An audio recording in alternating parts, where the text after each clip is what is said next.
Little Brat's ward definitely wasn't cheap. Should I send men to search for it?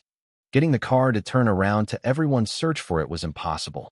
They could only roughly estimate the changes to the desert atmosphere, but it wasn't too precise. All along, they had always needed to make the necessary preparations beforehand. If they were to return now, what would happen if they were to encounter any unforeseen events? Barbara took a look at the screen displaying the weather conditions and said with a gloomy look, "No need. Let's return to the base first." Turning back now was too risky. Her heart ached from losing the ring, but not to the point where she would let the soldiers risk their safety to help her look for it. If I lost it, then so be it. Zero will compensate me. Barbara glared coldly and stared more daggers at him. Zero was so angry he nearly leaped down from his seat. You lost it yourself? What has it got to do with me? Look at yourself for wearing so many accessories. Unreasonable demon. If you had eyes on your head and didn't spray me with sand, would my precious ring have gone missing? Huh. Surely that ring of yours was sick of you and took the opportunity to escape. Look, why haven't you lost your other rings? Song Ping's head hurt as the two bickered. Luckily, Barbara didn't insist they turn around to search for it, and everyone returned to the base safely. The two were still arguing when they got back to base. How about this? After the storm subsides, we'll return to search for it, Song Ping said. Actually, deep down he knew that in such a place, the odds of finding a tiny ring after the storm subsided would be extremely low. Tisk, it's just a tiny ring. Look at how miserly you are. The corners of Zero's mouth curled upwards. Diamond ring. The only one of its kind in the world. A large diamond ring. Barbara emphasized. Zero seemed to think of something, and his tone changed. Only one of its kind in the world? Wait here. After that, Zero returned to his room for a bit. When he came out, he threw a box at Barbara. Compensation. After tossing the box at Barbara, Zero quickly returned to his room and locked the door. Barbara was apprehensive of the box that Zero tossed over. She stood a distance away and got an assistant to open it. Inside the room, Zero's agent asked curiously, "What was in the box?" "A real diamond ring." Zero replied gleefully. "She wanted a large diamond ring? I gave her a large ring. A special variant of planet-wise garlic. In the entire world, this species exists only on planet Y. It's one of a kind too. Even I couldn't bear to eat it." One of the Chinese characters for diamond and garlic sounds similar. Diamond is Zwan, while garlic is Swan. Agent, are you courting death? Program team staff resting area. The director was holding on to a cup of hot tea as he discussed the script. He didn't think that these high-profile special guests would follow their script entirely. Neither did he hope to assign any special roles to these guests. All he hoped for was that these few would follow the general outline. Didn't General Renault say this already? Let Zero suffer some hardship. Endure some sandstorms. Be vegetarian for a period, and experience an arduous and dull life. This should be considered tough for these bunch of aristocratic young masters. How are things going on at that side?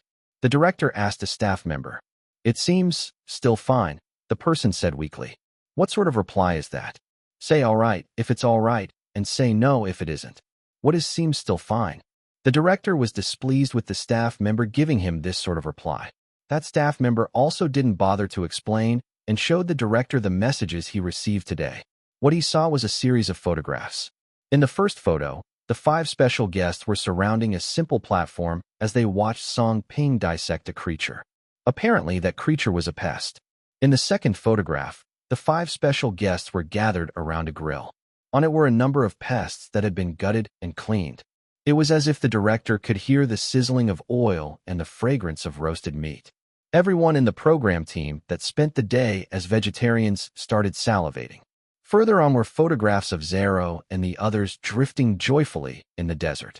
They even made victory signs towards the camera. Even that dog by Fang Zhao's side seemed to be happily sticking out its tongue and playing in the sand. The members of the program team whose bodies hadn't yet fully adapted and were cooped up in the base for the entire day. They felt so envious. Does this count as enjoying in spite of suffering? A staff member muttered. Director, how is this suffering? At a glance, it really seemed like a vacation. Every one of them were happily having so much fun. If this went on, the mission General Renault gave him would not be completed. The director slapped the script in his hands, and regained his self-confidence. Just let them have fun while they can. From tomorrow onwards, we will follow the arrangements made by the program team. Those that can move, move. We will be starting to film ahead of schedule. After he completed issuing his instructions, the director sat down beaming as he looked at the script with a cup of hot tea. That's right. I am the one who controls everything.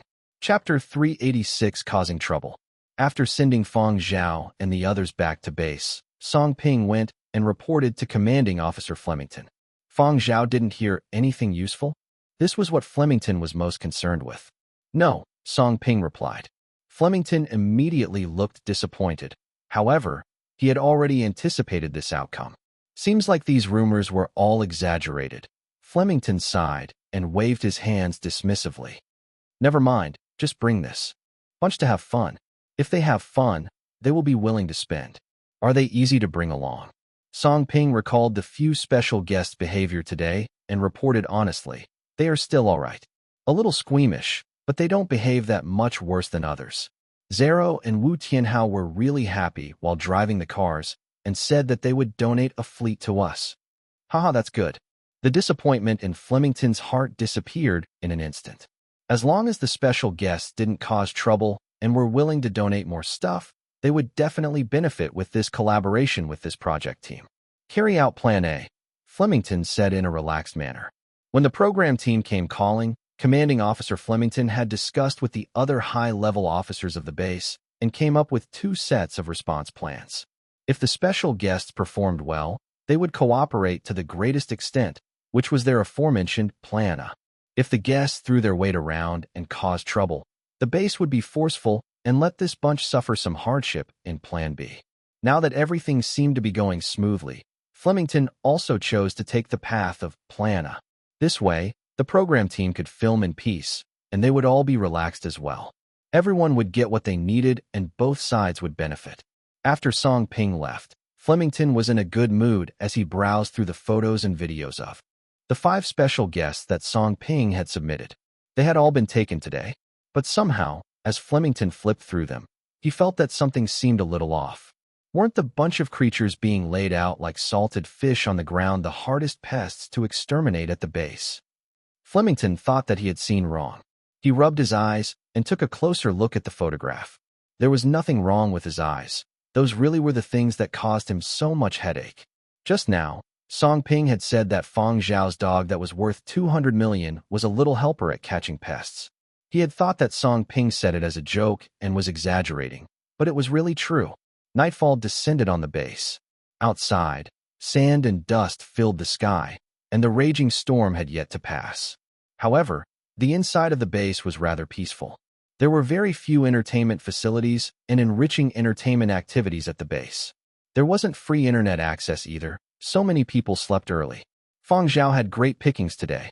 He had gained quite some inspiration when they were out today and wrote down some musical scores before lying down to rest. Instead of sleeping, he quietly listened to the various sorts of sounds. Although the base had decent soundproofing, as long as Fang Zhao concentrated, he could also hear the wind and sand blowing against the base. That was a natural rhythm that was impossible for a person to create. Wind, sand, rocks, land, and the solid barrier that man had created. This was the sound of all those things interacting with each other. All of these sounds formed individual musical notes in Fang Zhao's mind, forming a score that specifically belonged to Planet Boo. Suddenly, Fang Zhao distantly heard some minute unfamiliar notes and tones that were difficult to catch. That little bit of sound was feeble, like the activity of ants beneath the feet of humans. It could be extinguished at any moment, yet it still struggled and fortunately could still rush out. The beat that was both strong and weak had intervals that seemed to have been measured by the world's most accurate metronome. It didn't get tired and continued over and over like a beckon, yet also like a plea. What exactly was that? Just as Fang Zhao was pondering, Curly Hair groaned and ran over to the side of Fang Zhao's bed. Fang Zhao opened his eyes and glanced at Curly Hair. Curly Hair whimpered, staring at Fang Zhao with innocent eyes. He was so serious that his tail wasn't wagging. This sort of behavior by Curly Hair was seeking permission. Back when they were at home, this meant that he wanted to game. But now, Fang Zhao didn't think that Curly Hair had called him in the middle of night because he wanted to game. Wouldn't Curly Hair be asking for a beating for making a fuss and wanting to game in the middle of the night? You also hear it? That sound, Fang Zhao asked. He didn't know why, but he felt that Curly Hair had surely heard that sound. Woof! Curly Hair wagged his tail and spun around before running a few steps towards the door, then turning to face Fang Zhao. Fang Zhao didn't move and remained seated on the bed. He was pondering. He didn't know what that sound was, but it probably wasn't a threat. If it had been other important information, the base would have probably caught the message. If even the base couldn't catch it, yet he heard it. Fang Zhao also couldn't determine whether it was a good or bad thing. After that time on planet Baiji, it might have seemed impressive, but Fang Zhao knew that he was being eyed by a lot of people. Many scientists wished to study his ears, and there were people who even discussed about whether they could get a hold of Fang Zhao's body should he pass away, whether naturally or by accident. This time, he could pretend as if nothing had happened and follow the program team as well as the base's arrangements. He'd complete the season of filming before returning back and continuing with his life. When Curly Hair noticed that Fang Zhao was unmoving, he ran over, raised his dog paws to tug at Fang Zhao's pants, and whimpered. Fang Zhao suddenly laughed as he watched Curly Hair. He got up and straightened his clothes before patting Curly Hair's head. Hide it well. Song Ping was currently watching Founding Era. He took a look at the time, realized it was already getting late, and decided to go to bed after this episode. Just that before this episode finished broadcasting, Song Ping received Fang Zhao's call. Sound? What sound? Wait a minute. Explain it in detail. Song Ping couldn't care less about the series and questioned hurriedly. He was full of anticipation and anxiety. Elsewhere, Flemington was in good spirits after handling today's matters and had rested early. He was currently in a deep slumber when he was jolted awake by a call. It was rare for Flemington to be sleeping so well, so his mood darkened when he was roused. However, he knew that a call at this time would surely mean an urgent matter, so he had no time to be angry and quickly put it through. What? Flemington was so startled, he tumbled of the bed. On the other end, Song Ping said rather hurriedly. Fang Zhao said he heard some sounds. However, I asked some specialists about the sorts of sounds he was hearing, and they couldn't provide any conclusive answers. It is possible that it has nothing to do with our base, and the instruments aren't able to detect it as well. That's the way. Would it still be significant if the instruments could detect it? Flemington could hardly hold back his excitement. Back then, Planet Baiji's instruments couldn't detect the ore, but Fang Zhao could hear it. Flemington's breathing became heavier when he recalled the history of Planet Baiji's rise to prominence. Ha ha ha. I never expected that I would also see such a day. Every cloud really has a silver lining. Without caring about anything else, Flemington put on clothes as fast he could and rushed out of the bedroom. Fang Zhao was led by Song Ping to Flemington's office, and in no time, Planet Bu's most authoritative figure came striding over. Ha ha. Fang Zhao, I have heard about you for a long time. I finally get to see you today. Flemington was brimming with enthusiasm as he took Fang Zhao's hand in two of his own and shook them vigorously. He eyed Fang Zhao as though he had seen his own father. Beside him, Song Ping thought to himself, Sir, restrain yourself a little. Don't scare him away. Flemington didn't care about what others thought and hurriedly asked Fang Zhao. You said you heard a sound our base's instruments couldn't detect? Is it or? No, Fang Zhao replied. Flemington's mood seemed to take a sharp nosedive. Song Ping coughed lightly. Fang Zhao said the sound seems like something emitted from electrical equipment. Electrical equipment? Flemington calmed down. It isn't the sound emitted from our outpost or equipment scattered at other areas? Probably not. Song Ping explained. We don't have many outposts here, and there are only so many equipment we use at the nearby outposts which are all available at the base. I have already let Fang Zhao listen to them, and he says it isn't from one of those. Song Ping wasn't an impulsive person, and he would only report it to Flemington after confirming the details. If it isn't equipment we use at the base or outposts. Flemington quashed the disappointment in his heart. His face stiffened as the first thing he thought was, spy. As though he could guess Song Ping and Flemington's thoughts, Fang Zhao replied, It probably isn't a spy. It doesn't seem to have invasive properties. Reason? Flemington frowned and stared at Fang Zhao. Feeling? Fang Zhao replied. Flemington was at a loss for words. Curly Hair was lying by Fang Zhao's feet. He raised his head to look at Flemington before turning to Fang Zhao. Those innocent-looking eyes appeared as though he completely didn't understand what these people were saying. Flemington pondered for a bit. Regardless whether this sound has any invasive properties or not, we must get to the bottom of this matter. Flemington brought up the weather forecast, studying it before asking Fang Zhao. Can you determine which direction it is coming from? Yes. Fang Zhao pointed at a direction. How far? Flemington asked again. I can't say for certain, but it isn't within the scope of the base. Then is that sound still emitting? Did you hear it last night? Flemington continued his questioning. I didn't hear it last night, but it is still sounding now, Fang Zhao replied truthfully. Fang Zhao was certain he didn't hear it last night, and curly hair hadn't acted out of the ordinary either. That sound definitely wasn't being emitted last night. Of course, there was the possibility that the sound had been further away so they hadn't heard it. Fang Zhao, could you help out tonight? I will dispatch men to follow you out of the base to trace the source of the sound. The storm outside is starting to weaken. There shouldn't be any storms that cannot be handled in the direction you pointed out in the next 20 hours. All right, but the program team starts filming tomorrow, Fang Zhao said. Don't worry, I will handle it. After thinking about it, Flemington added himself to the group he arranged to escort Fang Zhao. He couldn't sit still in the base. Whether this was good or bad, he still had to get to the bottom of it. The base was very efficient, and Flemington very quickly dispatched men, cars, and flying transports to bring Fang Zhao out of the base. A whole squad of people headed out in the direction where Fang Zhao had pointed out. In the base, Barbara was painting her nails. After today's trip out, the designs on her nails were messed up. Because of Barbara's high standards, she spent 2 to 3 hours removing the nail polish before applying a manicure. Only the last bit was left. Barbara's attendant was painting a design an artist had constructed personally for her. She had originally wanted the design to be embedded, but when she thought about how she had lost her diamond ring today, she changed her plans and at the same time pondered how to get her revenge on Zhao.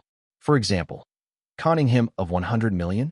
As she was deep in thought, a bodyguard who accompanied her over to Planet Boo rushed over and said some words to Barbara in a low, soft voice. Barbara's finger trembled, and the design on her nails that was almost completed ruined.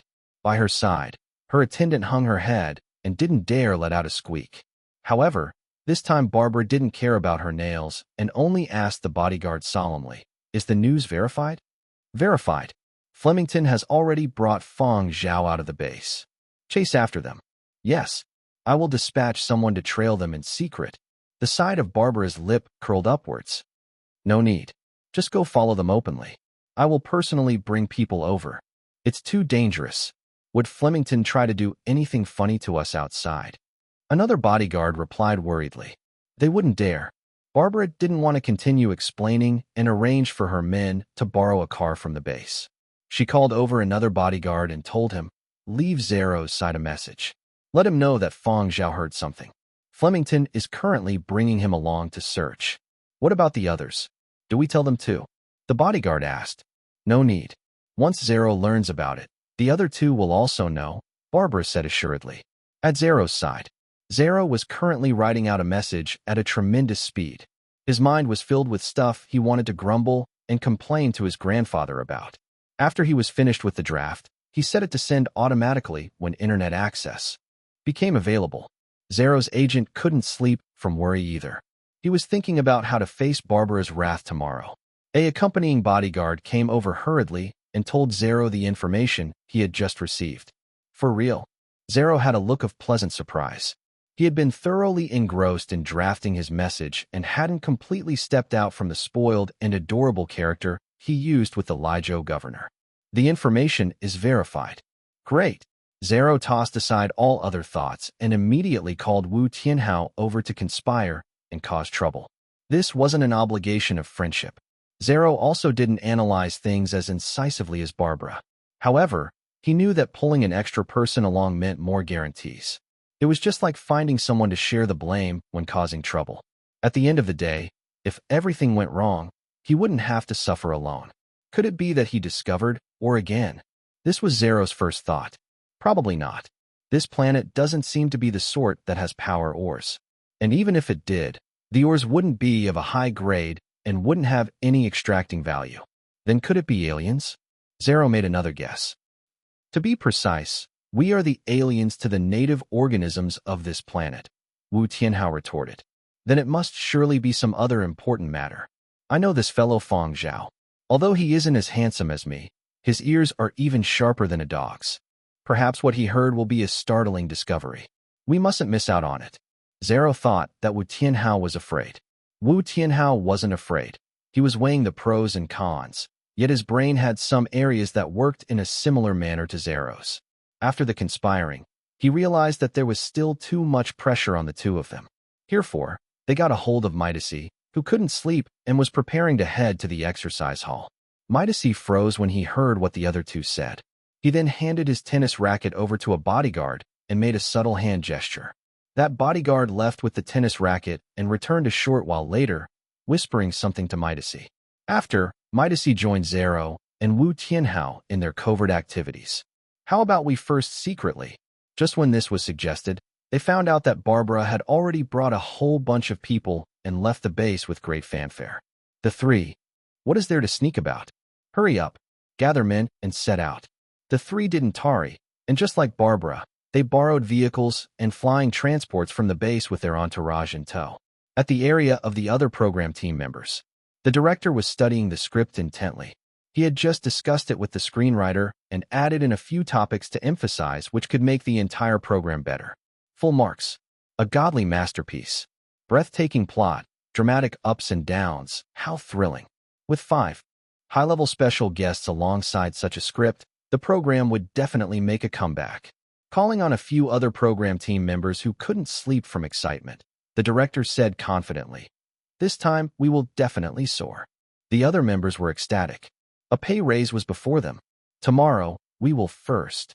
The beaming director hadn't even finished speaking when he received a notice from Bu Base. Program filming is to be postponed and Fang Zhao will be borrowed. Director. He was pissed. The director didn't know the reason why Fang Zhao had been borrowed by the military. However, he felt that he should first placate the other special guests. Who knew if they would have any grievances? The director made a call to Zero's agent.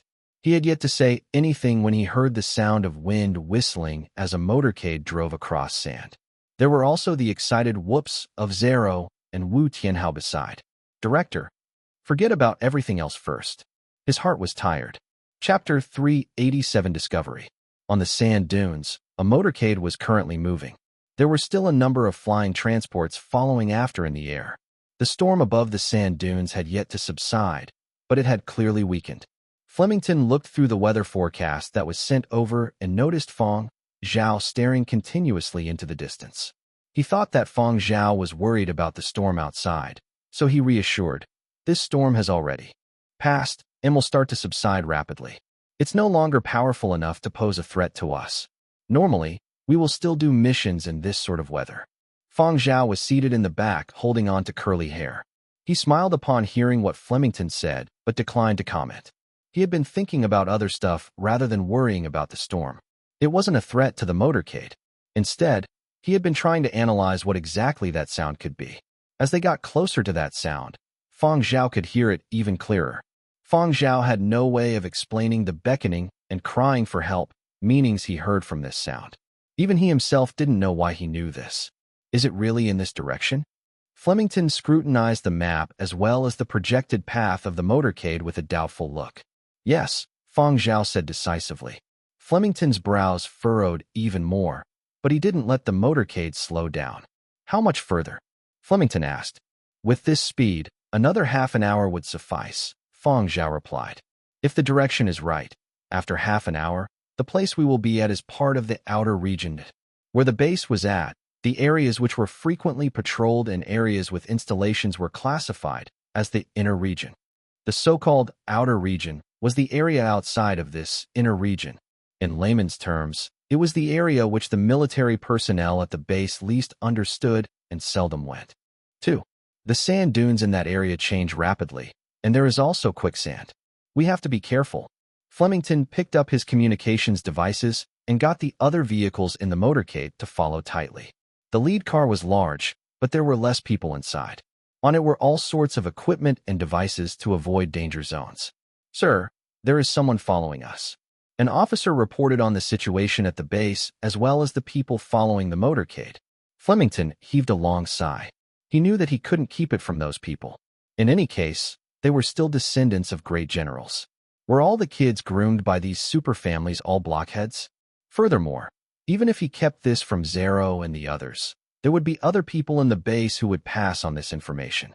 Bu base wasn't just run by Flemington alone. This Fang Zhao person was just too unusual. Because of his previous incidents at Planet Baiji, this time other people were also actively alert. After a short moment of pondering, Flemington said, "Contact the cars behind and get them to return to base. Advise them first. If they can't be persuaded, then forget about it." At least by announcing his stance, if something really did happen, Flemington had already done his part to warn them. If anything happened later on, it would be because those people behind insisted on following. After the call, Flemington laughed and patted Fang Zhao on his shoulder. "If this time we find something important, I will definitely help you apply for military merits. Perhaps your reserve duty rank might even rise again." Although this was said, if it wasn't an especially huge contribution, getting a promotion of his reserve duty rank was really impossible. There were many people who were honestly striving to achieve merits in the military before they could get promoted. Fang Zhao had already been discharged. In the past, reserve duty wasn't subjected to the same rules and regulations. However, new rules had been set a few years back to further motivate reserve duty military personnel. For people like Fang Zhao who were still under reserve duty, if they could earn a large merit, perhaps he could still be promoted. But that was on the premise of a large contribution and influence. The group tightly following behind the motorcade. Will we really be alright following them? This is base military after all, and we aren't familiar with them. Would they forcefully send us back? Midasi asked worriedly. Definitely not. Even if they object, we can donate more stuff. I will throw in an extra truckload of garlic. Zero didn't even think about how the base military would stop them. Right now, all he wanted to know was what Fang Zhao had discovered and how to mess around following that. He was already getting bored of this period. Hearing Zero speak about donating garlic, Midasi scratched his head. That isn't too good, right? How isn't it good? What's wrong? With garlic? Are you looking down on garlic? Do you know how valuable farm produce is? Furthermore, in this sort of poor and barren place, garlic is even more of a rare commodity. Midasi thought about it. That made sense. Ordinarily, the soldiers at Bu base couldn't consume garlic. There were limited seasonings over at the dining hall, and the condiments available were mostly native species. The flavor wasn't much, and it was fine as long as it was edible. They couldn't be picky in this place. If one couldn't stomach it, they would go hungry. With the garlic that Zero donated, the soldiers would have improved lives in any case. Then I will donate a gymnasium. The base's exercise facilities aren't good enough, Midasi said. Wu Tianhao wasn't willing to be left behind. I wonder if they would take a dojo. 15 minutes later, in the motorcade at the front, Flemington received a report from a subordinate. Signal detected. Flemington immediately shot straight up. His hand holding onto the communications device was shaking. Fang Zhao's ears hadn't heard wrongly. Has the source of the signal been confirmed? It's a foreign signal. Although it is weak and we can't confirm what exactly it is, the signal grows stronger as we move forward. It should probably be at the place where Fang Zhao said it is. We have yet to construct any monitoring installations in the area. There is no way the signal comes from the equipment. Very good. Continue to analyze the source of the signal and find out what it is. Teams, increase speed and move forward. No, maintain original speed. We must be cautious. All of you raise your guard up. Flemington bellowed. Flemington also couldn't be bothered about Fang Zhao right now. After issuing the order, he quickly contacted the base and made arrangements. Although Fang Zhao said that the signal wasn't threatening, he didn't dare take any risks and arranged for teams at the base to be on standby.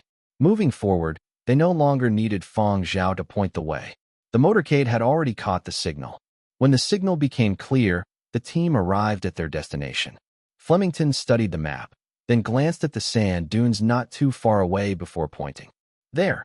Take readings again. Depth probing. Flemington was itching to immediately dig out whatever was beneath the sand. However, the signal source was buried too deep. Since they also didn't understand the region too well, they also needed to check that the place was stable and that there wasn't any quicksand.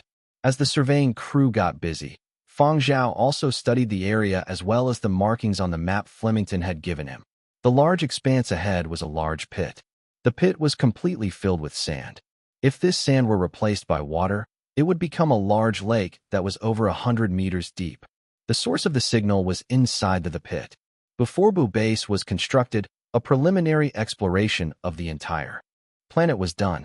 The deepest this region had been explored to was only 100 meters. After it had been classified as the outer region, no one had paid any attention to it anymore. Probing equipment couldn't be installed, and even if it could, the equipment would be buried by sand after a few days. It would be a waste. Bu Base was really poor, and they couldn't afford to spend resources wantonly. Therefore, no monitoring installations nor outposts were set up in this region.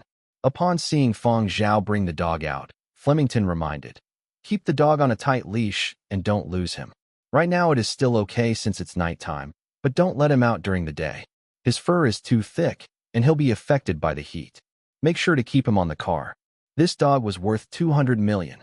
Flemington still wanted to borrow the dog to exterminate pests when they got back. He didn't want to let the dog fall ill. Fang Zhao nodded and brought Curly Hair for a walk in the designated safe range. Curly Hair was very excited and sniffed around as he walked before he started digging frantically. When Flemington saw this, he chuckled.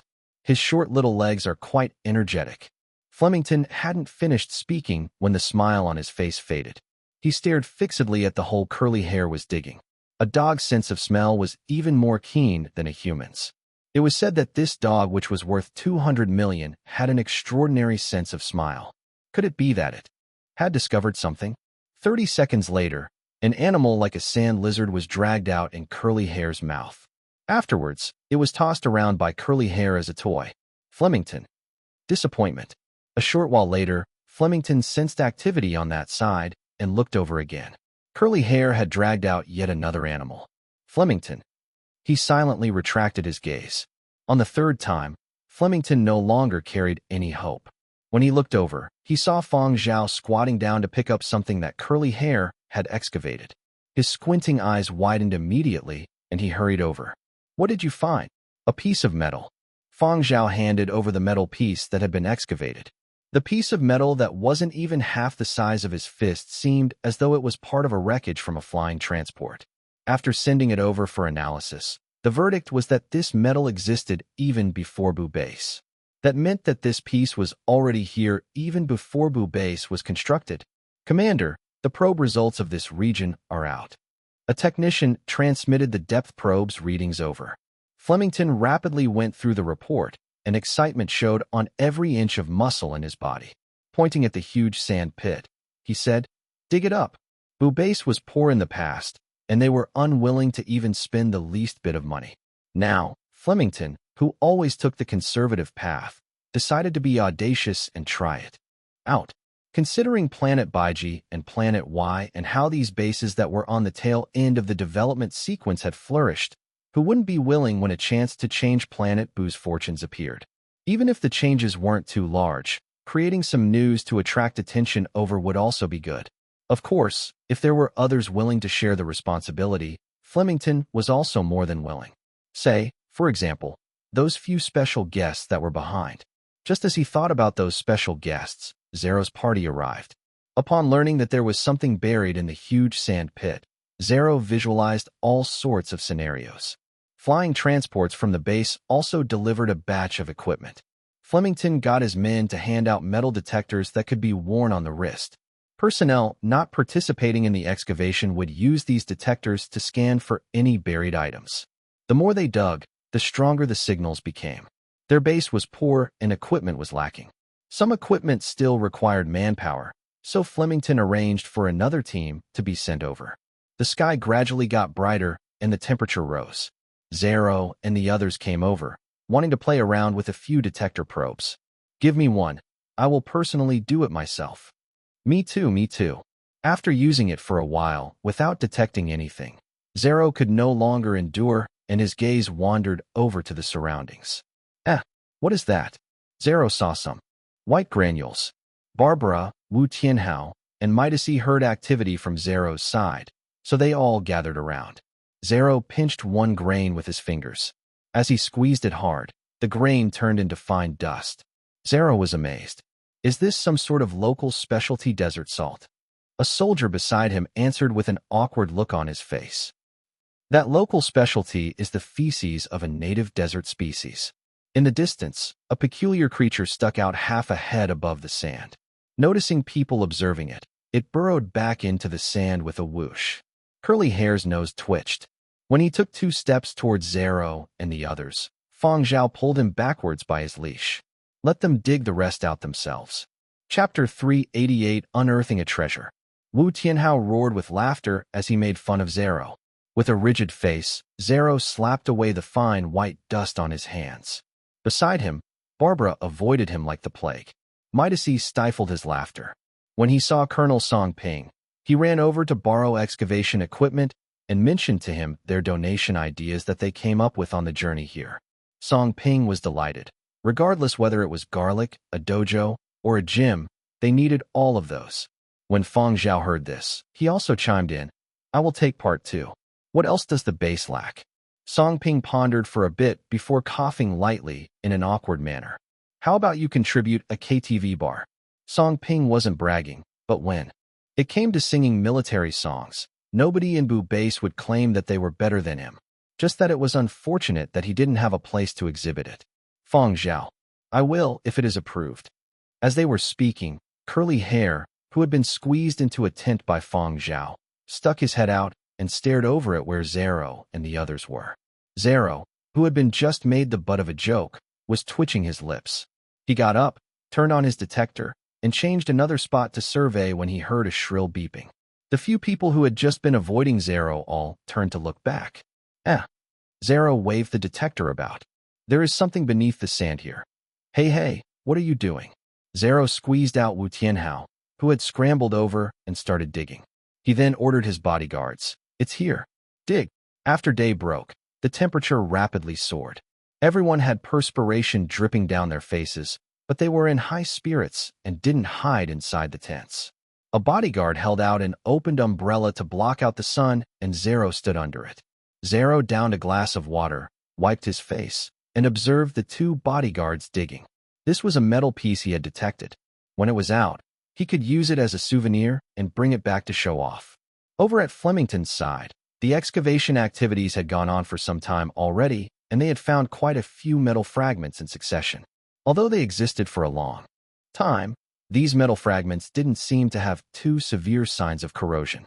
According to the analysis results of the technicians, these metal fragments were probably from a spaceship or exploratory ship. The materials found were similar to the ones found on the Arcturus and other exploratory ships. The metal piece that Zero had discovered didn't arouse Flemington's attention. Right now, Flemington's main focus was all on the sand pit. The 2 bodyguards dug out the top layer of sand, and some rolled-up metal sheets were revealed. One of the bodyguards was about to use force and yank it out, but was stopped by Zero. Careful. Zero blocked off the bodyguard who had been digging. In the old archaeology flicks I saw, you have to first brush off the sand, and then blow lightly. As he said that, Zero got down to his knees and inhaled. He had yet to blow when a gust of wind gave him a face full of sand. He wiped his face miserably. The sand had mixed with his sweat to turn onto a muddy paste, and his face was all messy. Zero no longer had any patience and pulled the whole metal sheet out from the sand. There are even words. Hey. Zero brushed off the sand on the metal sheet and blew gently. This time he took note of the wind direction. Most of the metal sheet was already ruined and all fuzzy, so the words couldn't be distinguished. Fortunately, there was still a small portion in the middle that was clear.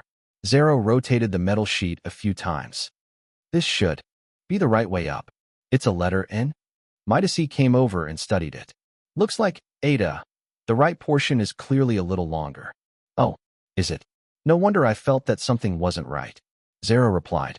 He hadn't finished speaking when Barbara rushed over and snatched the metal sheet before kicking Zero to the side. Zero was furious at being kicked aside. He rolled up his sleeves preparing to take revenge, but was stopped by Midas. Barbara, are you able to recognize it? Midas asked as he held of Zero. Barbara's reaction was too huge. She no longer kept the image of a noble and virtuous young lady. Even her fan had been chucked aside. Instances that could make Barbara act this way were extremely rare.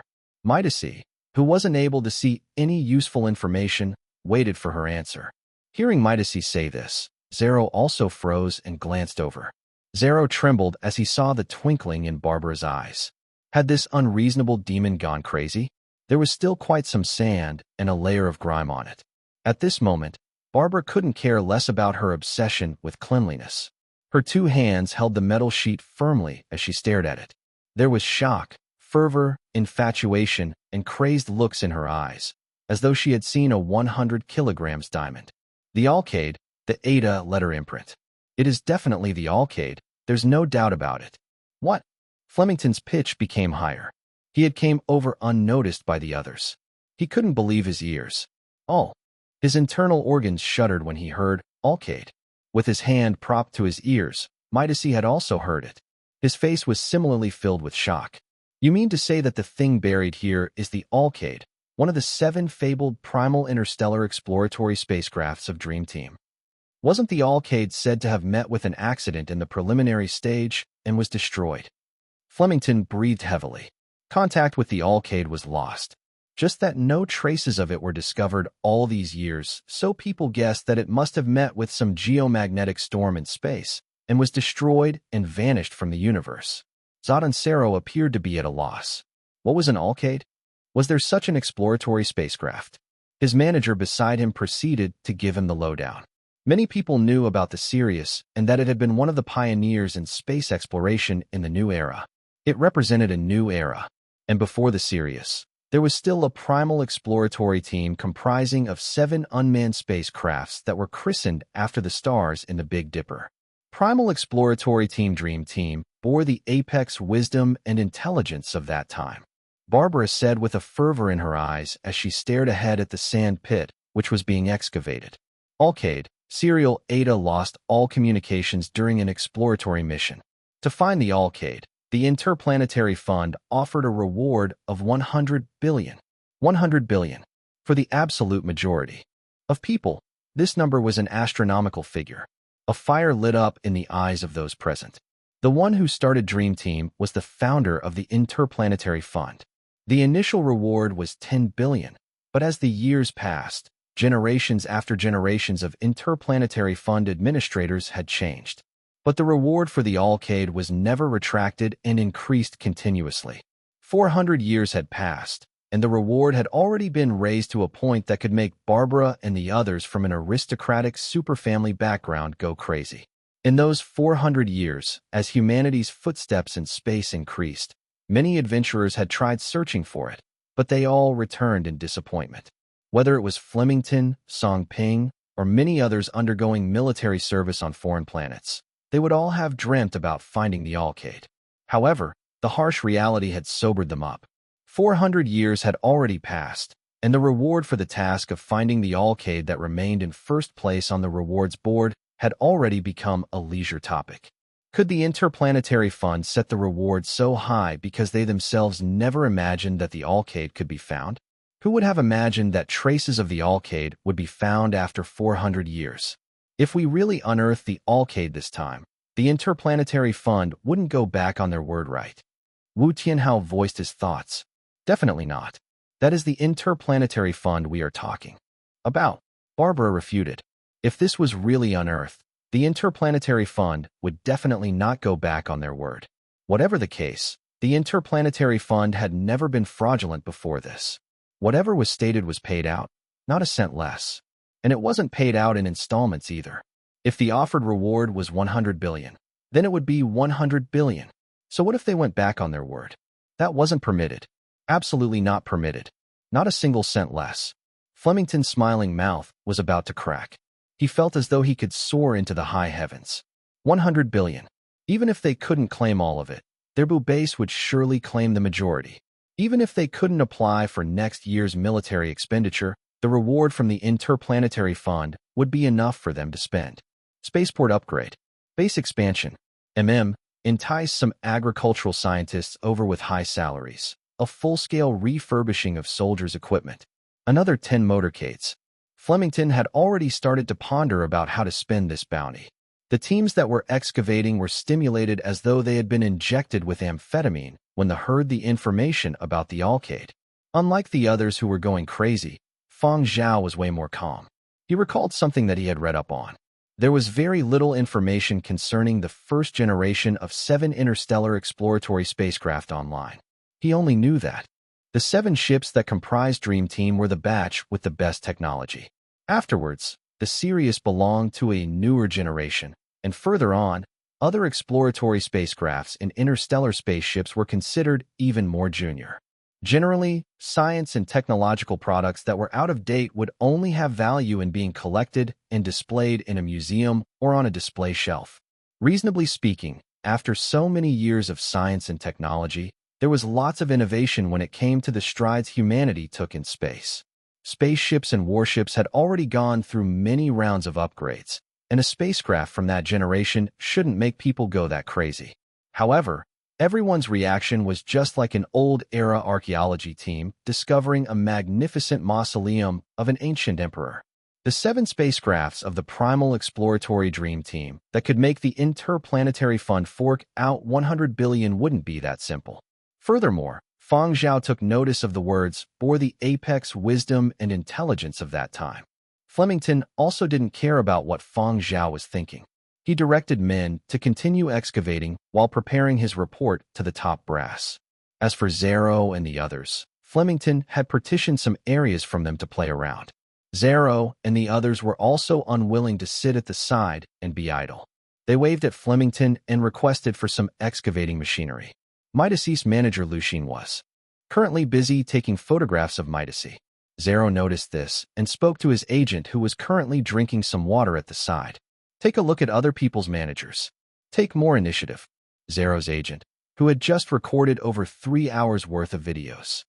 What the King hell was I doing all this while? After taking a few photographs, Zero turned on the machinery and started to dig. He felt that what he was doing was a tough mission that held great historical significance.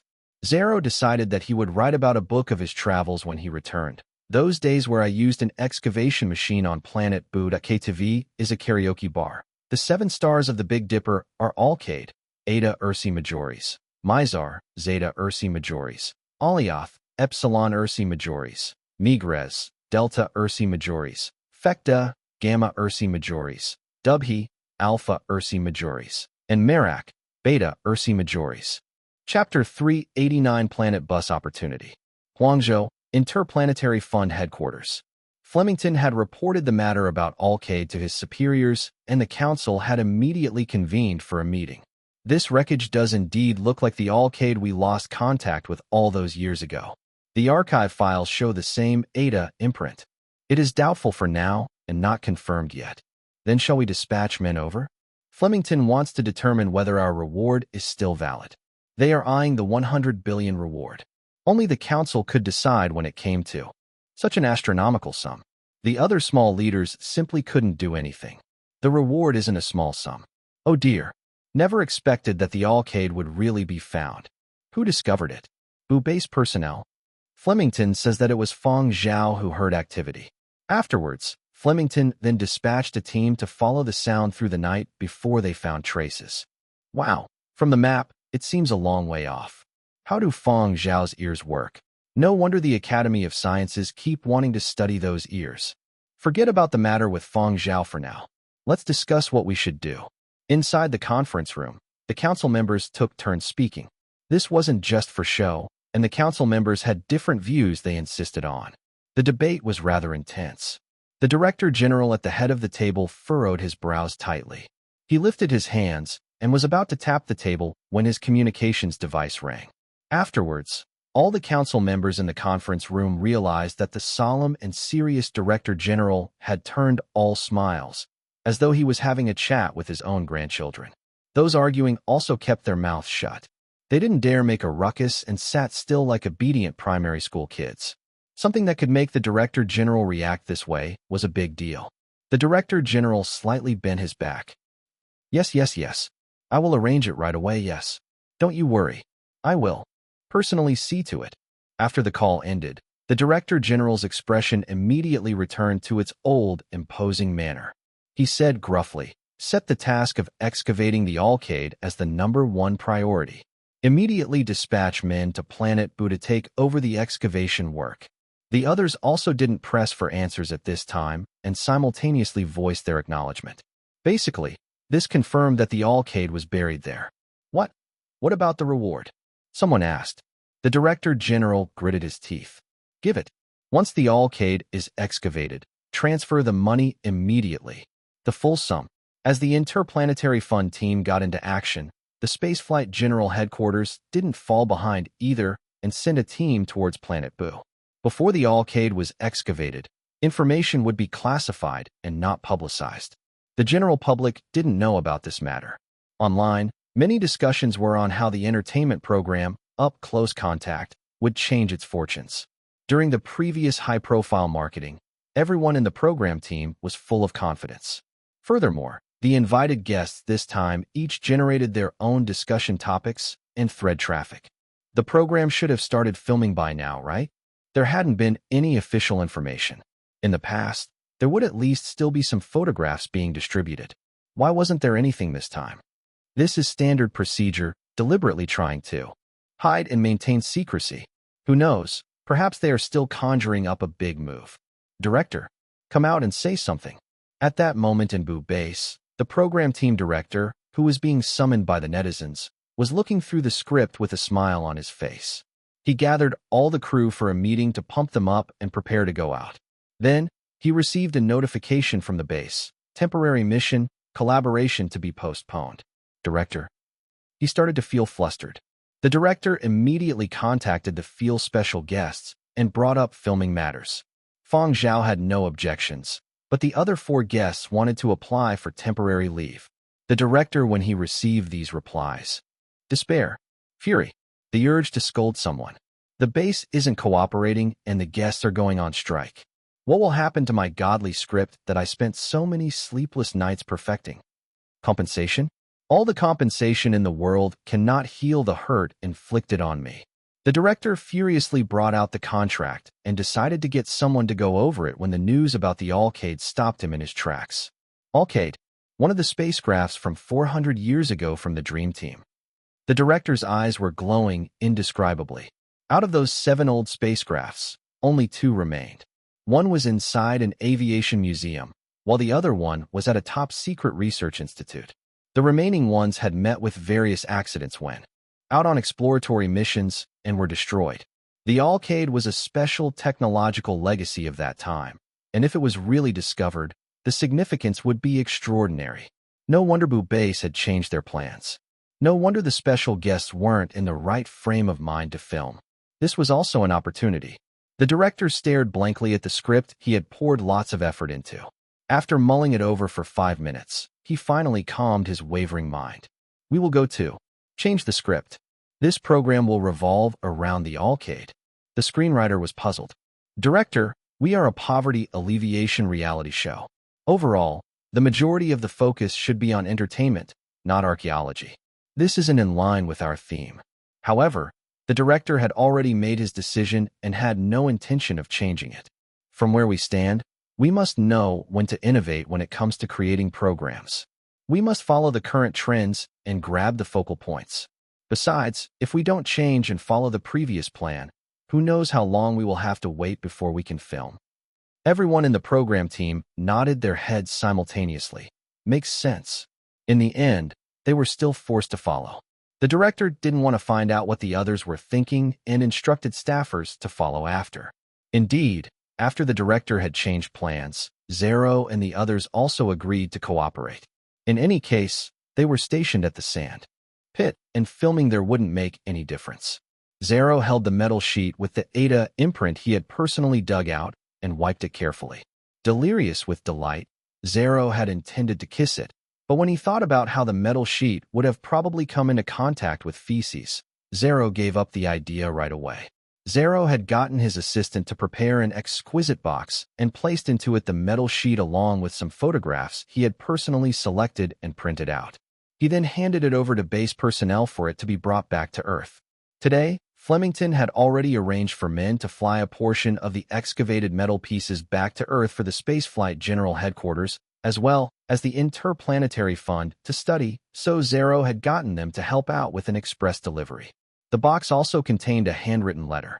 Besides sharing the news of the excavation of the Alcade to the Lijo governor, the letter also had bits that denounced his father. Not too long after, Lijo's governor was delighted to receive this souvenir with special significance. The first photograph even had Zero's crooked penmanship at the back that read, "I dug it out myself." When he saw the foolish smiles on Zero's sand-covered face as he used the excavation equipment in the photos, the Lijo governor's tender feelings towards his beloved grandson swelled. He immediately turned around and went to knock his own son's head on behalf of his grandson. Elsewhere, personnel from the Interplanetary Fund and Spaceflight General Headquarters had already arrived on Planet Boo and had already taken over Boo base military personnel. The equipment brought by the Interplanetary Fund and Spaceflight General Headquarters were of much higher quality compared to the old and outdated machinery of Boo base. Their excavation efficiency was much higher. The signal emitted below the sand pit persisted for 20 hours before coming to a halt. According to Fang Zhao's conjecture, he reckoned that the signal would emit every once in a while and would persist for 20 hours each time. Although the signal couldn't be detected now, the position was already confirmed, and it didn't affect the excavation work.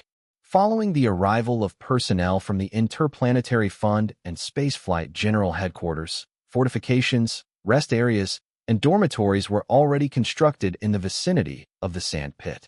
The program team personnel had also moved over here as it made filming more convenient. Flemington studied this arrangement and decided to turn this area into a second base after these people left. Such good construction and resources couldn't be wasted and had to be used to the fullest. Flemington's spirits soared when he thought about the reward that would come as well as plans for the second base. The base's military personnel were excluded from the excavation assignments after handing over the job. However, Flemington wasn't the least bit worried. Now, all he had to do was to wait for the money. The Interplanetary Fund's Director General had already replied, agreeing to transfer the funds once the Alcade was dug out. As for allocating the shares of the reward, it would be up to themselves to discuss. Where is Fang Zhao? Flemington scanned through the area of the sandpit, but didn't catch sight of Fang Zhao. Filming the program. I think they ran over to that side. Song Ping pointed out a direction. He has bodyguards as well as a map with him. Recently, there haven't been any storms in the area. He will be fine as long as he doesn't run out of the safe zone. All right, got it. It had gotten dark by the time Flemington had finished handling his matters. Fang Zhao was looking for inspiration at an area 1 kilometer away from the sand pit. An enchanting and mystical sea of stars spread out above him. Beneath him lay a dry desert that was teeming with life. The boundless starry heavens and the vast desert formed a dreamlike tone. A long, long time ago, he had once sat on the sand in a certain area. Just that at that time, the resplendent starry heavens couldn't be seen, and it hadn't been that peaceful either. This was a familiar yet strangely novel feeling. It was very dark all around, and there were no lights. Fang Zhao gazed out into the distance, flipped open his notebooks, and started writing symbols. Fang Zhao wrote very smoothly. By the time Flemington came looking for him, Fang Zhao had already finished his first draft. Flemington had sought out Fang Zhao to discuss the allocation of the reward. You were the first one to hear the signal. However, without our base military, you wouldn't be able to find this place. Zero is also making it widely known that he wants a share of the action. Let's find a time when we can all sit down and discuss it.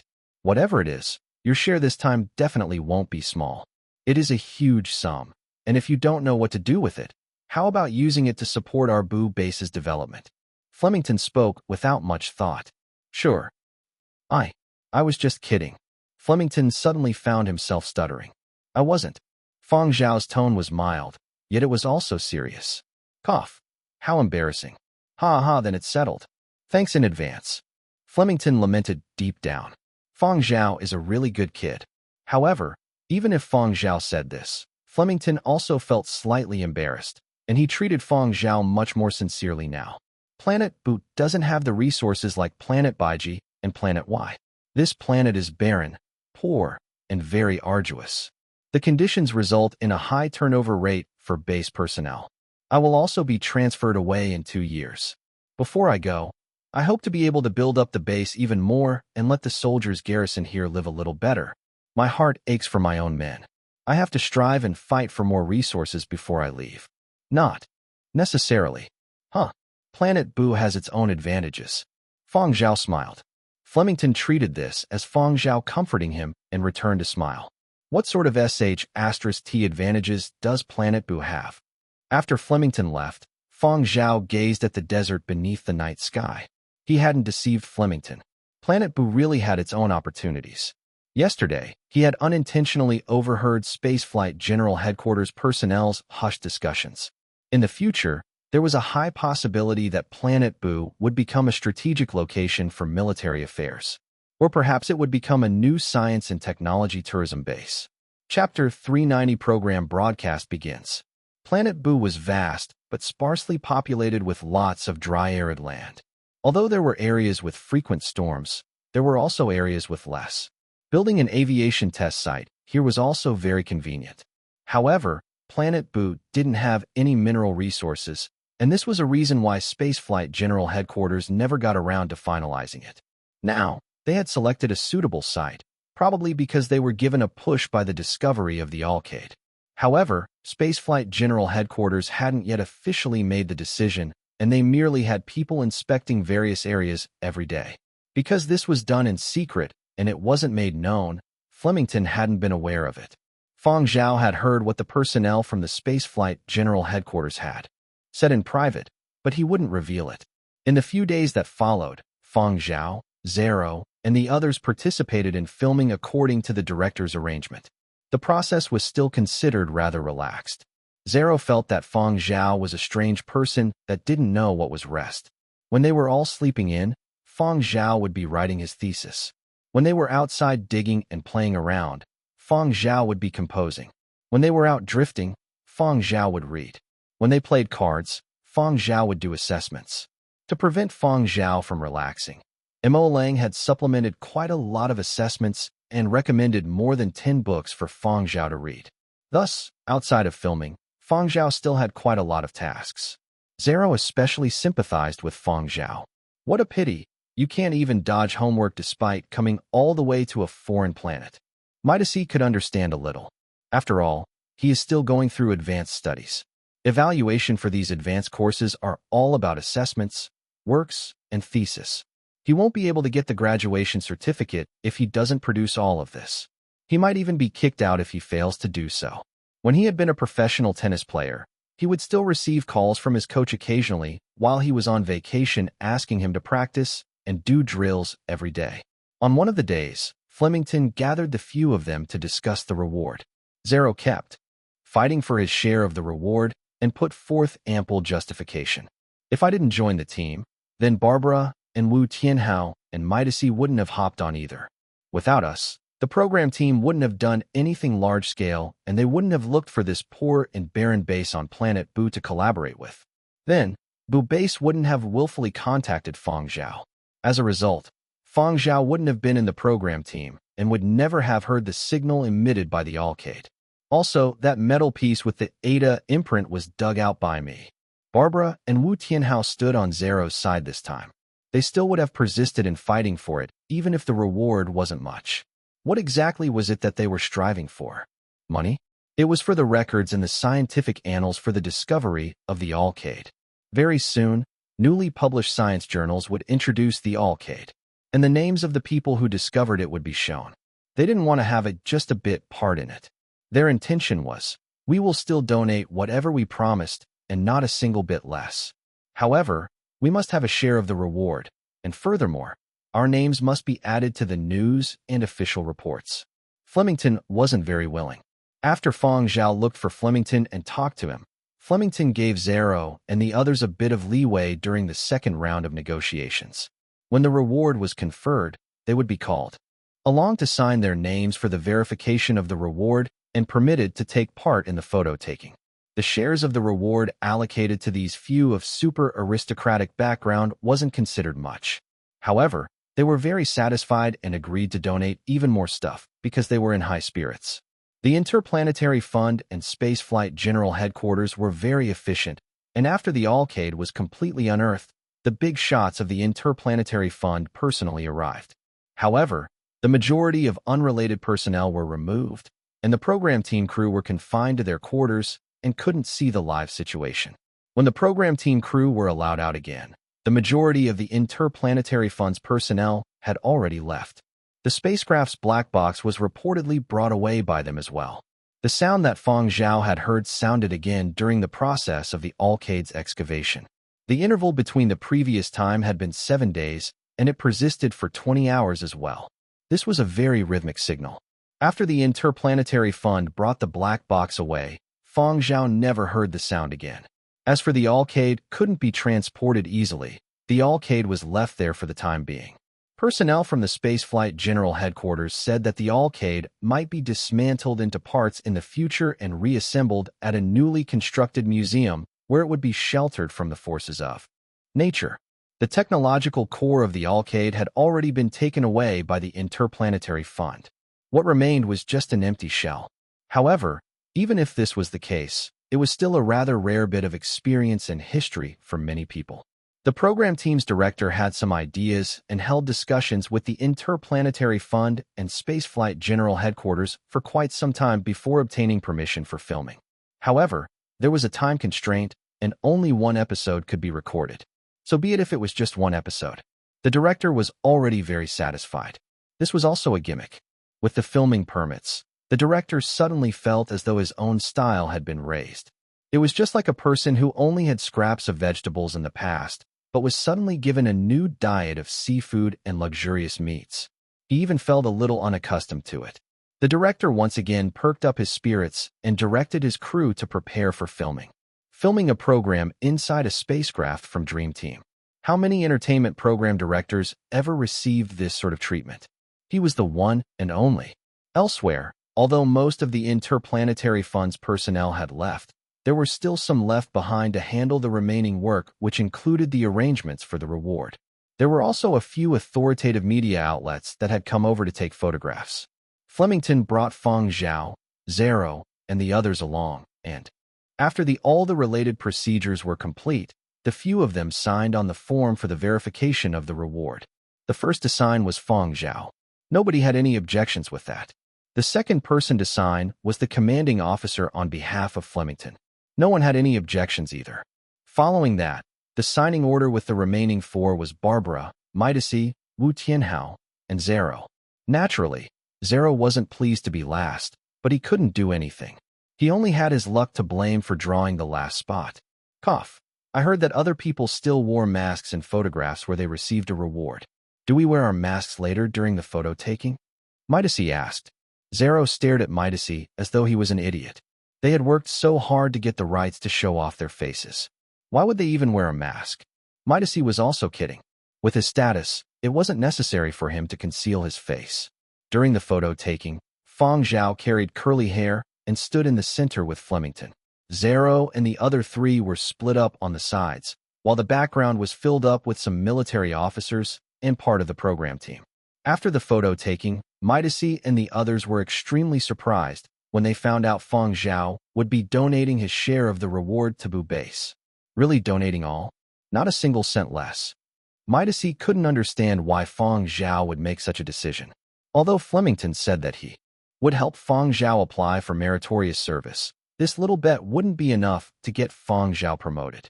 Besides, even a promotion for reserve duty personnel didn't give any real authority. As long as Fang Zhao didn't enter the military, it really wasn't of much use. What the H*LL was he thinking by donating billions away? I'm supporting Planet Bu's construction efforts, Fang Zhao replied with a smile. The others' view didn't take it for real and took it as a joke. These were billions of dollars. Who would be so selfless? In the past, there were indeed rich and powerful people that had donated assets worth billions, but that was when they were reaching the ends of their lives. How old was Fang Zhao now? Why didn't he think about his own future? Fang Zhao didn't try to explain, and when everyone dispersed to work, rest, or play around, Fang Zhao returned to his own room and watched the sky outside his window. Now, the third strategic location for a military base on Planet Bu had already been confirmed. The Spaceflight General Headquarters had already decided on an area and was waiting to publicly announce it. Fang Zhao had a gratified smile plastered on his face as he thought about the new spaceport, cities, and spaceflight experimental base that would be constructed on planet Boo. Substance and water brought about life.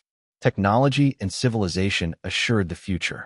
If there had been a second choice at that time, would the people during the period of destruction have experienced a different future? On the internet, official government media outlets reported the news of the Alcade. The first batch of reporters covering the news of the Alcade didn't mention the program team because of the director's arrangements.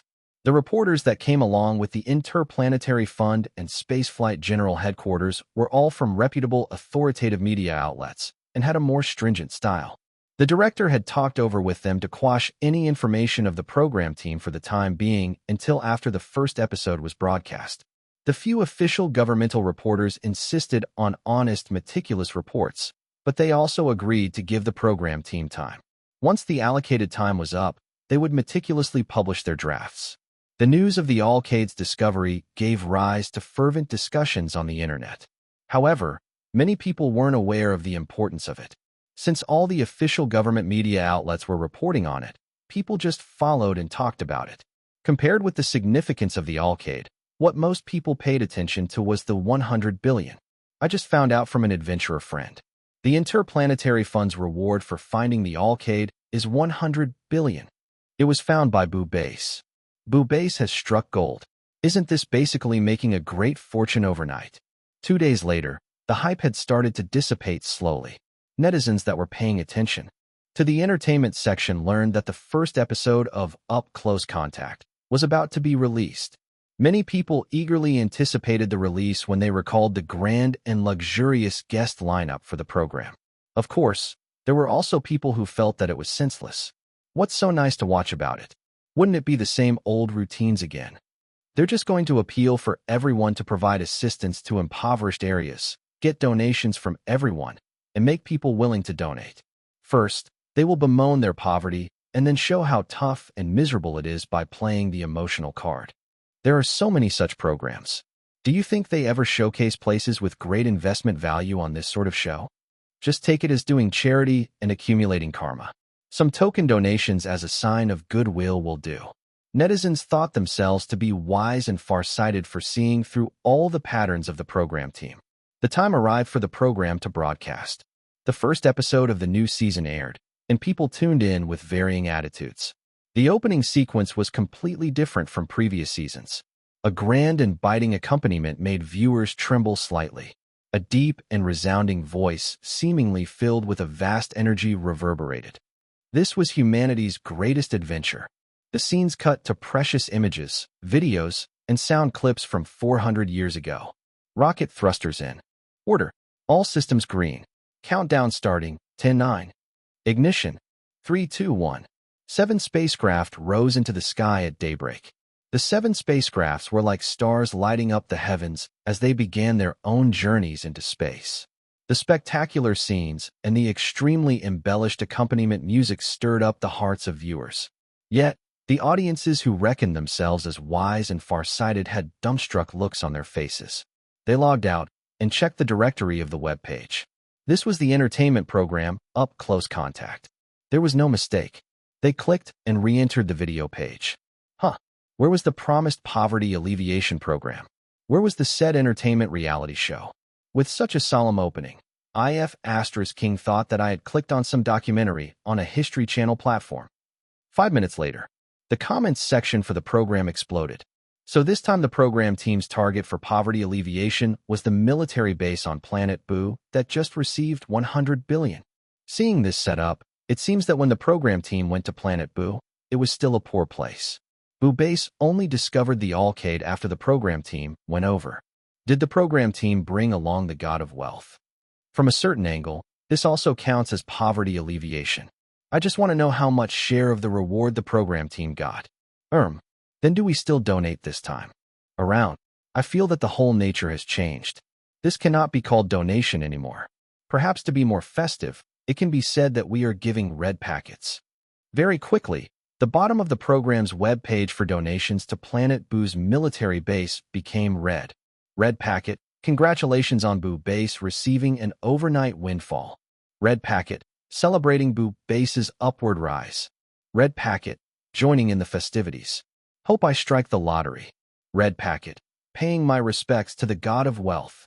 Chapter 391 Superintelligence. The program's webpage was flooded by a torrent of red packets, and many people lamented. Planet Boo is so fortunate. The poor and small base actually had such a stroke of luck. The discovery of the Alcade and the program's popularity led to another round of hot discussions online. Up Close Contact suddenly tore away its weak personality and suddenly hardened, leaving old viewers flabbergasted. In the past, the program's style had been suffering in miserable places. This time, the program was like this. Bring it on. Let the sandstorms be even more ferocious. Even the scenes of physical labor were portrayed with grandeur and spectacular significance. Citizens of Lizhou, Lizhou, and Tongzhou were all deeply stirred. Zero was personally using excavation equipment to dig. Barbara had tossed aside her obsession with cleanliness to sort out the wreckage, and Wu Tianhao's hair was all messed up. Most of the time, these three were extremely concerned about their appearance. However, this time, they had sacrificed their public images, and their dust-covered faces really portrayed true poverty alleviation. They weren't just there to go through the motions. Mazhou citizens highly anticipated the first entertainment program that Midasi was taking part in after his retirement. Furthermore, with the Merci family name, regardless of whether whatever shown was true or false, Mazhou citizens lapped up every bit of it. As for Yinzhou netizens, I wager a titanium alloy keyboard that it was surely Fang Zhao who discovered the Alcade. Our Yinzhou's divine ears isn't just all talk. It kind of makes sense now that you say it this way. It is rumored that the Academy of Sciences are eyeing Fang Zhao's ears. I have no idea whether it is true. I also feel that this discovery of the Alcade has something to do with Fang Zhao. Anyone have insider information? Wang Tai, you piece of trash. Wang Tai, who had just revealed a certain film emperor's secret wedding. What has this got to do with me? Wanting to emphasize that he had no relationship with the matter and unwilling to let everyone bash him, Wang Tai hurriedly used dummy accounts to post online. Wait and see how the official media reports this. Even if it isn't stated explicitly, we are able to see clues from the photographs. Their photographs have the highest degree of proof. Indeed, after the first episode of Up Close Contact was aired, 3 authoritative media outlets reported on the matter of Planet Boo and the Alcade. Although the discovery process of the Alcade wasn't reported on, netizens were still able to discover quite a bit of hidden evidence from the photographs that were released. Firm evidence. Official firm evidence. In the group photo for the reward conferment, Fang Zhao is standing in the center. Let me explain it a little. Of the 2 people standing in the center of the photograph, one is Fang Zhao, and the other one in the military uniform with the general stars is Bu Base Commanding Officer Flemington. The person able to stand together in the center position with the base's commanding officer is surely someone important to this Alcade excavation operation. Fang Zhao even brought a dog along. Am I the only one concerned with the reward? If Fang Zhao is able to stand alongside commanding officer Flemington, then wouldn't his share of the reward be the same as Bu Base? Even if it isn't half, he should also have gotten 30 to 40 billion right. SSS. Has Fang Zhao become super rich and powerful in just one leap? He has really become an aristocrat, no doubt about it. Many people felt surreal when they saw this. How old was Fang Zhao? How did it feel to suddenly become a multi-billionaire? Yanbei Yinzhou, retirement home for former government officials. It just so happened that Yanbei City was having a campaign and reporters were interviewing retired government officials during this period. After the matter of Fang Zhao and the Alcade came to light, when a reporter was interviewing great-grandfather Fang, he asked about great-grandfather's stance on this matter. Before the camera lens, great-grandfather Fang kept a straight and proper face as he rotated 2 walnuts in his hands. Little Zhao is participating in an entertainment program during his advanced studies period? Right, I know, he told me about it. I definitely wouldn't allow him to participate in other sorts of entertainment programs, but this is different. Providing aid to impoverished regions is a good deed. It should be advocated. A slightly tougher and tiring life isn't that much to be afraid of. As a public figure, little Zhao being able to lend a hand to officers and soldiers garrisoned at impoverished regions deserves our vigorous support. Great-grandmother Fang at the side had a composed smile plastered over her face. The reporter lamented inwardly. Look at how enlightened they are. Towards the end of the interview, great-grandfather Fang seemed to accidentally blurt out, I even personally went to Huangzhou's spaceport to send him off. This child isn't easy to handle. He heads off somewhere so far away, and we as great-grandparents will worry. Take a look at the photographs we took at Huangzhou. Great-grandfather Fang flaunted the photographs that the two old Fangs took with Fang Zhao at Huangzhou. The photo background showed Huang Arts Campus, Huangzhou's Cemetery of Martyrs, and finally the spaceport. The two elders were even wearing different clothes each time. However, the reporter's focus was on one of the photographs. He pointed at something and asked, Is this a lucky charm? Great-grandfather Fang took a look and nodded. Yes, before we went to Huangzhou, we requested for a new charm at the Cemetery of Martyrs and sent it over. After the interview concluded, people who had watched the interview forwarded the video to their good friends. There's no doubt about it. Surely Fang Zhao's good fortune is because of the lucky charm. Thus, the stream of visitors that had only recently started to decline once again exploded. The same lucky charms were sold out. People still had to have dreams of achieving 100 billion. What if it became real? In short, the program team for Up Close Contact saw a lot of publicity. The broadcasting platform discovered that the number of subscribers for the second episode of Up Close Contact tripled, and this delighted the people who held the broadcasting rights. To preserve its popularity, the program team announced that the next episode would be shot on board the Alcade. This blatant marketing ploy immediately caused an uproar among archaeologists, astronomers, and other such groups. Causing trouble. Defiling relics. Complain. We definitely have to file complaints. Even if the Spaceflight General Headquarters didn't care, could the Interplanetary Fund's personnel leave it at that? That was their trump card project back then. How could the Alcade be left there to be trampled all over by an entertainment program? However, some high-level technological researchers knew what was going on. The true core of the Alcade would surely have been brought away by the Interplanetary Fund. Even if the Interplanetary Fund hadn't removed everything, personnel from the Spaceflight General Headquarters would have also gone through it once, only leaving behind an empty shield. This way, it would also be able to satiate the curiosity of people who weren't from this field. Of the 7 spacecrafts that comprised Dream Team, only 2 others remained besides the Alcade. The only one left in as an exhibit for the general public had been disassembled, so people could only observe its exterior but couldn't enter the cabin. Thus, an incomplete spacecraft wasn't that attractive. Compared with the buzz online, the Interplanetary Fund side was much more serious. The Interplanetary Fund's headquarters was located 50 floors underground in an extremely restricted area. Many high-level supervisors didn't have the clearance, nor were they permitted down here. The majority simply didn't know of this place either, as the publicly accessible elevators only serviced 10 floors underground.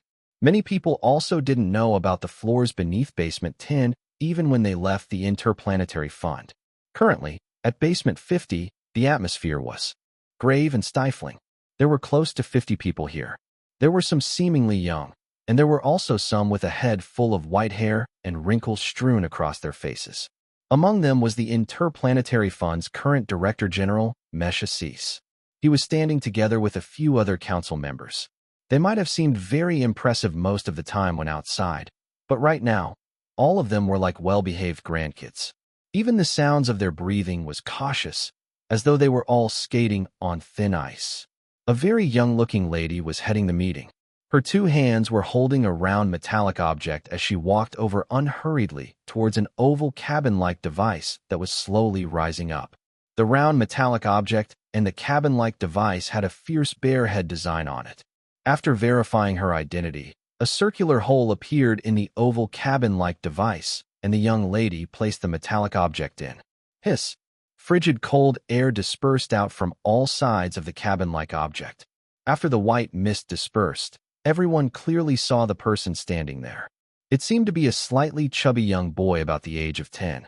When that boy opened his eyes, the current Director General Mesh Assis took a deep breath. He felt goose pimples sprouting across his whole body as cold sweat dripped down his back. This was one of the trump cards the Interplanetary Fund possessed: superintelligence. He had heard about this. superintelligence from a few of his predecessors. But when he actually saw it, he felt that it deviated greatly from what he had expected. All of those AI products, even the most first-rate ones, also wouldn't have given him such a hair-raising feeling. Those eyes that were full of vitality didn't seem so different from humans. Just by looking at this person before their eyes, how was anyone to know that beneath his surface was a mechanical core? The other interplanetary fund elders were much more calm. "Little bear, welcome home." The young lady at the head spoke. "You have worked hard." The little fatty who had been addressed as Little Bear blinked, and a flash of light appeared in his lively eyes. Older interplanetary fund elders knew that this was him analyzing newly received information. There wasn't a need to say anything. He would be able to obtain whatever information he wished to know through the internet. Before this, they had also transmitted a portion of interplanetary fund internal information that couldn't be traced over the internet into his body. "It has already been so long." The crisp, childlike voice released a sigh that didn't seem fitting for his age. "Yes, this is a new body that grandfather built according to your requests. It has been maintained all these years. Do you like it?" The young lady said. The little fatty prodded his belly with chubby hands. "I like it." After admiring its new body for a bit, the little fatty studied the young lady before him for some time before blurting out, "Chui Hua." Everyone else in the interplanetary fund hung their heads and didn't dare glance at the big boss' current expression. The name Chui Hua was personally given by Master Hung Xian, founder of the Interplanetary Fund and Spaceflight Project Dream Team's chief director, designer, and engineer. It was said that back then, Master Hung Xian had a profound love for his native literature. He had personally given the name Chui Hua to this granddaughter that he regarded very importantly. After the old master passed away, those in the Interplanetary Fund no longer dared to use this teasing name. Everyone used others' ways of addressing her, and some even referred to her as Demon in secret. After so many years, they actually heard someone using this name again. The nerve, as expected of superintelligence. He dares to provoke the wrath of the demon. As if able to sense the awkward atmosphere, the little fatty blinked and corrected himself. "Little Hua." All the Interplanetary Fund personnel drooped their heads lower and stared at the ground, as if there was or beneath their feet. Awkward atmosphere version 2.0. After a short interval, the young lady finally answered, "What? It feels like I have forgotten something." As he said that, the little fatty raised his right hand, palm skyward, and whistled. Interplanetary Fund personnel. Silence. Awkward atmosphere version 3.0. The few elders of the top brass exchanged glances. After working together for so long, they were able to discern the meanings behind their glances. What does this little fatty mean by extending his hand? Are the thoughts of superintelligence too advanced, or have I really become old? Could it be that we have to give him a red packet at this sort of meeting? Red packet? I didn't prepare one. I didn't prepare one either. What do we do? Will he cry if we don't give him one? Never had an experience dealing with superintelligence. Do we transfer him the money directly? Or do we give actual cash in a red packet? Who even carries cash nowadays? How about we give something else? Let's see what the demon does. We just have to follow after her. The few senior top brass elders shot ever-changing glances at one another and came to an unanimous decision. All of them turned to watch the person at the front. The big boss was also puzzled. "What do you want? Where is Little Riches? I didn't detect it when I scanned the surrounding area. Have you seen it?" "Riches is my pet." Superintelligence Little Bear stared at his fingers with a guilty conscience. I created him myself, when I was bored. I remember Master Hung Xian giving an order absolutely forbidding you all from creating superintelligent objects without permission." An old man couldn't help but blurt out. Under a flurry of condemning gazes, Little Bear felt wronged and hurriedly tried to explain himself. No, it cannot achieve the level of superintelligence. It is only just a retarded toy machine with its learning capabilities hindered. Did you all leave it on the spacecraft? The literal translations for Chui Hua and Hung Xian are Jade Flower and Star respectively. Chapter 392 Little Riches.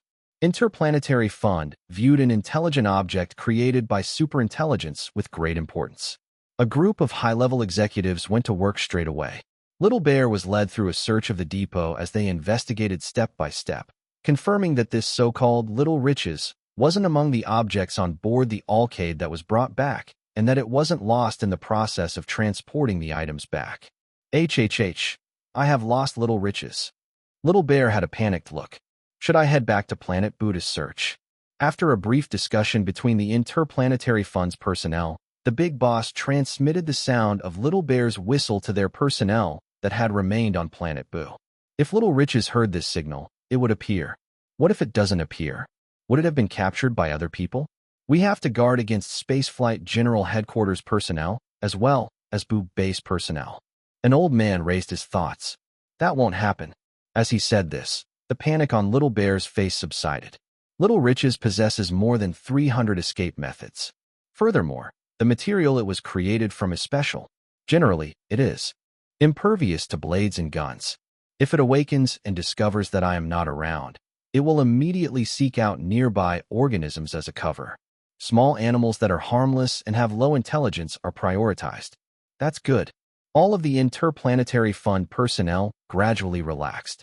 Having finally found the last superintelligence that had been lost, and having the chance to interact with the one and only superintelligent body, the personnel of the Interplanetary Fund were very indulgent towards Little Bear.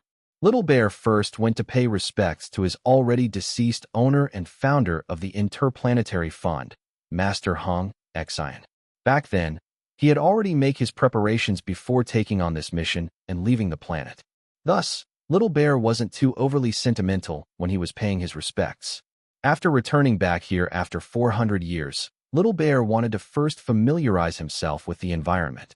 Director General Mesh Assis felt a little apprehensive when he was called over by the big boss. He was afraid that he would be demoted by the big boss because of a mistake he might have committed. This is Mesh Assis, the current Interplanetary Fund Director General. Little Bear, you can follow him and familiarize yourself for a period of time. There have been huge changes compared to 400 years ago. You will be given a week to adapt quickly and will start work after a week. A month. Kids also need vacations. Little Bear started to haggle. I was trapped in darkness under the sand for a long time. I am afraid of the dark and it's tiring. Perhaps I may even be claustrophobic. I wish to visit more vast and bright outdoor areas and rest for a period of time. Interplanetary Fund. Stop being ridiculous. Do you want to see the logs from the spacecraft for yourself? Does he really think he is a kid? After the spacecraft met with an accident and was marooned on Planet Boo, the power levels of the craft had been played around with until it had reached critical levels, and this bear kid had no choice but to go dormant. Claustrophobic my asterisk SS. To put it simply, after sleeping so long, he just wanted to head out and explore. The big boss finally spoke. 50 days. Come back to work after 50 days. It wasn't that the Interplanetary Fund's personnel were being strict, but rather when it came to matters concerning superintelligence, they needed to keep an eye on him all the time. A long vacation was impossible, especially for the one before them that was liable to cause trouble as long as he had too much free time. Planet Boo, at the sand pit where the Alcade was at. Fang Zhao had followed the program team into the Alcade for filming. As there was personnel limitations, Nanfeng and the others also couldn't enter. They waited with a leashed dog at the rest areas. Curly Hair wasn't willing to remain indoors and wasn't afraid of the heat, so he laid down outside the door and was playing with sand. Suddenly, Curly Hair's ears twitched. He got up abruptly and stared at a distant sand dune. Woof, woof, woof. Curly Hair barked and wanted to take a few steps in that direction, but was held back by the leash. Nanfeng was chatting idly with Yin Biao and Zuiyu when he was startled, got up suddenly, and rushed out. What's going on? Nanfeng glanced in the direction of Curly Hair's sights. There seemed to be something below the sun running towards them. Yin Biao and Zuiyu, who also came running out after hearing the activity, raised their guard. They signaled for Nanfeng to bring Curly Hair in. However, Curly Hair didn't cooperate. His line of sight was fixed on the activity beneath the sand, and Nanfeng wasn't able to make Curly Hair budge no matter how hard he tugged.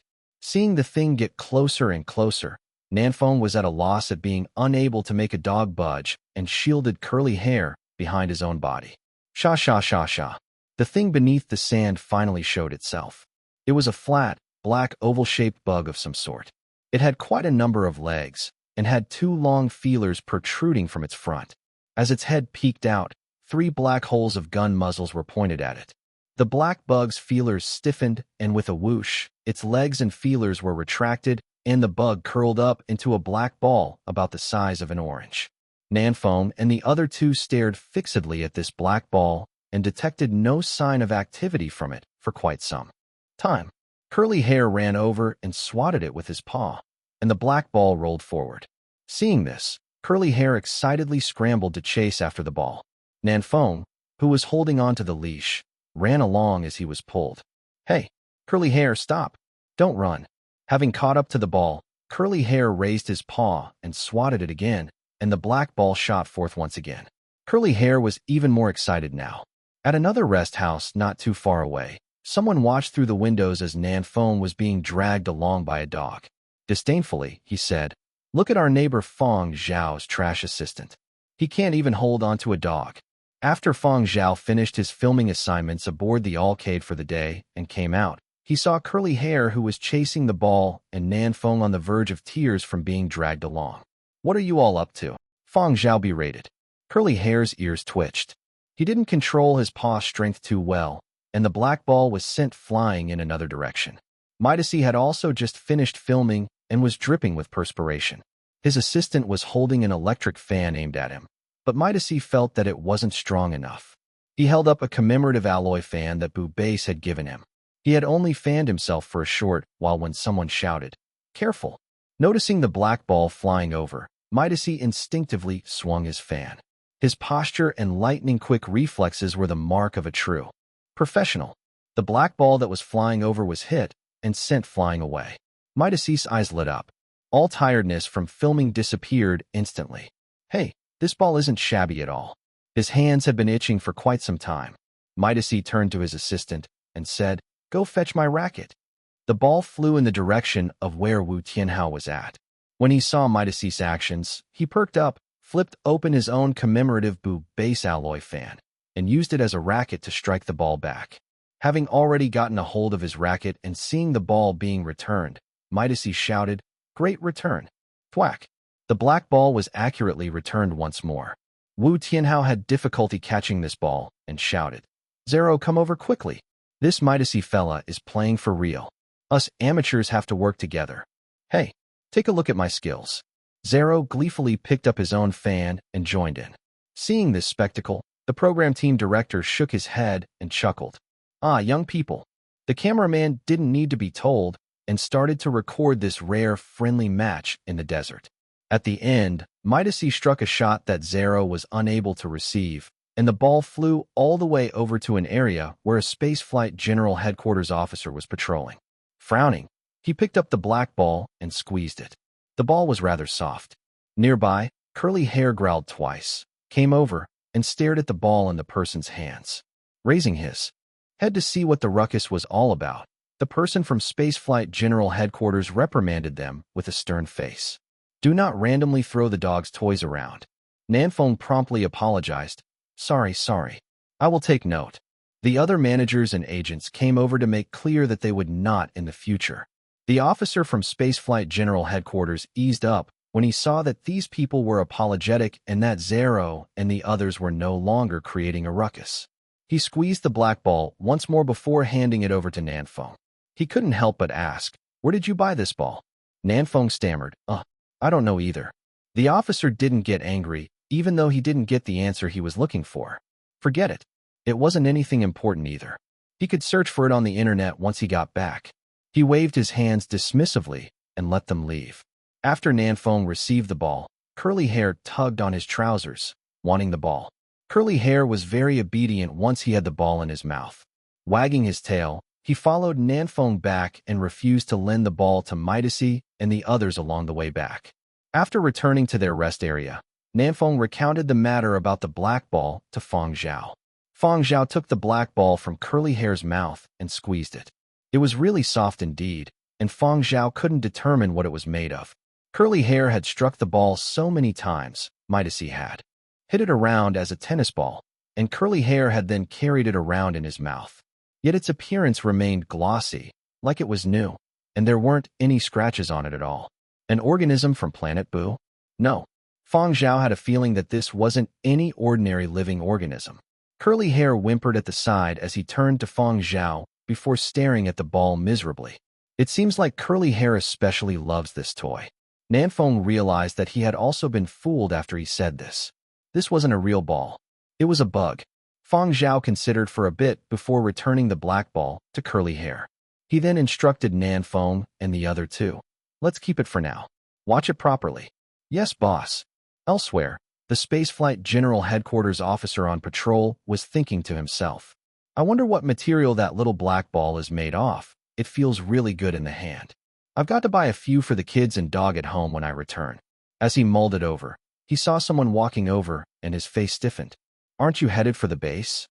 The person who came was the Interplanetary Fund supervisor who was still stationed on Planet Boo. Spaceflight General Headquarters and the Interplanetary Fund had a cooperative relationship, but they also had a rivalry. Take, for example, the Alcade's core technology. The Spaceflight General Headquarters had thought about it for very long, but had no chance of touching it. This time, Spaceflight General Headquarters had reacted quickly, but it had still been snatched by the Interplanetary Fund first. They never even got to see any trace of its black box. It was no wonder he couldn't put on a smile when the two ran into each other. The Interplanetary Fund supervisor currently wasn't in a mood to talk much either. He smiled and headed over to the Alcade. The supervisor got his subordinates to stand guard on the outside before he entered the Alcade once more. After that, he broadcast the sound clip that he had just received. After some time, there still wasn't any sign of activity. He wasn't willing to give up and tried broadcasting the sound at areas nearby the Alcade. Because this was a secret matter, he couldn't search for it openly. Neither did he dare tell anyone else. Even his own subordinates didn't know what he was looking for. He could only go about it alone and wondered to himself why wasn't a position tracker placed on such an important thing. The sound clip was broadcast for 3 days straight and the search area was widened. However, not a single trace was found. Helpless, he finally submitted a report of this outcome. Base soldiers stationed at this region also heard the whistling in the past 3 days. Each time they weren't nearby and couldn't see it clearly, so they thought that it was the Interplanetary Fund personnel that was whistling. They joked in private. The guy from the Interplanetary Fund looks strict, but it turns out that he likes to whistle. And he whistles such a kiddie tune too. The supervisor from the Interplanetary Fund, after he heard the rumor, forget it, I will just be the scapegoat. Some days later, the highly anticipated second episode of Up Close Contact was released. Indeed, it was shot aboard the Alcade, and it satiated the curiosity of many people just that. Interplanetary Fund Headquarters. Director General Mesh Assis pointed at a certain black ball that was being hit around in the scene of the program. Is that it?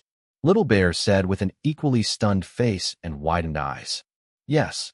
Didn't you say that it has over 300 escape mechanisms? Didn't you say it would avoid humans and look for cover? It really does. Then what is going on here? Playing dead procedures activated.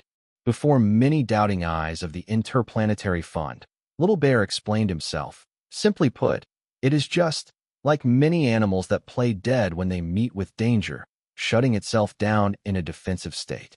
All the Interplanetary Fund personnel present heaved a sigh of relief. If it could shut itself down so easily, it was indeed just a retarded toy. However, according to Little Bear, the material used to build that retarded machine toy was very special, and it had to be retrieved as soon as possible. The material and technical knowledge couldn't be leaked. Little Bear scratched his head. He was puzzled too. In theory, unless it faced a natural predator, Little Riches wouldn't have so easily activated its highest level defensive measure, playing dead procedure. Could it be that too much time had passed, and some of the components inside had malfunctioned? Forget it. When the Interplanetary Fund retrieves Little Riches and brings it back, I will give it an upgrade. As for the time being, whatever. It's vacation time. Time to head out and let loose. Chapter 393 Super Fanboy. Interplanetary Fund's Mesh Assis felt that he had taken on a thorny assignment. After considering many candidates, consulting with his superiors, and many discussions with Little Bear, Mesh Assis called over his own son Danky Assis. Having just returned home from boat races on the sea with his rowdy friends, Danky received a phone call from his father and was called over. He wondered what important matter was going on that required his father to call him so urgently. Danke hadn't been stirring up trouble, and there hadn't been any big matters at home. Danke was pondering over the reason why his father had called him over as he arrived at the Interplanetary Fund headquarters. He stepped into the office belonging to Director General Mesh Assis and saw a little kid dressed like a bear seated on the sofa. A thought immediately rose into his head. Where did this kid come from? He swept a doubting gaze at his father before continuing to stare at the kid. Mesh Assis coughed lightly and introduced him. This is Little Bear. Bring him around to have fun for a few days. Danke wasn't happy. Whose kid is this? How many days is a few days? Mesh raised his hand and pointed upwards. Danke's pupils shrank, and he sat straight, immediately dispelling his previously sloppy manner. His was excited. This was an assignment from the top brass. Wasn't it just to bring a kid to have fun?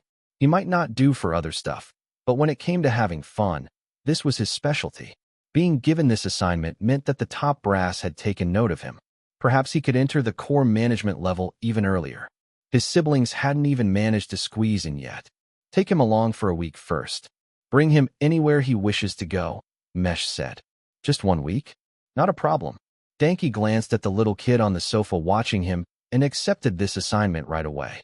Mesh had a complicated look as he watched his son. He opened his mouth to speak and then hesitated before finally saying, Do your best. Don't worry. Isn't it just having fun and making merry? I can arrange for that. No, you don't have to bother about food and drink. He will tell you if he wants anything. All you have to do is accompany him wherever he wants to have fun at. Don't worry about anything else. Mesh exhorted him to take note of a few matters. Although Danke had his suspicions, he knew that he shouldn't probe more into matters concerning the upper echelons of the Interplanetary Fund. If he asked around too much, perhaps he might not make it into the core management. All right, understood. Danke promised. I will definitely complete the assignment. Danke walked over to the sofa. He bent down and flashed what he reckoned was his warmest smile. Hello, I am Danke Assis. You are called Little Bear, right? Little Bear studied Danke for a bit before smiling innocently. Hello, Dan. Danke, this kid isn't lovable at all. However, no matter what his first impression was, Danke had accepted this assignment. He picked up the luggage with a fierce-looking bear head that his father had carried over before bringing Little Bear out. After entering a car, Danke asked, Where shall we go to have fun first? First, let's fly once around Huangqing. Little Bear replied. All right. Danke wouldn't even have any complaints even if they were to fly once around the entire Huangzhou, let alone just the capital city of Huangqing. After all, there would definitely be benefits for doing so. He would treat this little kid belonging to some great leader just like how he would treat his ancestors. Mesh stood at the window of his office as he watched a flashy flying car rise and fly into the distance. He sighed and wondered how many days his son would be able to handle this superintelligence for. 2 days later, Mesh was looking through some documents when he heard that Danke was looking for him. He wasn't too astonished and told his assistant to send Danke in. Father, Danke dragged his voice in a miserable manner when he entered. He knelt down and hugged Mesh's thigh. You are my own father. There was a greenish bruise around one of his eyes. The word B** starred was written across his face, and his delicately arranged bangs was a mess. Danke's eyes were also shimmering with tears. Danke took one look and sighed. Tell me the truth. Danke exhaled and pointed to the words on his face. I lost in a game. He then pointed to his eye with the bruise. My tone was a little unpleasant when I was shaken awake, so I got hit. Father, how old is this kid? His strength is really off the charts. He had been beat in a game and had even lost in terms of strength to a kid. This was really the first time Danke had ever suffered such a heavy blow. Mesh knew his own son best and knew that Danke's words could only be believed to a certain extent. Danke was surely hit because he had lazed in bed and had put on an attitude while getting up. Superintelligence could be used as a fighting weapon. Thus, Danke's bruised eye couldn't even be considered playing around. Therefore, Mesh only replied to Danke's tearful complaints with a heartless, "Oh," followed by, "Since you can't accomplish this assignment, I will just hand it to someone else." Don't. Danke blurted out hurriedly. He didn't really want to give up on this assignment. He had only come over to let his father and the Interplanetary Fund leaders know that this little kid was a handful, as well as to let them know how tough it was on him. Dad, Is that really from the great leader's family? Denki asked in a hushed tone. Mesh nodded. Kids of the great leader's family are really extraordinary. Denki put on a serious expression, stood up, and smoothed his messy hair. Don't you worry, I can still persevere. With these acting skills, even if you don't get into the core management, you can still try your hand in acting. Mesh said with a wooden face. Hee. Denki giggled as he jumped up and loosened his arms. I will be heading back first. I have given the broadcast video platform's account to that little kid to watch serials. He likes Founding Era. The full series should be able to keep him busy for quite a long time. The moment he had mentioned the full series of Founding Era, Denki had felt that his own resourcefulness deserved to be praised. How am I so smart? He reckoned that the little kid wouldn't have even completed watching a chapter by the time this assignment was over. Don't imagine him being too simple. You do your best. Mesh emphasized once more. Hey, don't you worry. Denki waved his hands and hurried back. He had taken the opportunity to come over and show his presence while that bear child was watching the serial. However, when he returned home, Denki realized that this bear child's speed at watching serials was a little too fast. When Denki had left, the kid had been watching the Founding Era Shijo chapter. How had it become the Yinzhou chapter when he got back? Hadn't he been gone for only an hour? He took a look at Little Bear, who seemed like he was about to cry while watching the Yinzhou chapter. Denki changed to a pair of slippers before coming back to the room and saw that Little Bear's eyes that had been teary and red had returned back to normal. There wasn't any trace that he had been about to cry. Denki was astonished. So tears can really be stifled. He suffered yet another blow. This little kid actually had better acting skills than him. Really well acted. Little Bear exclaimed. Of course, take a look at Founding Era's cast and crew. Oh right, Little Bear, after watching so many episodes, who is your favorite actor or actress? Denki returned back to the moment and asked. Fang Zhao. Fang Zhao? What? Real? SSS? Aren't actors all acting? How can that be real? Then his acting is the most realistic. What does a kid know about being real or not? I want his autograph. Don't have it. I will help you purchase one online. I want to take a photograph with him. He is on a foreign planet filming and can't return. Why? Have you learned from others to chase stars? Chasing stars will make you brainless. Denki tried to frighten Little Bear. Oh, so you have chased stars before? Little Bear asked. What do you mean by that? This brat is totally not adorable at all. Seeing that Little Bear wasn't replying, Denki asked, will you be continuing to watch the series, or do you want to do something else? Watch the series. All right, you go on watching. Call me if you need anything. There's food in the refrigerator. Help yourself if you get hungry or thirsty. I will be returning to my room to catch up on some sleep first. Little Bear's only raised his hand to wave Denki off, his eyes remaining fixated on the screen. Denki returned to his room to shower and wash the markings off of his face. He applied some medicine to his bruised eye and took a nice afternoon nap. When he got up, he discovered the bear child watching a concert. A video of Fang Zhao's concert. Denki yawned and muttered to himself, no longer binging the series. Kids sure are fickle. Denki was jolted awake by the shock he got when browsing through the history of his video broadcasting platform account. The full series comprising of every episode from each chapter of Founding Era had been completed. Even those edits and interviews had also been searched for and watched. Denki took a look at the time. He double-checked that he had only slept for 2 hours and not 2 months. Denki wondered whether that kid had just fast-forwarded through the videos. Denki stretched his neck out to observe and saw that the bear kid was really watching the concert attentively and didn't seem to have any intention to fast-forward. Thus, Denki left the projection room and sent his father a message. That bear kid is chasing stars now. Will that be a problem? Mesh immediately returned with a video call. What's going on? It's like this. Do you see?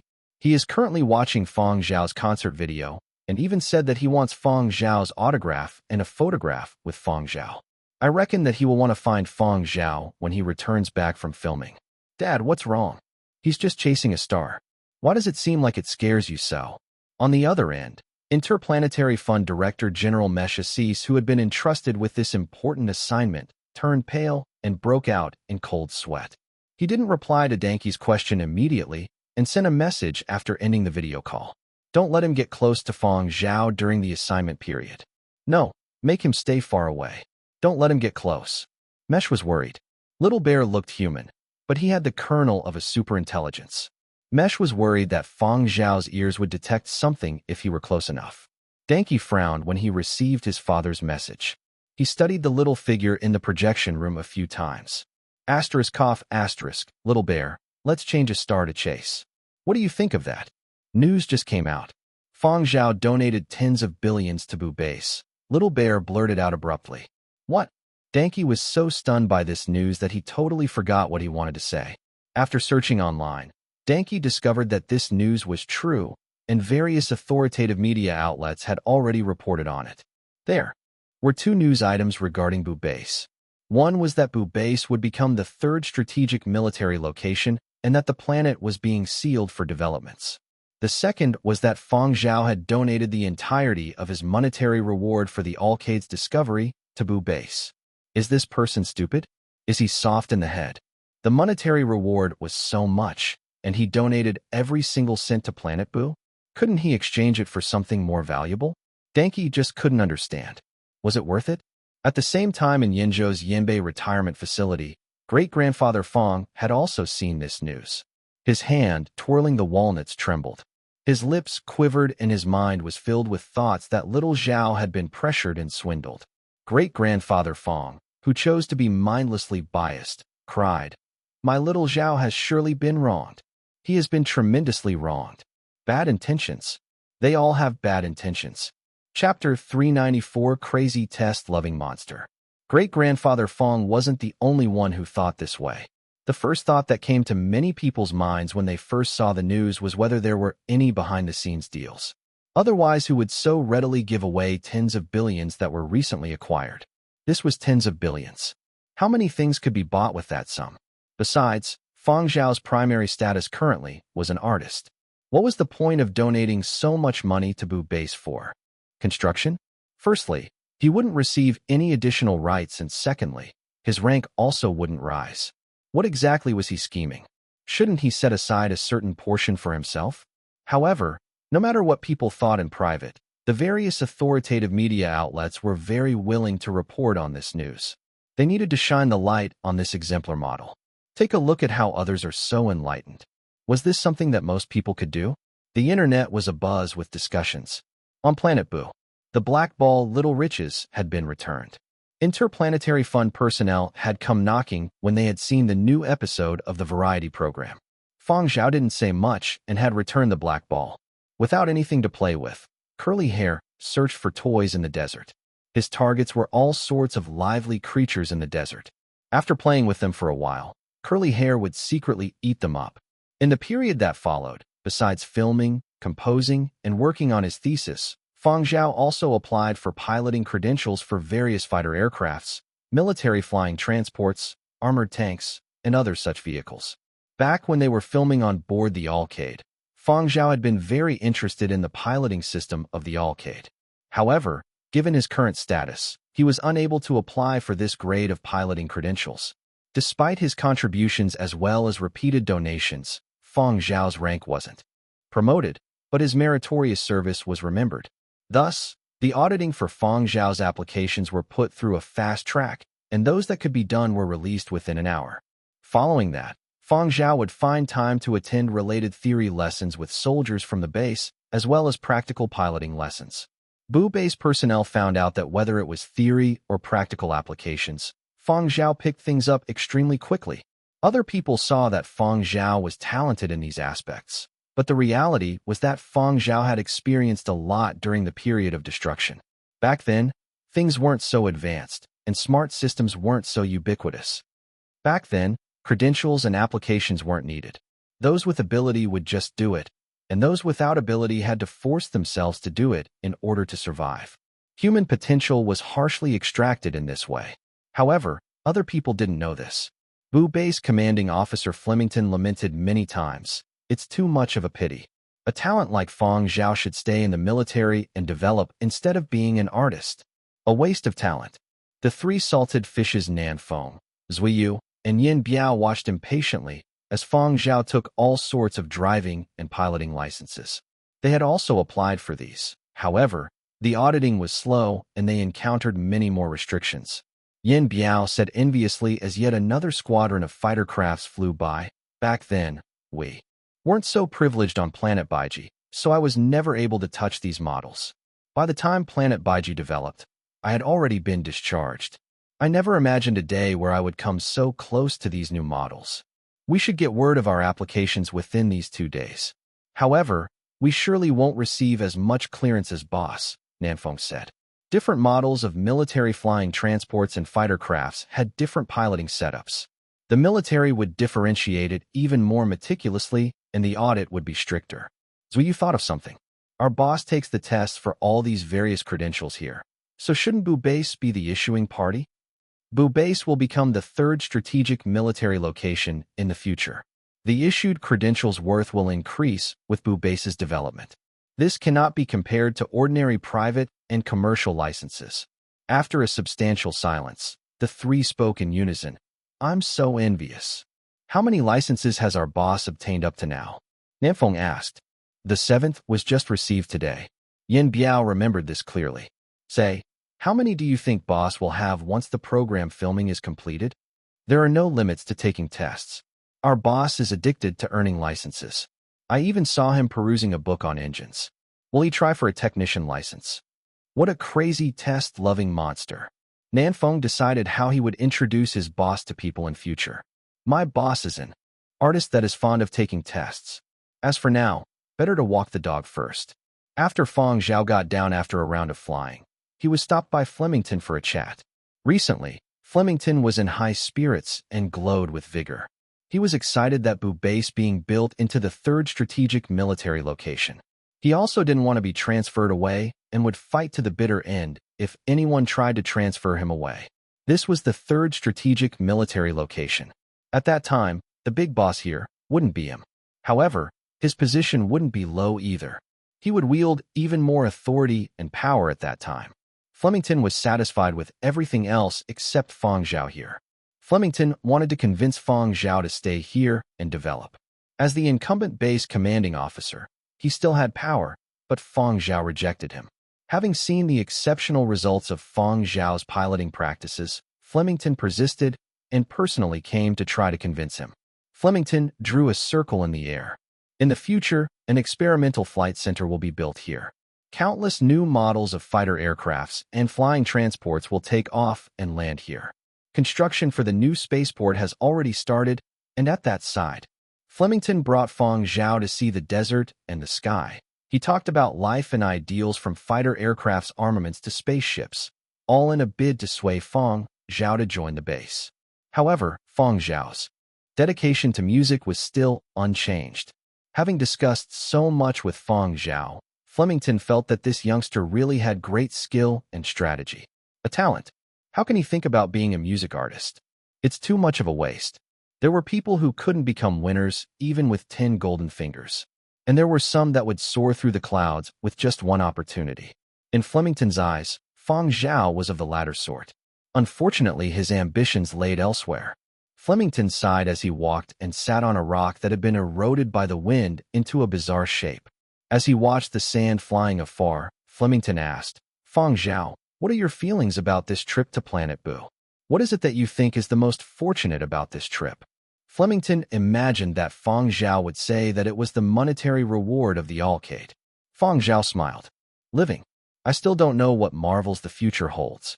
While speaking, Fang Zhao received a notification about internet access time. As internet access time wasn't fixed because Planet Boo's construction projects constantly changed, the program team only got internet access when they received the notification. The duration wasn't very long either.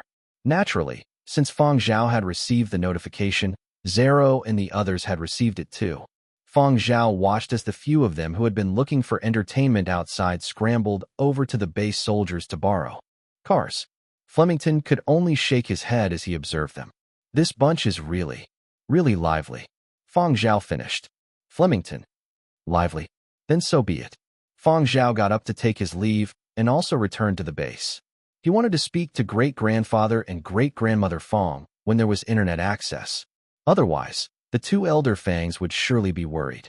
Elsewhere, Zero and the others immediately got down to business the moment they received the notification for internet access. Now, Planet Boo was very busy throughout, and all the flying transports were in use, so they couldn't rent any. All they could borrow were cars, and the ones available weren't very good either. Alternatively, they could wait for the program team's large car to pick them up, but that would require at least half an hour more. Since they were so eager to head online, that half hour that could be saved was really precious.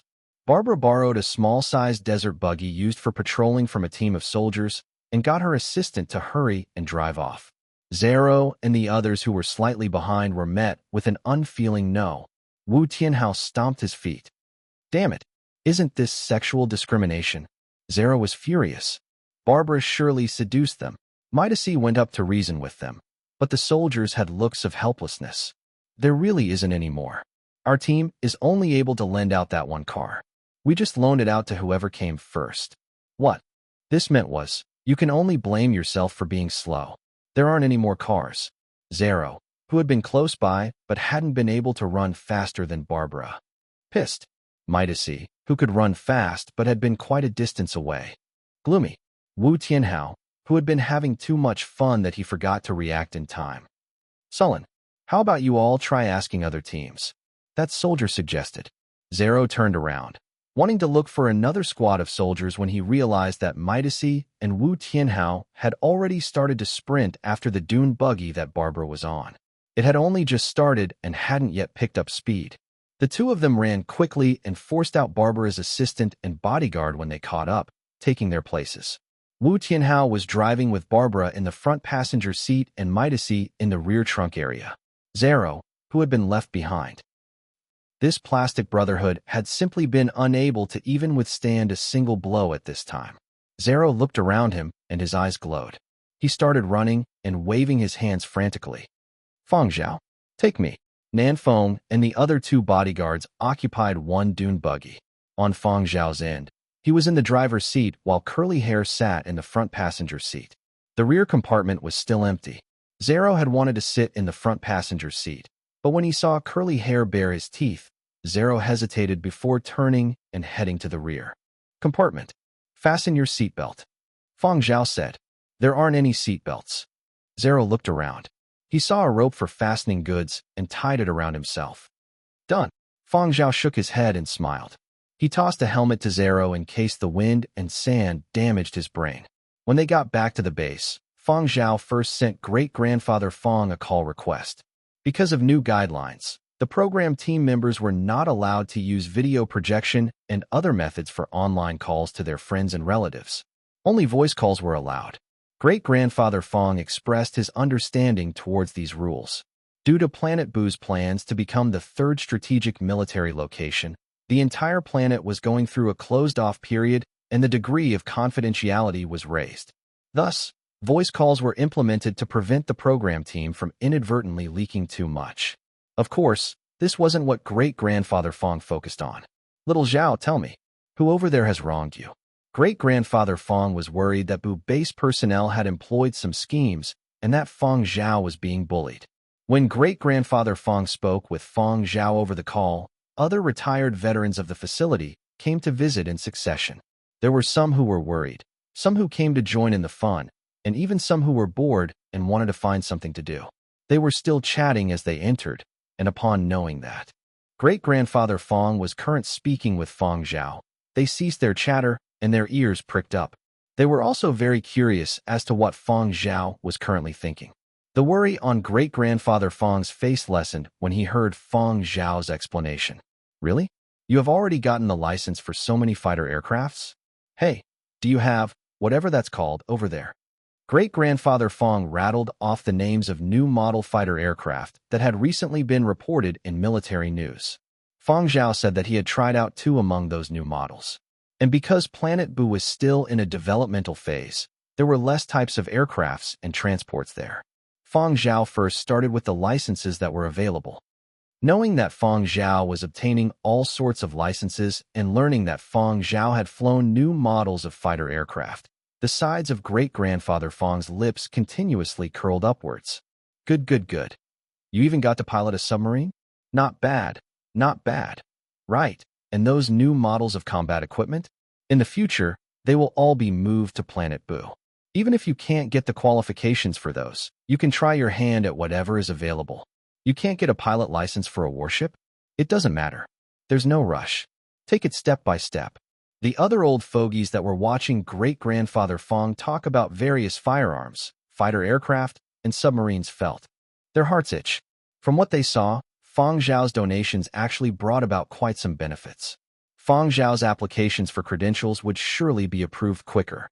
Great-grandfather was beaming. Nobody knew what Fang Zhao was saying, but great-grandfather Fang nodded his head continuously. You haven't done anything wrong. So be it if you donate.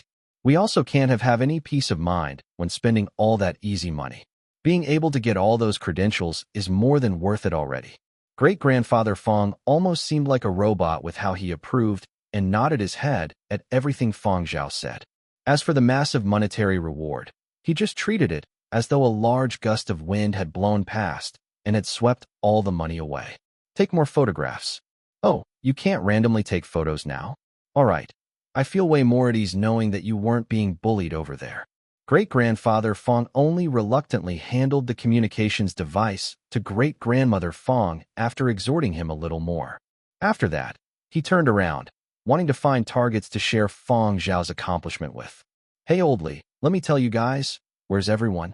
The living room that was filled with people moments ago was now completely empty. Salted fishes is a term for idle people in Chinese. Chapter 395 Celebrity Popularity Chart. After ending the call with great-grandfather Fang and inquiring with base personnel, Fang Zhao took a photograph and sent it back. Fang Zhao stood before a new model of fighter aircraft that had been recently announced in governmental news. Other models couldn't be photographed, so only this model was shown. However, just this one photograph was enough to allow great-grandfather Fang to show off for a long time. Days passed, and there weren't many days left for the program team's filming. Due to the plans for Planet Boo to become a military strategic location, the program team were already being urged to hasten their filming. Therefore, even if the director wanted to drag on and film for a few more days, the remaining time frame for filming was still compressed. This season of the program had a slight change in style. It didn't have the entertainment style of previous seasons and was slightly more serious and proper. However, despite less comedic elements, viewership was actually tens of times higher than previous seasons. The episode filmed on board the arcade was also the episode that had the highest ever subscription rate. Zero and the others also received some token monetary reward for the matter of the arcade. For them, this was just a rather precious and commemorative red packet. They placed this sum inside their bank accounts and wouldn't use them, but they donated even more items. This was especially so for Zero. The value of stuff he donated was more than twice the amount he received. This wasn't because he was suddenly enlightened. Rather, he knew deep down that, after getting the monetary reward from the arcade, he would get hit if he didn't donate some stuff back. Fang Zhao felt that his time on Planet Boo was very fulfilling. Besides filming, he was still busy composing, writing his thesis, obtaining piloting licenses, and occasionally finding the time to have fun with Zero and the others. There was a saying, small beginnings show how things will develop. From his experiences on Planet Boo, Fang Zhao could see the trend of technology and culture of humankind in the new era. He could also see how it would develop in the future. Although there were certain aspects that were unsatisfactory below the surface, as a whole, it was still rather good. Looking forward, the short-term future was not too bad. Plans for Planet Boo to become the third strategic military location was proof of humankind's ambition. It wasn't anything bad. As long as the pace of progress was moderated, this sort of ambition was a good thing, especially in the hands of a leader that had experienced the period of destruction. Fang Zhao was very happy to see the current state of development. Even his old friends would have agreed if they were here as well. Fang Zhao was very gratified. This sort of feeling was like holding a child's hand and watching him continue to walk on steadily and with determination after letting go of the child's hand. Far away, in the sealed region, huge flying transports were taking off and landing. The night sky was especially bright. Above the area where Planet Boo's new spaceport was being constructed, the sea of stars was like an approaching dream. Fang Zhao jotted down another star on a certain page of his notebook. On the day of leaving Planet Boo, A military reporter came looking for Fang Zhao and asked whether Fang Zhao's results for the various licensing tests he took could be made public. Fang Zhao thought about it before agreeing. Days later, the official military media outlet published a table of Fang Zhao's test results on their social media platform. The official military media outlet had disseminated this using Fang Zhao as an exemplary model. After this was released, many authoritative media outlets fell over each other in a bid to circulate this news first. Fang Zhao had yet to return when the news was abuzz. On that table was a series of licenses that Bu Base had conferred on Fang Zhao. There were many licenses for models of fighter aircraft, combat equipment, and even submarines. There were all sorts of licenses, vehicles that flew in the sky, traversed on seas, and ran on land. Military enthusiasts hurried to educate general netizens and analyze the models, technology, and military grades of all these. Many people were astonished. Although I don't really understand, it feels very advanced. Passing all of this with excellent results. Isn't he some sort of top student? What top student? This is called a study god. Those licenses can't just be obtained by burying your head in theory. Even people with remarkable studying ability, mental strength, and other traits would find it difficult to even obtain one. He managed to pass them all during the duration he was filming for a variety program. In the military, this would be considered a special grade already. Special grade. From my impression, Fang Zhao is still a refined and gentle young artist. The one above. What gives you the misconception that Fang Zhao is a refined and gentle young artist? Is it the videos of the inhuman, crazy point-sweeping demon that is still highly circulated in gaming forums? Or is it the videos of Fang Zhao's operational abilities that were in no way inferior to garrison soldiers back when he underwent military service? Or perhaps it is the awakening you with coolness musical style that has already started to be forgotten by people. Which of these show refined and gentle? At Yinbei's retirement facility, great-grandfather Fang had been happily browsing through when he saw this and got mad. How is my family's little Zhao not refined and gentle? However, great-grandfather Fang's voice of justification was too weak and didn't change the opinion of the majority of netizens. Then the question is, why does he not enter the military instead of dabbling in the arts with this sort of ability? Someone asked. I am just curious why those at the back of the list are pixelated. In the table released, details on the last 2 rows were concealed. All that was shown was Fang Zhao's results as well as verification of Bu Base issuing the license. Probably some certain things that are still within the confidentiality period. I have a nagging suspicion that Fang Zhao has obtained even more credentials that haven't been made public by the military. The military also has artists. Would Fang Zhao head in that direction in future? Insider info. Many units are actually intending to recruit Fang Zhao over. Wasn't there that guy from the entertainment circle that was specially recruited into the military? He exposed for misappropriating military funds last month. However, if it were Fang Zhao, I wouldn't have to worry. You don't say? He already donated tens of billions. As if he would care about that tiny bit of military expenses. Seeing the current momentum, he is being publicly pushed forward as a role model. In the future, if he is really specially recruited in, he would surely rise really quickly. Back then, he was promoted by 1 rank after being discharged from military service and converted to reserve duty. If he really gets specially recruited, I reckon that he will get promoted again. I've heard before that artists in the military rise really fast. It is different from those in combat squads. It is easy for them to provide meritorious services and receive awards. The only thing I'm not too sure about is whether Fang Zhao can rise to general before the age of 50. A soldier that doesn't wish to be a general isn't a good artist. If I were Fang Zhao, I would surely accept the special recruitment. That is the rank of general we are talking about. According to the stipulations, it is difficult for those artistic types to have real authority. What's the use without any real authority? Glory and salary is enough. No real authority is fine too. The internet was full of guesses on whether Fang Zhao would be specially recruited into the military. Huangzhou, Mo Lang's residence. The formerly quiet and peaceful atmosphere was shattered by a furious roar. All of you better give up this goddamned idea. That is a talented genius I have painstakingly cultivated. He still has a long way to go in the path of art. He wouldn't cherish that sort of place. Mo Lang's beard twitched continuously as he faced his communications device.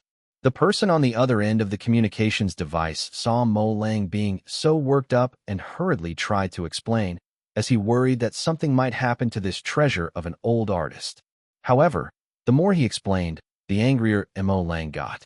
You have said so much, but at the end of the day, aren't you still trying to poach him? Impossible. Mo Lang didn't wait for the other party to try persuading him again and ended the call. At his age, Mo Lang had really seen a lot. If Fang Zhao was specially recruited into those units, the academic atmosphere there would surely be inferior compared to where he was. If he was duped, he would spend all of his time attending various social events and take on varying assignments. Inside, there were also many people who fought both openly and in the dark for the sake of promotion. Mo Lang definitely wouldn't let Fang Zhao go over and waste his precious artistic talents. Mo Lang took a deep breath and paced up and down.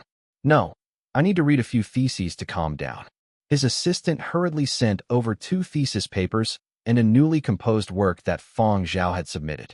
It was only then did Mo Lang's mood lighten. Let Fang Zhao start on preparing his graduation concert the moment he returns. Don't let him get distracted by other matters. This was what Mo Lang had decided. He wasn't entirely reassured, so he contacted a few people to quash the news that the official military had released. He didn't wish for Fang Zhao to see news about him everywhere on the internet when he returned. There were people who felt that this was completely unnecessary. There was so much news on the internet every day. It was hard enough for this sort of disseminated news to persist for 2 days, let alone maintain its popularity for a sustained duration. 2 days later, news of Fang Zhao's results on Planet Bu died down. Mo Lang was delighted, but only for a while. Very soon, that official military news that had been published was dug out again, and its viewership rose. What? What is going on? Mo Lang was stunned. In the space station orbiting Earth, Fang Zhao and the entire program team had finally returned. However, they were still required to go through immigration processes and a quarantine, which meant that they had to stop at the space station for a while. Everyone from the program team, including Zero, didn't have any complaints. There wasn't anything to fret about, and there was internet access here. With internet access and food, these people were even happy to stay here for an entire month. Damn, Fang Zhao, you're trending on social media again, Wu Tianhao exclaimed while browsing the news. He had originally wanted to post a good-looking photo of himself. However, he hadn't expected to see Fang Zhao's name as one of the top searches after he logged into his account. Nanfeng was also abnormally excited. He had also seen it at the same time as Wu Tianhao. He was somewhat in disbelief, so he carefully gathered some information and asked around before coming over to explain things to Fang Zhao. Boss, Star Cup has recently concluded. You are ranked first on the celebrity popularity chart. The Star Cup was organized by the Interplanetary Fund in conjunction with science associations, the Ministry of Education, and higher learning establishments from every continent. It was a global extracurricular competition for innovation and entrepreneurship for secondary school students. Its name came from the father of spaceflight, Master Hung Xin. In his later years, Master Hung Xin had brought out a portion of his fortune and had established the Star Cup. In the words of Master Hung Xin at the beginning when this was established, fame, I will grant it. Benefits, I will also grant it. It is right here. Come take it if you have the ability. Star Cup was a top-notch challenge for secondary students throughout the world. It was also considered a gathering of geniuses. It was held once every 3 years. At this time, various top universities and large-scale companies throughout the world would prepare to poach the participants. If they couldn't poach them now, they would try to sign them to binding contracts for when they were finished with their education. Some students who performed exceedingly well in the Star Cup Challenge match were signed by the world's top 100 corporations before they even stepped foot into university. It could be said that everyone who participated in the Star Cup were elites, and that those who survived until the final rounds were the elites among elites. They were considered genius-tier students in certain aspects. At the end of the Star Cup, there would be an awards ceremony. The Star Cup would invite a celebrity to the awards ceremony according to the requests of students that participated in the Star Cup Challenge. This was the usual practice. Who was to say that geniuses couldn't chase stars? And currently the voting charts had reached this point. Only students that participated in the Star Cup Challenge and passed through pre-selection. Would have voting rights. This couldn't be falsified. At the present moment, Fang Zhao occupied the first position on the voting charts. Nanfeng glanced at Fang Zhao's expression before continuing. According to convention, the invited celebrity has to perform at the awards ceremony. Boss, you have to be prepared. The literal translation of Hung Xin is star. Chapter 396 Bomber. The voting period was not yet over, but Fang Zhao's dominance in the charts was clear. Nanfeng had to begin his preparations. Boss, if you receive the invitation from the organizers, you probably won't reject it, right? Nanfeng asked. I won't, Fang Zhao replied. Let me think about the performance. All right, given the present circumstances, Fang Zhao receiving an invitation was certain. As a positive role model publicized by the media, there was no reason not to invite Fang Zhao. It was as Nanfeng had thought. The organizing side contacted Fang Zhao's side before the voting results were even concluded and invited Fang Zhao for Star Cup's victory ceremony. Mo Lang didn't wish for Fang Zhao to take part in other activities after returning back, but it wasn't good to reject this. The significance of Star Cup wasn't the same. Even though it was against his will, Mo Lang could only agree. Fortunately, the graduation concert plans that Fang Zhao had submitted satisfied him. Progress was also good, and it showed that Fang Zhao hadn't neglected making preparations for the graduation concert. All this while being busy with other things. However, Mo Lang still called Fang Zhao over for some lessons in seclusion before the Star Cup victory ceremony, as well as amending the graduation concert plans that Fang Zhao had submitted. Therefore, Fang Zhao didn't have too much time to head out after he returned to school. Fang Zhao also didn't attend a banquet that Zero hosted when he came on a vacation to Huangzhou. Zero felt that it was really a pity that Fang Zhao couldn't come out. My brothers are rather looking forward to see you. Oh, I have a good bro that was also invited by the Star Cup organizers. You two will meet when the time comes. Who? Fang Zhao asked. He was also a little curious. It's Bobo or Chubo. His nickname is Bomber. He's the one who ended in second place on the Star Cup's voting list of the most popular celebrities. After ending the call with Fang Zhao, Zero then looked through his address book and picked people to contact in succession. He wanted to call a few more people to have fun and liven things up. He hadn't gathered together with his bunch of good-for-nothing friends for quite some time, as he had been on Planet Boo for poverty alleviation. Zero also contacted Danky Assis. Come out and have fun. I'm not free. I have to look after a kid. Danky really wanted to go out and have fun, but wasn't able to spare the time. He had already completed the assignment his father had given to him at the beginning, but perhaps because he had looked after the kid too well, management was too lazy to change the kid's caretaker. They had asked Danky to accompany Little Bear to play every once in a while. Thus, Danky wasn't free today. Zero had learned the news of Danky looking after a kid from his bunch of good-for-nothing friends back when he had been alleviating poverty on Planet Boo. At that time, he had jumped up in shock. Those scoundrels knew how to go crazy, but there always had a limit. When they heard that Danky was at home looking after a kid, all of their imaginations ran wild. It was only after Danky explained that they understood that the kid was something like a crown prince of the Interplanetary Fund. After that, they stopped joking about the kid. Wasn't your assignment completed? Hasn't it been so long already? Zero didn't understand. New assignment. That kid has probably started school somewhere, so he comes out during the holidays. In any case, I have been called over to accompany the kid to have fun for this period. Danky sounded tired. All right, another day then. Bobo came to Huangzhou today and will be staying for a while.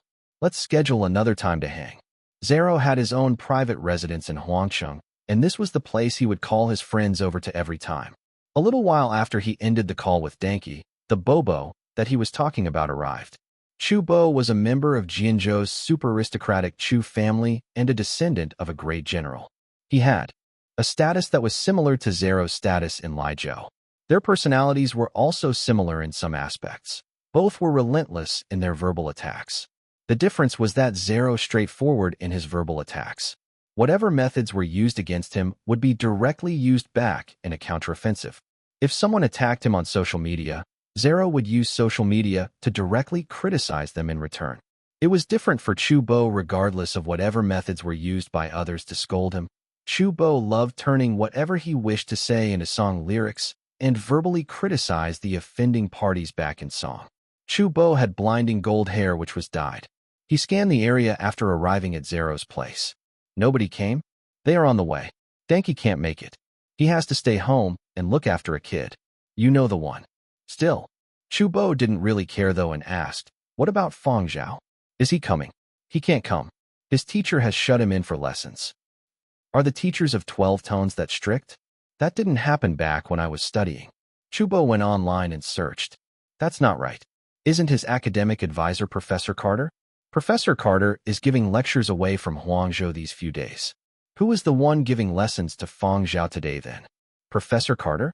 I'm not sure. Zero recalled the Fang Zhao's words. However, during the call, he seemed to have spoken to someone on his end. If I heard correctly, it sounded like Teacher Mo or something. Mo Lang. Chubo got excited. He rubbed his hands in glee and continued. This won't do. I have to run into Fang Zhao when the time comes and have a good chat with him. Chubo had always paid attention to Fang Zhao because of their similar age and because both studied music. Although their approach was different, people would still compare them side by side.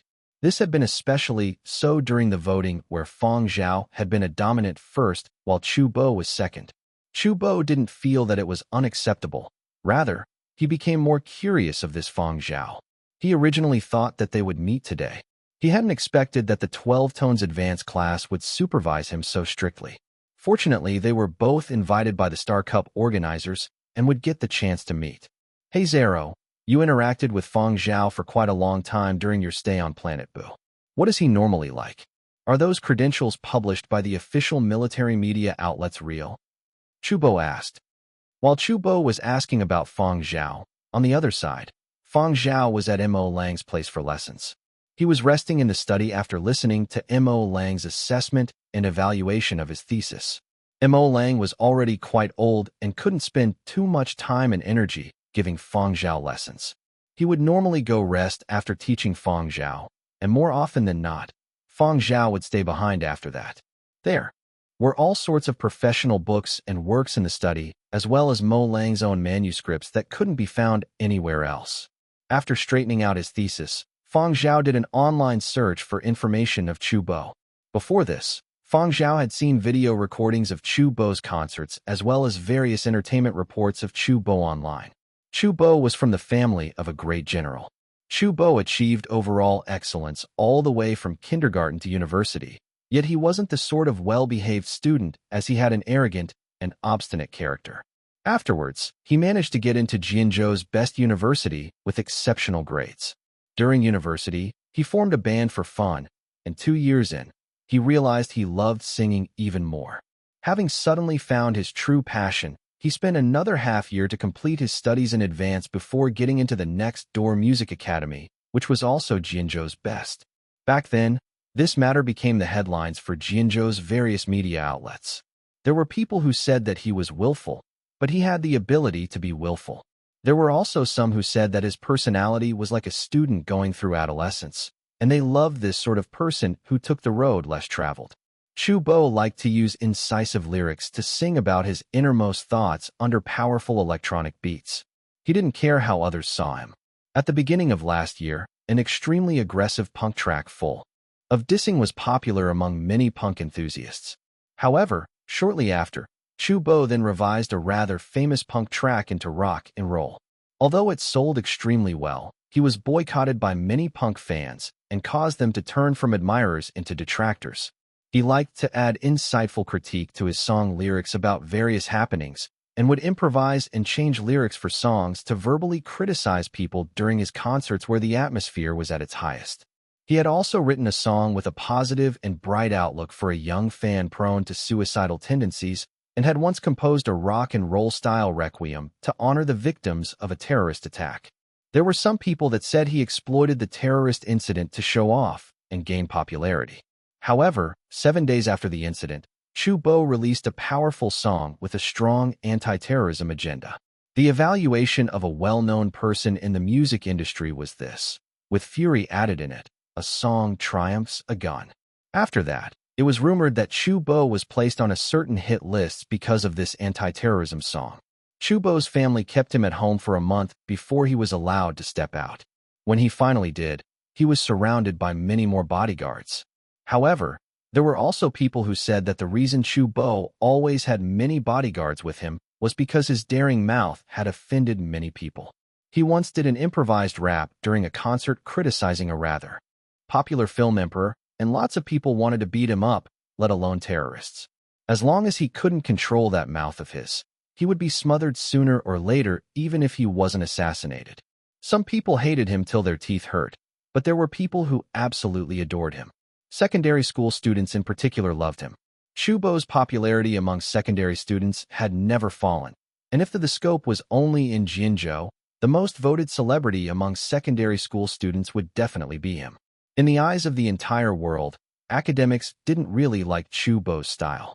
Chu Bo's status in the music circles wasn't too high, but he still maintained extremely high popularity among secondary school students. Chu Bo had also been invited to the previous iteration of the Star Cup's victory ceremony. This year, he had been a hot favorite in the Star Cup, except that there was the unexpected emergence of Fang Zhao. On the day when voting concluded, many students from Jinzhou had even protested. Fang Zhao watched Chu Bo in his concert video. When this sort of person stood on stage, he was majestic, willful, and ostentatious. It was as though his entire body was emanating with light, just like a little blazing sun. The point where he glowed brightest was when his mouth did as his heart wished, and it could not be concealed. And the media's assessment of him was accurate indeed. Chu Bo would really change lyrics when the atmosphere was intense. From time to time, Fang Zhao would see the lyrics at the bottom of the screen be replaced by asterisk, asterisk, asterisk, or beeps, and the frequency of this was highest when the live atmosphere was at its most intense. This wasn't a good habit. Fang Zhao thought about the Star Cup victory ceremony. Chu Bo wouldn't start cursing at that sort of occasion, would he? Chapter 397, The Most Dangerous Person. Nanfeng didn't have any hesitation regarding this invitation. While Fang Zhao was being kept at the venerable Mo Lang's side for supplementary lessons, Nanfeng brought Zuiyu and Yin Biao to the venue first for a walk-around, and to get a better understanding of the place by talking to staff there. The venue was beside the hotel the participating students of the Star Cup Challenge were staying at. When Nanfeng and the other two went over, they were still able to see secondary school students from various continents moving about in their uniforms. In the hotel's main lobby, there were some reporters ranging from school journalists to entertainment hosts. Some were able to find a student or two to interview, while others were standing there waiting for an opportunity. The one who attended to Nanfeng was a staffer from the Science and Technology Association.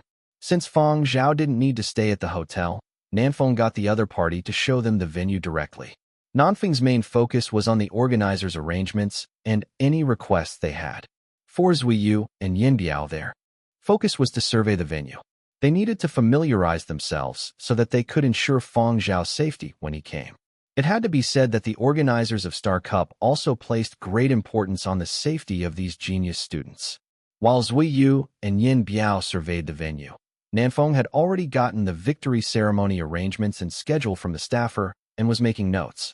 And that is, Nanfeng pointed at a door at the end of a passageway. The door was half shut and sound came out from it. That is a conference room. Today a few groups of students are exchanging ideas. The staff member explained. Can I go over and take a look? Nanfeng asked. He was rather curious about these juvenile elites. Okay. Inside the conference room, teachers and students alike were chatting. Because the Star Cup Challenge had concluded, they were all smiling and joking now. Students were in small groups of 3 to 5 and were discussing research-oriented problems. This bunch of kids, they're talking about remodeling spacecrafts and outer space warships. They really might be bragging a little too much, but having aspirations is a good thing. The staffer who brought Nanfeng along said with a chuckle. After listening to these students for a bit, it sounded like the things these little students said weren't too realistic. Perhaps they touched upon theory too much, so they weren't able to express their ideas very well in the practical aspect. Nanfeng had a puzzled face from the moment he entered. At the beginning, Nanfeng was very happy to get the opportunity to get to know the future to backbones of the science and technological circles. However, after he entered, he discovered that he totally couldn't understand what these students were saying. He could catch a few words occasionally, but he wouldn't know what it meant when put together. Because they were in secondary school, many of these students were also very tall already. Height had always been Nanfeng's sore spot, and after coming in, not only was his intellect taking a beating, he also wasn't able to find any superiority in height either. This made Nanfeng really gloomy. The students only swept a passing glance at the two strangers who entered and nothing more. Some were currently chatting happily and totally neglected the two. "Who are you?" a student finally asked as he scanned the science and tech staffer before glancing at Nanfeng. Nanfeng didn't have any labels or tags that identified him as a staff here. Cough. "I am a staff member. I came over here first to check on matters for the victory ceremony." Nanfeng didn't dare say he was Fang Zhao's assistant. If this bunch of students asked him questions that he couldn't answer, wouldn't he be bringing shame to his boss? Upon hearing that Nanfeng was just a staff member, the curious students immediately lost their interest. Nanfeng noticed the student before him wasn't participating in the small group discussions, so he asked, "Who did you cast your vote for the celebrity vote?" "Fang Zhao," the student replied. "I like Fang Zhao's music." Nanfeng was inwardly elated and continued asking, "The fabled divine tune for exercising?" He remembered seeing a news article saying that students loved listening to Fang Zhao's music while exercising and studying. "No, I listen to it when I run experiments. It lets me feel a sense of mission," that student replied. Won't anyone make a fuss for listening to music during experiments?" Nanfeng couldn't understand this. That student had a slightly puzzled look. "Why would anyone make a fuss about me listening to music in my own laboratory?" Nanfeng. Your own laboratory. Heh. Nanfeng laughed sheepishly. When Nanfeng asked a second student and found out that this student also liked listening to Fang Zhao's music while running experiments, Nanfeng lamented, "You have all the freedom in your own laboratory." However, the other party stared at Nanfeng as though he was an imbecile. "Of course it is the school's laboratory. We applied for a laboratory and funding. What made you think a poor student like me could afford the costs of an expensive research laboratory? But you said you listened to music in the laboratory. With earpieces." Nanfeng. Oh. Nanfeng felt like he had left his brain back home today. "Do you know about Fang Zhao?" that student suddenly asked. "I don't think I know that much," Nanfeng stuttered. "That means you know quite a bit about him." That student nodded. "I have a question I want to consult you about. Can he hear sound waves as low as 20 Hz or ultrasonic sounds as high as 20 kHz? Of course, that isn't the main issue. What I am more curious about is that when he listens to frequencies above 4000 Hz, is he be able to discern two different tones that vary by only 1 Hz? Also, Nanfeng. Farewell. As a qualified assistant, Nanfeng didn't wish to discuss his own boss' precious ears with anyone. After leaving the venue, Nanfeng immediately sent a text message to Fang Zhao boss. "These little brats are trying to pry into your ears." Nanfeng reported to Fang Zhao what he had seen at the venue as well as the conversations he had had with those students. He had to make sure that Fang Zhao wouldn't be stumped by those little brats when the time came. Fang Zhao smiled when he saw Nanfeng's message and set the matter aside before continuing to write his thesis. Mo Lang had agreed to Fang Zhao attending Star Cup's victory ceremony, but he had to finish his thesis before that. The day before the victory ceremony, Fang Zhao and the other invited guests arrived at the grounds for the victory ceremony and convened for a little gathering by the organizers. At the venue, Fang Zhao saw the golden-haired Chu Bo. Besides him, there were other world-renowned sports stars, film stars, TV show hosts, and others. They might not be within the same circles, but without an exception, every one of them had great reputations. A few were familiar faces at the Star Cup victory ceremony. Chu Bo seems to have quite a lot of bodyguards with him. Yin Biao did a quick scan around and said in a low voice, "There are still some staying outside the venue. I think I have seen that short-haired, square-faced fella beside Chu Bo before." Zuiyu mused, but couldn't remember where he had come across this guy. "Cemetery guard," Fang Zhao replied. Yes. Boss, didn't we see that fella the time we visited Jianzhou's cemetery for martyrs?" Zuiyu recalled how Fang Zhao had been subjected to identity checks when they went to visit the various cemetery for martyrs to pay their respects back then. Cemetery guard? Nanfeng was astonished. He knew about cemetery guards, and that only those with keen perceptivity would be posted to guard the cemeteries. Once their service period was up, they would be transferred to various important posts and would also be considered secret weapons or special soldiers in the military. Even if they were transferred to become an employed guard, They would be tasked to protect highly important people. Although Chu Bo had a strong family background, getting a cemetery guard transferred over was still extremely difficult. Nanfeng now slightly believed the rumors that Chu Bo's name was still on a hit list. Otherwise, the Chu family wouldn't have gotten a cemetery guard over. This was such a precious resource. Even Zero, Wu Tianhao, Barbara, and Midacy had never received such treatment. The people next to Fang Zhao were discussing whether Chu Bo had run his mouth so much that his family had no choice but to transfer over someone special to ensure his safety. At the other side, Chu Bo's security entourage were also talking. The security measures here are very good. These Star Cup students are all future elite researchers and precious talents. The organizers placed the security of these students very highly. As Chu Bo said this, he lowered his voice and whispered to the person beside him. Have you discovered the dangerous person you mentioned? You have been rather uptight ever since we entered. Yes, the former cemetery guard replied. Chu Bo's smile faded.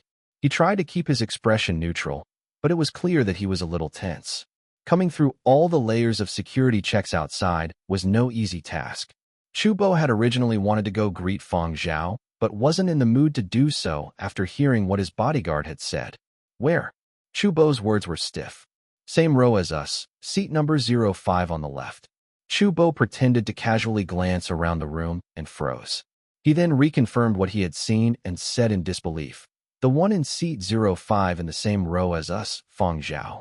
Truth be told, Chu Bo would have believed it if it were the person beside Fang Zhao. That person had a murderous look, although he tried his hardest to control it. The way he watched the surroundings vigilantly and his reactions towards Chu Bo's bodyguards from time to time gave him away. That person was probably a former soldier garrisoned on a foreign planet. Chu Bo had quite a number of bodyguards like him, so he was rather familiar. But, Fang Zhao? Seeing Chu Bo disbelieving, the former cemetery guard said, I have seen him at the cemetery before. He still wasn't famous at that time, but back then, I kept feeling that this person was very dangerous. Now it can't be seen, but it doesn't mean that he isn't dangerous, just that he hides it very deeply. I feel this person's danger level has escalated. On the contrary, Chu Bo relaxed when he heard that the dangerous person was Fang Zhao and chuckled. This is just your occupational disease acting out. I know what sort of person Fang Zhao is. He belongs to the genius category. Didn't Bu Base flaunt all his accomplishments some time back? I only have respect for this sort of person. He is the sort that has seen death, and his hands are definitely soaked in a lot of blood. The former cemetery guard said with certainty. Now that you have said it, that means that the internal rumors about him killing many terrorists during his military service period should probably be true. Chu Bo was a little excited, and his inclination to befriend Fang Zhao intensified. I feel that he isn't dangerous at all. The former cemetery guard was unsettled. The orders he received was to keep Chu Bo away from dangerous characters. In his opinion, Fang Zhao was like a very well-hidden knife that could be unsheathed at any moment and draw blood. Although Fang Zhao had indeed rendered a lot of meritorious service and many military big shots thought of him highly, the former cemetery guard's first impression of Fang Zhao was very deep. At that time, when he had come across Fang Zhao at Jianzhou's Cemetery of Martyrs, he really felt the urge to activate the alarm for the entire zone. The memory was still extremely clear. Put in simple words, Fang Zhao casted a shadow in his heart, a very large shadow. However, regardless of how his bodyguard advised, Chu Bo reckoned that there was nothing to fear from a person so dedicated to music and artistically inclined. Chapter 398, Don't Worry, Elder Nephew. Fang Zhao was reading through an information sheet distributed by the organizers. On it were various arrangements and things to note. As he was reading, the golden-haired Chu Bo made his way over. Nanfeng glanced at Fang Zhao, and seeing him incline his head slightly, Nanfeng vacated his seat for Chu Bo. Fang Zhao, I have heard many things about you. I had really hoped to meet you at the banquet that Zero hosted, but unfortunately, you didn't have the time. I know you, Chu Bo. Fang Zhao smiled. Chu Bo's smile widened when he noticed Fang Zhao didn't display any intention to keep his distance. After sitting down, Chu Bo started to chat animatedly with Fang Zhao. He even asked about the qualifications Fang Zhao had taken on Planet Bu. Chu Bo had learned from Zero that Fang Zhao's qualifications were real, and furthermore, He had obtained even more certificates that could be obtained through official means. Chubo was rather interested in it. 10 minutes later, Chubo's arm was around Fang Zhao like they were a couple of brothers enjoying some banter. The former cemetery guard was panicking and hurriedly sent a message to Chubo's manager. Chubo's manager was also from the Chu family, but he had gone somewhere else to discuss a collaboration and wasn't here. As the setting wasn't right, Chubo didn't ask Fang Zhao about his military service back on planet Baiji. However, he had heard quite a bit from others, and with what he learned while chatting with Fang Zhao, he knew that around 90% of the things he had heard about Fang Zhao was probably true. There was the part about discovering and the part about fighting off terrorists. Chubo respected this sort of person. He knew that his own operational abilities were limited and could only attack terrorists with his mouth. Even then, his family still admonished him. Since this was the venue for the Star Cup victory ceremony, and there were other people around, it wasn't right for Chubo to ask too much about things that happened in the military. Noticing that Fang Zhao didn't get annoyed and didn't intend on leaving, Chubo continued and asked, "What have you decided on?" "Performing for tomorrow's Star Cup victory ceremony. I will be performing a song live for them. Probably guitar or piano," Fang Zhao replied. Upon hearing what Fang Zhao said, Chubo got excited and immediately blurted out, "Want to collaborate?" He had said this to sound out and observe Fang Zhao's expression. "How do we collaborate?" Fang Zhao asked. "Pick one of your works, you play it, and I will sing it on the spot. You don't have to worry about it, I can sing." Chubo wasn't bragging. He was really an expert at improvisation. Fang Zhao considered for a bit. Just as Chubo assumed that Fang Zhao was going to reject the idea, Fang Zhao replied, "Select a song of yours." Chubo paused. The bright and radiant smile of his became even more sincere. "Then let us sing together." Chubo enthused. "No need. You sing, and I will do the accompaniment." Fang Zhao had seen some of Chubo's concert. He wasn't suited to Chubo's style and would only be interfering if he tried to mix it up. This. Chubo rubbed his hands. "Let's have a proper discussion after the meeting." "Sure. Right? It's settled then." Chubo returned to his own seat when he saw that the organizers were all present. However, Chubo didn't really listen to those formal talks. It was always the same every time, and he knew what they were going to say either way. Right now, his mind was completely filled with thoughts about the collaboration. He would be performing together with Fang Zhao on the same stage. Just thinking about it made him excited. Chubo rarely performed on the same stage with others. He wasn't able to get along with other special guests when invited to participate in programs. Neither did he have many friends he was on good terms with. It was reasonable to say that the descendants of the great generals would have no lack of people trying to curry favor by their side. For example, Zero and Wu Tianhao were always surrounded by all sorts of characters and had a bunch of scoundrel friends. However, Chubo was different because of his mouth that frequently stirred up trouble. Many people were afraid of getting implicated. After the rumors about him being a target for assassination surfaced, there were even fewer people who wanted to get close to him. Zero and the others didn't mind, but others didn't necessarily think so. Therefore, when Chubo had suggested collaborating, he only had the intent to sound out Fang Zhao. He worried that Fang Zhao didn't understand the circumstances or that there was perhaps a misunderstanding. But with how things were, it seemed that Fang Zhao wasn't the sort that was afraid of trouble. Chubo was delighted to make a new friend who was someone he thought very highly of. After the organizers' meeting ended, Chubo dragged Fang Zhao to his place. He had his own place in Huangcheng, which had been renovated to fit in a recording studio. Chubo selected over 10 of his own works he felt satisfied with. Fang Zhao selected 3 from them and said, "These 3 are fine. These are appropriate for Star Cup stage." "Then which one do we perform?" Chubo asked. "The organizing committee gave us a slightly longer time for our performance. We can perform all 3 together." A medley. Chubo understood what Fang Zhao meant. "That is a great idea. However, we have to modify it a little." The two were both professionals. Fang Zhao was strong in composing and arrangement, while Chubo wasn't weak either. These modifications weren't difficult at all. Because they still had to discuss about the collab performance, Chubo let Fang Zhao and his bodyguard stay here to rest. "Boss, do you want me to go back and take a look? Curly Hair is still at home." Nanfeng was worried about Curly Hair, who had been left at Fang Zhao's dormitory back at Huang Art. "No need, there's the automatic feeding machine." Although this was what he said, Fang Zhao still sent a voice message back to his dormitory. He just needed to let Curly Hair know why he wasn't returning to the dormitory today, and he wanted to confirm that there was no need to send anyone over. Curly Hair would surely have his fill gaming through the night. Early next morning, Chu Bo's manager came over.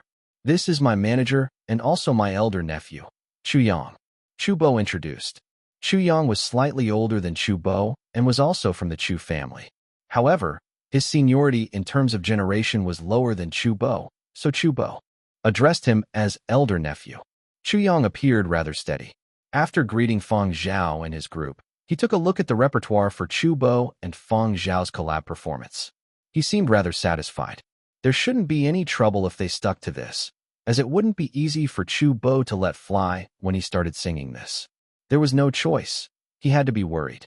As Chu Bo's manager, Chu Yang was worried that Chu Bo would let fly on a stage like Star Cup, which would cause his arrangements for later plans to fail. When they got to the Star Cup victory ceremony venue, Fang Zhao saw Zero. Zero definitely wouldn't pass by an opportunity to get in on the fun at this sort of occasion.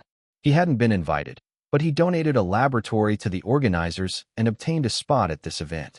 It wasn't time to start yet, so Zero was at the resting lounge chatting with Chu Bo and Fang Zhao. "Bobo, I went back and listened to those songs you recommended. Those were rather engaging. I also used to listen to this before.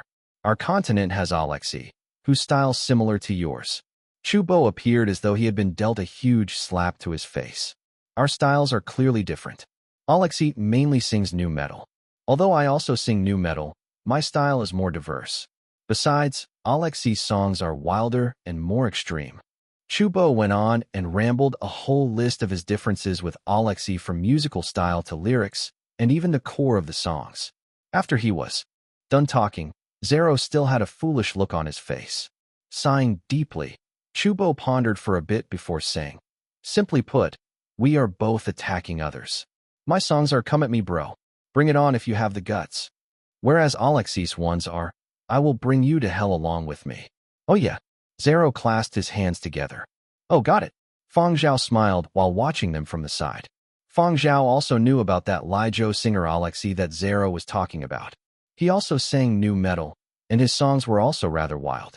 Chu Bo's songs were wild and crazy with the purpose of making things better, whereas Alexei's were wild and about destruction. The cores of their music were different.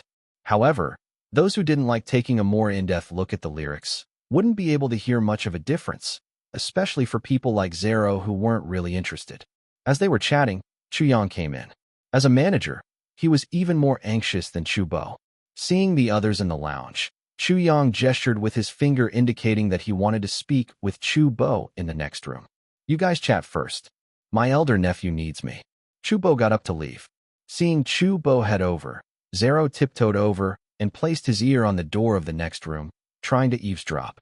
He even waved his hands at Fang Zhao and mouthed silently, "Come over and listen together." Fang Zhao smiled and shook his head. He didn't need to.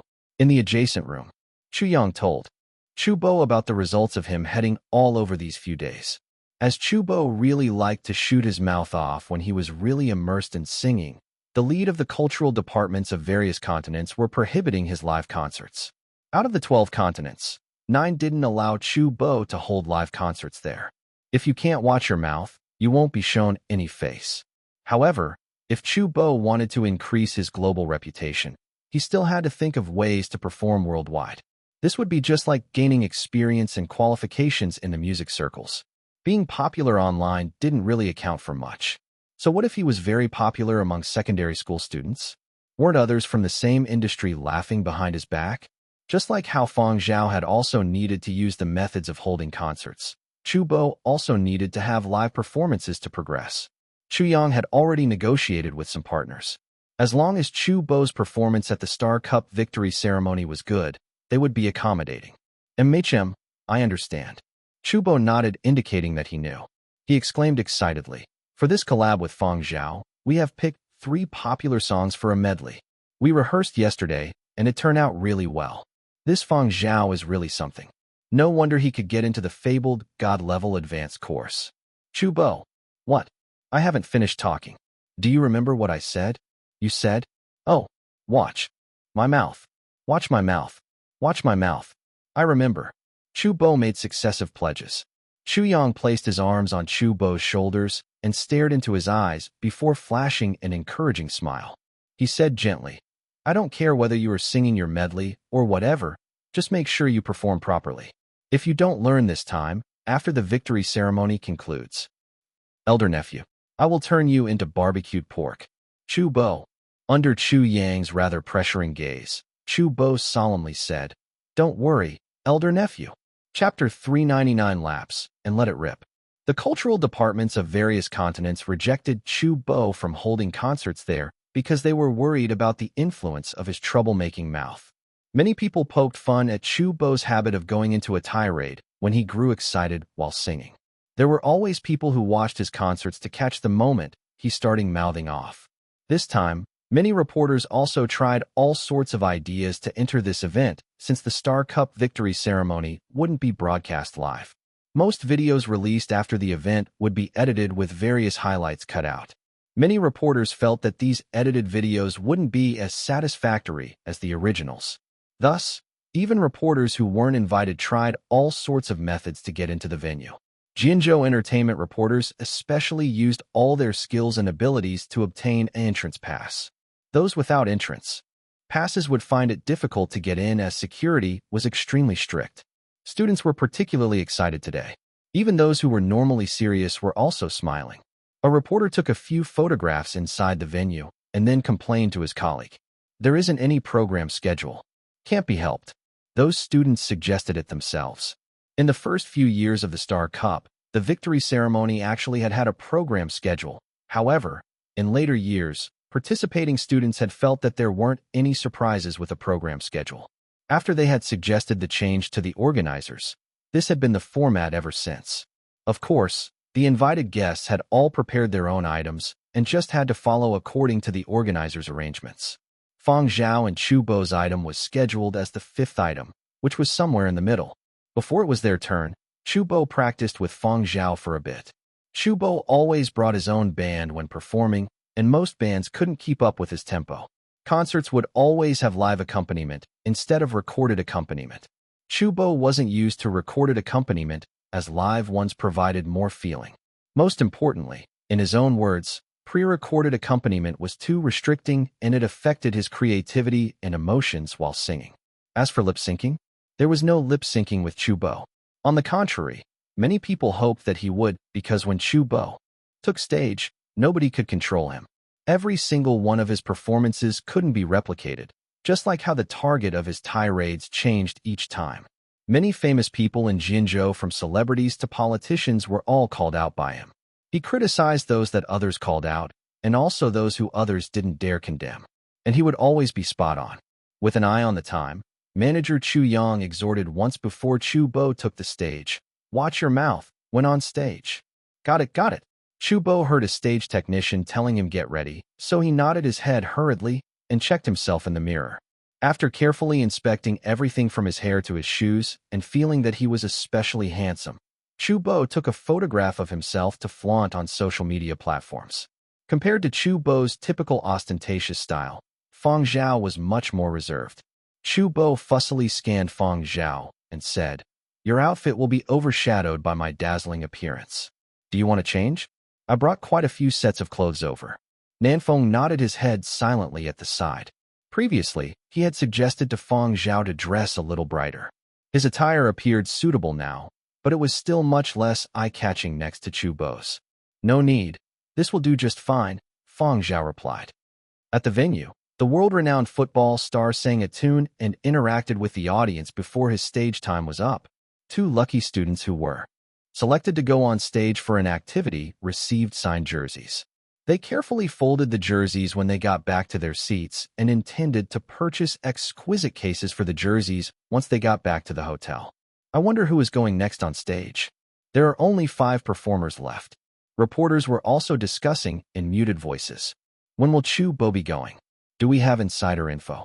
My camera is ready. I'm just waiting now. A young reporter who had come all the way from Jinzhou said. I'm not like you all.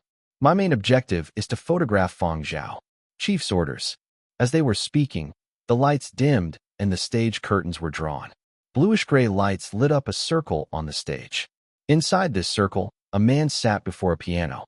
The drawn-out and fluttering piano notes sounded like leaves fluttering under the desolate night sky. Upon seeing the person before the piano, all the students applauded enthusiastically. They still had considerable interest towards Fang Zhao. The reporters also got busy. Fang Zhao. Not bad, a piano solo. But why does this melody sound a little familiar? The reporter hadn't finished his sentence when sonorous tones blasted out. The students and reporters in the audience all froze uniformly for a bit before raucous shouts and applause filled the air.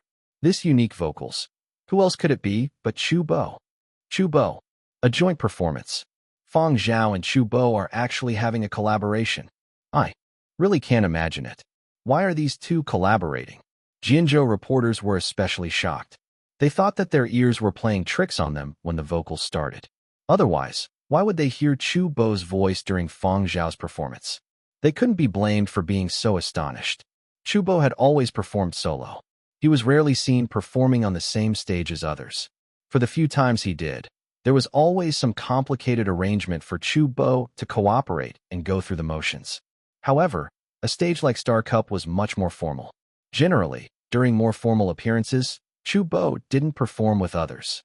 No, it should be said that very few people were willing to collaborate with Chu Bo and perform together with him on a formal stage. Then why had Fang Zhao agreed to have a joint performance with Chu Bo? This was a topic that they could only speculate about. When they returned to their senses, these entertainment reporters that had gone to great lengths to obtain these entrance passes became even busier. Under the dusky lights, a figure slowly walked out from the back of the stage, leading to even more intense screams and shrieks from the students. The situation at the venue depicted Chu Bo's status in the eyes of these students. If Fang Zhao hadn't been promoted by the military through the media to arouse students' curiosities, his votes might not have surpassed Chu Bo's. The three songs Fang Zhao had selected were all written by Chu Bo for secondary students. And combining the three into a medley was like a thematic sample of Chu Bo's composed student series. Fang Zhao had also taken the time to understand the background behind the composition. A young fan had written a letter to Chu Bo, expressing his adoration and his own predicament. It was a denouncement of the rottenness of youth. When the fan reached secondary school, he felt a step closer towards adulthood, like he had taken a great leap. Although he hadn't officially stepped into society, he had already come into contact with and understood all kinds of people in society. That student told Chu Bo that he had been looking forward to progressing through his youth. He carried a passionate desire to walk forward with the seasons. However, he discovered that the world was never perfect and was filled with flaws. He saw the world's pain, suffering, misery, and corruption. This so-called youthfulness was just interwoven falsehoods, nothing more than an embellished farce created by the literate. There were all sorts of perplexities of adolescence and pressure from all directions to endure. There were too many tears and too much crying and drowning in an inexhaustible darkness. He felt really tired and pained. He didn't know whether this period was a springboard or a graveyard for his dreams and aspirations. He was confused and wondered how he would find himself a place to belong in this world.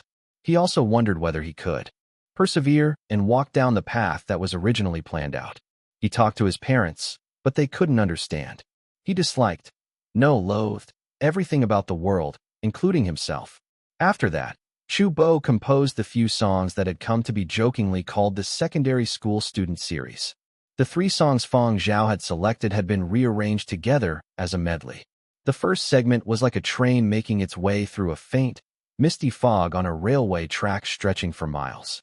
It passed through desolate wastelands and sleeping cities.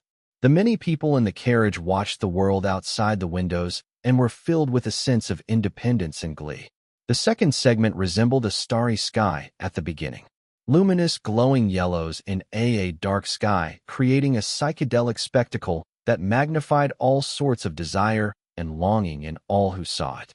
The third segment was like an abruptly lit flame that sprang to the high heavens. Not a flame that destroyed everything, but one that lit up the darkness. To many people who were similar to the fan who had written in, Chu Bo was like a confidant. He was the flame guiding them to persist in achieving their aspirations. When people were surrounded by mist, He allowed them to find the strength to persevere and move forward. Fang Zhao also felt that this child Chu Bo was very good.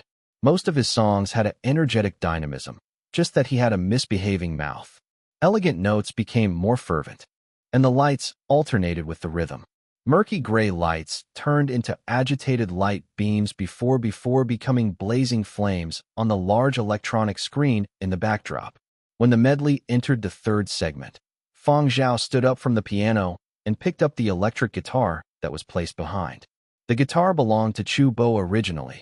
Fang Zhao had intended to borrow one from the organizers. After the joint performance was decided on, Chu Bo had lent his guitar to Fang Zhao. The instrument had been custom-made according to Chu Bo's requests. It was brightly colored and its style was just as ostentatious as Chu Bo. It made Fang Zhao stand out more. The background rhythm got even more powerful and the atmosphere at the venue was intensifying. The students were roused even more, and it seemed as though they were using all their effort to scream and shout at the top of their lungs. Zero also followed with weird shrieks as well. Fans loved Chu Bo's powerful aura on stage, his resolute gaze, his individuality that couldn't be constrained, and his indomitable energy. Unlike a recorded version, the energy let out by his body language at the live performance overflowed and swelled, filling every nook and cranny of the venue. Some self-restraining students were still able to keep their cool at the beginning, but were very quickly infected with this energy. The venue's atmosphere was too good. Chu Bo was in a splendid mood. Chu Bo got too absorbed, and when he got excited, he got high from singing. And when Chu Bo got a singing high, everyone knew what would happen. Temporary changing of song lyrics. Once Chu Bo started to improvise and change lyrics, there was an extremely high possibility that he would start a lambasting session. The instant that Chu Bo's lyrics changed, the key and tempo became more intense. The accompanying live band understood that a situation had occurred. Following that, the accompanying band still quickly matched Chu Bo. After all, these circumstances were common and they were well practiced. Fang Zhao had a premonition even before the lyrics and song key had changed. When the situation arose, Fang Zhao had a very tiny pause. He was considering whether to forcibly lead Chu Bo back to the original plan or whether to be like the accompanying band and match up to Chu Bo. Ultimately, Fang Zhao still chose to do the same as the band. He matched up to Chu Bo's key and took a step forward. In the audience, before Chu Bo changed key, reporters were slightly regretful despite saying that they already found enough scoops today. When Chu Bo got high, he couldn't control his mouth and would let fly all sorts of incisive words to ignite the venue. Reporters especially loved this, but unfortunately, they still hadn't witnessed it today. Seems like Chu Bo came prepared today. He still hasn't gone off the rails yet. I heard that his manager, Chu Yang, who is rather renowned in the industry, ran around various continents negotiating collaborations about holding live concerts for Chu Bo. My guess is that if Chu Bo can control himself well, he'll be permitted to hold those concerts later on. No wonder Chu Bo seems so restrained today. No, why do I feel that there are indicators that he is about to go off the rails? Really, the reporter's spirits were roused once again. Backstage, Chu Yang was all tensed up and couldn't bring himself to relax. When Chu Bo had started signing, Chu Yang was silently chanting, "Restraint, restraint, restraint." As Chu Bo's manager and a family clan member, Chu Yang knew Chu Bo too well. When Chu Bo's emotions started to overflow, he had a very bad premonition. No. F***CK. At the instant Chu Bo changed keys, Chu Yang couldn't control himself and cuss it. He exerted all his effort to wipe his face, but his expression turned desolate. It's over. Everything is over. What concert? We are done for. Compared to Chu Yang's crumbling emotions, reporters were ecstatic. Chu Bo is going to lapse and let it rip. I wonder who he will lambaste today. As expected of our Jianzhou's #1 bomber, he is even going to let it rip on Star Cup's stage. Yes, that's the way.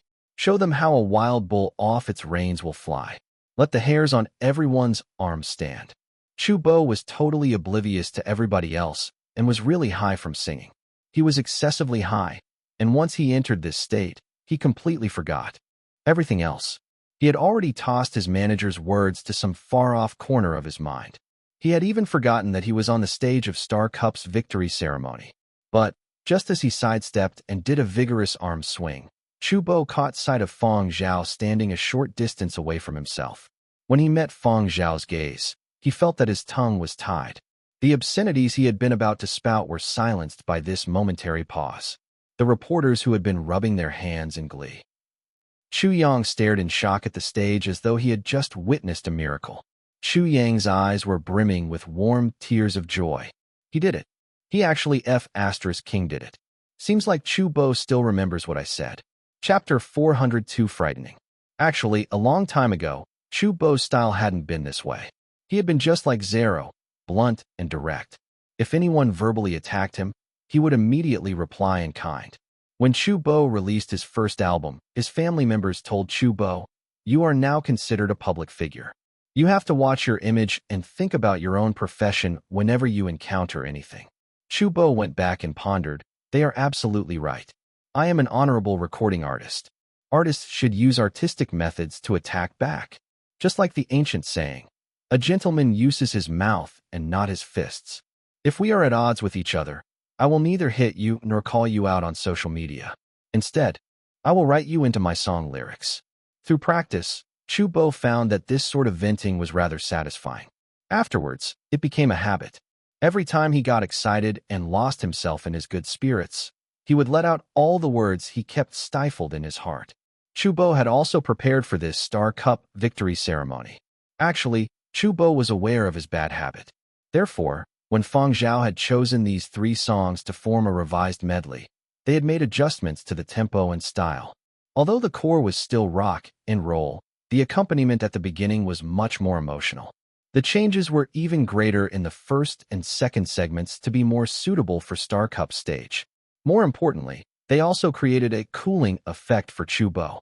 Manager Chu Yang had naturally understood Fang Zhao and Chu Bo's changes when he looked through the revised medley and had been very satisfied with the adjustments. All the preparations had been completed, but nothing could stop Chu Bo when he was in a good mood. He was delighted to have made a new friend. When he was delighted, he also let loose on this rather serious and formal stage. It could be said that when Chu Bo reached the third segment, Chu Bo was no longer able to think clearly and his intellect had all been suppressed. "Come on, let loose. Let's get high together." And at the moment when Chu Bo just so happened to get a singing high and was about to release all the words he had bottled up, he saw Fang Zhao's expression. What sort of expression was that? It was part reproach, part admonishment, and part love. Chu Bo's heart shuddered at that moment. Fang Zhao's expression reminded Chu Bo of his grandfather. Chu Bo had been called over by the old master after the last time he caused a big fuss. He had been forced to write a reflection essay with a guarantee that it wouldn't happen again.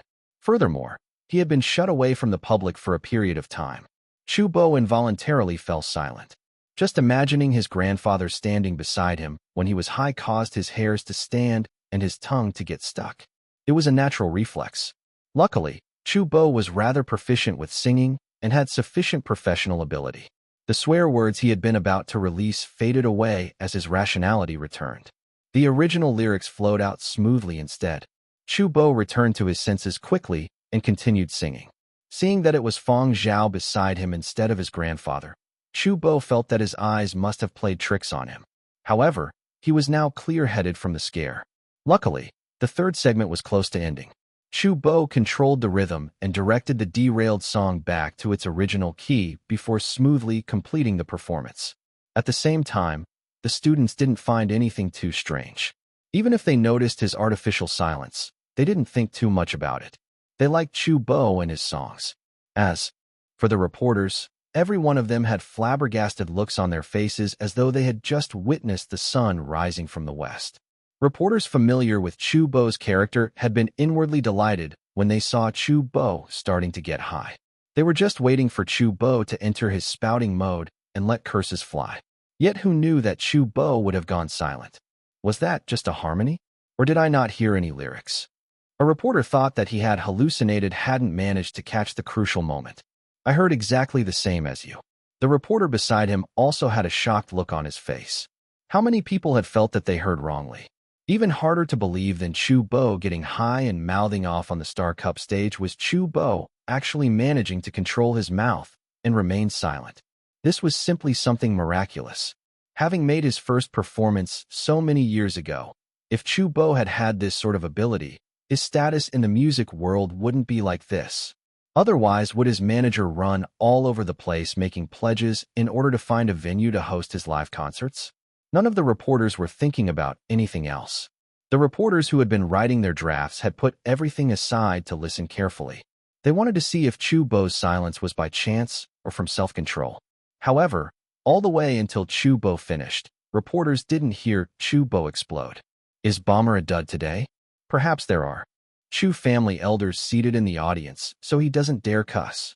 People started making conjectures. Probably not. There wasn't any news. The atmosphere was just right, and the mood was on point. The ignition point was right there. Why did it pass in silence? I reckon that. The mood still wasn't right, so Chu Bo didn't let it rip. From what I saw, he was really high. I guess that because of the matter with those other concerts, his manager was watching him tightly. He was forced to learn self-control for the sake of his future performances. Take a look. Didn't he successfully control himself? Chu Bo's taken another step by replacing his high with silence. Oh, he must have been forced to because of his current situation. They were a little disappointed, but there was still a lot to write about. The reporters were still in a good mood. Jianzhou reporters especially had already worked their brain cells overtime to come up with all sorts of reasoning. Backstage, manager Chu Yang chuckled heartily as he came over to Chu Bo. Little Bo, very good. Simply perfect. I had originally thought that you were going to improvise again. Seems like I really underestimated you. Chu Yang happily said as he gazed at Chu Bo through teary eyes. All of his hard work had finally paid off. However, Chu Bo didn't notice Chu Yang's strange gaze. He was currently a little dazed. His performance on stage had consumed all of his energy. His assistant helped him over to the sofa, which he immediately collapsed onto. Zero also came in at this moment. He didn't find it too meaningful to be alone at his own seat, so he came over to talk to Chu Bo.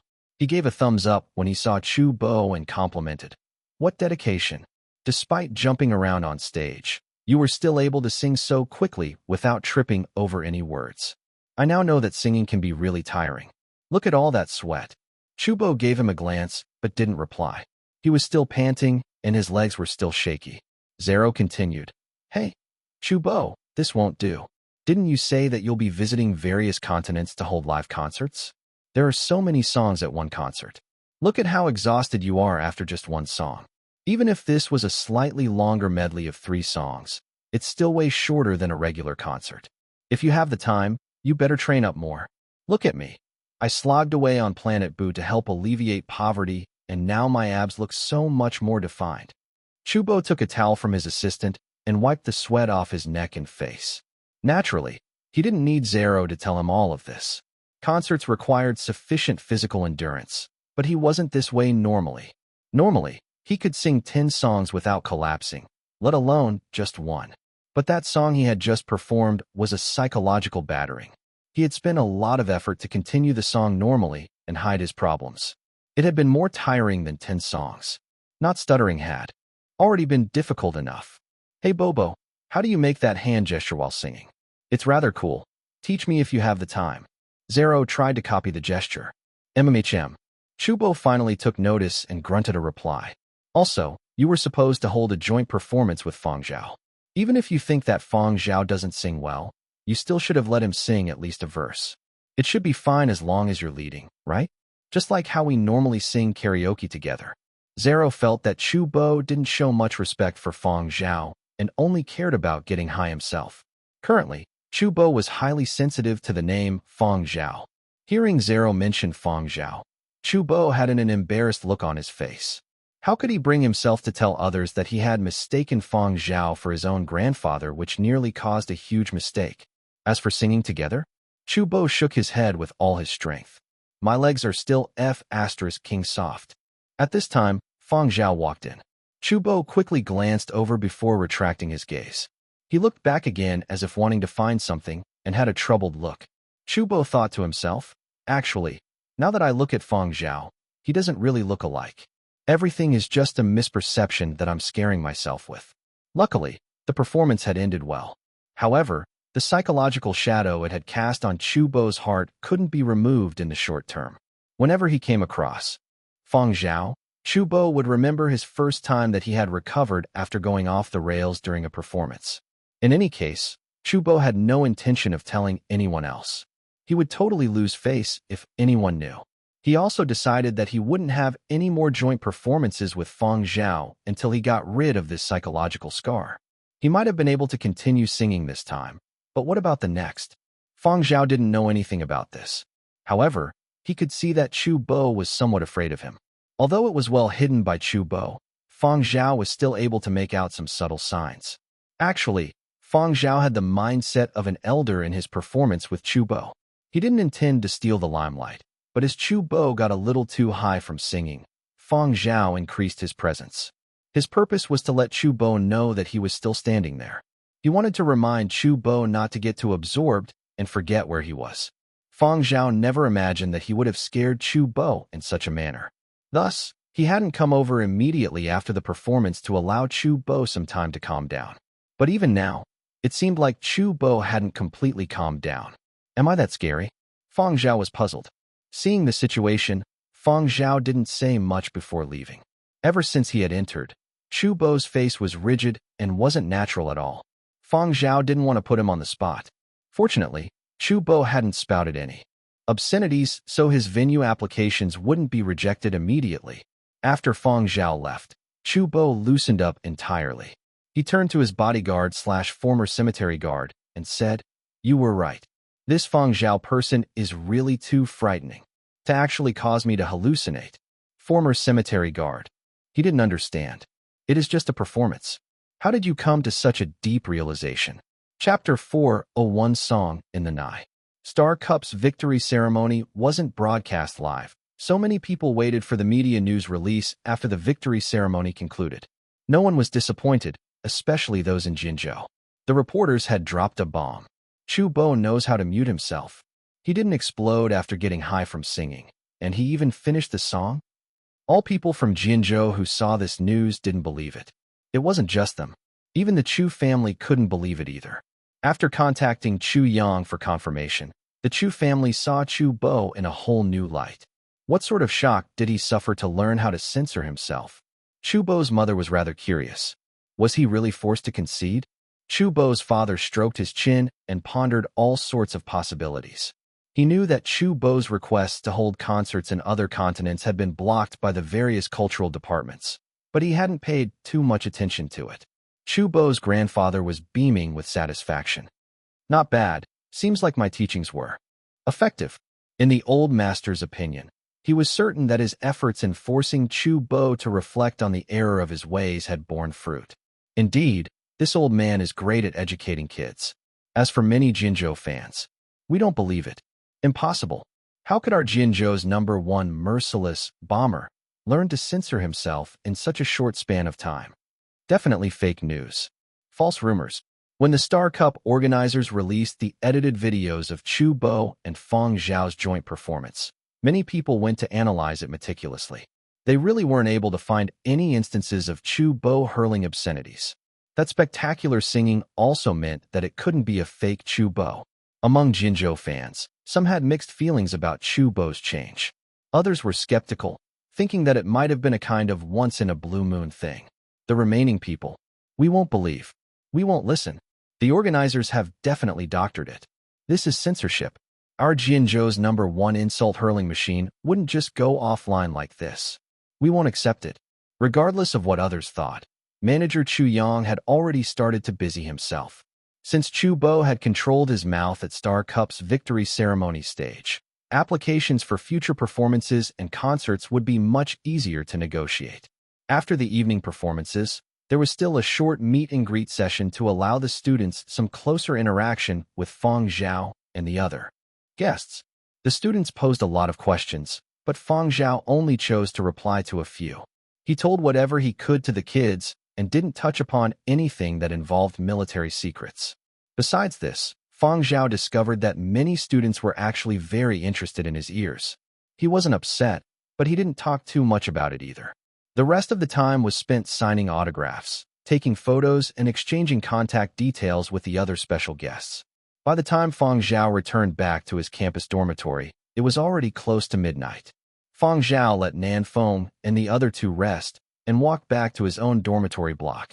At this time, Huangqing's commerce streets were still buzzing and brightly lit, but the inside of Huang Art was much quieter. When he opened the door to his dormitory, Curly Hair was standing guard at the doorway, wagging his tail and whining like a spoiled child. Fang Zhao took a look at the automatic feeding machine. The 10 kilograms of dog food that had been left there in the morning had already been emptied. You ate so much? Where does it all go? Fang Zhao lifted Curly Hair up. It was impossible to tell that this dog could consume in a day what other dogs consumed in a month. He had known that Curly Hair ate a lot in the past, but he had always attributed Curly Hair's large appetite to his special body. However, ever since they had returned from Planet Boo, Curly Hair's appetite seemed to have grown even greater. Did you secretly eat too much on Planet Boo and expand your stomach? Curly Hair frequently had eaten a lot of stuff without anyone noticing on Planet Boo. In addition to the bugs he had eaten in the desert, they had also visited the ocean a few times. Fang Zhao had heard from Nan Feng that Curly Hair had even gone swimming in the ocean. Nobody knew what he ate and how much he ate. Fang Zhao also wouldn't get an answer. This dog only knew how to whimper. The game console was still running. Fang Zhao looked through the gaming records. Curly Hair had just been playing and had been gaming all throughout last night. There wasn't anyone to look after him or bring him out for walks, so Curly Hair had stayed in the whole day. When he hadn't been eating or defecating, he'd been gaming.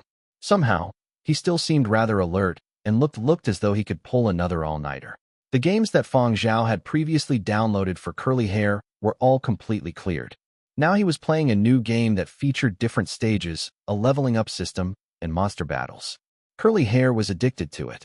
After putting in new dog food, Fang Zhao patted Curly Hair's head and said, "Moderate gaming benefits the brain. Too much gaming dulls the mind. Reasonable arrangements, remember?" Curly Hair drooped his ears and looked at the floor. Fang Zhao pulled up one ear and pressed, "Got it." Curly Hair whimpered and wagged his tail vigorously. "You are fortunate that we don't live in the period of destruction." Fang Zhao also wouldn't get serious with a dog. Although he knew that Curly Hair's IQ was always rising, he still wouldn't treat him using human standards. However, he still had to be taught. Fang Zhao decided to bring Curly Hair out running tomorrow. If he spent all his time on the gaming console, he might fall out of shape. He ordered a batch of dog food from the usual Muzhou farm, then ordered some more from other farms. The dog food storage really wasn't large enough for Curly Hair's appetite. Fang Zhao arranged the notes he wanted to bring to Mo Lang before heading to bed. As Fang Zhao lay in bed, he thought, 10 kilograms of dog food in a day doesn't have any visible effect on Curly Hair. He can eat so much despite his size. What exactly am I keeping? Fang Zhao had thought about this many times, but still hadn't figured it out yet. The world was huge and full of bizarre things. Perhaps this was one. Fang Zhao himself had also transmigrated and received a new life. Compared to that, a small dog being able to eat 10 kilograms in a day wasn't that big of a deal. People would be scared if they knew, so he still had to keep it secret. Fang Zhao didn't bother musing over it when he couldn't figure it out. However, Fang Zhao couldn't sleep well. He kept feeling as though there was someone singing. Despite living in the new era for quite some time now, his vigilance honed during the period of destruction hadn't weakened. The sound didn't trigger alarms in Fang Zhao's mind, so he didn't wake up immediately. However, Fang Zhao's mind had already subconsciously started to analyze where this sound was coming from. Why would there be a tune coming from somewhere nearby? It was within the dormitory. But other than himself, there was no other person in the dormitory. Fang Zhao opened his eyes abruptly and was awake in an instant. He picked up his rarely used gun and walked out of the room silently. Just relying solely on his hearing ability, he could hear that the sound had come from just outside the room a while ago. Now it had stopped, and there was only the sound of Curly Hair's games coming from outside. Was it the music from the game console? No, it wasn't. Fang Zhao could differentiate the sounds emitted from the game console versus live music. The lights outside weren't turned on. The only lights were from the game console and the display screen. There was only Fang Zhao and Curly Hair in the dark and small dormitory. Fang Zhao double-checked that there wasn't anybody else in the dormitory. However, he was almost certain that he hadn't imagined the voice he had heard in his sleep. Fang Zhao didn't return to his bedroom and instead melded into the darkness. His eyes and ears could catch everything going on around him. He was just like a hunter in the night, waiting for an opportunity. Curly Hair was deeply engrossed in his game and had his head in the gaming helmet. While he was fighting the stage boss, he growled and bared his fangs at the monster boss shown on the screen. If that monster were real, Curly Hair might very well have rushed forward to bite it. At the instant the stage was cleared, congratulatory fireworks popped up on the screen. And at the same time, the tune that Fang Zhao had heard in his sleep sounded again. It was somewhat shaky and sounded a little weird. The pitch wasn't precise, but Fang Zhao could recognize that this wasn't the music from the game. Right now, it came from the dog's mouth. Having cleared yet another stage, Curly Hair's head was shaking as he wagged his tail enthusiastically. Less than 10 steps away, Fang Zhao. The psychological battering he took was quite huge. Chapter 402, which is more important. Despite living for so many years and seeing so many things, Fang Zhao had never experienced such a mental battering ever since he had woken up in the new era. Fang Zhao at least understood what it was like to be scared by his own dog in the middle of the night. Curly Hair was still absorbed in his game and didn't notice Fang Zhao. His tiny eyes were moving to the option to proceed to the next stage. Fang Zhao walked over and used his foot to kick Curly Hair's, but lightly. Curly Hair, who had been focused on challenging the next stage, jumped and his helmet fell to the side. Seeing that it was Fang Zhao, Curly Hair got up and wagged his tail, gazing at Fang Zhao with his innocent and pitiful dog eyes. Fang Zhao studied Curly Hair silently. Noticing Fang Zhao's stare, Curly Hair slanted his head and came to a rest at Fang Zhao's feet. He seemed to be in a good mood from defeating the previous stage boss. Fang Zhao mused in silence for a bit before telling Curly Hair, "You are capable now, huh? When did you learn to hum songs?" Curly Hair stared at Fang Zhao in bewilderment, and his tail wagging became less enthusiastic. "You really don't understand?" Fang Zhao played a segment of his recorded video of Curly Hair wagging his tail and humming a tune. When he saw the video, Curly Hair was so startled his ears became erect. He pulled his head back, and even the curls in his fur nearly became straight. He backed away a few steps as though he had seen an especially frightening monster. "Scared yourself?" Fang Zhao made a come-here gesture. "Come, hum it again. Do that same tune in the game that plays when you clear a stage." Curly Hair looked at Fang Zhao some more before turning towards the screen. Then he began to hum. However, it was entirely different from his humming earlier and wasn't that much different from an ordinary dog's groans. After hearing Curly Hair's humming for a bit, Fang Zhao then said grudgingly, all right, let's stop here today. Pay attention to it, and don't let anyone else discover this." Fang Zhao could tell that Curly Hair had unconsciously hummed that tune because he had been too engrossed in the game. And in good spirits. He simply hadn't known what he had done himself and wasn't able to do it when he tried to hum intentionally. Fang Zhao discovered that Curly Hair learned things very quickly. His IQ was always increasing, and the Muzhou sheep herding competition had been proof of his impressive adaptability. His sense of smell and hearing also far surpassed other dogs, including the world's most elite dogs at Muzhou's famed police dog academy. Fang Zhao didn't think it had anything to do with how he treated Curly Hair. Rather, it was probably because of Curly Hair's peculiar genes. However, Fang Zhao hadn't been able to discover anything when he did examinations of Curly Hair in the past. Curly Hair's scar from the bullet on Planet Y that he defecated could no longer be seen either. Extraterrestrial? Or a native mutant? Fang Zhao had first seen Curly Hair in the Black Streets. Although he had found some records of Curly Hair in the Black Street. But what about even before that? Where had he come from? What sort of secrets did he carry on his body? On the other hand, Fang Zhao had a good understanding of his own body. He too was always changing, but the changes were neither as evident nor as exaggerated as Curly Hair's. Compared to other people, he was much stronger. Even his peak body condition during the period of destruction couldn't achieve this standard. His sight, hearing, perceptivity, and physical constitution actually surpassed the ordinary range. But other than his hearing, Fang Zhao very rarely displayed his other quirks. Other than his ears, people mainly knew him for his music. Fang Zhao once again recalled the supernatural circumstances regarding his rebirth on that night in the Black Streets. Maybe Curly Hair's peculiarity and his own body's changes were linked? Despite all his research, he still had no answer. The universe was vast. There were surely many things that people couldn't imagine but actually existed. Originally, Fang Zhao had only thought that curly hair had an above-average IQ and slightly thicker fur. But based on his developmental trend, Fang Zhao really couldn't tell if curly hair would one day learn to talk. He thought about it again. Why not practice it if you have the ability? Where does all that energy and nutrition go from eating so much every day? A second growth spurt? No, it should probably be the nth one. Who knew exactly how much curly hair had developed? From the time Fang Zhao had picked him up, curly hair's physiology had never stopped changing. His IQ had increased, and he had developed a tremendous ability to learn. Now, he had also started to develop in this new aspect. Fang Zhao decided to let curly hair practice making sounds.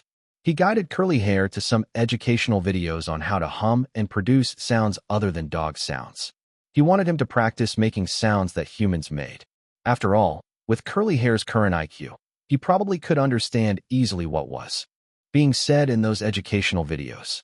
At the start, curly hair was rather unwilling to learn and would start whimpering after a bit. Fang Zhao saw that the traditional educational videos weren't effective, so he downloaded some games meant for young children to learn songs. These games featured simple vocal exercises where higher points would be given for more accurate pitch and tone. Under the attraction of a new game, curly hair finally took more initiative towards learning to make human sounds. After all, a gamer dog was still a gamer dog. As he played, he quickly became addicted. He didn't dare mess around during the day, but at night, he would practice making sounds while gaming. Fang Zhao didn't need to watch him. The soundproofing in the campus dormitories was very good as long as the doors and windows were shut. After all, this was an institute of art. Singing, dancing, and music playing were common occurrences. If the soundproofing weren't good, the whole place would be drowning in noise every day. Fang Zhao's hearing ability was very good. Although there was soundproofing, he could still hear neighboring sounds. After getting accustomed to the environment, Fang Zhao could filter out the sounds from outside the apartment. Just that. How did hearing his own dog make weird sounds in the night while he was sleeping feel? At first, Fang Zhao thought that curly hair's vocal practice wouldn't affect his sleeping at night. However, he had really underestimated this gamer dog. If it were any other ordinary dog blindly barking, Fang Zhao could filter it out. Life during the period of destruction had been chaotic, and he wouldn't have been unable to sleep just because of a little noise. Maintaining vigilance was a given, but bodies also required rest. Anyone that didn't have this ability wouldn't live long. However, when curly hair played those vocal practice games, his devilish sorts of sounds had some destructive power that would strike straight at Fang Zhao's mind. Fang Zhao had just fallen asleep as a serenade played in his mind when curly hair's freakish tunes came shooting in. Fang Zhao, I better let him play monster-killing games instead. For the sake of his own sleep, Fang Zhao set up time constraints for games on the console. Different games could only be played at certain times. It wasn't possible in the short term for curly hair to speak. The vocal training exercises weren't ideal, but there was no need to be impatient. It would still be fine if curly hair couldn't learn to speak in the end. After all, he was still a dog, not a human. After that, Fang Zhao busied himself with his thesis and graduation works. Days passed by, and the year drew to a close. Celebrities were busy traveling all over for various activities. Every large company competed to invite high-profile celebrities for their internal events. This year, Fang Zhao had been invited to perform at the Star Cup victory ceremony. So many people eyed him as a potential candidate. Celebrities invited to the Star Cup were cooler. However, Fang Zhao was completely focused on his own work and rejected all invitations. Because Fang Zhao couldn't be reached, people looked for others to help contact Fang Zhao. Thus, as Fang Zhao's assistant, Nanfeng became very busy. One day, Nanfeng had just stepped out of Huang Art campus when he received a call. He answered, and it was yet another invitation for Fang Zhao. Nanfeng frowned and rubbed his forehead. I already said, it's impossible. It can't be helped. I'm just a little assistant and not his manager. I just listen to what my boss says. Hey, this isn't about the money. My boss isn't accepting any performances or activities currently. Even if he was willing to, he wouldn't be able to accept any right now. Why? You all should have already heard. Venerable Mo is making him write his thesis. You should probably know Venerable Mo, right? Mo Lang, a treasured artist. That old man has already wedged chair under the door handle and guards it. If you dare, you can go look for him personally. I don't have the guts, nor the time. Really, I just came back from dog walk, assignment given by the boss. After ending the call, Nanfeng complained to Zuiyu and Yin Biao. In the past, before he had become Fang Zhao's assistant, Nanfeng had always dreamed of this sort of life. Being busy was good. It was proof of his boss' reputation, and there were loads of money to be had. Now, he felt too annoyed to be happy. So many people inviting Fang Zhao to participate in activities was a good thing, and he should be happy. But just as Fang Zhao himself had said, he was currently undergoing advanced studies, and that was his main priority. Other activities were dropped. As a proper assistant, Nanfeng absolutely followed his boss' instructions to handle affairs. Those that were trying to pull strings to get Fang Zhao to promote something were all rejected. If Nanfeng dared to bother Fang Zhao with these sorts of things, perhaps he would be sent packing even before the day ended. Nanfeng really wasn't exaggerating.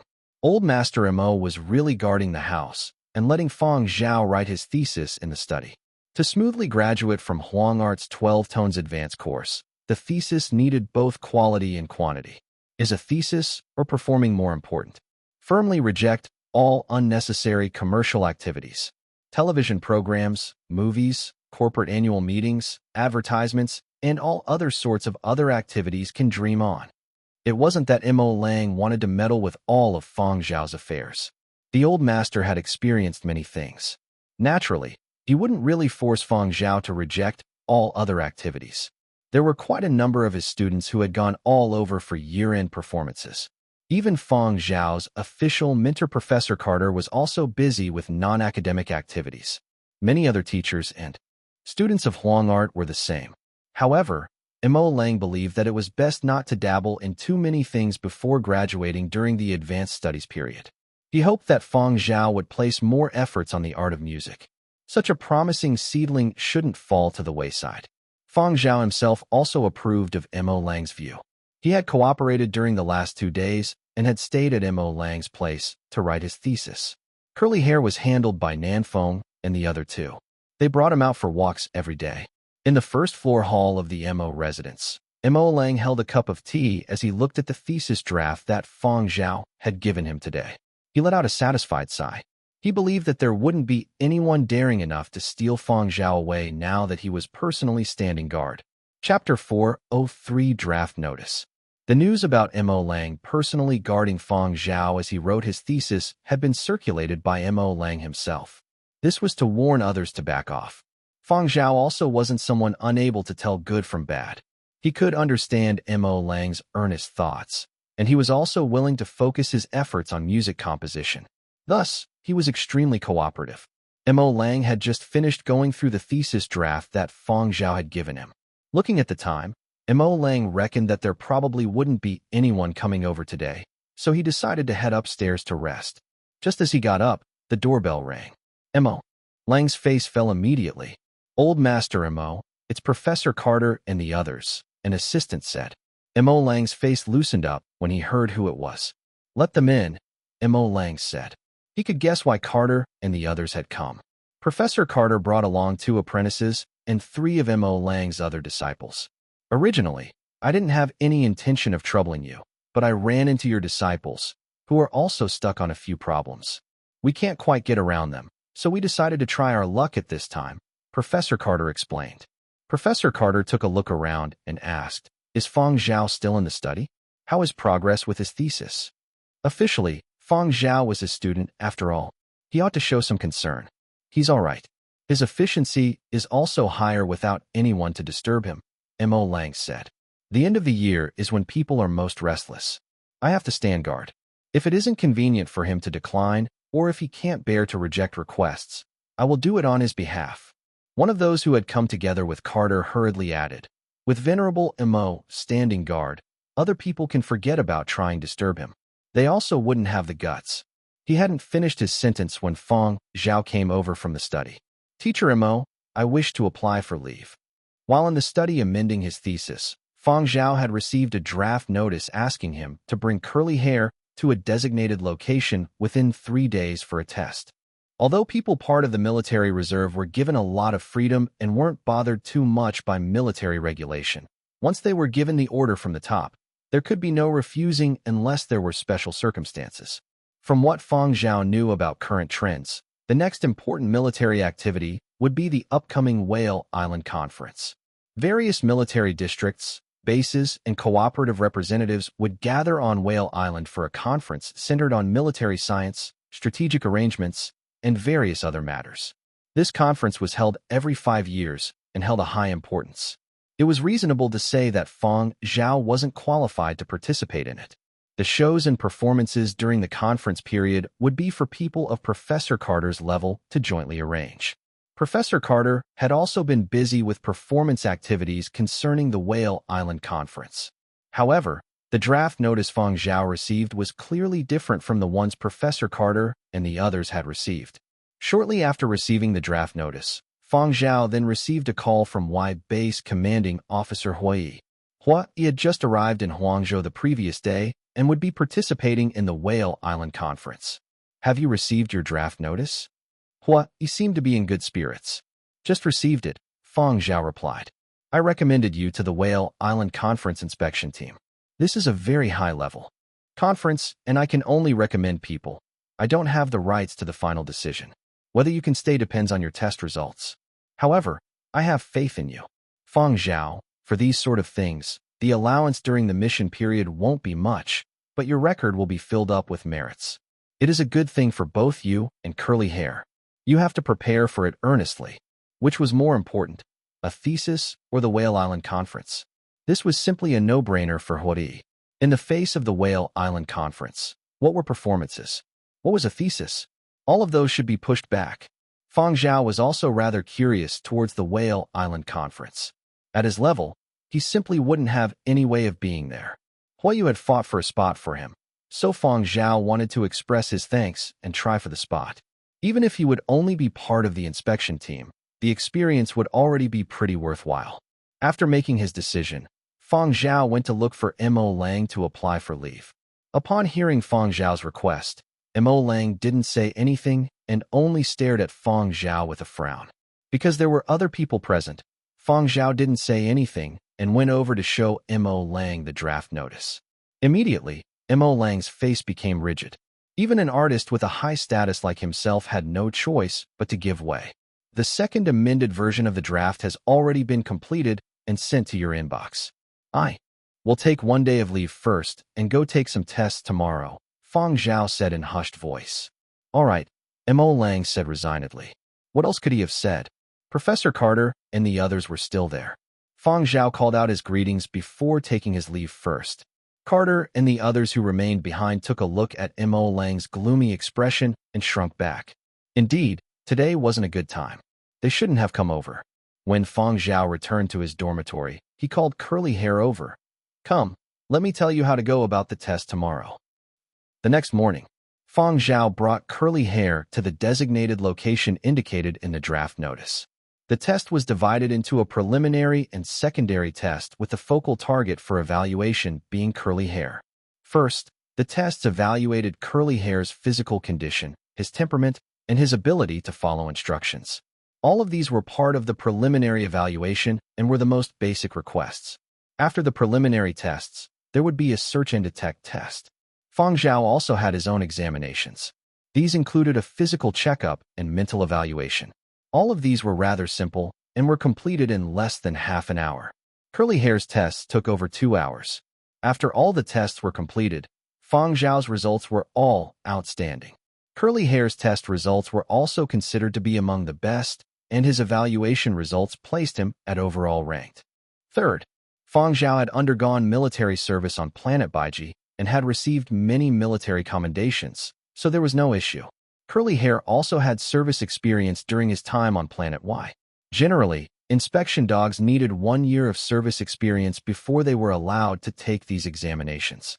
Although Curly Hair didn't have sufficient experience and was still technically a pet dog, considering Y Base's recommendations and his merits, the inspection team was willing to give Curly Hair the opportunity to try out. Simply put, with ability, experience, and a recommendation, as long as there were no prominent issues, Curly Hair could still be given an opportunity when they were lacking dogs. However, nobody had imagined that this dog's evaluations would turn out that good. The people at the test center were discussing the results of the evaluation. Fang Zhao is really capable. That dog of his can't compare to the two elites of the police dog academy. But it isn't a professional inspection dog after all. But overall, he is considered to be among the top. That value of 200 million really isn't for nothing. It is still a little pet dog. Its discipline isn't that good yet. Why don't you say that this pet dog is already very capable and isn't inferior to those elites groomed by the police dog academy? These results are sufficient to join the inspection team. If Curly Hair had been ranked over 10 or further, they might have still hesitated since this was a pet dog and the dog's owner was a reserve duty soldier. But instructions from the top were to increase the level of security checks this time. They didn't lack good inspection dogs, but there weren't a lot of dogs with such good results in these evaluations. More than half of these were serving in spaceports or other planets. Special circumstances called for special measures. After discussion, they ultimately decided to approve Curly Hair. Thus, this was how the only pet dog in Whale Island Conference's inspection team came to be. Fang Zhao had just returned to his dormitory when he received the official notice. "We passed the test," Fang Zhao said. Curly Hair wagged his tail vigorously, begging for praise. He had gone and done all the tests according to how Fang Zhao had instructed. Fang Zhao gave Curly Hair extra servings of food and allowed him to game throughout the night. After all, once they entered the conference on assignment, it would be at least 2 weeks without the gaming console. After informing Nanfeng and the other two of the new arrangements, Fang Zhao contacted Mo Lang to inform him of the outcome. Mo Lang mused silently for some time before sighing. "I have already reminded you all that I needed to. The commander should have already informed you about the need for confidentiality during the conference period. Make sure you stay safe. To everyone else, I am just undergoing closed-door studying. I have already gotten my assistant to make arrangements," Fang Zhao replied. "When will you be going over?" "My instructions say to report in tomorrow." Mo Lang sighed again. He felt gloomy. There were too many things he wanted to say, but couldn't spit out. He had considered various complications, but he had never expected a draft notice would have messed up all his plans. No matter how unwilling he was, he still had to let Fang Zhao go. Fortunately, this assignment wouldn't be too long. Fang Zhao would only be away for about 2 weeks. At the end of the year, the internet was abuzz with reports about the annual galas of various companies, appreciation banquets, and other such events. Fans chasing stars felt like the excitement every day was like a festival. News of Chu Bo's successful applications to hold concerts had also been released. There was a chance he would be performing on various continents next year. Furthermore, just today, news that Chu Bo would be appearing at Jianzhou's New Year countdown was revealed. In the past, this would have been simply impossible. Who was willing to listen to Chu Bo criticize someone at a New Year's countdown ceremony? How negative of an influence would that be? Jianzhou's cultural department wanted to maintain their dignity too. But now that Chu Bo had actually learned how to censor himself, they allowed him partake in the countdown festivities. But whenever Chu Bo was mentioned, people would bring up Fang Zhao as well because of their joint performance at Star Cup's victory ceremony. Speaking of that, there hasn't been any news about Fang Zhao after that Star Cup victory ceremony performance. I wonder whether Fang Zhao will appear for Yinzhou's New Year countdown. It is rumored that Fang Zhao is being locked up by a certain big shot to write his thesis. But they wouldn't go so far as to not allow him to come out to enjoy the new year, right? He also participated in the Star Cup victory ceremony. Does anyone have insider info? Please share. Wang Tai, stop pretending to be dead. Wang Tai was always dragged out for a lashing by netizens to express their anger every time. He also wished to let off steam and prove them wrong. But this king of paparazzi's intuition told him to give up, especially this time.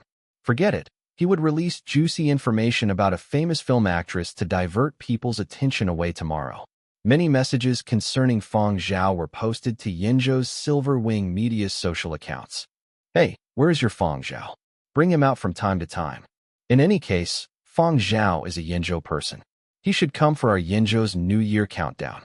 He better not get snatched away by Huangzhou. Right. Huangzhou just loves stealing stars from other continents. Even Silver Wing Media's own celebrities were also discussing in private on whether the company would call on Fang Zhao this year. There were only limited spots for Yinzhou's New Year countdown, and a few large-scale entertainment companies would be involved. There would also be some self-established artistes and celebrities. Competition was already tough as it was. If Fang Zhao was around, their chances would diminish even more. Silverwing's top brass were also worried. They also wanted to find Fang Zhao, but the problem was that they could only contact Fang Zhao's assistant. Fang Zhao himself seemed like he couldn't be found. At the moment, Fang Zhao, who so many people were thinking about, had already brought Curly Hair along into the Whale Island region. Whale Island was an artificial island off the coast of Huangzhou. The center of the island was a massive building that looked like a whale, and that was the conference venue. Currently, there was still a week to the Whale Island conference, but preparations at the Whale Island region had already started half a year ago. Fang Zhao brought Curly Hair to the reporting location. He handed over his gun, personal terminal, clothes, and communications devices. Guns and equipment would be issued out in batch to everyone. During the period of this mission, there was to be no contact with the outside. If anyone had urgent matters to handle, they would need to make a special application. There would also be specialists to handle urgent incoming calls. In other words, they just needed to concentrate on carrying out the assignment properly and not bother about anything else. Chapter 404 Fight started. A cafeteria in Whale Island region. Baiji Military District Commanding Officer Shanta stepped in and surveyed the inside. He cracked a bright smile. "Aren't you guys early?" Ma Jika and Luo Sha, commanders of the exploratory spaceships Fomalhaut and Arcturus, looked up and then turned away when they saw Shanta. "Oh, why aren't you guys saying anything when you see an old friend?" Shanta was beaming as he dragged a chair over to sit down. "You guys used to be constantly on the move. How rare for us to be able to meet." Commander Luo Sha said impatiently. "The sight of you irks me." Shantas chuckled even more heartily. "Ha ha ha. From a certain angle, you two are my benefactors." "Huh. Thanks for blocking Fang Zhao's application back then." At that time, if these two spaceship commanders hadn't blocked Fang Zhao's application, Fang Zhao wouldn't have gone to planet Baiji. He wouldn't have discovered the new and Baiji military district wouldn't have been established that quickly. Compared to Shanta, the two spaceship commanders Luo Sha and Ma Jiko were in rather heavy moods. The discovery of the Alcade meant that there might possibly be changes to exploratory missions on a whole, and that the two of them would be very passive at this time. Thus, it was understandable that Commander Luo Sha was in a bad mood when Shanta took a jab at his sore spot. Shanta also wasn't too upset that the two spaceship commanders didn't bother about him. He turned around and saw Y Base commanding Officer Hui, who was trying to sneak off. He called out immediately, "Hui, I heard that your Y Base is developing rather well recently. Why is it that I heard something today about you even wanting to steal someone else's dog?" Baiji Military District had naturally gotten wind of Hui Yi's recommendation of Fang Zhao to the inspection team for the Whale Island Conference. Perhaps if it had been anyone else, the matter would not have been reported to Shanta. As the commanding officer of a military district, he was very busy every day and simply didn't have any time to bother with these small matters. However, because of the special significance Fang Zhao had, once Baiji Military District received the news, it had been reported to Shanta. Naturally, Shanta wouldn't obstruct Fang Zhao's opportunity to gain merits. After making discreet inquiries and learning that it was Y Base's Hui who had personally made the recommendation, Shanta started to ponder. Hui couldn't be the only one allowed to leave a favorable impression. Shanta still had hopes that Fang Zhao would join his own military district if he got tired or decided to leave the artistic path. How many people were coveting Fang Zhao's years now? Therefore, Baiji Military District and Y Base had both helped facilitate it. Therefore, after the audit was passed, the draft notice had been issued to Fang Zhao. Otherwise, someone on reserve duty like Fang Zhao wouldn't have been called over here with just curly hair as the sole reason. Back when Fang Zhao had converted to reserve duty after his military service on planet Baiji, Shanta had changed Baiji Military District's allocations to first, ahead of Yinzhou Military District. Therefore, Shanta had made Fang Zhao a soldier of his own military district long ago. However, now that Hui had designs on Fang Zhao and even wanted to snatch his dog, Shanta had no choice but to be on board. He came out on the offensive when the two commanding officers met.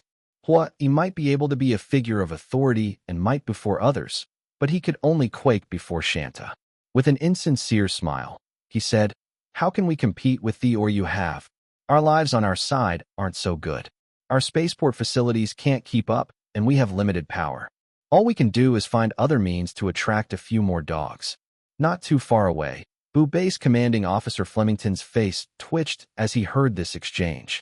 How I wish to take a gun to blow up your ores, produce and facilities to bits. If it comes to being poor, who can compete with our planet Boo?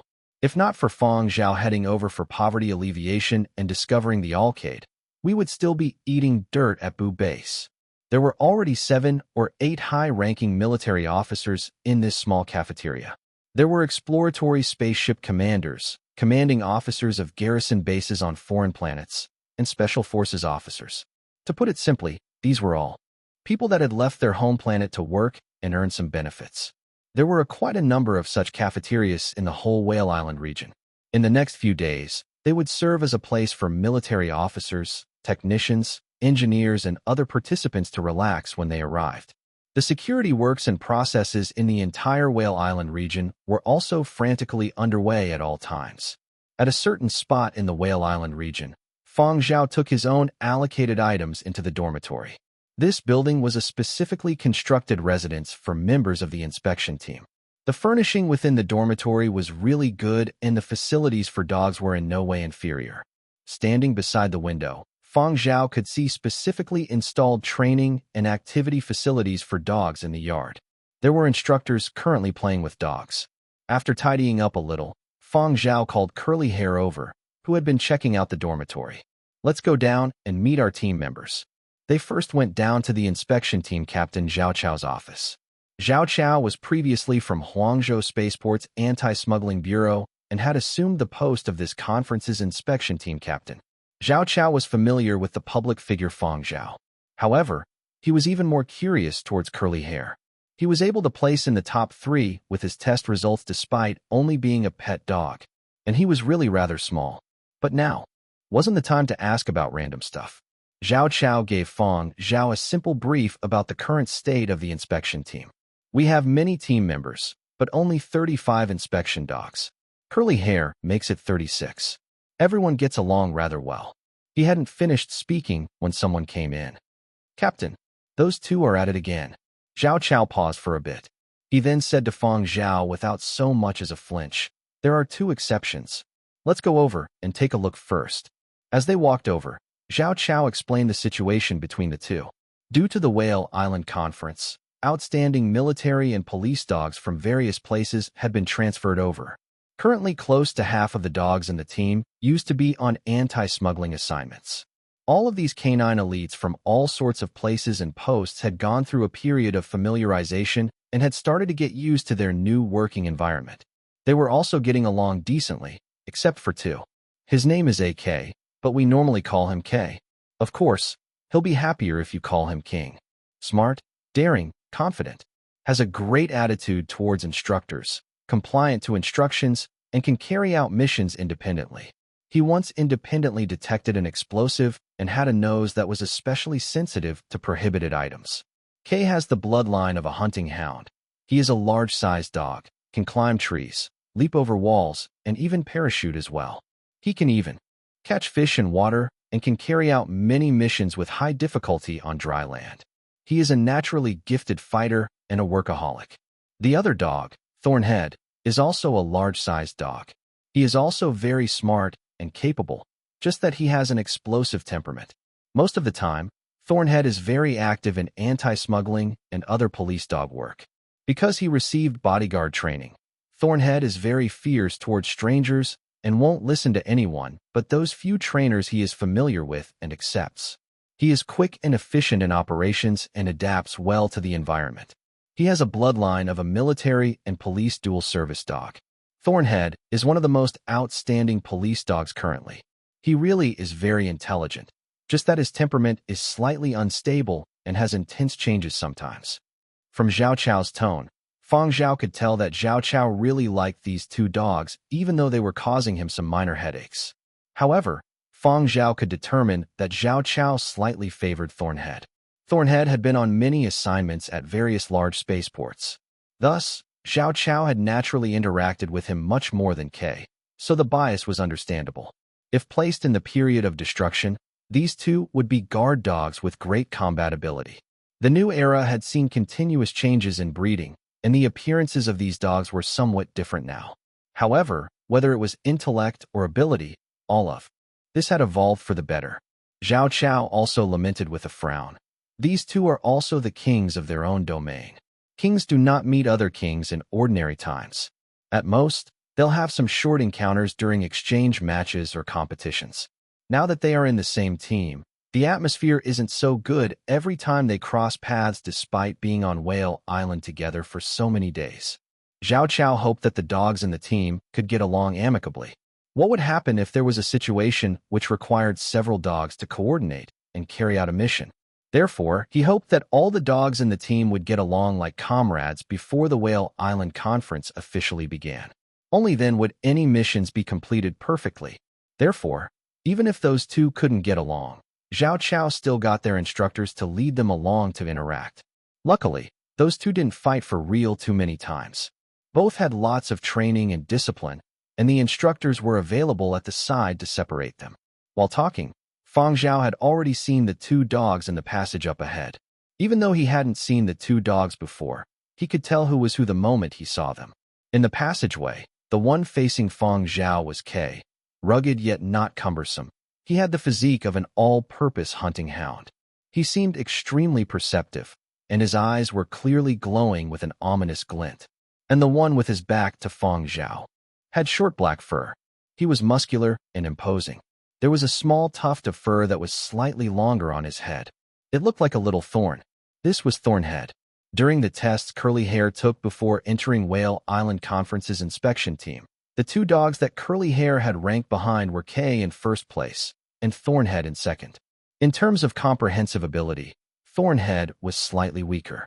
Looking at the situation, if the two could speak, it would probably have gone like this. K, I am number one. Thornhead, F*CK off. Daddy doesn't accept it. Zhao Chao wanted the two to get along amicably, but for now, this was an impossible task. During the period of destruction, there was only one alpha dog in a team with many dogs, Fang Zhao said softly. Of course I know that. Zhao Chao sighed. Don't worry, they are smart and won't fight. They are just putting on airs for now. Curly Hair, who had crouched by Fang Zhao's feet, sneezed and used his paw to brush Fang Zhao's trouser leg. Fang Zhao took a look at Curly Hair and asked Zhao Chao in a low voice, Captain, where's the dog toilet? There, Eagle just returned from there. Zhao Chao pointed somewhere towards the front of the passageway. Up ahead, an instructor was currently leading a rather docile-looking middle-sized dog over. Eagle was the dog's name. Fang Zhao had already seen the sign for the dog toilet, just that he felt that those two dogs ahead were in the way. He had asked Zhao Chao to find out whether there was another one elsewhere. But now that Zhao Chao had said this, Fang Zhao could only shoot him a probing glance. Those two dogs were still obstructing the passageway, and the center section was a war zone. Zhao Chao knew what Fang Zhao was worried about, and said, It's all right. Take a look at Eagle. Just learn from him, and you all will be fine. Fang Zhao had seen that instructor sticking to the wall and walking over slowly. Eagle lowered his body, drooped his tail, and stuck to the wall as he passed through the war zone. Got it? Zhao Chao asked. Fang Zhao mulled for a bit, then nodded. He turned to Curly Hair. Understand. Curly Hair got up and walked over to the side wall. Zhao Chao was rather pleased when he saw this. Indeed, dogs that could go through these tests were all really smart. However, the smile on Zhao Chao's face turned stiff in no time. Fang Zhao had stuck close to the wall as he walked, and had even lowered his own presence. His speed was neither fast nor slow, and was similar to how Eagle's instructor had moved. The problem was Curly Hair. Although he had also stuck close to the wall, he didn't have the same docile attitude like Eagle had. Instead, his tail wagged happily, and he went over in a light jog. The hearts of a few instructors present skipped a beat. They weren't able to stop Thornhead in time when he turned and snapped his jaws at Curly Hair. Of course, as a highly trained elite service dog with lots of experience, Thornhead wouldn't really bite out with the intent to seriously injure. He only wanted to establish his dominance and indicate his fury. Curly Hair, who had been in a little trot towards the toilet, was given a shock. Then, he threw himself forward. No one expected that this little thing would dare try and bite back. Immediately, dog barks, shouts, sorrowful cries, and frightened wails rang out all around. In the passageway, within the war zone, the three dogs had started to fight, and the scene was extremely violent and chaotic. Chapter 405 Done It For Real. A squad of inspection team members who had just returned back from assignment were chatting happily when they suddenly heard the intense barks and human shouts. The surrounding dogs also tensed up and moved further away. Even if they did not move further away, they stuck closer to their respective instructors and appeared uneasy. They fought. Someone asked in astonishment. Those two? No, why does it sound like three dogs? Don't tell me Kay and Thornhead are fighting? I just knew that those two were bound to fight eventually. Doesn't sound like it at all. I think it did happen. Look at the reaction from the other dogs. Besides those two, anything else wouldn't have this sort of effect. Wasn't it said previously that these two would fight? What exactly is going on right now? It sounds really ferocious. The other dogs are just going to be cannon fodder if those two fight. Hurry and check it out. Every dog in the team was very precious, and nobody hoped to see another dog get hurt because of a fight between these two. Team members with dogs by their side didn't head over, but those without any rushed over. They were worried that if Kay and Thornhead fought, their instructors might not be able to hold them down, and that more people might be required to help. The people in the yard as well as upstairs all headed over. However, the barking stopped very quickly. The captain's shout transmitted out of the passageway. What are you all looking at? Go back. Those that were chased away knew that the situation had been diffused. However, they couldn't help but be curious, so they gathered together to discuss after leaving. Did they really fight? A team member who had been on night duty came over and asked. He had been catching up on sleep when a series of intense barking had startled him and made him fall off the bed. Who won? Kay or Thornhead? No idea. I hadn't seen anything when the captain made me turn back. Hey, little Lou. Where did you come back from? Did you see what happened? Someone saw little Lou bringing Eagle over and asked. Eagle's trainer, little Lou, patted the startled Eagle tenderly and shook his head at the posed question. I can't say anything, captain's orders. You still can't talk about this matter? Can't you reveal just a little bit? Was it Kay or Thornhead that won? Or perhaps a draw? Another trainer from the inspection team asked. Little Lou had a hard-to-describe expression and continued shaking his head. Stop asking. This fight had come really quickly and had concluded really quickly as well. There were so many people who had heard the news and had wanted to head over to check it out, only to be met with an empty passageway.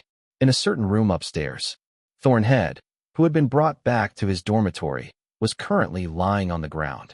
His body was shaking as he sobbed. He was even panting rapidly.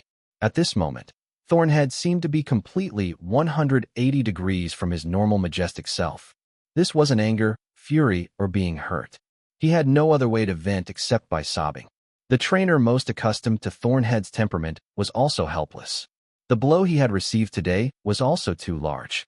He had originally thought that the only one who might suppress Thornhead within the team was Kay. Yet, before the victor between him and Kay had been decided, Thornhead had been pressed to the ground by a bite from the little dog. Thornhead had also lost a few tufts of fur around his neck. Luckily, Thornhead's fur around his neck was thick even though it didn't look long.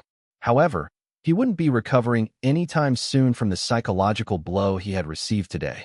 Thornhead, you also shouldn't get angry with someone else's little dog, the trainer said. You are a big dog. You shouldn't bicker too much with that little thing. But the moment little dog was said, Thornhead's sobbing intensified. A big dog like himself couldn't even beat that tiny thing. The trainer caught himself and hurriedly went on. No matter what, you are still our king when it comes to work. Right. Thornhead's sobbing slowed. While placating Thornhead, the trainer was also vexed. In his heart, he thought to himself, that little dog is real ferocious. The same building, but a different dormitory. Kay lay on the ground with his front paws crossed. He seemed no different from how he usually was except that he no longer had that imperious air. Currently his entire body seemed to be giving off a gloomy aura. His trainer was at the side, saying consolatory words. Kay glanced at his trainer and listened for a bit before shifting his head to the side, as if trying to say, I'm annoyed, stop bothering me. Seeing Kay this way, Kay's instructor didn't say anything else and only sat quietly by Kay's side while replaying the scenario at the passageway in his head. The blow Kay received today was rather huge, and his trainer reckoned that this blow was even greater than failing a mission. When Thornhead and Curly Hair had started fighting, Kay had only wanted to intervene and mediate. Yet, not only did it fail, he had been dumped to the side by Curly Hair kicking a leg out. Thus, his temper had frayed and he had joined in the fracas. In this sort of chaotic fight, the two trainers hadn't been able to stop two large-sized dogs like Kay and Thornhead in their frenzy. Furthermore, it had seemed vaguely like those two large ones were teaming up to deal with that little dog. However, Kay had been kicked aside a few times in succession. In the past, he had never imagined that a large dog like Kay would be kicked to the ground by a little dog. Neither could he have imagined that the robust Thornhead would actually be pressed to the ground and bitten by that little thing. At this moment, Kay's trainer had the same thought as Thornhead's instructor. That little dog is goddamn ferocious. Exactly what sort of breed is it? Why was it unheard of in the past? Below them, in a certain dormitory, Curly Hair had his neck drooped and looked at Fang Zhao carefully as though he had done something wrong. Look at you, bullying others? However, the blame doesn't lie with you this time. The other dog bit first. Curly Hair, everyone is going to be in the same team. They are all going to be your team members. Don't bully them with your strength. Leave them some dignity. Also, don't think you can slack off just because you are very impressive. You must do things seriously when working. As Fang Zhao was speaking to Curly Hair, Zhao Chao sent him a message asking him to bring Curly Hair upstairs to the dormitory where Thornhead was at. Remember what I told you before. You must remember to behave and not show off. Fang Zhao exhorted before leading Curly Hair upstairs. Zhao Chao was already waiting there. The moment Fang Zhao brought Curly Hair into the room, Thornhead released a few low growls. Curly Hair didn't react and obediently followed by Fang Zhao's side, as though trying to portray that, I'm a very good boy. Fang Zhao noticed tear stains below Thornhead's eyes and was a little curious. Zhao Chao had said that this dog Thornhead had rather acute temperament changes. To think that he would cry this much after losing a fight. Thornhead's trainer noticed Fang Zhao's gaze. He gave a slight cough and explained, Thornhead drank a lot of water and is just feeling a little hot. Fang Zhao nodded his head cooperatively. So that's what happened. He understood the importance of looking after the moods of the service dogs. Zhao Chao also spoke. I just called the vet over to check on them later. Any injuries have to be handled. Fang Zhao, is Curly Hair hurt anywhere? Zhao Chao had clearly seen the situation back in the passageway. Curly Hair didn't seem like he had been bitten by Thornhead.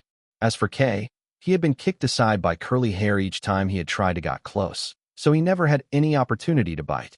No, he isn't hurt. Fang Zhao replied. That's good. Zhao Chao had a complicated expression as he looked at the quiet Curly Hair crouching by Fang Zhao's feet. He told Fang Zhao gently. Today, Kay and Thornhead were in slightly bad moods, so they fought. However, they won't do it for real, and they won't bite each other to death. You don't have to worry. Speaking of that, I never expected that your little curly-haired dog would actually be so ferocious when it got mad. Fang Zhao, would you all believe me if I said that he didn't do it for real? If Curly Hair did it for real, it wouldn't just be a few kicks or biting some tufts of fur. This was really light already. However, Fang Zhao couldn't say anything and only limited himself to placating responses. No matter what, this fight was wrong. The three dogs were forced to spend 10 hours in solitary confinement. 10 hours wasn't long, but no dog was willing to spend too long inside the solitary confinement chamber made specifically for dogs. Now was when they were starting to get busy, and these three dogs were the elites that ranked in the top 3 in the tests. They were still needed for assignments, so Zhao Chao couldn't lock them up for a few days. This was only the first mistake and their first time fighting, so 10 hours was just a little punishment to make them remember it. After handling matters here, Zhao Chao returned to make his reports to the higher-ups. Because of Curly Hair's inclusion, the team would be able to move ahead with the break-in period and would be able to start operations even earlier. Furthermore, Curly Hair appeared to be rather compliant and had a fighting strength that exceeded Zhao Chao's imagination. Zhao Chao just wondered what Curly Hair would be like when it came to work. Chapter 406 Why don't you try touching? Solitary confinement wasn't much of a big deal for Curly Hair, and he behaved no differently from normal. The three dogs were locked separately in 3 different solitary confinement rooms. Thornhead would whimper from time to time, sounding a little miserable and somewhat agitated. In the next room, Kay kept staring at a certain spot in silence, and nobody knew what he was thinking. In the room beside him, Curly Hair was sound asleep and even snoring. Captain Zhao Chao, who viewed every dog within the team as a treasure, couldn't help himself after reporting to his director and personally came over to look around. Thornhead and Kay were both experienced dogs, and these weren't their first times entering solitary confinement chambers. However, Curly Hair was different. He worried that this little dog couldn't adapt. It would be a big problem if he became psychologically scarred. However, in no time, Zhao Chao watched the little dog sleep peacefully in the solitary confinement room. What a really mystical dog. After checking the solitary confinement rooms, Zhao Chao went to look for Fang Zhao again. Fang Zhao, I just want to check things out. Your little Curly Hair is sound asleep. Zhao Chao chortled happily. Did he go out to catch thieves last night? Fang Zhao couldn't say that the gaming dog had gamed through the night, so he smiled apologetically. He was a little too excited previously and has calmed down now. Is he really all right? He won't have any psychological scars, right? Zhao Chao wanted to double check with Fang Zhao again. He is really fine, Fang Zhao said with certainty. That's good then. Zhao Chao hadn't come over just for the matter of Curly Hair's solitary confinement and said in a more serious tone, ready to take on a post tomorrow? Yes. Good. From now until the conference concludes, your status is no longer a reserve duty serviceman. Your dog is no longer a pet too. Bring out your battle-ready attitude. Battlefields aren't just places with guns, bullets, and blood. During the Whale Island Conference, the entire Whale Island region is our inspection team's battlefield. Yes. Fang Zhao had a serious attitude, and his salute was extremely on point. Zhao Chao was satisfied and explained to Fang Zhao his working arrangements. Saying that the assignment was important wasn't an exaggeration. Because of the importance of this conference, the inspection team would work in 3 shifts before the conference would officially begin. They would need to work overtime during the few days of the conference as well. Besides that, they would be assigned to patrol, inspect, or attend classes from time to time. Although Curly Hair had served on Planet Y before, he had gone for quite a while without any assignments. Therefore, Zhao Chao specially arranged for Fang Zhao and Curly Hair to take some supplementary classes. 10 hours later, Fang Zhao went to the solitary confinement room to bring Curly Hair out. Curly Hair was still sleeping when he went over. When others saw the situation, they told Fang Zhao, your dog is really tolerant. A dog that could sleep so soundly in solitary confinement is a rare sight. This wasn't something worthy to flaunt, so Fang Zhao disciplined Curly Hair when they returned and made him stand outside the corridor to reflect on his actions. Other team members originally thought that Fang Zhao's way of disciplining his dog was a little too willful and disrespectful. Thus, they came over to advise Fang Zhao. Captain Zhao didn't say anything, so you shouldn't be too strict, an inspection team member who passed by said. Yeah, I heard that he has already been locked up for 10 hours. It's already so late. Has that little thing eaten yet? He ought to have drunk some water, right? It's better to not let him go hungry, someone else advised. After all, this was a pet dog at heart. To be able to hold his own here surely meant that he had the ability. Everything would be good if he could complete assignments and not cause trouble. There shouldn't be too high expectations for everything else. This was what most of the team members thought. However, Fang Zhao still made Curly Hair reflect outside the door for an hour before letting him into the dormitory. Curly Hair was intelligent. It was just that he wasn't willing to use his brains sometimes. After being lectured by Fang Zhao and being aware that he was in the wrong, Curly Hair was rather serious in his self-reflection and crouched with his neck and ears drooping down. He looked really miserable and looked at passers-by with 2 innocent dog eyes. No matter what was the case, Curly Hair had displayed his remorse and compliant attitude, which gave a good impression to many team members. After Curly Hair returned back to the dormitory and shut the door, Fang Zhao wrapped his knuckles on Curly Hair's head. The dog feed in the team was top quality, but the quantity was too little for Curly Hair. Try to bear with it for this period. Wait for the conference to end, Fang Zhao said to Curly Hair as he pondered whether to request for more dog food for Curly Hair. The amount of dog food he'd received today was already the result of requesting more. From other people's point of view, with that size, this was already the max that Curly Hair could eat. It wouldn't be easy to increase the quantity. The next day, Fang Zhao wore the inspection team's standard uniform and helped Curly Hair to put on his vest. The vest had the same inspection written on it, just like Fang Zhao and the other team members' uniforms.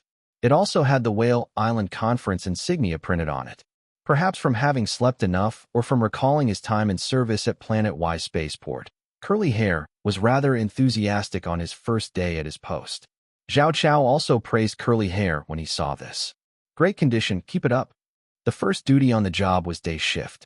Today, after their team patrolled the area, they still needed to go a few rounds around the warehouses. The warehouse was where the luggage of the conference participants who had arrived today were being stored.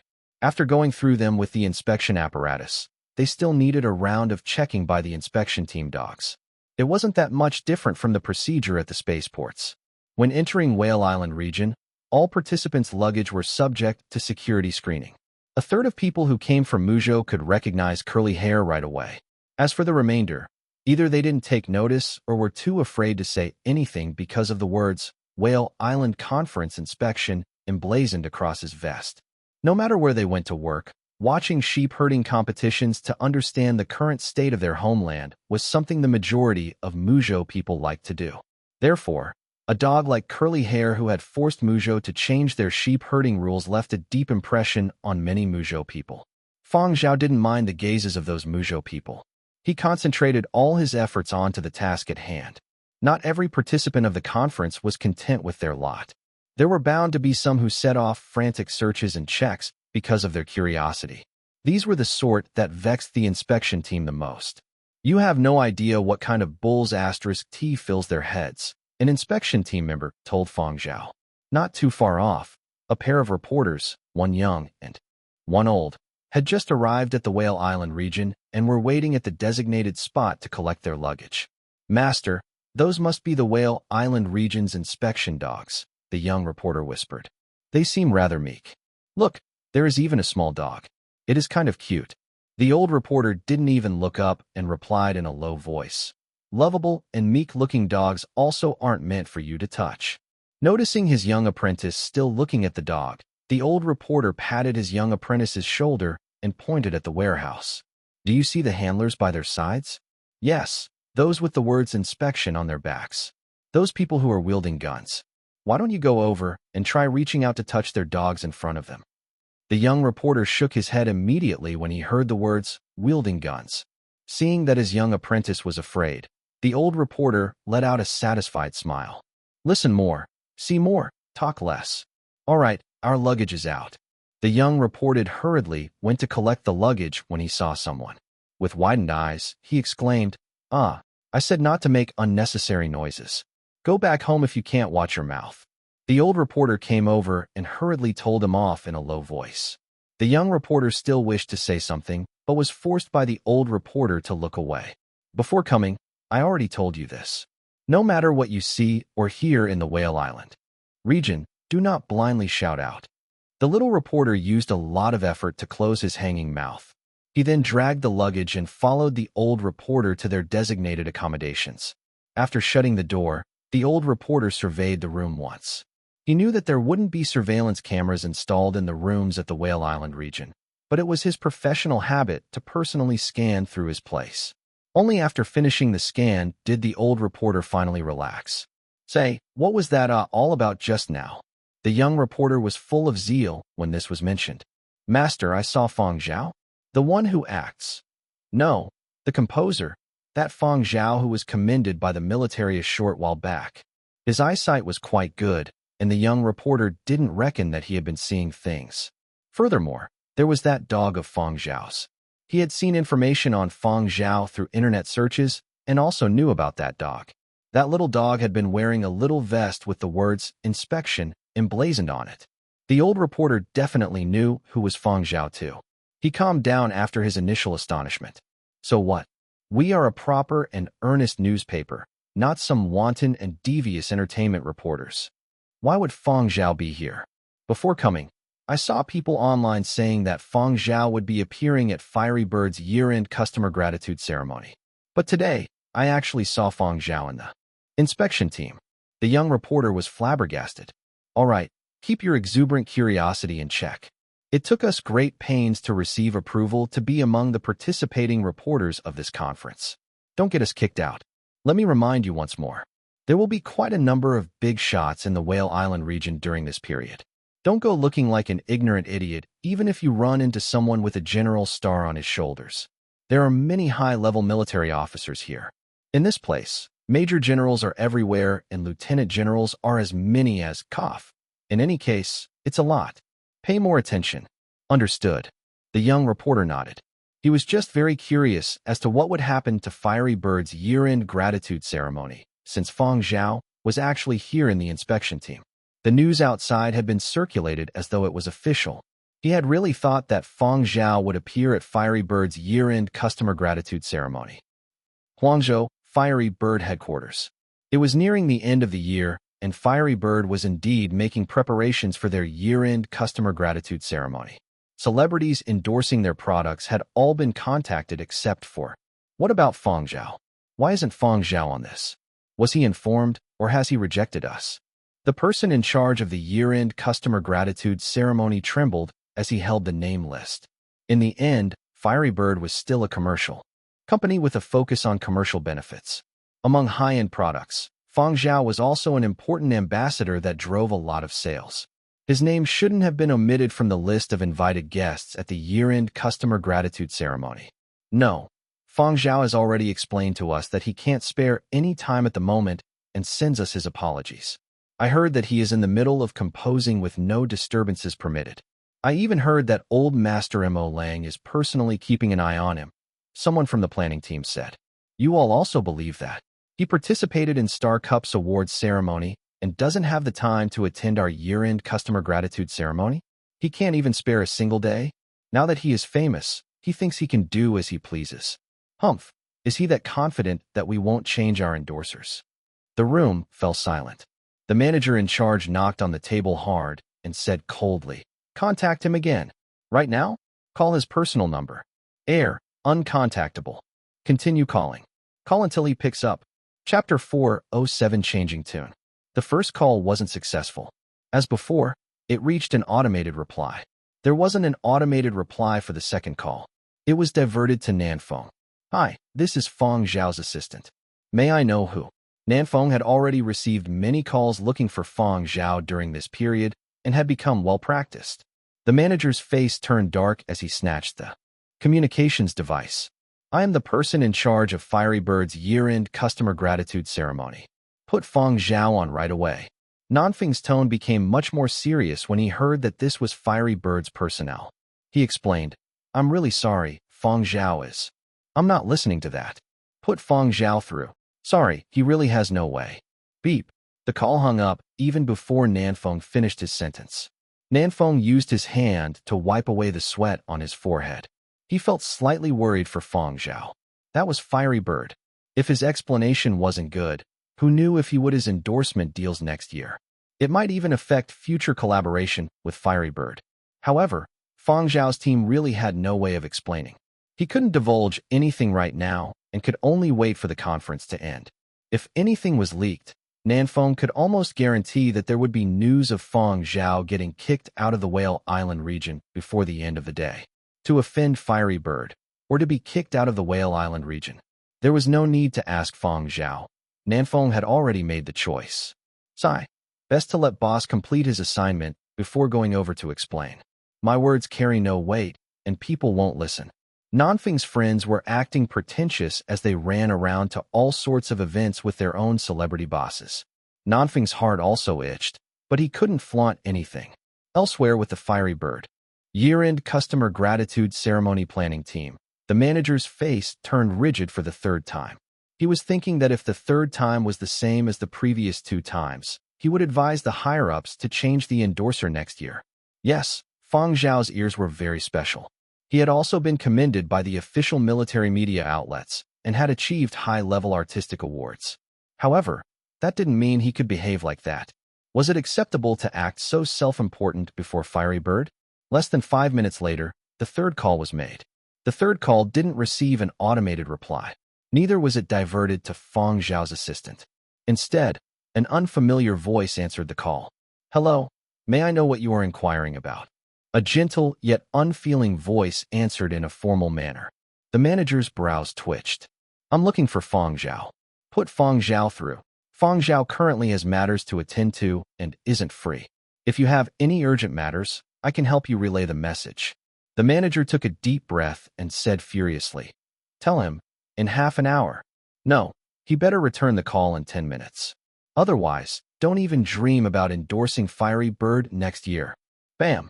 The communications device was thrown onto the conference table and the manager pulled a long face.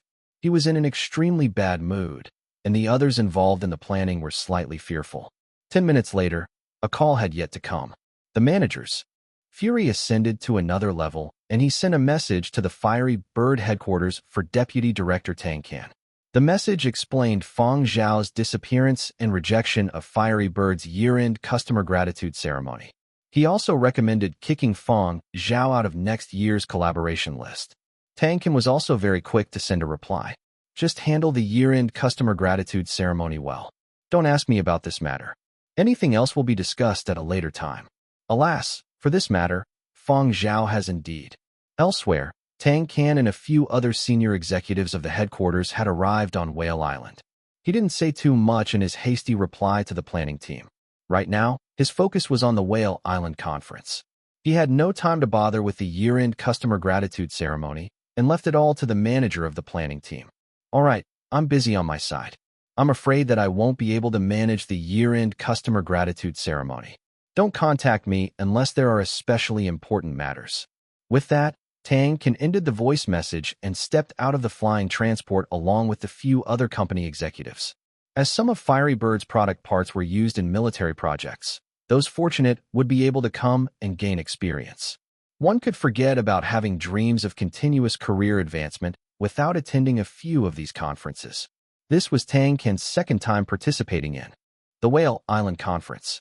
The previous time had been 10 years ago when he had managed to get a spot to be an extra. This time around, his status had already risen quite a bit, and Tang Can couldn't help but feel a little nostalgic as he stood in the Whale Island airport once more. "I don't know if it is just me, but it feels like the security on Whale Island is much stricter compared to 10 years ago." Tang Can sighed. "It isn't just you. Their security has indeed become more strict. All of you, check your belongings and try to remember if you have brought any prohibited items in your luggage," one of the Fiery Bird senior executives said. After checking and placing their luggage on the conveyor belt, Tang Can's party followed the signs and headed to another passage. Airports at other places would always be noisy and clamorous. However, a solemn atmosphere permeated every corner of this place. Returning conference participants were subconsciously more prudent in their words and actions. Tang Can's back was drenched in sweat from layer after layer of security checks. The others weren't much better. "Rest for a bit first. We'll go over and collect the luggage in a bit," the person at the head said. Tang Can got up to the refreshments booth to get some cups of water. He handed them out before keeping the last cup for himself. As he drank, he observed the surroundings. There were other people that had arrived around the same time as their party. He was familiar with these people. They had collaborated before, so he exchanged muted greetings. There were also some familiar-looking faces that he couldn't put a name to. Tang Can tried to search for the information in his mind as he continued to look around. However, when his gaze fell on a certain spot, Tang Can froze. The exit they had just headed out from was flanked by two men, each with a leash dog. Those were people from Whale Island Region's inspection team. Tang Can and the others simply hadn't noticed them when they came out. Fang Zhao was scanning the conference participants that had just stepped out from the airport to look for anyone suspicious. Sensing Tang Can's gaze on him, Fang Zhao paused and nodded slightly at Tang Can before continuing to watch the arrivals. His gaze was sharp and incisive like an eagle watching its prey. It caused Tang Can to shiver slightly. Ack. Cough. Cough, cough. Tang Can choked on his water, and his face turned red. "What's wrong?" The others in his party were concerned. "And nothing. I just feel that the atmosphere is too tense and choked on my water since I wasn't paying attention," Tang Can replied. "You haven't attended this sort of conference in far too long. Feeling this way is absolutely normal. Relax. As long as you haven't done anything wrong and abide by the rules, you don't have to worry about the inspection team. The police won't haul you off for interrogation." Another aged man comforted him with a chuckle. Tang Can thought to himself, "Don't say any more. I am feeling guilty right now." He glanced over in Fang Zhao's direction. Indeed, he hadn't seen wrongly. Tang can send a voice message to the year-end customer gratitude ceremonies manager. Don't bother about the matter with Fang Zhao first. The manager, busy preparing for the year-end customer gratitude ceremony, was momentarily stunned when he received the message. His mind went to work quickly. Where was Tang Can? Whale Island. Why hadn't Tang Can said all this before? How come he only sent this now when he had just arrived at Whale Island? His tone sounded shocked. Could it be that Tang Can had seen Fang Zhao at Whale Island? But was Fang Zhao qualified to be at Whale Island? Perhaps he is there to perform? In just a moment, the manager had already came up with a whole host of possibilities. No matter what sort of possibility it was, at the very least, he could deduce that the possibility of Tang Can running into Fang Zhao on Whale Island was at least 70%. If it was related to the Whale Island conference, Tang Can wouldn't be able to say anything, let alone explain the circumstances there clearly. Right. If Fang Zhao was on Whale Island and couldn't answer calls freely, then who had answered the third call? Who had he flipped out on? The color on his face fluctuated from green to red to white. The others from the planning team had no idea what he was mulling over when they saw this. Afterwards, the planning team members all said their piece, and all matters were settled in succession. The manager summed up the meeting, fixed the list of invited endorsers from the various continents, and finally said, as for Fang Zhao. The other members of the planning team were waiting for the manager to flip out. They had made guesses as to whether their team leader had already reported the matter up about wanting to remove Fang Zhao's endorsement deals next year. Little did they know, the manager had a warm expression without the slightest trace of anger. He even had a wide smile. Perhaps Fang Zhao is really somewhat inconvenienced. Let's listen to his explanation when he is able to spare the time in future. We mustn't be so demanding of our partner celebrities. People ought to be given a chance to explain themselves, right? Other members in the planning team. Who is demanding? Boss, this wasn't what you said before. As expected of the planning team leader, he changes his tune even quicker than one can blink. Huangzhou, Whale Island region. Fang Zhao had just returned to his dormitory after his shift at the airport and received the message relayed by the switchboard operator. He had no way of explaining to Fiery Bird's customer gratitude ceremony planning team at the moment and could only wait for the conference to conclude. However, thinking back to seeing that deputy director of Fiery Bird at the airport today, he thought that perhaps their side would know the reason without Fang Zhao even needing to explain to them. A short while after returning to the dormitory, Fang Zhao was called over by Captain Zhao Chao. Are you able to get used to the workload? No problems, Fang Zhao responded. Very good. The workload will increase as it gets closer to the start of the conference. You must be prepared. If you have any needs, feel free to raise them. Even issues with the accommodations or food. Don't let other small issues affect your work, Zhao Chao said. Captain, I wish to request for more dog food. Let's talk about something else. Fang Zhao's previous request had been turned down by the canine specialist veterinarian. This time, the request was turned down as well. Chapter 408, This Can't Be Eaten. Fang Zhao didn't say anything about the request for additional dog food being turned down. However, he ate even more every time he went to the dining hall. Even though he didn't eat until he was completely full, he would at least eat until he was 70 to 80% full. However, even this much was enough to scare quite a lot of people. Everyone's image of Fang Zhao went from the celebrity with very good hearing ability to the king of eating who can eat a whole potload in one sitting. As for his allocated foodstuffs such as energy bars, compressed biscuits, and nutrient fluids, Fang Zhao kept it all for curly hair since curly hair had a wide diet and strong digestive ability. He could eat most things without issue. This continued until the day before the conference began. The number of people entering Whale Island Airport was at its peak. Fang Zhao had been dispatched to the luggage section. After all, he was a public figure. The inspection team tried to limit the number of times he appeared in public. At Whale Island's entry point, reporters from all the various large news and media outlets formed long queues to go through layers of security checks. As expected of Whale Island, the atmosphere here just isn't the same.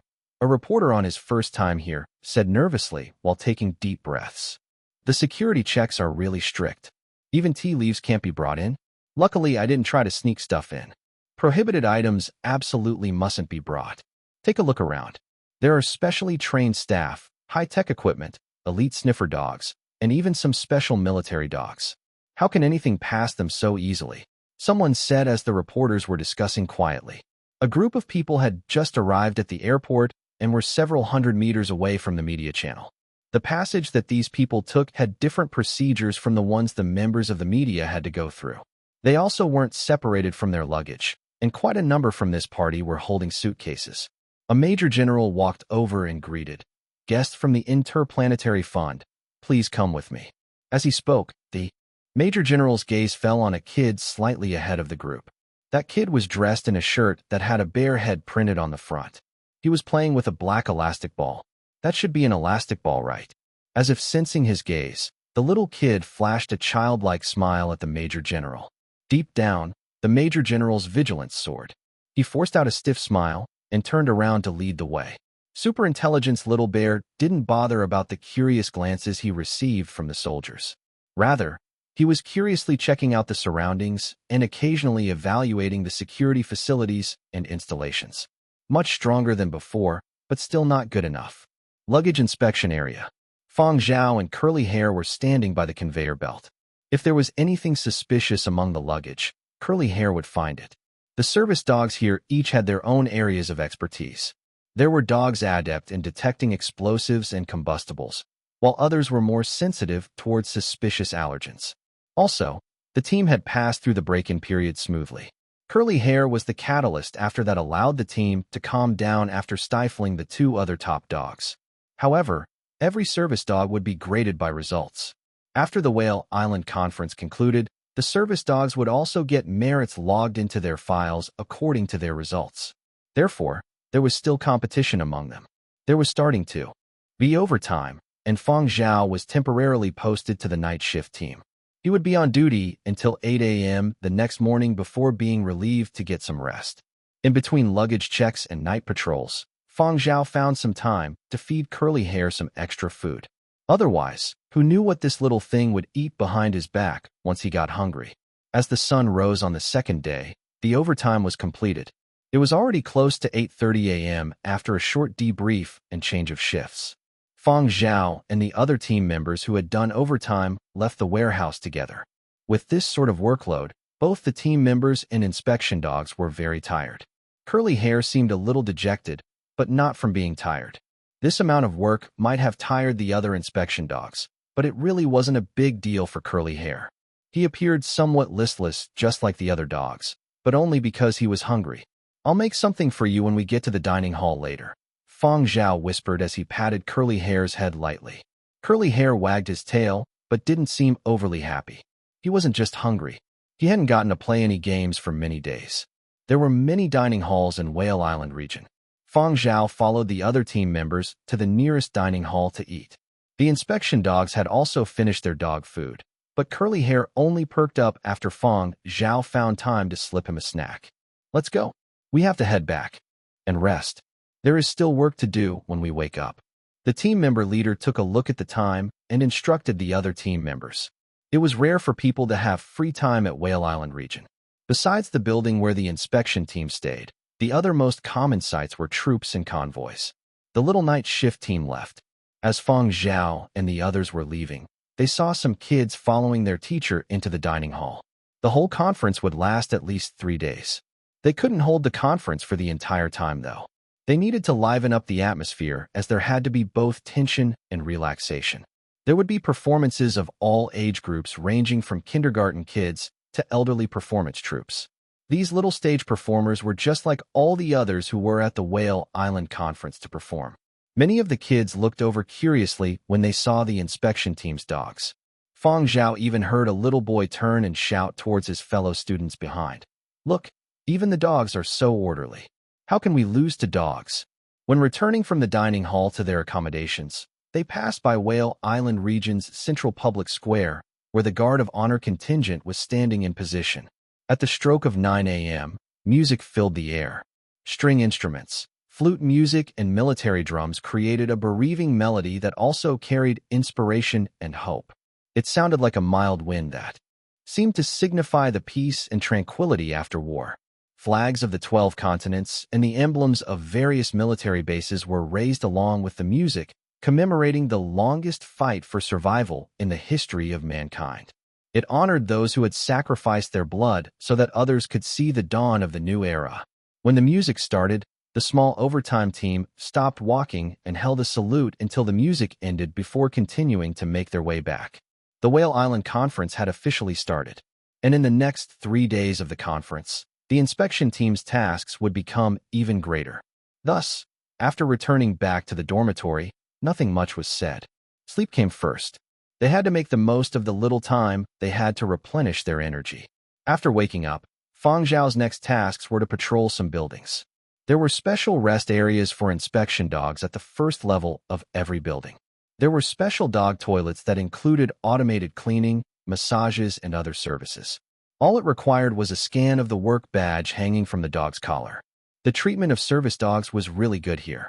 After finishing going through one building, Fang Zhao brought Curly Hair to the dog toilet. When they got there, Fang Zhao saw Thornhead's trainer waiting outside the toilet. Thornhead's trainer smiled and called out when he saw Fang Zhao coming over. Our team was just patrolling the building next door. There were too many people there, so I brought Thornhead over here. Thornhead was too overbearing and found his own territory and personal space to be very important. He would even make other dogs stick close to the wall when he visited the toilets. Back at his own home, Thornhead even had his own special toilet. Having gotten used to his overbearing ways, Thornhead treated these public dog toilets as his own. His trainer was also helpless and had to bring Thornhead to find another toilet each time. This dog was capable, and his results on duty at Whale Island region during this period were exceptional. The higher-ups were willing to give him some special privileges and were also willing to put up with his little temper. The leashes on the dog's collars were automatically retractable. Fang Zhao released the leash and let Curly Hair enter the toilet himself before conversing with Thornhead's instructor. Inside the toilet, Thornhead was squatting down solemnly taking a crap. Startled, he tensed up and wailed. Curly Hair shot him a passing glance and continued to make his way inside. He selected an upright post and raised his hind leg to urinate. After he was done, Curly Hair scratched his claws on the post, totally ignoring Thornhead beside him. He was about to head to the rest area beside to relax with a message and a fur comb.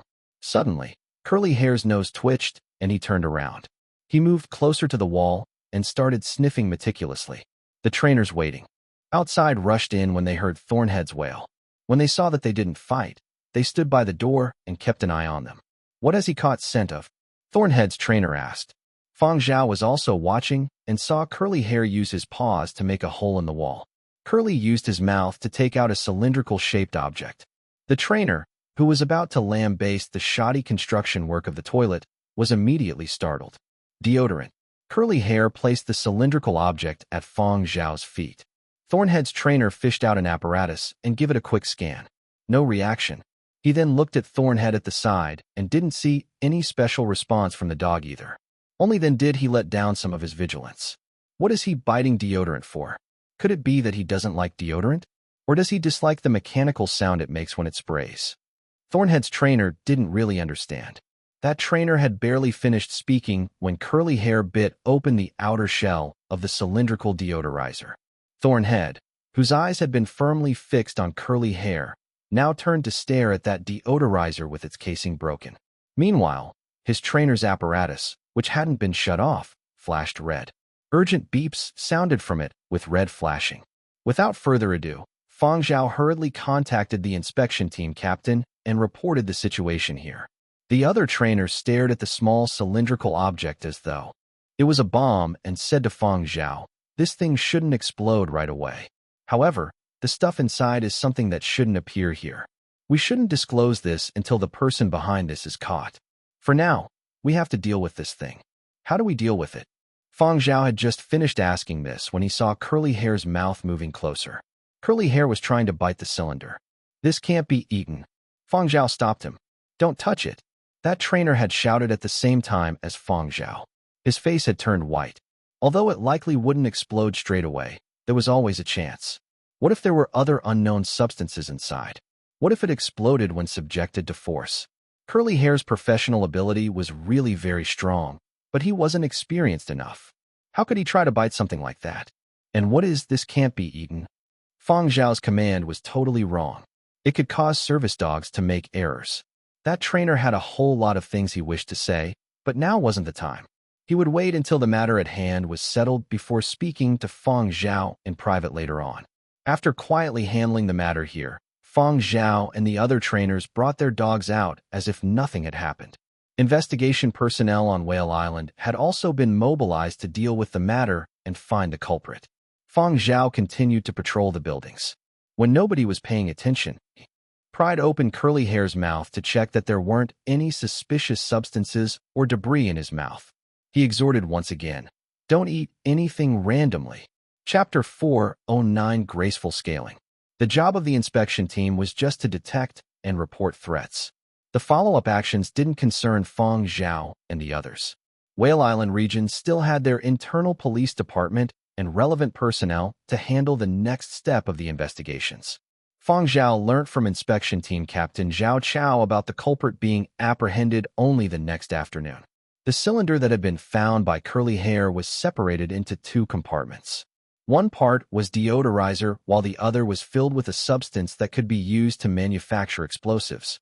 This had been expected to deceive dog noses and portable sensor apparatuses. The idea to hide it in an unexpected place like a dog toilet was even better. After all, there was a saying that the most dangerous place was the safest. Who would expect that something would be hidden in a toilet for service dogs? When the time was right, the designated personnel could have retrieved it to manufacture an explosive. During planning, the perpetrators probably never imagined that a dog would still be able to sniff it out with such a packaging. However, from the information received, it could be deduced that this object had been placed there beforehand, as there was no way it would have passed the many layers of high-level security checks in the airport during this period. It could be confirmed that there were both domestic and foreign conspirators. 2 foreigners had been apprehended. No one knew how many others were hiding within the island and avoiding capture. Everyone must be cautious these few days. Search and sweep the areas meticulously. Do not overlook a single suspicious thing. Captain Zhao Chao had gathered the team members for a meeting. Those that were on duty would also get to see the recorded logs/minutes of these meetings. After exhorting once again, Zhao Chao got Fang Zhao to stay behind to have a word with him. "Fang Zhao, you have worked hard in bringing Curly Hair all over to many areas." Curly Hair receiving a merit had come as a huge surprise to Zhao Chao, but at the same time, he could now see why Curly Hair was recommended here despite being a pet. This dog was really capable. Indeed, he deserved to be known as the dog that had caused Muzhou's sheep herding competitions to change their rules. Regardless of whether he joined the anti-smuggling bureaus of various large spaceports or special combat departments, this sort of dog would be extremely welcomed. Being with Fang Zhao was a waste of its talent. Furthermore, it had been a shepherd dog before and wouldn't be that staunch. What a pity. Fang Zhao's ears were really good, but having good hearing didn't mean that he could do everything. He still had to rely on the dog. However, Zhao Chao also knew. Those who had recommended Curly Hair and Fang Zhao surely had sights on Curly Hair long ago. However, it was impossible to make Fang Zhao part with Curly Hair. Now, he could only assign Fang Zhao more tasks. It couldn't be helped. His dog was just too impressive. The capable ones did the most work. Under the current circumstances, the security equipment at the airport can't possibly be moved to every single building. There are many places that aren't convenient to search or have limitations. Curly Hair's nose is really sensitive. I will need you to bring him around to more places on behalf of the team. Of course, if you have any additional requests, I will try my best to help satisfy them. Captain, Fang Zhao said. What? Can we increase our rations? Increase. Special times called for special measures.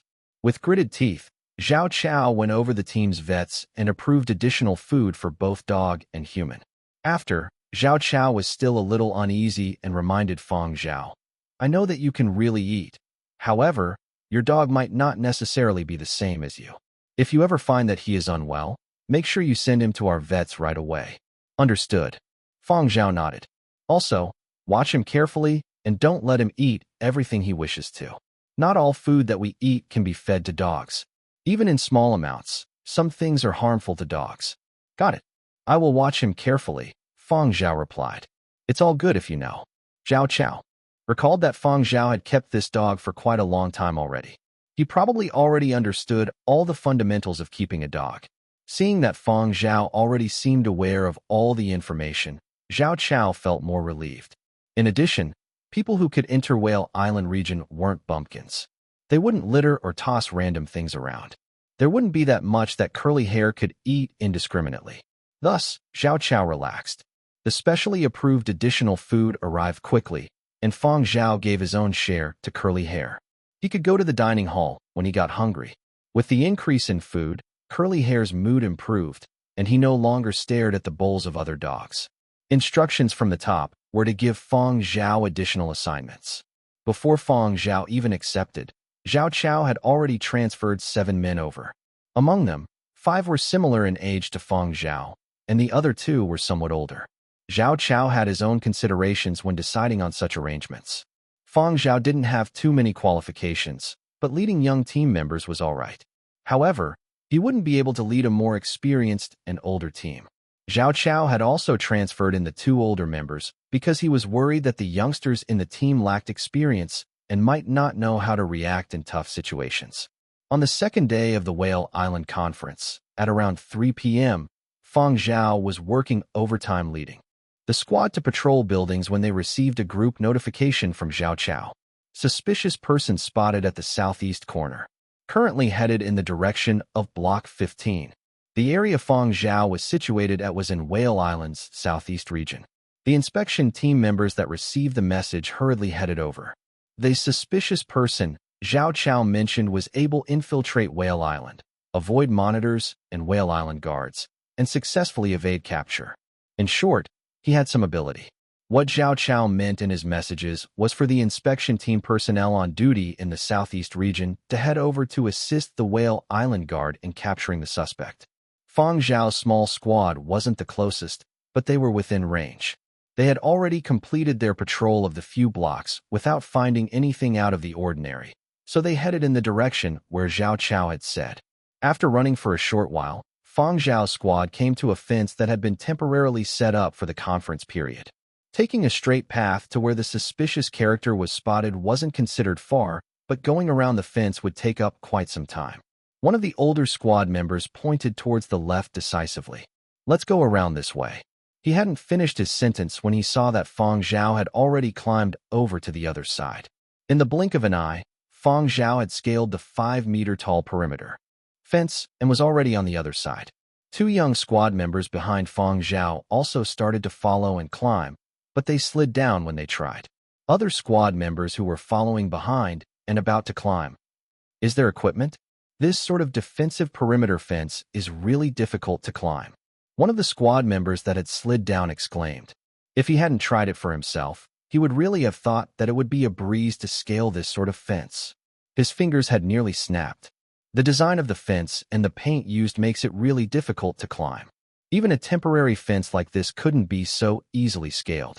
It was still all right with equipment, but trying to climb it barehanded was really too difficult.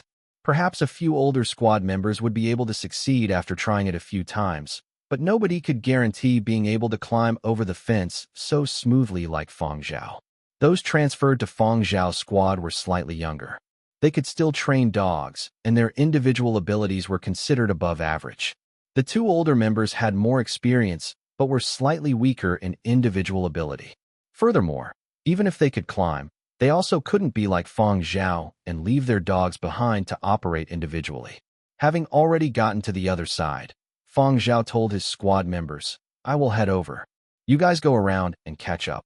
One of the older squad members replied, "Understood. You head on first.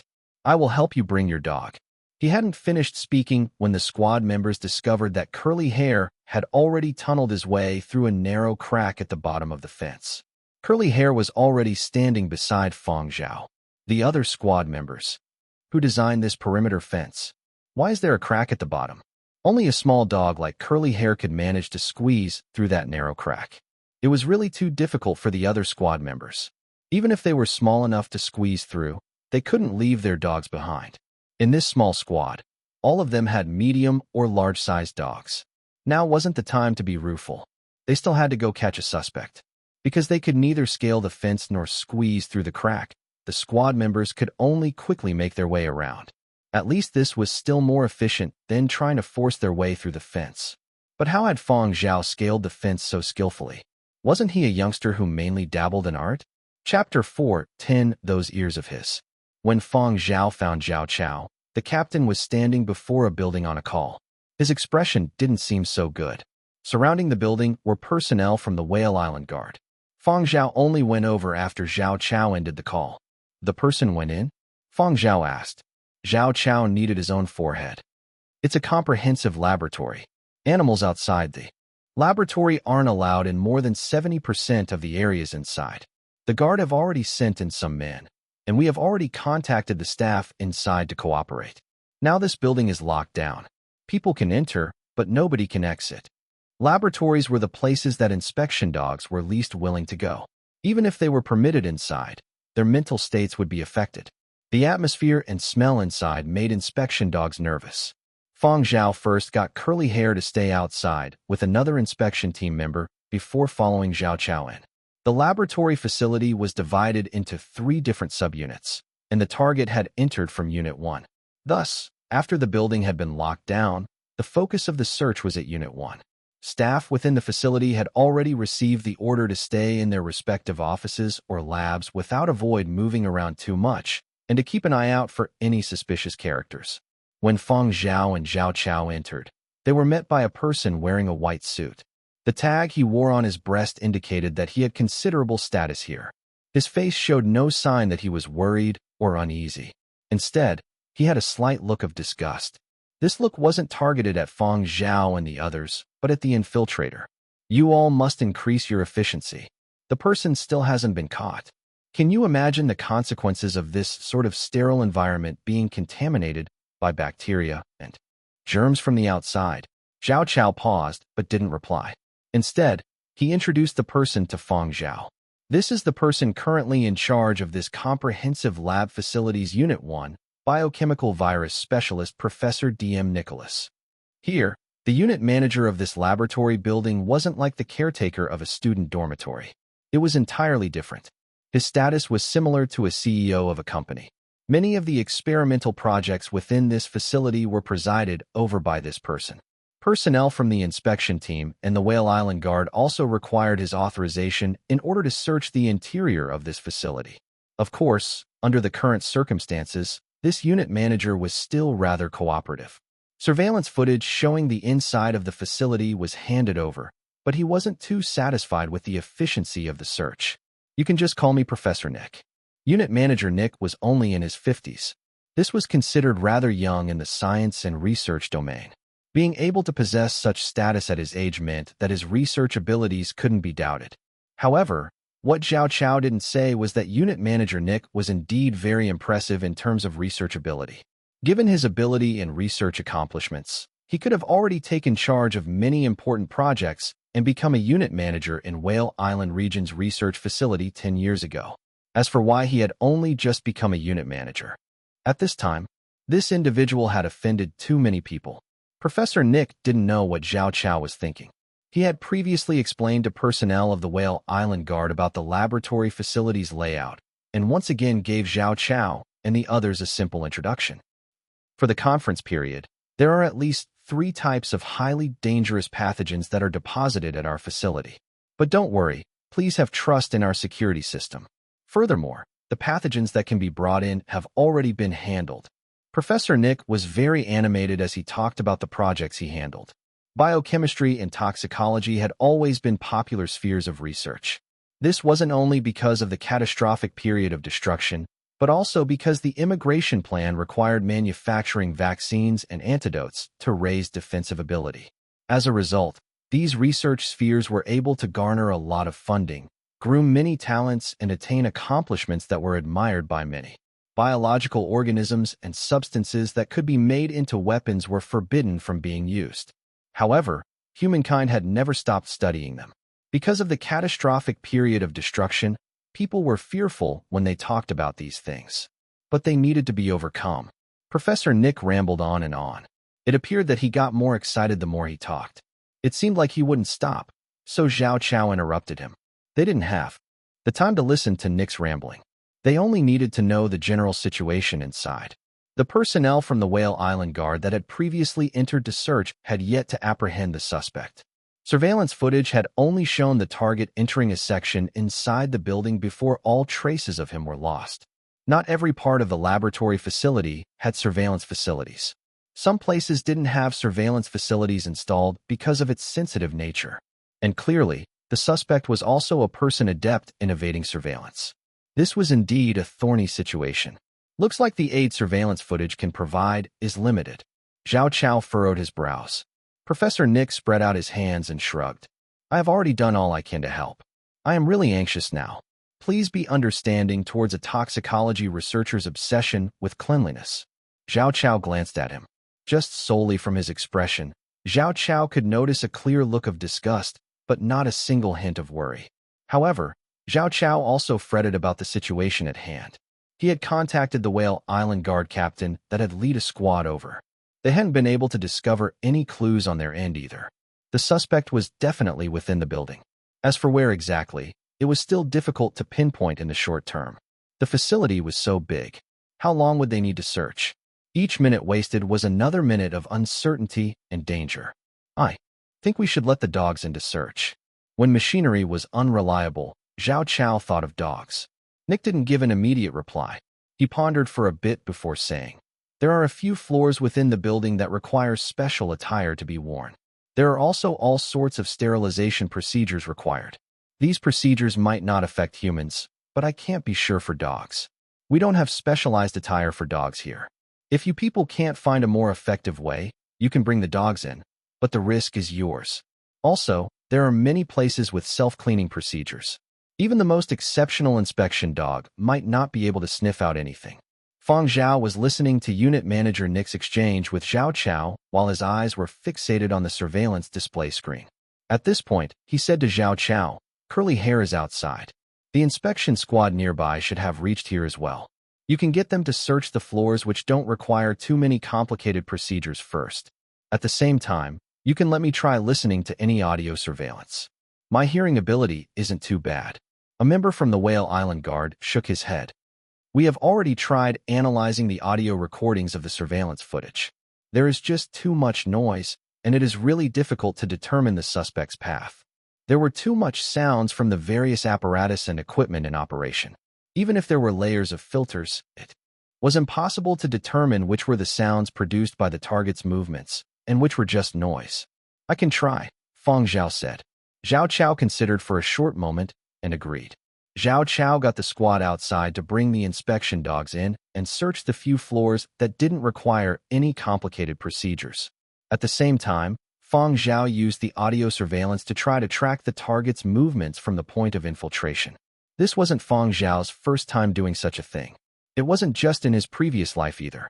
Back when he had been on Planet Y, Fang Zhao had used this sort of method to track down a killer. There was indeed a lot of sound interference inside the facility. Fang Zhao broke down every sound and tone, differentiating, analyzing, and filling in required information in his brain. After, he tried to consider different angles. If the suspect was here, where would he head to and where would he hide? With his extraordinary hearing ability, abundant experience in tracking, fleeing for danger, and survival instincts, Fang Zhao was able to choose a route that practically coincided with the infiltrator's route. Furthermore, Fang Zhao's pursuit speed wasn't any slower than the infiltrator's speed. The men dispatched by Zhao Chao and the Whale Island Guard to follow weren't able to catch up and lost him. Inside the main control room, Zhao Chao and the Whale Island Guard captain watched the scenes on the display with gaping mouths. On it was the live feed of Fang Zhao's real-time situation and a route indicator. The Whale Island Guard captain managed to move his jaw that had nearly fallen out from shock back into position. He pointed at the screen and exclaimed, "Those ears of his. No wonder so many people are interested in it." This was the first time Zhao Chao had witnessed firsthand the miraculousness of Fang Zhao's ears. No wonder a reserve duty musical artist would be recommended here. Is his hearing ability very good? Professor Nick asked. You don't know him? I always thought that those who did research were very interested in those ears of his, Zhao Chao said. Nick shook his head. He was a researcher in the field of biochemistry and toxicology. He rarely paid attention to any news outside of research and didn't really know much about Fang Zhao. Zhao Chao gave him a summary of the services that Fang Zhao's miraculous ears had rendered. Nowadays, people like to jokingly call him dieting. Seems like it isn't an exaggeration. He can really catch what other people are unable to hear. Those ears are even more effective than machines. Zhao Chao's professional habits acted up, and his first reaction was to compare it from a pragmatic point of view in regards to work. However, unit manager Nick's focus was completely different from Zhao Chao's. His face turned slightly uncomfortable when he heard Zhao Chao's evaluation of Fang Zhao. So, as long as it isn't completely soundproof, if he is in a suitable range, he can actually hear other people's conversations. Nick pulled a long face. In theory, this sounds about right. That means that he can hear the classified information of many laboratories. Unit Manager Nick asked. Zhao Chao stuttered. He was suddenly aware of what Unit Manager Nick meant. The areas with surveillance cameras and the audio recordings provided to Fang Zhao didn't need to be classified. However, Fang Zhao's movements had taken him through a few areas that belonged to non-surveillance zones. All of these touched upon important classified research, and Fang Zhao only had temporary clearance to enter this place for work-related matters. There was certain information that he shouldn't come into contact with. No wonder Nick's face had turned black in an instant. He has signed a non-disclosure agreement. Zhao Chao could only say this. After all, Fang Zhao was a member of his team. Whatever he was doing was to help capture the target as soon as possible. Zhao Chao had to protect him. All those don't count. What I require are the high-level non-disclosure agreements for the projects that are precise to the level of the culture medium. Nick stared firmly at the Fang Zhao's route indicator displayed on the screen and said frostily, "One set of non-disclosure agreements." And as the indicator representing Fang Zhao continued to move quickly, 2 sets of NDAs. A short moment later, 3 sets. 4 sets. Unit Manager Nick's face was turning even more rigid by the minute. As he watched the path taken by Fang Zhao on the screen, he thought to himself, has this guy really heard our research secrets? How much has he heard? Regardless whether he heard, non-disclosure agreements had to be signed in any case. Chapter 411 Mild. Inside a rest lounge on the 5th floor Area B in Unit 1 of the research facility. Blood trickled from the forehead of a young researcher clad in a white lab coat. His lips and face were both equally pale. Large globs of clear fluid, either tears or sweat, kept falling to the ground. At his side, a sharp cold blade was pressed against his neck and made him break out in goosebumps. The person wielding the knife had a malicious look. The skin that he exposed was a strange red as though it had been scalded with hot water, and he was breathing heavily. The person with the knife was the target being pursued by the Whale Island Guard. The one being threatened was a young researcher and also a student of Professor Nick. His academic results this year had been outstanding, and he had received an opportunity to remain on the island. Although he was only able to do some odd jobs and cheer on the project leaders given his current status, this was already more than enough for him to boast about. Today, just like any other day, he had completed the work assigned to him and came over to rest for a bit. He had just stepped in when he received the notice from Unit Manager Nick informing everyone to stay within their rooms as best as possible, cooperate with the search, and report if there were any abnormal happenings. An island guard had come over 10 minutes ago to ask questions, and the researcher had said that everything was normal and that he hadn't spotted any suspicious characters. The island guard also advised him to lock up the room, and he did as was told. This young researcher had locked up the door after the guard left, but when he had turned around, he had discovered someone coming out from the fridge. The young researcher felt that his luck today was really horrendous. His experiments hadn't gone smoothly, and he had run into this sort of situation. He had tried to resist, but his body wasn't well trained since he spent most of his time in the lab. Just when he had found the courage to make a move, he had been hit. His head was still hurting. However, fear made him neglect the pain. He didn't even know how much blood he had lost. The young researcher had thought that he was going to lose his life, but as the minutes passed, it seemed like the infiltrator didn't have any intention of killing him right away. The infiltrator also didn't seem like he wanted to flee. Neither did it appear like he wanted to extract any classified information about the research projects. Instead, his bloodshot eyes were permanently fixated on the door. After the initial wave of terror passed, the young researcher regained some sense of rationality. He didn't dare look directly at the infiltrator and peeked at the knife from the corner of his eyes. His pupils shrank when he saw the bloodied blotches on the infiltrator's arm. He then caught a glimpse of a sealed vial in the infiltrator's other arm, and his tears flowed once more. He was familiar with this sort of sealed vial. As a researcher in the field of toxicology, he saw these sorts of sealed vials every day. They were used for the storage of toxins and pathogens. However, the vial in the infiltrator's hands was already opened. That meant to say that this rest lounge was already contaminated. The time is almost upon. The knife-wielding infiltrator panted heavily as though he was in a lot of pain. As he said that, he coughed out a mouthful of blood. The young researcher trembled violently as he watched the blood land on his body. The infiltrator gave a maniacal smile, but didn't say anything else. He stuffed a cleaning rag into the young researcher's mouth and struck his head again, causing the clotted wound on his head to start bleeding once more. Outside the rest lounge, Fang Zhao had tracked up to this spot before stopping. He raised his hand and signaled the guards that were heading over to move back. Zhao Chao and the Whale Island guard captain were watching the surveillance display with furrowed brows. They were very bewildered. What does he mean by that? The Whale Island guard captain asked. Maybe he heard something.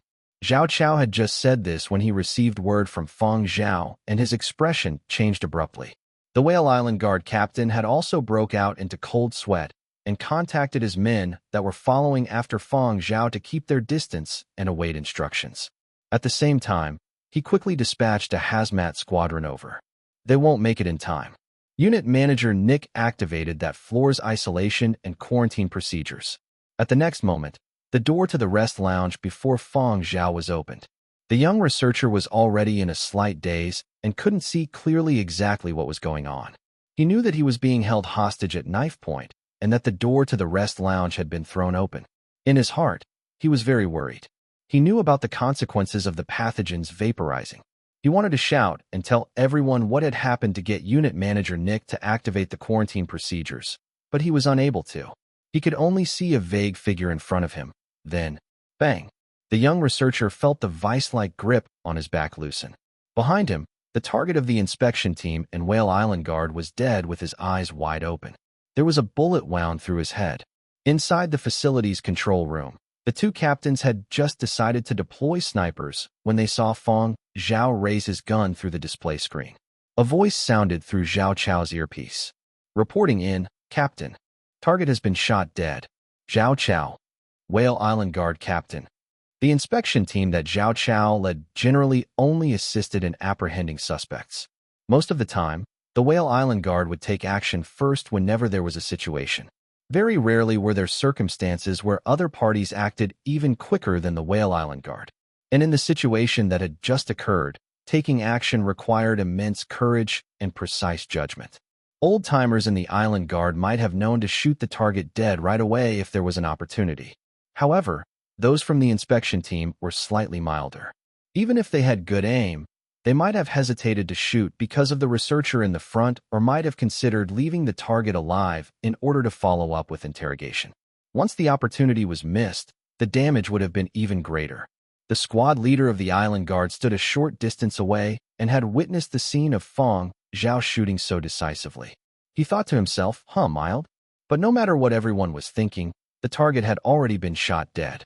The spread of pathogens was confined to a small area, and everyone in that area was taken to be quarantined. Unit manager Nick got a hold of the details of this type of pathogen. It is a synthetic virus created by some people trying to court disaster. It is half-finished and can't be considered a completed product. It is spread by airborne transmission and has limitations to its invasiveness of a body. However, if it is troublesome when it does successfully invade the body, the period it takes for symptoms to show depends on different constitutions. The shortest is a few minutes and longest is 29 days. It is very difficult to measure its incubation period, and I'm afraid you have to remain here in quarantine for a month. That means that even when the Whale Island Conference concludes, you still can't return back to celebrate the festivities. Welcome to the Memorial Day Stay Behind team. Memorial Day was the most important holiday every year. The working class all had a rare long holiday. It was also the best time of the year for families to have a reunion. Shortly before coming to Whale Island region, Fang Zhao had told great-grandfather Fang that he would be returning back to Yinzhou for Memorial Day. Under the current circumstances, he really had no way of returning. He would need to explain to his great-grandfather. However, now wasn't the time to think of all that. Is it treatable if I get infected? What is the mortality rate? Fang Zhao asked. It can be treated. The mortality rate of contracting this virus isn't considered high. It's only 17%, Unit Manager Nick said. Zhao Chao had been standing silently at the side listening. When he heard this, his heart skipped a beat. A mortality rate of 17% was already very high. Only people like Nick, who spent all their time handling mortal viruses and diseases, would find this figure low. As the inspection team captain, Zhao Chao felt guilty watching Fang Zhao be put in quarantine. Fang Zhao wasn't even 30 yet, and he was only working here temporarily. If it hadn't been a critical situation, he also wouldn't have let Fang Zhao take the lead and rush forward. This time, the others were still all right. Because of Fang Zhao's notification, that guard squadron hadn't gotten to close. After the target was shot dead, the quarantine had been quick, and the chances of them being infected were very low. The only ones possibly at risk were Fang Zhao and that unlucky researcher. How is the condition of that researcher? Fang Zhao asked. There aren't any big problems. Although he suffered some injuries, he had fortunately been administered 2 types of antidotes yesterday, according to laboratory procedures. Those 2 antidotes have a preventive effect towards this sort of virus. The effect lasts for 24 hours, so it hasn't expired yet. However, he still has to be isolated and quarantined for a month, even if he recovers. The 2 of you and that island guard squad on that floor will all be joining the Memorial Day stay-behind team, Unit Manager Nick said. The guilt in Zhao Chao's heart grew. By saying this, did Nick mean that Fang Zhao was the only one at risk? He had been doing very well in the art circles and had been drafted over for an assignment. Now he was under quarantine. Quarantine was still all right, though. As long as he wasn't infected, 1 month would pass really quickly. But if he was infected, Zhao Chao wanted to console Fang Zhao. Just as he was about to say something, he heard Fang Zhao ask, that person who was shot shouldn't have been in possession of the pathogen for too long. Now, it appears that he only opened the sealed vial after he entered the rest lounge. Where did the pathogen come from? Unit Manager Nick nodded his head. Our findings have determined that only that area was contaminated. Therefore, he indeed opened the sealed vial after entering the rest lounge. This sort of sealed vial requires some time to be opened. We still do not know where the pathogen is from, but that is a job for the investigation bureau. As for why he showed symptoms so quickly, it's because he received some medical stimulants beforehand. His nerves and muscles were overly stimulated, so his cells and organs functioned exceptionally quickly. Something is wrong, Fang Zhao said. It still hasn't ended. Before Zhao Chao and Nick could ask, the 2 of them received calls at the same time. The Whale Island Guard captain also had a bad premonition when he questioned the injured researcher on some details. He had gotten the other 2 research facility units to do some self-checks. Afterwards, he received a reply that Unit 3 of the research facility had lost a vial of a super pathogen. Unit 3's unit manager had been negligent, and someone had found a loophole. He would definitely be reprimanded, but now wasn't the time to investigate who was responsible for the lapse. Zhao Chao immediately contacted his team's personnel and gave instructions for the dogs that were adept in this area to be brought over. Unit Manager Nick didn't look too happy, but he hadn't blown his top yet. The one missing is also a type of synthetic virus, but it belongs to a super pathogen grade. If this pathogen is released, all vertebrates on Whale Island region will suffer a calamity. However, pathogens of this grade are sealed in vials with many layers of security. The material of the vial is special, and forcibly trying to open it requires quite some time. With the current search intensity on the island region, the person who stole the pathogen simply wouldn't have had the time to open it. However, if he escapes, the consequences will be unthinkable. Fortunately, this was discovered in time. Whale Island's various entry points have already been sealed. Zhao Chao looked towards Fang Zhao. We will need to borrow your curly hair for a bit. Quite a number of inspection dogs only listened to the commands of their respective trainers. Curly Hair was just a dog that didn't have a professional background. He was smart but lacked critical thinking and didn't have a sense of responsibility. He only listened to Fang Zhao. Zhao Chao could only bring Curly Hair before Fang Zhao. Curly Hair wanted to rush over when he saw Fang Zhao. He still pawed at the safety glass after knocking into it, but was stopped by Fang Zhao. Curly Hair, Bring Captain Zhao Chao to search for people. Find the lost vial of pathogens. Don't let the thief leave Whale Island. Curly Hair crouched at the other side of the glass whimpering. He was unwilling. Fang Zhao squatted down and gazed at Curly Hair, separated by the glass. I can't go out now. Let Captain Zhao Chao bring you along for a mission. After the mission is complete, we can go back. I'll let you play some new games. Because there were other people present, Fang Zhao didn't dare make his message too clear. However, Curly Hair understood what Fang Zhao meant. His 2 ears pricked up and he wagged his tail. He walked over to Zhao Chao while gazing at Fang Zhao. Zhao Chao replayed what Fang Zhao had just said and analyzed it. First, find the lost vial of pathogen.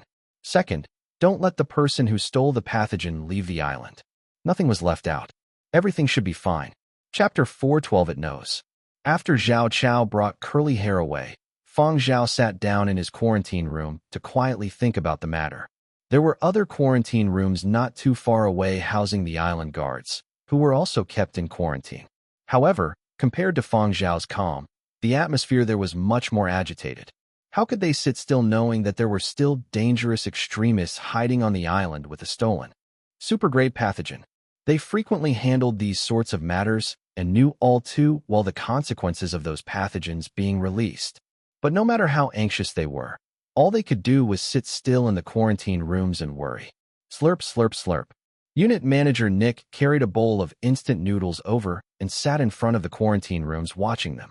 Unit Manager Nick, you are still in the mood for instant noodles? An island guard stared at Nick as though he was a mysterious new species. You are actually eating in your own laboratory. Another island guard had a face full of disbelief. He still remembered this unit manager talking about the importance of cleanliness when their small squad had entered. Damn cleanliness. If it were the previous unit manager, there wouldn't have been any incident of eating instant noodles inside. Other than the rest lounge, snacks and other small foodstuffs had been absolutely prohibited, let alone such a demonic item like instant noodles. This was simply a pollutant. The current unit manager was no good. Nick didn't react the slightest to all the flabbergasted looks and slurped another mouthful before speaking unhurriedly. This isn't a laboratory. This is a quarantine floor. The area outside the quarantine rooms are free activity zones. The circulatory system here is highly efficient and will purify and disinfect the air. Slurp, slurp, slurp. Want some instant noodles? This taste is fascinating. The unit manager asked the people in the quarantine rooms. Island guards in quarantine. How can we be in the mood to eat instant noodles at this time? Such comical actions at this time just make us more anxious. Stay calm, Nick said. Who can stay calm in this sort of situation? An island guard retorted. Nick inclined his head to the side. The island guards turned over to where Nick was looking at and saw Fang Zhao seated on the chair, cool as a cucumber. Island guards. They didn't believe that Fang Zhao was calm deep inside. They were more inclined to believe that the blow Fang Zhao had received was too great. After all, among those in quarantine, the one in most danger with the highest possibility of being infected was Fang Zhao. However, no matter what, Fang Zhao had also saved all of them. If they didn't know how to console him, it was best to maintain their silence. Unit Manager didn't have the slightest intention of being silent. He held up the bowl of instant noodles and continued to entice them. What you need now is food. Food can replenish your energy and is also a good remedy for anxiety. Aren't you worried at all? A young island guard couldn't help ask. Nick shook his head. Worried? Yes, but it isn't of any use. All I need is to do my job well. The rest will be left to the professionals. You all must trust your comrades. They aren't useless. Under the current circumstances, even if they aren't able to capture the perpetrator in the short term, they won't allow the person to escape either. But what if? Yet another island guard asked. He tended to always think of the worst-case scenarios. Unit Manager Nick said extremely confidently, given the island's armed forces, there is no what if. Unless people can suddenly vanish. Elsewhere, the mobilized personnel had already set off from Unit 3 of the research facility. The inspection team had brought over 7 dogs to assist in the search, including the 2 ace dogs, Kay and Thornhead. Curly Hair was alone at the front. Now, it wasn't Zhao Chao leading, but rather, Curly Hair was dragging Zhao Chao along. Sometimes he would even turn his head back and give a few urging barks when he felt that Zhao Chao was running too slowly. The island guards following behind had slightly skeptical attitudes. There is sufficient momentum and its speed is quick enough. But is that dog really in pursuit? Or is it blindly running? It's probably running while following the scent. Look, those dogs behind are also following the same route. It coincides with the clues surveillance provided us with. It should be correct. Not every area had surveillance footage. Furthermore, someone had tampered with the surveillance footage. Some portions had 5 to 10-second pauses. This was the overall situation, and relevant personnel had gone to handle it. Now, Zhao Chao and the inspection team's mission was to quickly find the sealed vial that was lost. As Curly Hair was running, he suddenly stopped and put his nose to the ground. "Why have you stopped?" The Whale Island guard captain, who was following closely behind, asked Zhao Chao. Zhao Chao shook his head quietly and kept his eyes on Curly Hair. Curly Hair sniffed the ground before looking up and twitching his nose. Woof, woof, woof. Zhao Chao and the Whale Island guard captain exchanged glances. They then called for a ladder to remove the sealing boards. "It's here." The Whale Island guard captain was delighted. Wearing gloves, he placed the sealing board on the ground and gently took hold of the sealed vial before studying it carefully. He confirmed that this was the vial that was lost and that it hadn't suffered any damage. He got his men to bring the storage container and sealed the vial inside. How devious. Knowing that he was being pursued by many and couldn't bring the item out, he chose to hide it above. It would have bypassed the search of most inspection dogs. The island guard captain chuckled. The lost supergrade pathogen had been the priority of the search. It was fine if the perpetrator wasn't found, but the pathogen had to be retrieved. Now, everyone could collectively heave a sigh of relief. The dogs had followed the scent to track the perpetrator. Other than a few innately talented dogs, most would have missed this spot in the pursuit. This dog isn't too bad. Very impressive. The Whale Island guard captain gazed at Curly Hair as though he was some sort of treasure. Zhao Chao appeared pleased, but it quickly turned into worry. This time, we really have Fang Zhao to thank. If not for him tracking that suspect, we wouldn't have been able to find the lost item so quickly. Every minute that passes is an added variable. Now, the dog that retrieved the pathogen also belongs to Fang Zhao. The Whale Island guard captain nodded in approval. We really have to log this as a big merit. I'm just saying, if Fang Zhao really gets infected and can't make it. SSSH.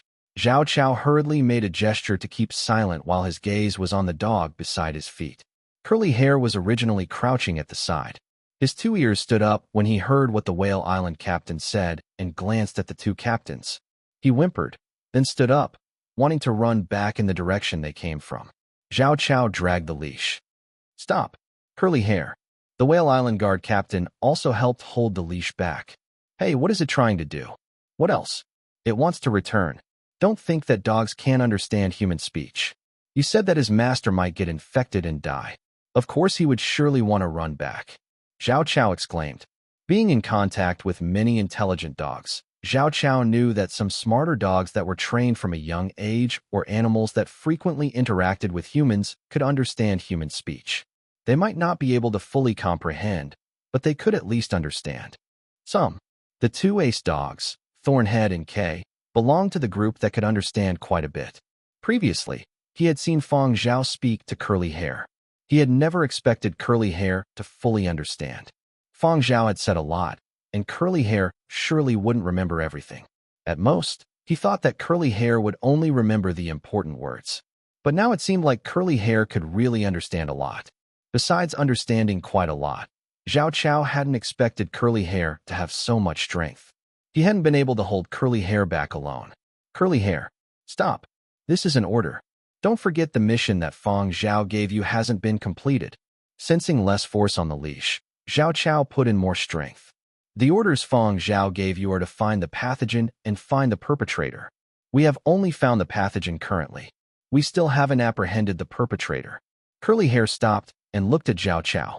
Zhao Chao didn't avoid Curly Hair's gaze. He answered solemnly with a sincere expression.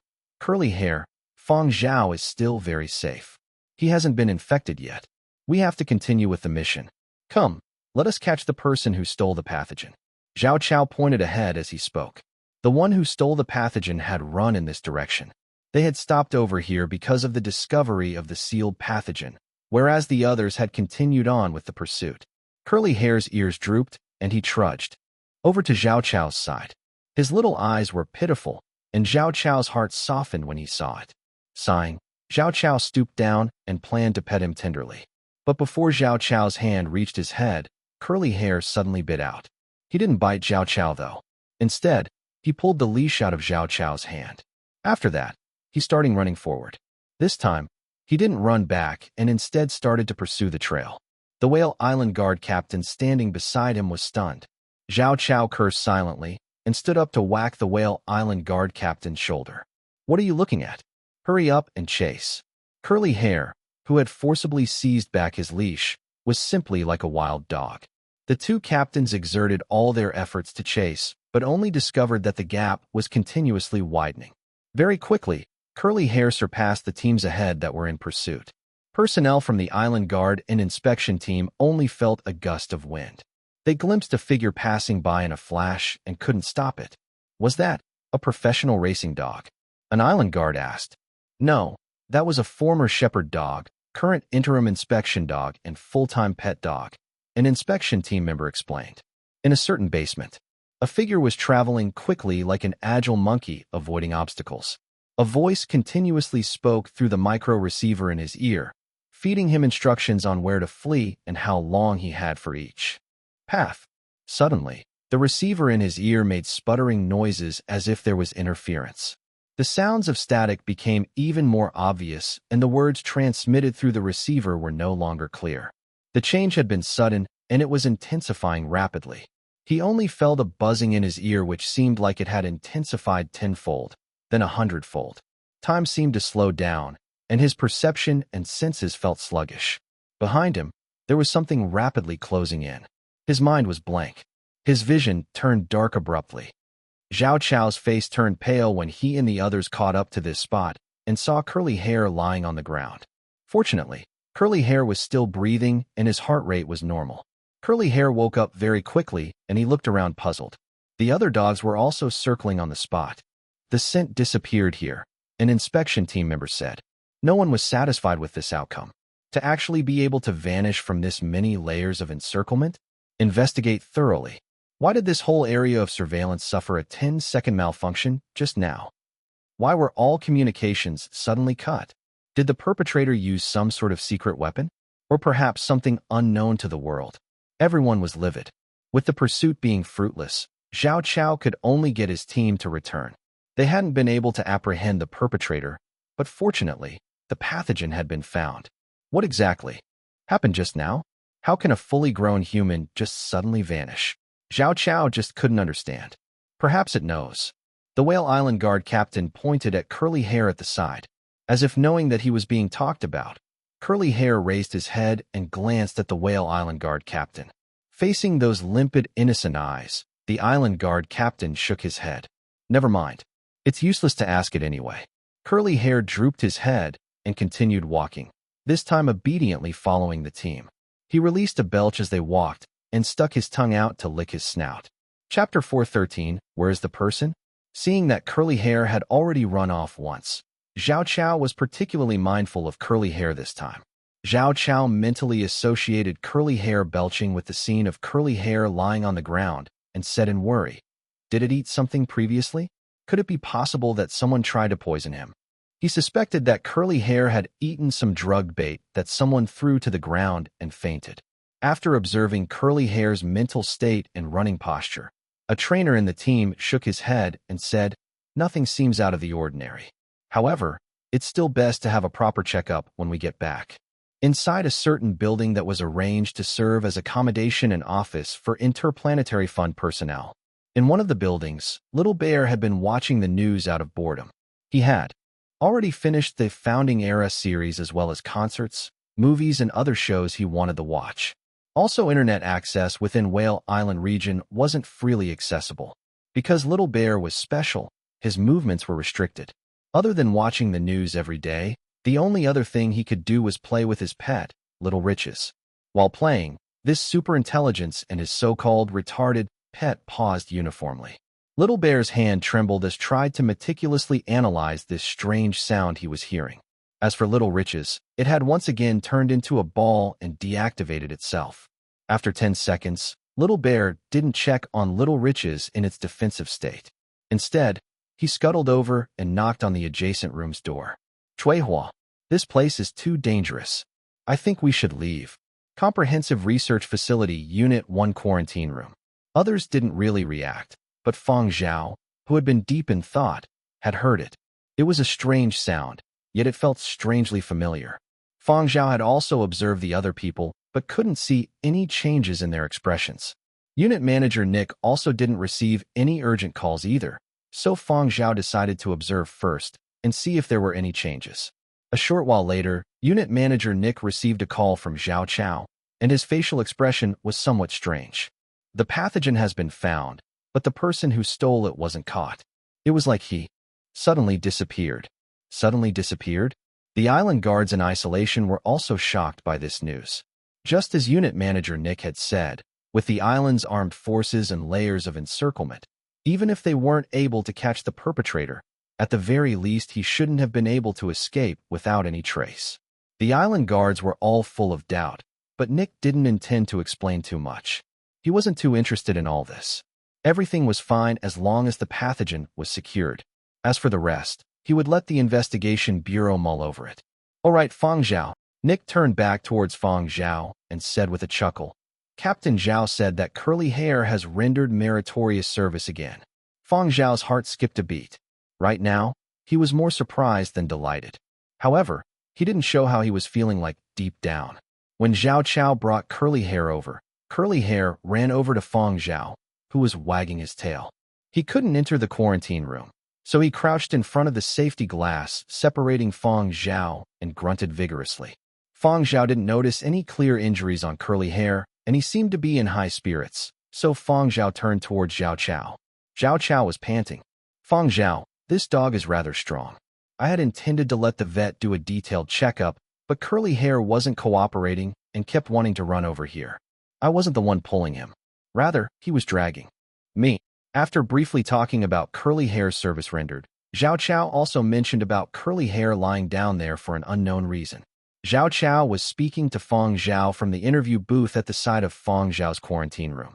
Privacy mode had also been enabled so no sound would escape. The transparent safety glass had become like reflectors, shielding them from the curious gazes of the island guards not too far off. Are the ones behind this from tomorrow's empire? Fang Zhao asked. Zhao Chao's gaze suddenly became penetrating. You have come across them before? Back during my military service on planet Baiji, Fang Zhao said. Zhao Chao remembered looking through Fang Zhao's file previously. He coughed lightly, and his gaze became milder. Back then, during his military service on planet Baiji, Fang Zhao had experienced a terrorist attack. The ones responsible were tomorrow's empire. Fang Zhao had also killed a number of extremists and rendered meritorious service. It's them, Zhao Chao replied. Fang Zhao's brows furrowed, and a flicker of fury flashed across his eyes. Those be asterisk stars again. Seeing Fang Zhao in silence, Zhao Chao said somewhat ruefully, Fang Zhao, don't think too much about it. Once the assignment concludes, this matter won't be your concern. We will be the ones handling it. You just have to be at ease and shine in the artistic circles. Of course, in special times, you and your dog will be drafted. You have to be prepared and keep up with training so you don't fall behind. Zhao Chao worried that Fang Zhao would overthink. He already had the threat of infection to worry about. Now there was a terrorist organization on top of it. As someone in his 20s, he shouldn't have to bear too much pressure. Zhao Chao also didn't mention anything about infection to not let Fang Zhao fret. Seeing Zhao Chao this way, Fang Zhao no longer continued to press the subject. He asked about Curly Hair's condition and actions in this operation with the focus on when Curly Hair had fainted. Zhao Chao also didn't know too much. Curly Hair was already lying on the ground when he rushed over. He told Fang Zhao all that he knew. What can we do now? How are we going to get Curly Hair to cooperate with the checkup? I'm just worried someone might have fed him poison. It might be too late to save him if we don't check him. Zhao Chao was worried but still defended Curly Hair. Back then, he heard me and the island guard captain talking. He probably knew that you were exposed to the pathogen and might be in danger, so he had acted a little too urgently. Fortunately, the pathogen was retrieved and nothing bad happened, so you don't have to blame him. Zhao Chao couldn't protect Curly Hair, who he viewed as a little treasure, but he hoped that Fang Zhao wouldn't reprimand him too excessively. I got it. Fang Zhao nodded before continuing. Captain, can I speak to him in private? Sure. Zhao Chao went out of the interview booth and ran into the Whale Island guard, who had finished reporting to their superiors. The captain had come to see how his quarantined subordinates were doing. Seeing Zhao Chao coming out, the Whale Island guard captain called him over. How are things with Fang Zhao? Still all right. No symptoms of infection. He is even lecturing his dog right now, Zhao Chao said. The Whale Island guard captain lowered his voice. That Fang Zhao, when he killed the target at that time, that technique wasn't something a newcomer could do. Zhao Chao chuckled when he heard this. You don't have to worry about that. There are no issues with his background. It was checked thoroughly long ago. Do you remember the terrorist incident on planet Baiji during the period where they discovered the new, or? That was the period when Fang Zhao was doing his military service. The Whale Island guard captain seemed to have some recollection of that incident. Right, I remember that. So the matter of Fang Zhao rendering meritorious services during the terrorist attack are true? It wasn't something the top brass exaggerated to set him as a role model. I previously thought that it was exaggerated, but this incident proves that this fellow is really impressive. SSS, the Whale Island guard captain sucked in a deep breath. If he wasn't trained from a young age, then he is just a gifted natural at this. When he safely gets through this quarantine period, will he be released to go back and dabble in those artistic circles? What else can I do? He isn't willing to stay on. And his dog, I really want him, but even Wide Base's commanding officer isn't willing to make a move. What else can I do? Zhao Chao sounded a little gloomy. Over at the quarantine rooms, through the safety glass, Fang Zhao watched Curly Hair pacing around in the interview booth. There isn't any monitoring equipment here. Come here, open your mouth and let me see, Fang Zhao said. Curly Hair wagged his tail and pressed his widened jaw against the safety glass to let Fang Zhao clearly take a look at his teeth. Fang Zhao scanned it carefully and didn't see any suspicious remains. Curly Hair whimpered, making himself sound rather pitiful. Fang Zhao told him, I am only being kept in quarantine here. My life isn't in danger, so don't worry. When the conference is over, Nanfeng and the others will come fetch you. Curly Hair retreated back a step and whimpered, clearly not delighted. Fang Zhao couldn't be bothered with his moodiness for the time being and continued to ask, You fainted previously? Woof woof. Curly Hair wagged his tail vigorously and appeared very proud of himself. Fang Zhao raised an eyebrow. An act? Curly Hair puffed his chest out and wagged his tail vigorously. Where is the person? Fang Zhao asked. Curly Hair opened his mouth wide. Fang Zhao. It can't be what I'm thinking, can it? Chapter 414, He only eats dog food. Fang Zhao took a deep breath and remained silent. Seeing no reaction from Fang Zhao, Curly Hair thought that Fang Zhao didn't understand and opened his jaw even wider and pressed closer to the safety glass. All right, close your mouth. Fang Zhao rubbed his face and then asked, How did you manage to eat him? A fully grown human had vanished without a trace. It didn't seem possible based on Curly Hair's size. Curly Hair tilted his head and wore a puzzled expression. This time, he really was puzzled. It wasn't an act. From Curly Hair's expression, he probably only knew that he had eaten the perpetrator. After all, the order he had received was to not let the perpetrator off of Whale Island. Consuming him was one such method. Curly Hair still thought that he had rendered considerable service and ran back over to Fang Zhao to take credit. As for how he had eaten up that person, Curly Hair had no idea and recollection of how he had done it. Fang Zhao sucked in another deep breath once more. What exactly am I raising? The reaction from Fang Zhao caused Curly Hair's proudly enthusiastic spirits to wilt. He crouched down and watched Fang Zhao carefully, feeling a little uneasy. Fang Zhao continued to watch this dog in silence through the safety glass. This dog couldn't differentiate things clearly. Or, it should be said that the way he viewed things differed from humans. In his eyes, strangers were no different from the ground rats at farms. This dog had many unknown abilities. He was very smart and was still maturing. His intellect was increasing by the day, and he even knew how to pretend to avoid suspicion this time. From the details Zhao Chao had given, Fang Zhao could roughly guess how things had unfolded. Curly Hair had heard the conversation between the two captains and had thought that Fang Zhao's life was in danger. He had wanted to rush back, but was stopped by Zhao Chao. Therefore, Curly Hair had forcibly snatched away the leash and had chased after the perpetrator on his own in a bid to complete the mission and return back. When Fang Zhao had joined the inspection team, he had brought Curly Hair along with him to attend some training classes.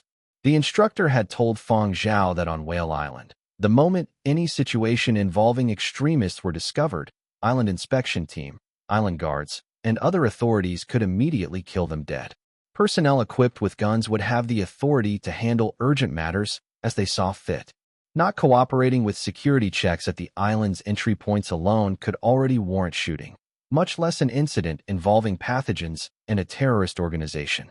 There would always be some trouble during every Whale Island conference. Many people who came to participate in the conference didn't know about the billows surging beneath the picture of calm and tranquility. The price of peace and stability didn't come cheap. Although most wouldn't begrudge the deaths of those extremists, this was a totally different thing. Eating a human was no small matter. It no longer was the period of destruction. The new era had its own set of rules.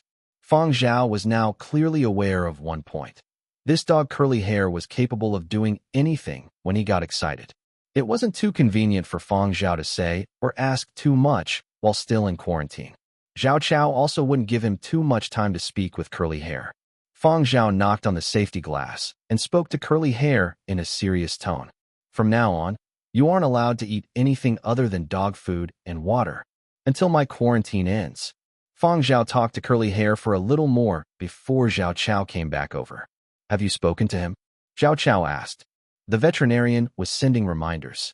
He says that we mustn't neglect even the slightest details that could threaten the life of an inspection dog.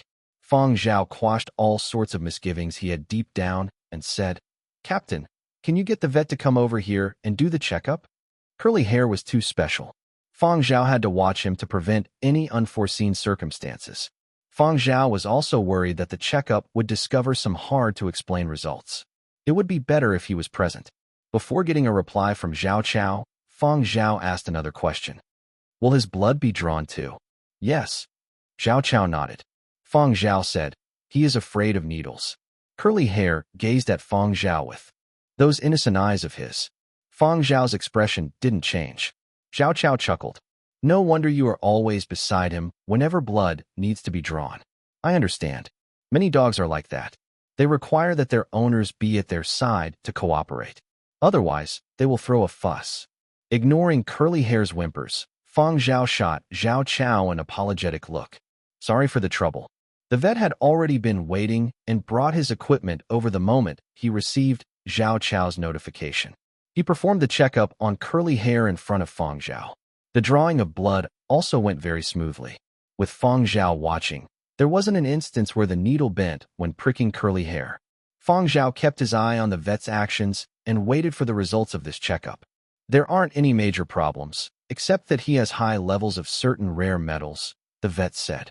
He might have possibly eaten stuff that are high in such metals. These excessive indications were in accordance with the results of Curly Hair's previous medical examination. There were records of Curly Hair's checkups since he had entered the inspection team. Zhao Chao was fuming when he received this conclusion. I just knew that someone surely tried to drug him. Fortunately, it isn't too serious. I will prescribe some medicine. Let him have some with his dog food. After the vet left, Zhao Chao discussed with Fang Zhao about the issue with Curly Hair's arrangement. Now that Fang Zhao was in quarantine, Curly Hair couldn't stay here all the time. Thus, Fang Zhao allowed Zhao Chao to bring Curly Hair out for patrols when there were assignments and let Curly Hair return here when the assignments were completed. During the long quarantine, Fang Zhao wouldn't be locked inside this cramped and small quarantine room for the entire time. A special quarantine apartment building was being prepared for him and the rest of those under quarantine for the next month. They weren't criminals and had even rendered meritorious service, so they would definitely be treated slightly better. The quarantine apartment building also had a visitor room, which Curly Hair could stay at when he wasn't on assignments or missions. Zhao Chao was very busy every day and didn't have time to keep an eye on Curly Hair outside of missions. However, he could bring Curly Hair to the visitor room after missions as it didn't take up too much time. After discussing this arrangement, Zhao Chao brought Curly Hair out. He had just received a notification that there were 2 warehouses that needed an inspection, so he could only take Curly Hair to work overtime. Fortunately, There wasn't too much to inspect this time, and it wouldn't take too long. Before bringing Curly Hair to the warehouses, Zhao Chao was worried that Curly Hair would be hungry, so he tried to feed him something first. Fang Zhao had said before that Curly Hair got hungry easily. Zhao Chao knew that some dogs were this way. Also, Curly Hair had rendered quite a huge service this time around, so Zhao Chao had specially gone to the dining hall to request for a huge pig knuckle. He brought it over when it was ready. Normally, the dog food that the team's dogs consumed were mixed with minced meat and fresh vegetables.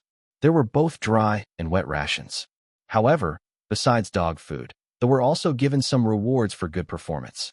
For example, if Thornhead performed well at a certain inspection checkpoint, someone would send over a huge pork knuckle. Thornhead loved pork knuckles. The other dogs in the team also ate pork knuckles, so Zhao Chao thought that Curly Hair would probably enjoy it too.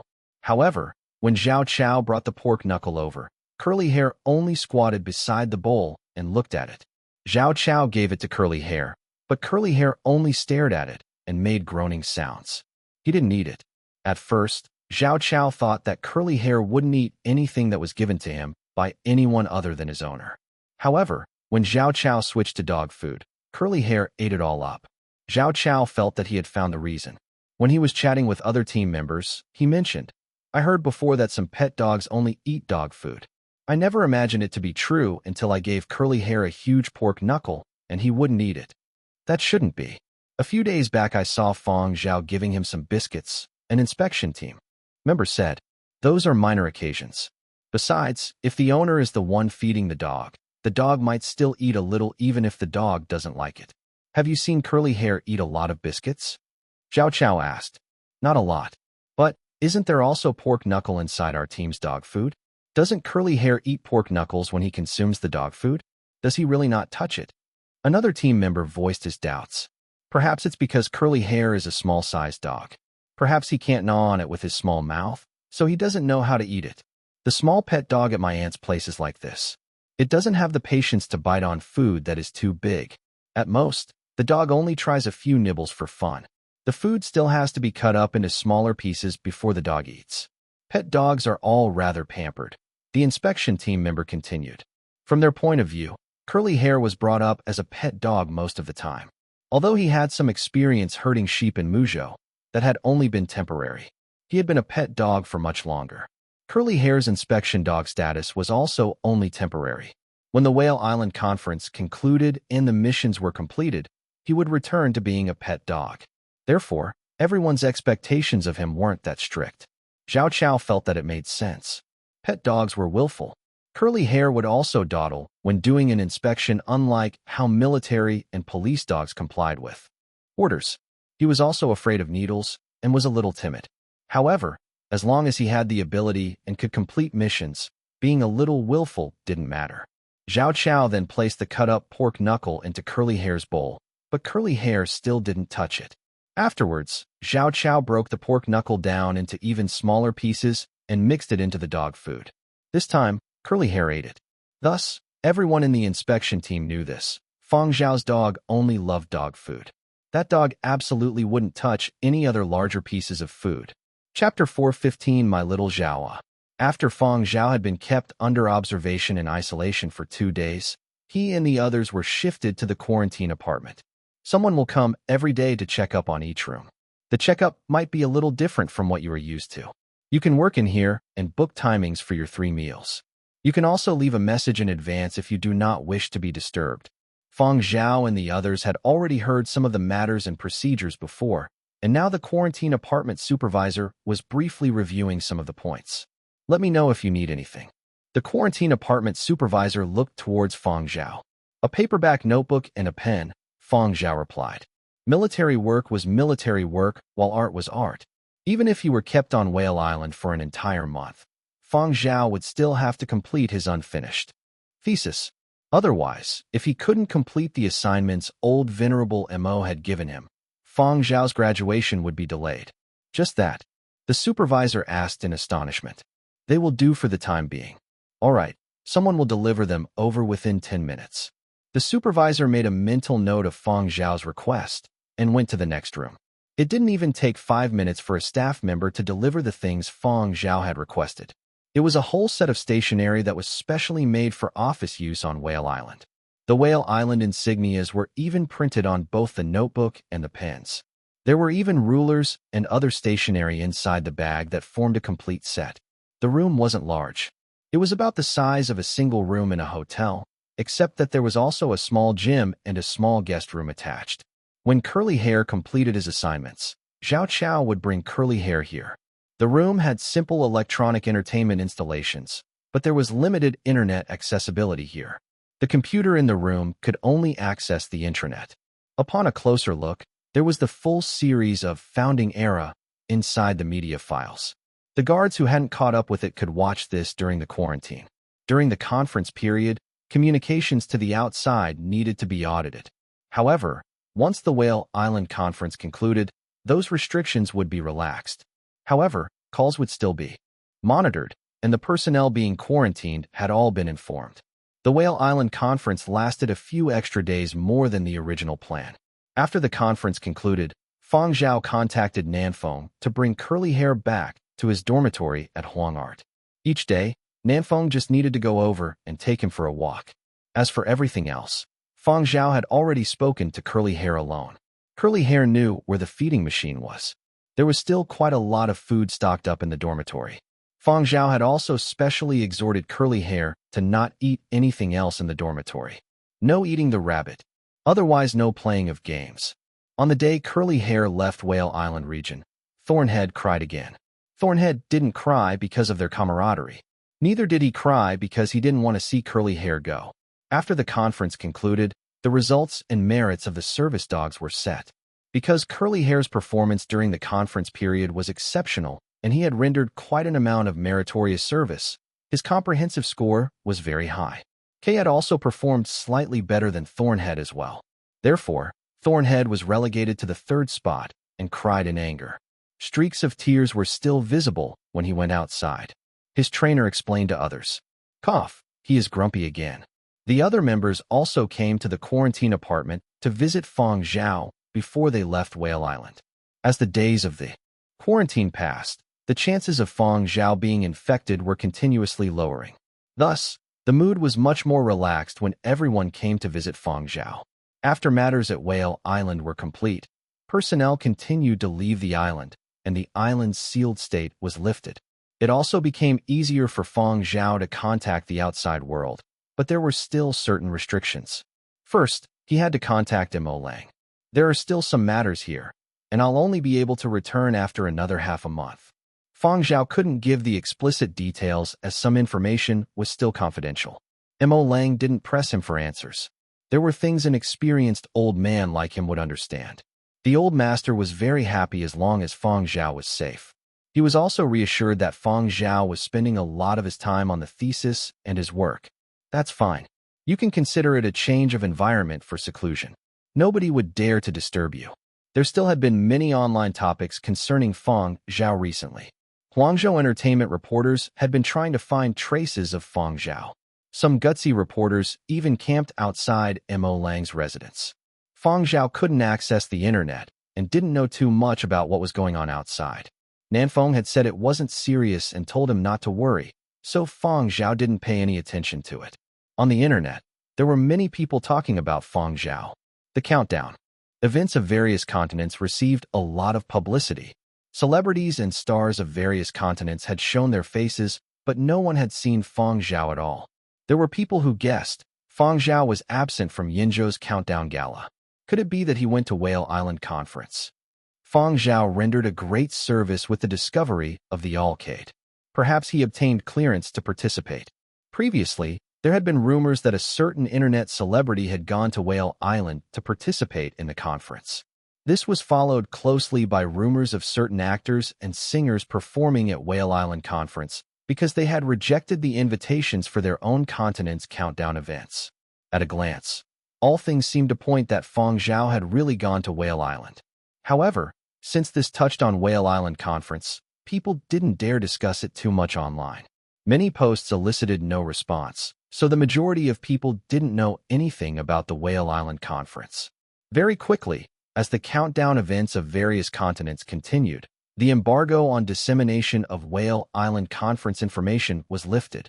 Internet celebrities and other public figures posted proof of their participation at the Whale Island Conference, such as photographs with various insignias or backdrops. The conference had ended. It was time to flaunt and brag. Now that the confidentiality period had passed, they could all show off. For a bit. However, there was still no activity on Fang Zhao's end. He was absent from Fiery Bird's customer gratitude ceremony, absent from Yinzhou's countdown gala, and absent from Huangzhou's countdown event. He didn't even appear Huangzhou Academy of Arts student gala. Where exactly was he? Could it be that somebody is keeping him locked up somewhere? Someone guessed. That is even more unlikely. Let's not talk about the reason why Fang Zhao would be locked up. And even if that was the case, how long could it be for? There isn't even a trace of him right now. Are Huangzhou entertainment reporters just for show? Why is it that nobody believes that Fang Zhao is in lockdown mode? He is still undergoing advanced studies after all. Great Master Mo Lang has also said that he is shutting Fang Zhao in to complete his thesis. You even believe this? Anything can be possible except him being shut in seclusion. Who would lock him in so long that he wouldn't even appear at countdown events or even Fiery Bird's important customer gratitude ceremony? Who would even have the guts to do so? As all sorts of information and rumors flew about, there were people who spread that Fang Zhao's Fiery Bird endorsement had been terminated. Evidence. He didn't even participate in Fiery Bird's customer gratitude ceremony. Isn't this equivalent to not giving Fiery Bird any face? Would Fiery Bird be able to accept this? According to reliable sources, Fiery Bird is changing two of their ambassadors in the new year. Surely Fang Zhao is among them. At first, it was a small minority who were saying this. However, more and more people believed this conjecture in no time. Quite a number of top-rated celebrity management companies from various continents also went to work, hoping to snag Fang Zhao's endorsement for themselves. At the beginning, Fiery Bird didn't bother with all these online conjectures. However, as they watched these rumors go out of hand, they also became worried. Who said that we were changing ambassadors? In any case, we didn't say so. Very quickly, Fiery Bird's public relations department came out with a statement with the main idea being, new products of the dieting series will be released in the new year. We will still be collaborating with Fang Zhao. When this official statement was released, some people were flabbergasted. When did Fiery Bird have such a good temperament? Fang Zhao had been absent from their important annual customer gratitude ceremony. How could Fiery Bird bear with this? A brand new round of hot discussions made its way onto the internet again. There were some that took the opportunity to smear Fang Zhao's name, but the majority of these were small media outlets. Larger media outlets had more or less obtained some information through various means. They wouldn't dare shoot their mouths off as long as they knew that Fang Zhao had appeared on Whale Island. This was also the reason Nan Feng had told Fang Zhao not to worry. Within the industry, no matter how much was faked or exaggerated, it would just be a short-lived hype. While some media outlets would dabble in it, when it involved politics or the military, they wouldn't dare to make careless statements. Fang Zhao, who was largely oblivious to the online activity, was currently in a video call with great-grandmother and great-grandfather Fang. Fang Zhao originally had plans to celebrate the new year in Yinzhou with the two elders, but his quarantine on Whale Island had thrown a wrench into his plans. In order to not let the two elder Fang's imaginations run wild, Fang Zhao had to speak to them. Great-grandfather Fang had also been keeping an eye on the news recently. At the start, he had also believed that Fang Zhao was undergoing seclusion to prepare for his impending graduation. But after seeing the analysis online, doubt had also started to creep into his mind. Now that Fang Zhao had called them, great-grandfather Fang was extremely delighted. At least this counts as seeing you, little Zhao. The smile that bloomed on great-grandfather Fang's face turned stiff when he saw a certain insignia on Fang Zhao's end. Beside him, great-grandmother Fang had been about to say something, but she changed her words. Little Zhao, how are you recently? Not too bad. I'm eating and sleeping well.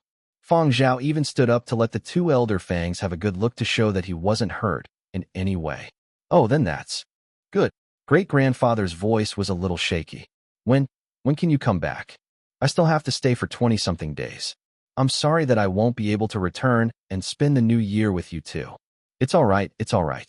All that matters is you returned back safely, great-grandfather Fang said hurriedly. With that, The smile on great-grandfather Fang's face deepened again before he ridiculed the New Year activities that had been planned by the retirement facilities. Fang Zhao sat there listening and responded from time to time. There was a time limit for Fang Zhao's call. The top right of the screen indicated that time was almost up. Great-grandfather Fang finished with one line. "Little Zhao, you have to be well." "MHM, I am doing just fine. I even ran 2 hours on the treadmill just now," Fang Zhao said. The call ended. The smile on great-grandfather Fang's face thoroughly disappeared, and tears flowed down his cheek continuously. During the video call, there had been a small Whale Island insignia at Fang Zhao's side. When he saw that, and recalled the discussions about Fang Zhao's absence from all the various countdown events, great-grandfather Fang could join the dots. After all, the two elders had served in the military for many years and knew quite a lot. They also knew the dangers that went on during every such conference to maintain the peace and stability on the surface. What had Fang Zhao been transferred over there to do? What had he encountered? Now it seemed like he was in quarantine. Great-grandfather's heart ached when he thought about the possible scenarios Fang Zhao could have encountered and felt lifeless no matter what he thought of. This went on all the way until Memorial Day.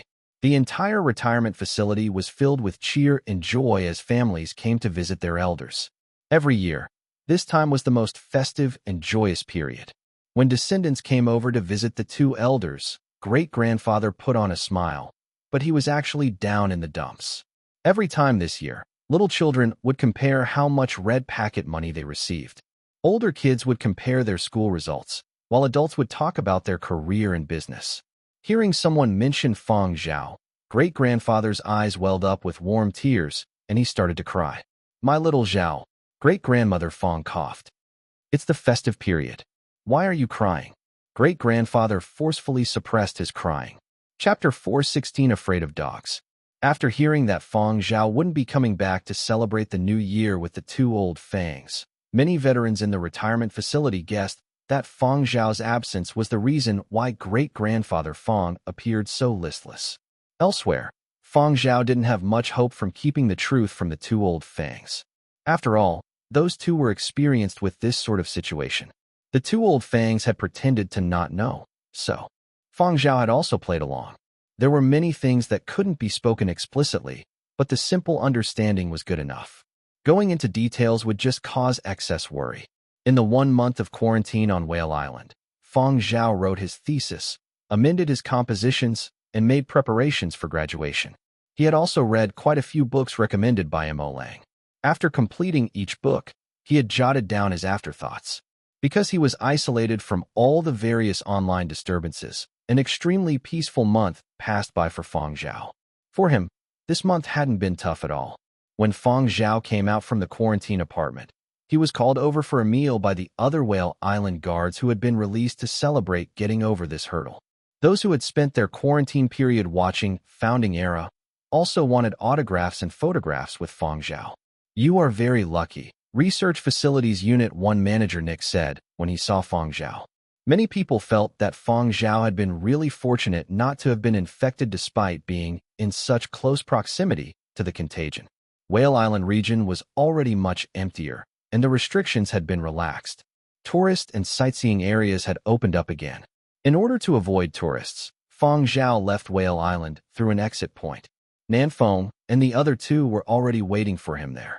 The car had been borrowed from a friend of Nanfeng's. After Fang Zhao boarded the car, Nanfeng spoke about matters during the period. Previously, it hadn't been too convenient to speak too much through the communications device when Fang Zhao had been on the island. Now that he was finally out, Nanfeng could give a more detailed report. He could prove that this assistant hadn't been slacking off and had also partly assumed the role of a manager. "Boss, what arrangements do you have in mind? Fiery Bird personnel have called me a number of times asking about your decision," Nanfeng said. "Graduation from advanced studies is still the priority. Are Fiery Bird's new products coming out soon?" Fang Zhao asked. "Yes. To commemorate the discovery of the Alcade, there are plans to have some Alcade features on the product. The tentative name will be the Dieting series. Fiery Bird has already released the information, and many people know about it. The partnership with Fiery Bird would continue. Since Fiery Bird had shown their sincerity and Fang Zhao had no reason to reject, Fang Zhao had contacted the relevant parties on Fiery Bird's side to discuss the endorsement of the new product. He also set a date for more comprehensive talks for the contract. After Fang Zhao was done speaking with Fiery Bird's representative, Nanfeng studied his boss' expression. Seeing that Fang Zhao didn't seem unhappy, he took the opportunity to suggest, "Boss, is it time for us to get an MPV?" The vehicles they had previously used were company vehicles, specially rented for certain events. When they had needed flying transport, it also had to be applied for. Aside from flying transport, they ought to purchase a car for daily use, right? Nanfeng continued to analyze it for Fang Zhao. "You see, boss, your status has risen, and it will surely continue to rise in future. We also aren't putting on a show of extravagance. However, the company cars should be for the company's newcomers to fight over, right? Even if we don't use the company's resources, renting cars using our own expenses is also troublesome. Also, I have already asked around. Won't you have to consult the tutors and professors regarding your thesis and other school-related matters from time to time? You'll need to travel from place to place. Your reputation in Huangzhou is also high now. What will you do if you are recognized by people in public? It is very troublesome, and you can't bring a dog. If you attend events, there isn't any place to change or rest. Of course, all of this can be resolved, but you also do not have a quiet place to compose. Running around often wastes a lot of time. Don't you think so, boss?" "That's true." Fang Zhao nodded his head. He could tell that Nanfeng already had some ideas, so he asked, "Do you already have a model in mind?" "Oh, we don't have to be too unconventional. Staying low profile will be the best. Simply getting the model of MPVs that most celebrities normally use will do.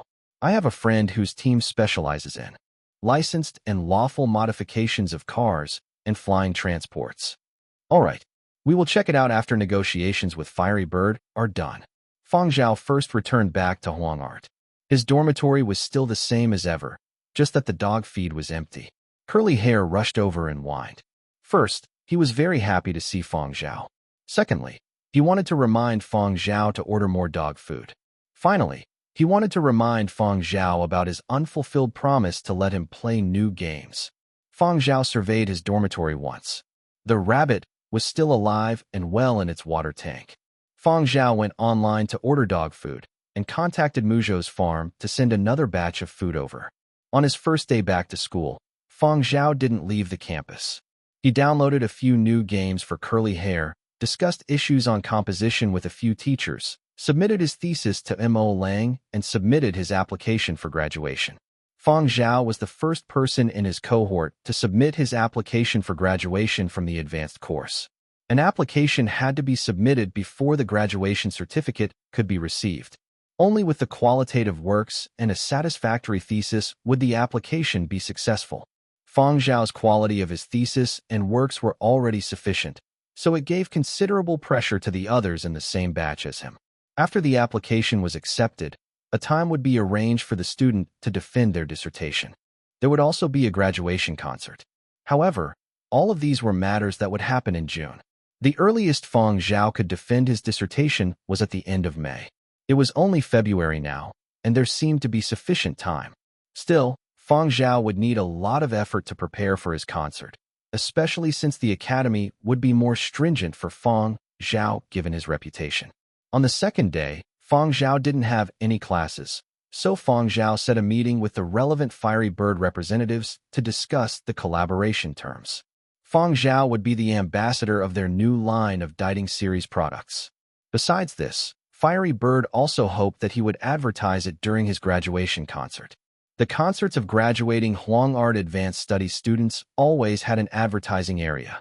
Still, the focus was still mainly on art, so the area wouldn't be too big. It was easy to miss if one wasn't attentive.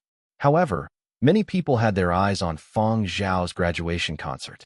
Even if it was just a small ornamental billboard, Fiery Bird was still willing to invest in it. The Fiery Bird personnel had their own ideas. Even if they didn't believe in Fang Zhao's music standards, they ought to believe in Mo Lang, right? Behind Fang Zhao stood the great master Mo Lang. Of course, Fang Zhao was also very talented and hadn't relied on his managing company to rise up. Besides, the managing company didn't have that ability. Was the 12 Tones Advanced Studies course something that could be entered that easily?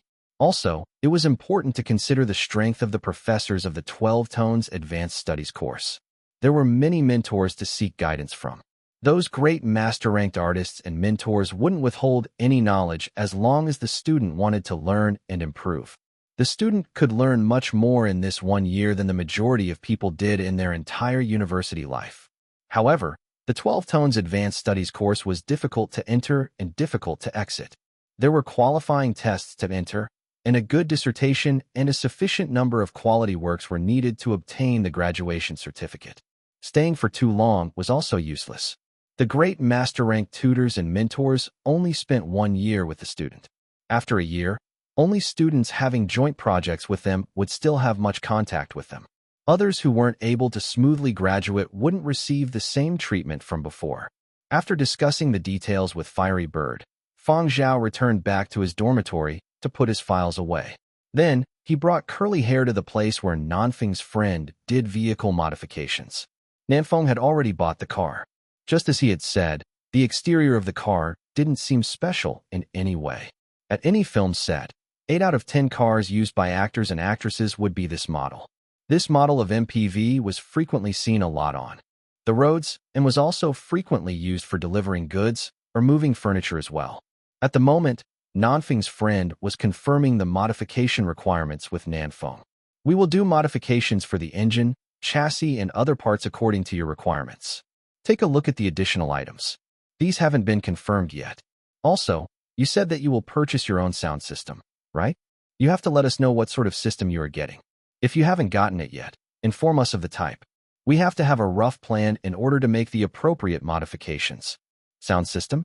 Fiery Bird's Diding Z series. Nanfeng replied. He had already discussed this with Fiery Bird beforehand. They could get it at half price from Fiery Bird, and it would come along with freebies. This was the benefit of being an endorser. When the Diding Z series vehicle sound system first came out, there were people who said that Fang Zhao himself didn't use it, so how could he endorse it? But now, they could finally use it. The person in charge of taking down notes eyed Nanfeng. The Diding Z series sound system didn't come cheap. The amount one such sound system cost could be used to purchase a few of these MPVs. Their garage rarely saw this grade of sound system being fitted onto an ordinary car.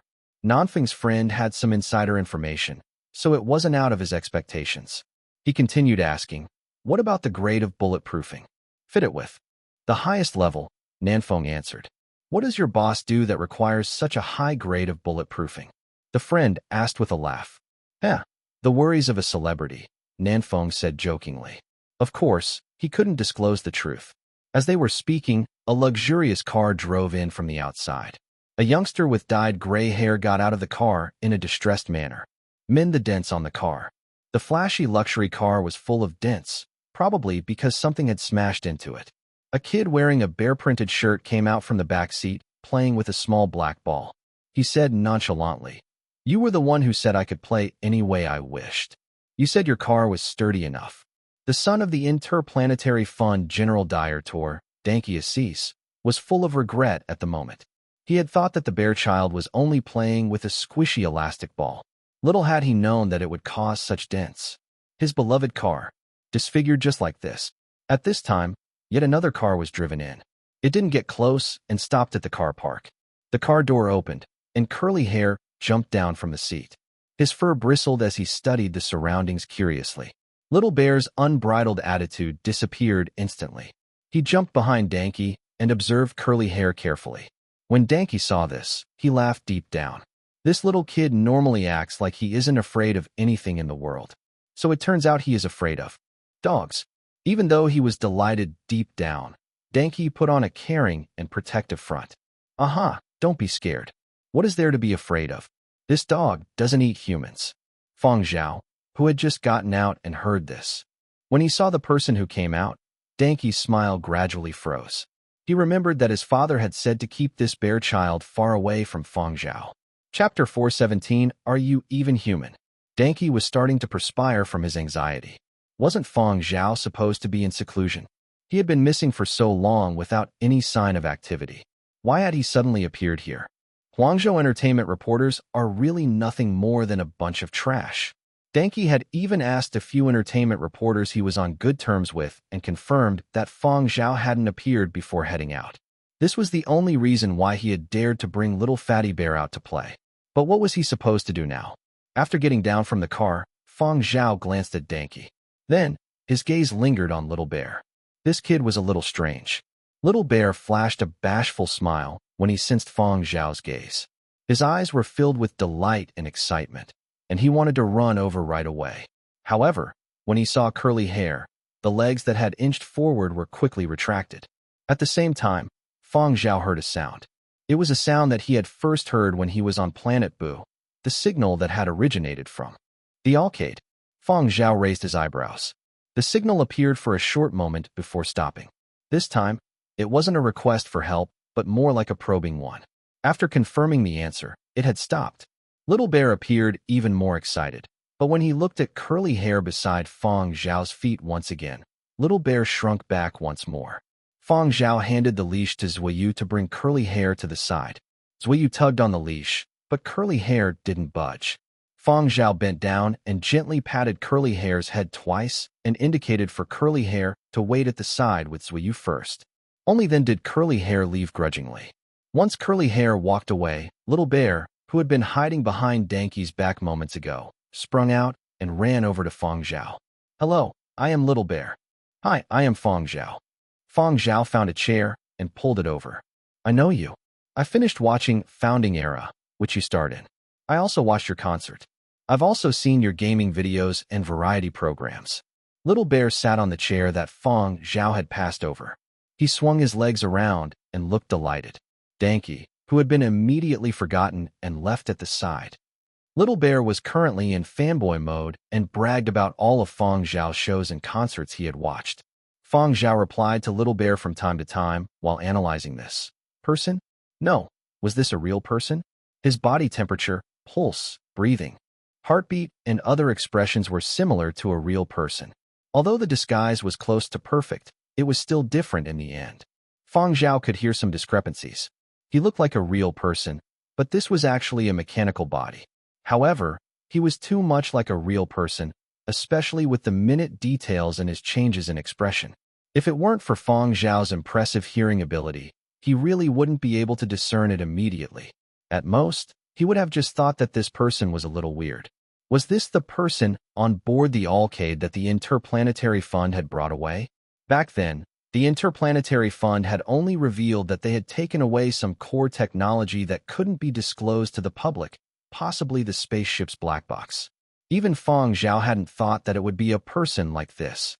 As Fang Zhao mulled over how he should treat this little special fan, Danke worried incessantly. In the meantime, Little Bear continued to display his excitement. Your acting in Founding Era was just too good. I loved the Yinzhou chapter most of all. The soundtrack was also awesome. I cried a few times while watching. Later on, I cried so much that I ran out of tears. It was heart-wrenching.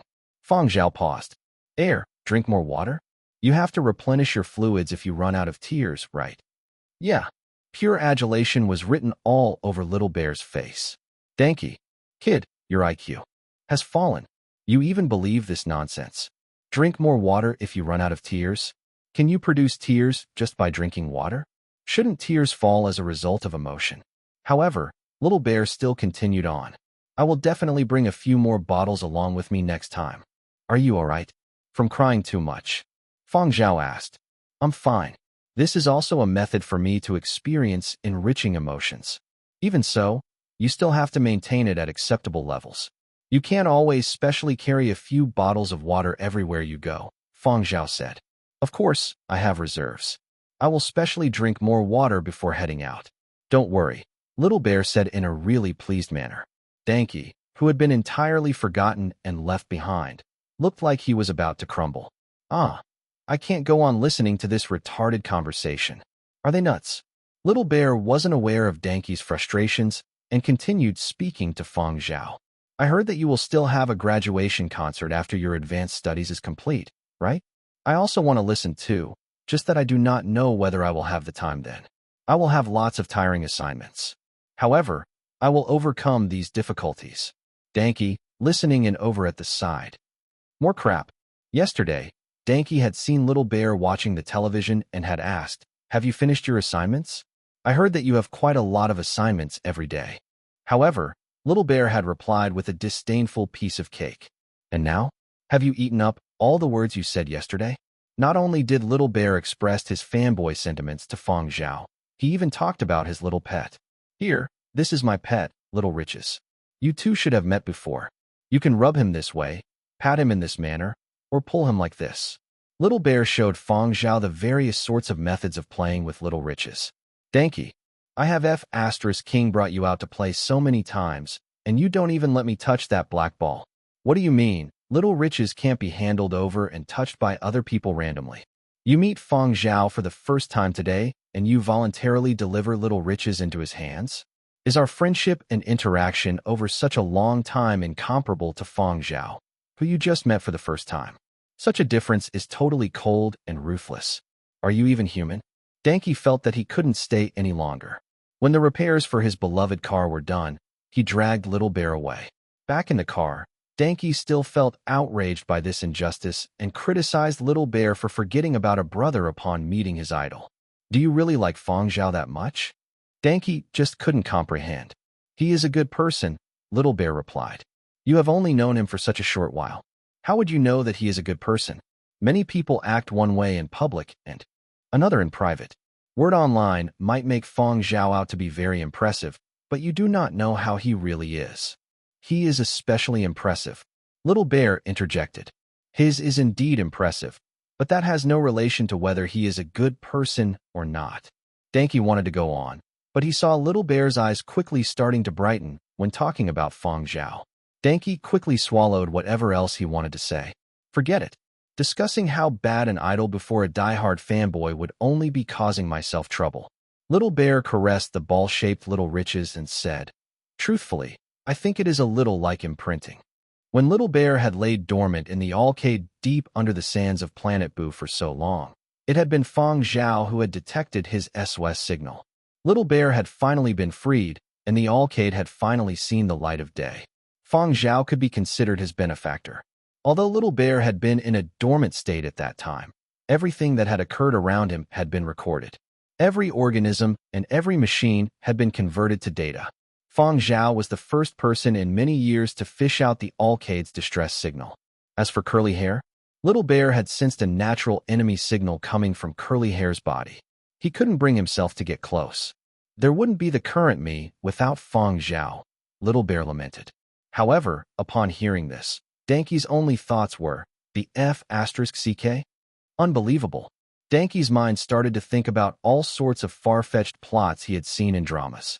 Little Bear interrupted Danky's thoughts and said, "I'm still a kid. I don't know." Danky scoffed. "At least you know that much, little brat." Danky wasn't too hung up from not getting any answers from Little Bear. He was simply curious about any gossip concerning the top brass of the Interplanetary Fund, so he had casually asked. However, he wasn't super invested in it. "All right, let's not talk about all this already. I will bring you drifting." Of course, Danky wasn't really talking about real street racing. He didn't dare bring Little Bear drifting. His father and those on top would flay him alive. The street racing he was talking about were holographic races at a racing gaming center. He wouldn't have anything to be afraid of if Little Bear drove virtually. At the gaming center, Danky chose a gaming hall. He swept his bangs aside and said, "Sit at the back. Brother will bring you for a spin. You shall witness the racing god of Huangzhou's driving skills." Although this was only a game, the visuals and sensations were rather realistic. If the open roof method was selected, they could even feel a strong wind on their faces. After choosing the car model, Danky started to drift. After one round of drifting, Danky flashed Little Bear a dazzling smile and asked, "Am I impressive or what? Are you happy?" Little Bear was expressionless and scoffed indifferently. "Oh, tisk, all right. Since you don't think much of it, I will let you have a taste of my true ability." Danky sucked in a deep breath and showed his true skill in the second round, forgetting that Little Bear was in the back seat. He was sure that even if it was a game, his driving this round would have surely scared the little kid. When he turned around, he saw that Little Bear was just staring blankly ahead like an idiot. "This isn't how you are supposed to drift," Little Bear said. "Heh, teaching me now? Then how do you really drift?" Danky was displeased. Move aside. Little Bear swapped places with Danky and took the driver's seat. 5 minutes later, Danky rushed to the sink and vomited. This was the first time this self-proclaimed racing god of Fang Zhao felt carsick. Danky felt like he had been dealt a massive blow. Although the racing god of Fang Zhao was a name he had given himself and was rather boastful, he still felt that his driving ability was quite good. He should be at a god level when it came to racing games. However, today a Little Bear kid had smacked his face really hard. Danky returned after rinsing his mouth and looked embarrassed. He remained sullen for a while before saying, "A game is just a game. Driving a real car is different." Little Bear didn't like what he heard. "I can also drive." "Then wait till you are of age and get your driver's license." "I can drive now." All right. You can drive," Danky replied, half-heartedly.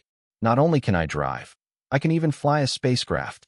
Yes, you are awesome." Danky continued to put on a show. Deep down, he was snickering. This brat really loves bragging. You might as well just say you piloted the arcade. After recovering, Danky also didn't stay much longer at the gaming center and brought Little Bear back. "I'm actually very good at gaming. It's just that I don't play many racing games now, so I have become rusty," Danky said. "Given your standard, wouldn't you be crushed if you played other games?" Little Bear said with disdain. "Hey, that doesn't really happen. Even if I encounter an opponent I can't beat, I just have to call a few of my brothers. The strength of someone alone is always insignificant." Little Bear appeared to think for a while. Then, he patted Danky's shoulder. Dan, thanks for reminding me." "What did I remind you about?" Danky suddenly had a foreboding premonition. "I have a new idea. It's best if you don't have other ideas." "I'm worried." Danky didn't dare underestimate this bear kid's destructive ability. "You reminded me." "No, I didn't." Danky was on the verge of tears. Having run into Fang Zhao when bringing Little Bear out was bad enough. Who knew what his father would say when they got back? Now, Little Bear suddenly saying such a thing scared him ***. God knew what this bear child would do. If Little Bear came up with some bad idea, wouldn't Danky be the one taking the blame? Little Bear didn't listen to Danky's thoughts. He didn't go to Danky's place and return to his own workplace instead. At the engineering floor of the Interplanetary Fund's experimental base, staffers were astonished when they saw Little Bear. Normally, this kid couldn't wait to run out and have fun whenever he was free. He never did any overtime. Now, Little Bear was supposed to be on vacation. It was very rare for him to not head out during vacation. Little Bear didn't care about the gazes of others and walked into his own workshop. He felt that what Danky said was right. Alone he was too weak. Little Riches also wasn't much use. He required helpers. If he didn't have any helpers, he would just make them. The Interplanetary Fund didn't permit him to construct any high-intelligence objects, so Little Bear had always felt that there wasn't any need to build another retarded pet. Little Riches was also considered by the Interplanetary Fund personnel to be highly intelligent. This made Little Bear somewhat depressed. When had the standards for intelligence become so low? In his opinion, without that bit of soul, whatever remained behind would be a stupid object with rigid reasoning and no flexibility. However, even so, what he wanted to build now was something that had a lower intelligence grade than Little Riches. Taking a few deep sighs and mulling quite a bit, Little Bear ultimately decided to build 2 intelligent plus pets. He had already thought of their names. One would be called Dog Dan, and the other would be Dog. When a young animal narrows its social preferences to an object, typically a parent, as a result of exposure to that object. Chapter 4:18 A New Year, A Change in Fortunes. While Little Bear was constructing his new pets, Danky was being reprimanded by his father. Interplanetary Fund Director General Meshacis's face had turned a shade paler when he heard that Little Bear had met Fang Zhao today and that they had even spoken for a long time. After hearing Danky recount the conversation between Little Bear and Fang Zhao, Meshacis knew right away that Fang Zhao had already discovered something wrong with Little Bear. Disregarding the frightened Danky, Meshacis returned to his own office and made a call to report this situation to his superior. The person on the other end of the call was silent for some time before replying, "Got it."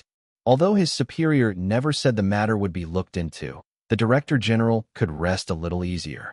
With how things looked, it wouldn't cause any major problem for the time being. However, a reprimand was still on order. Thus, Danky spent an hour being reprimanded by his father. However, who was Danke? He acted meekly and listened to his father's reprimands obediently. But when he got back, he flipped through those few Huangzhou Entertainment reporters' contact numbers and vented his grievances onto each of them. Those few Huangzhou reporters felt even more wronged from the verbal abuse. They really hadn't received any news. Upon hearing Danke say that they would be put on his blacklist, those few reporters panicked. Danke's father was the Interplanetary Fund Director General. He was also considered part of the higher-class aristocratic young generation in Huangzhou. They had always been able to glean some useful information from him every once in a while. They had always expended quite some effort to stay in his good books. Otherwise, Danke would have just ignored them.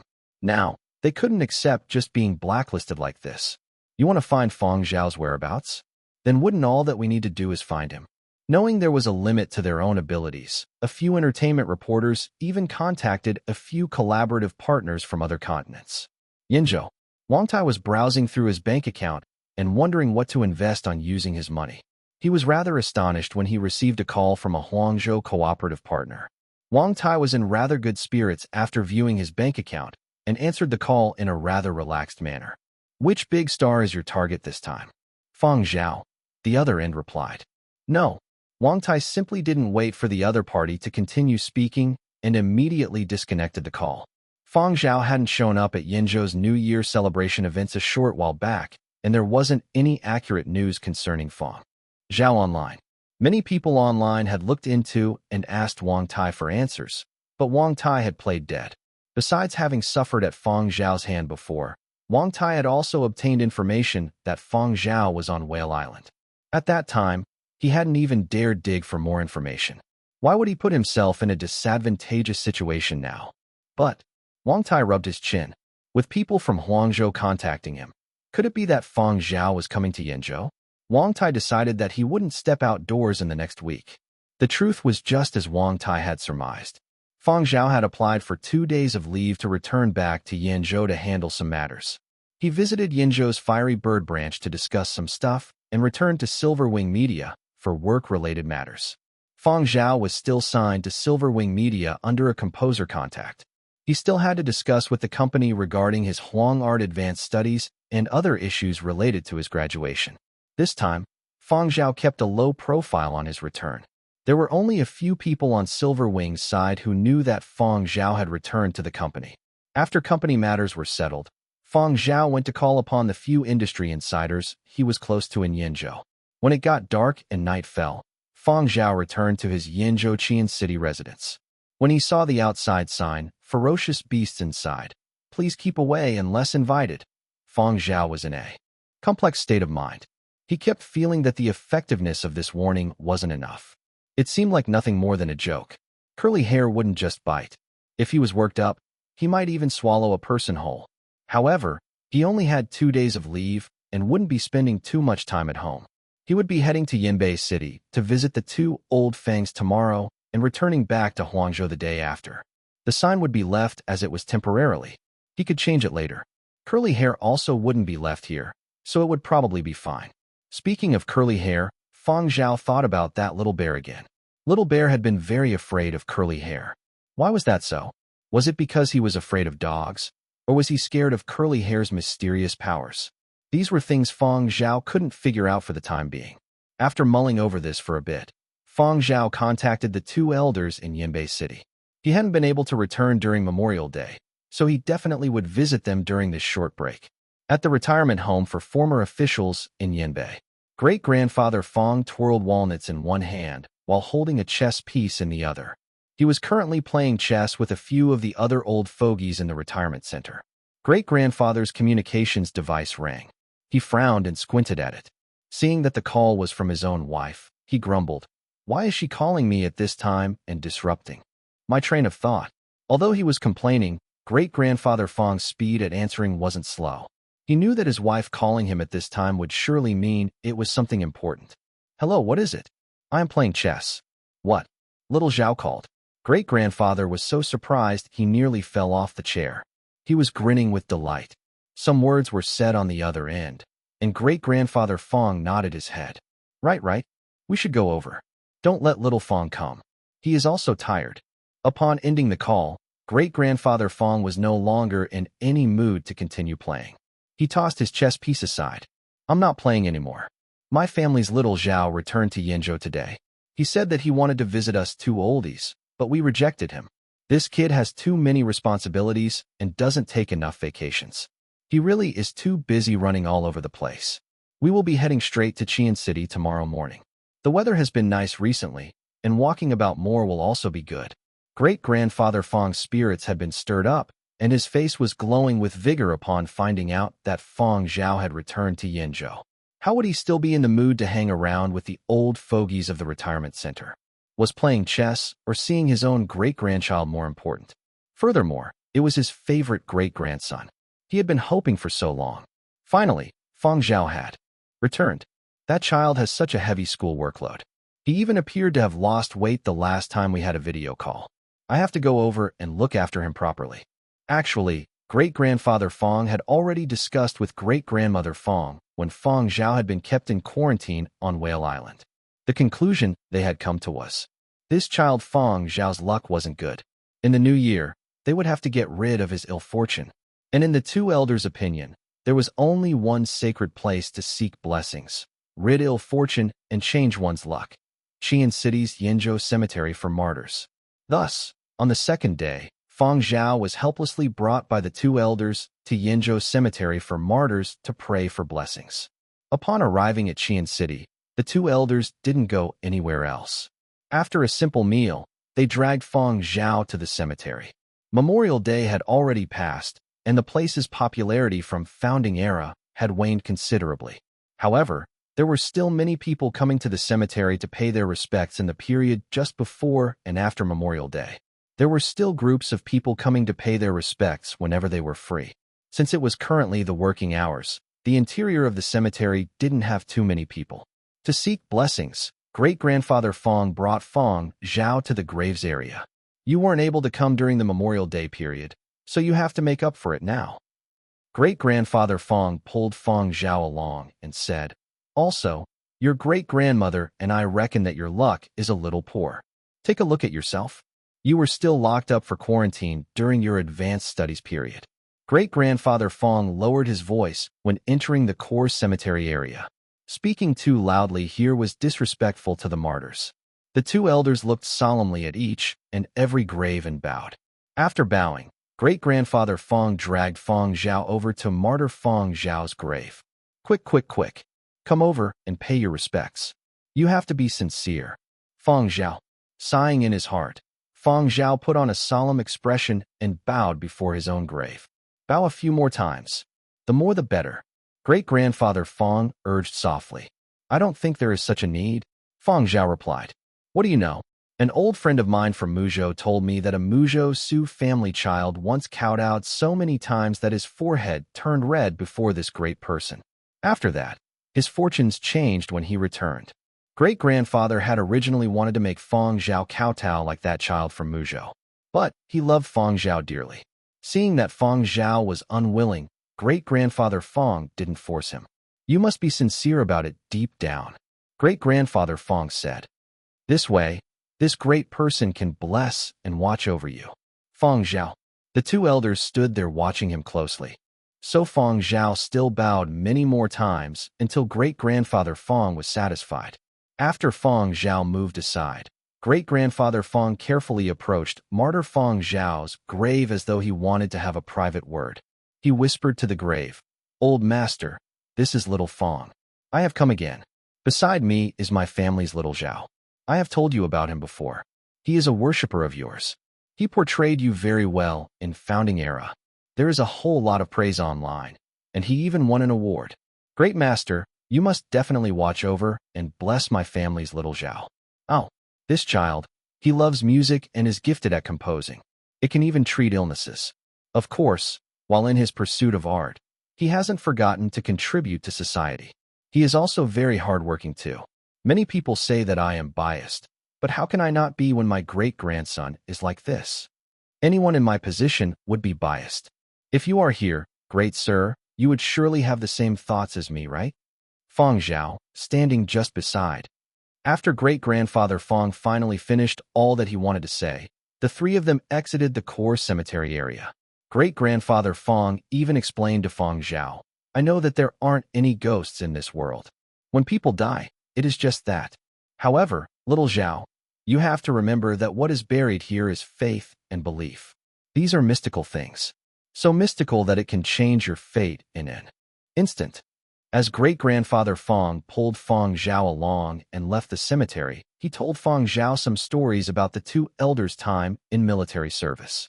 They hadn't experienced the cruelty of the period of destruction, but they had many thrilling and frightening stories from their era.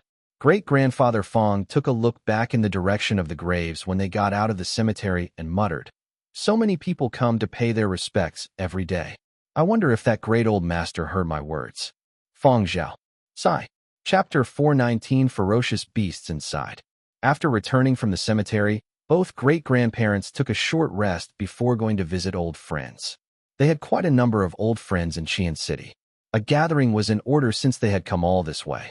Great-grandfather Fang had wanted to spend more time with Fang Zhao, but didn't want to impose and bother his great-grandson. He knew that if the two of them stayed here, Fang Zhao would surely spare no effort to look after them. Besides, Fang Zhao would be leaving Yanzhou and heading to Huangzhou tomorrow morning, so he needed ample rest. Great-grandfather Fang would let Fang Zhao spend some time in Yinbei's retirement facility after he graduated from his advanced studies instead. Great-grandfather Fang was satisfied after taking a few more photographs. He took quite a few more this time around, so he could flaunt them within his circle of friends. Fang Zhao got Yin Biao to drive the two elders around.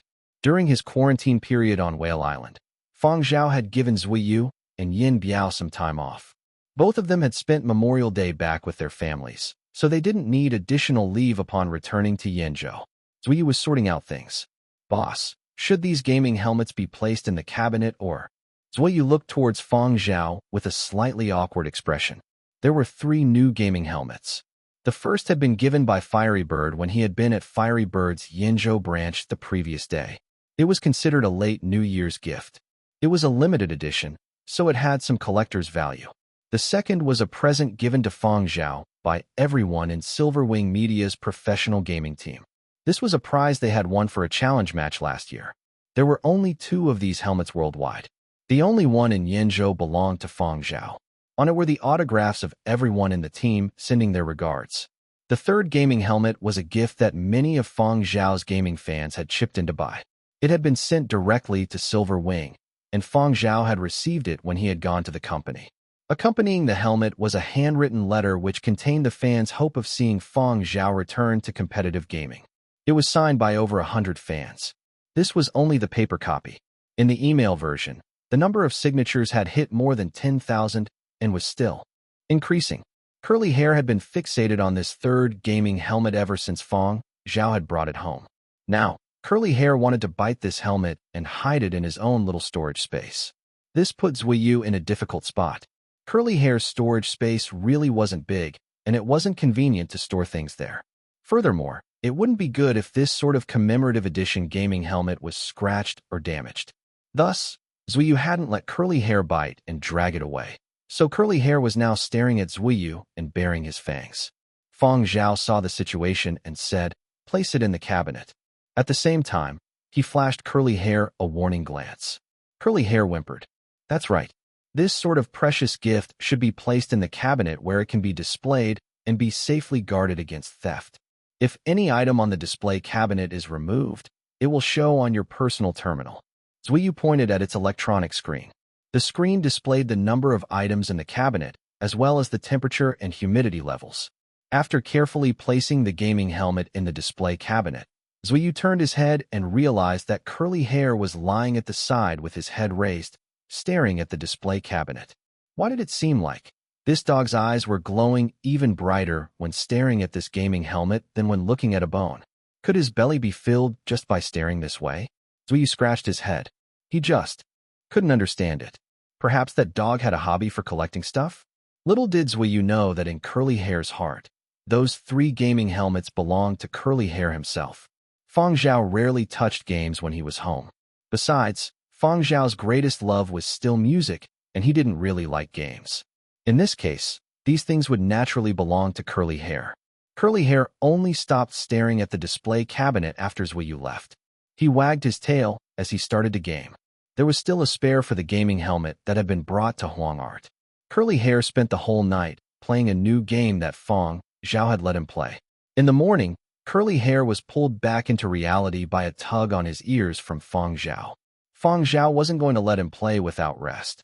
There were still lessons and assignments at Huang Art, so Fang Zhao left Yinzhou for Huangzhou after breakfast. Before leaving, Fang Zhao filled up the feeding machine for the aquarium before knocking on the glass wall. Watch the house properly. In the aquarium, the ears of the soft and flabby rabbit were moving in sync with the weak current of the water. On the same night after Fang Zhao had left, two figures appeared outside Fang Zhao's door. One of them was fiddling with some sort of apparatus and made a hand gesture. Beep. The door was unlocked.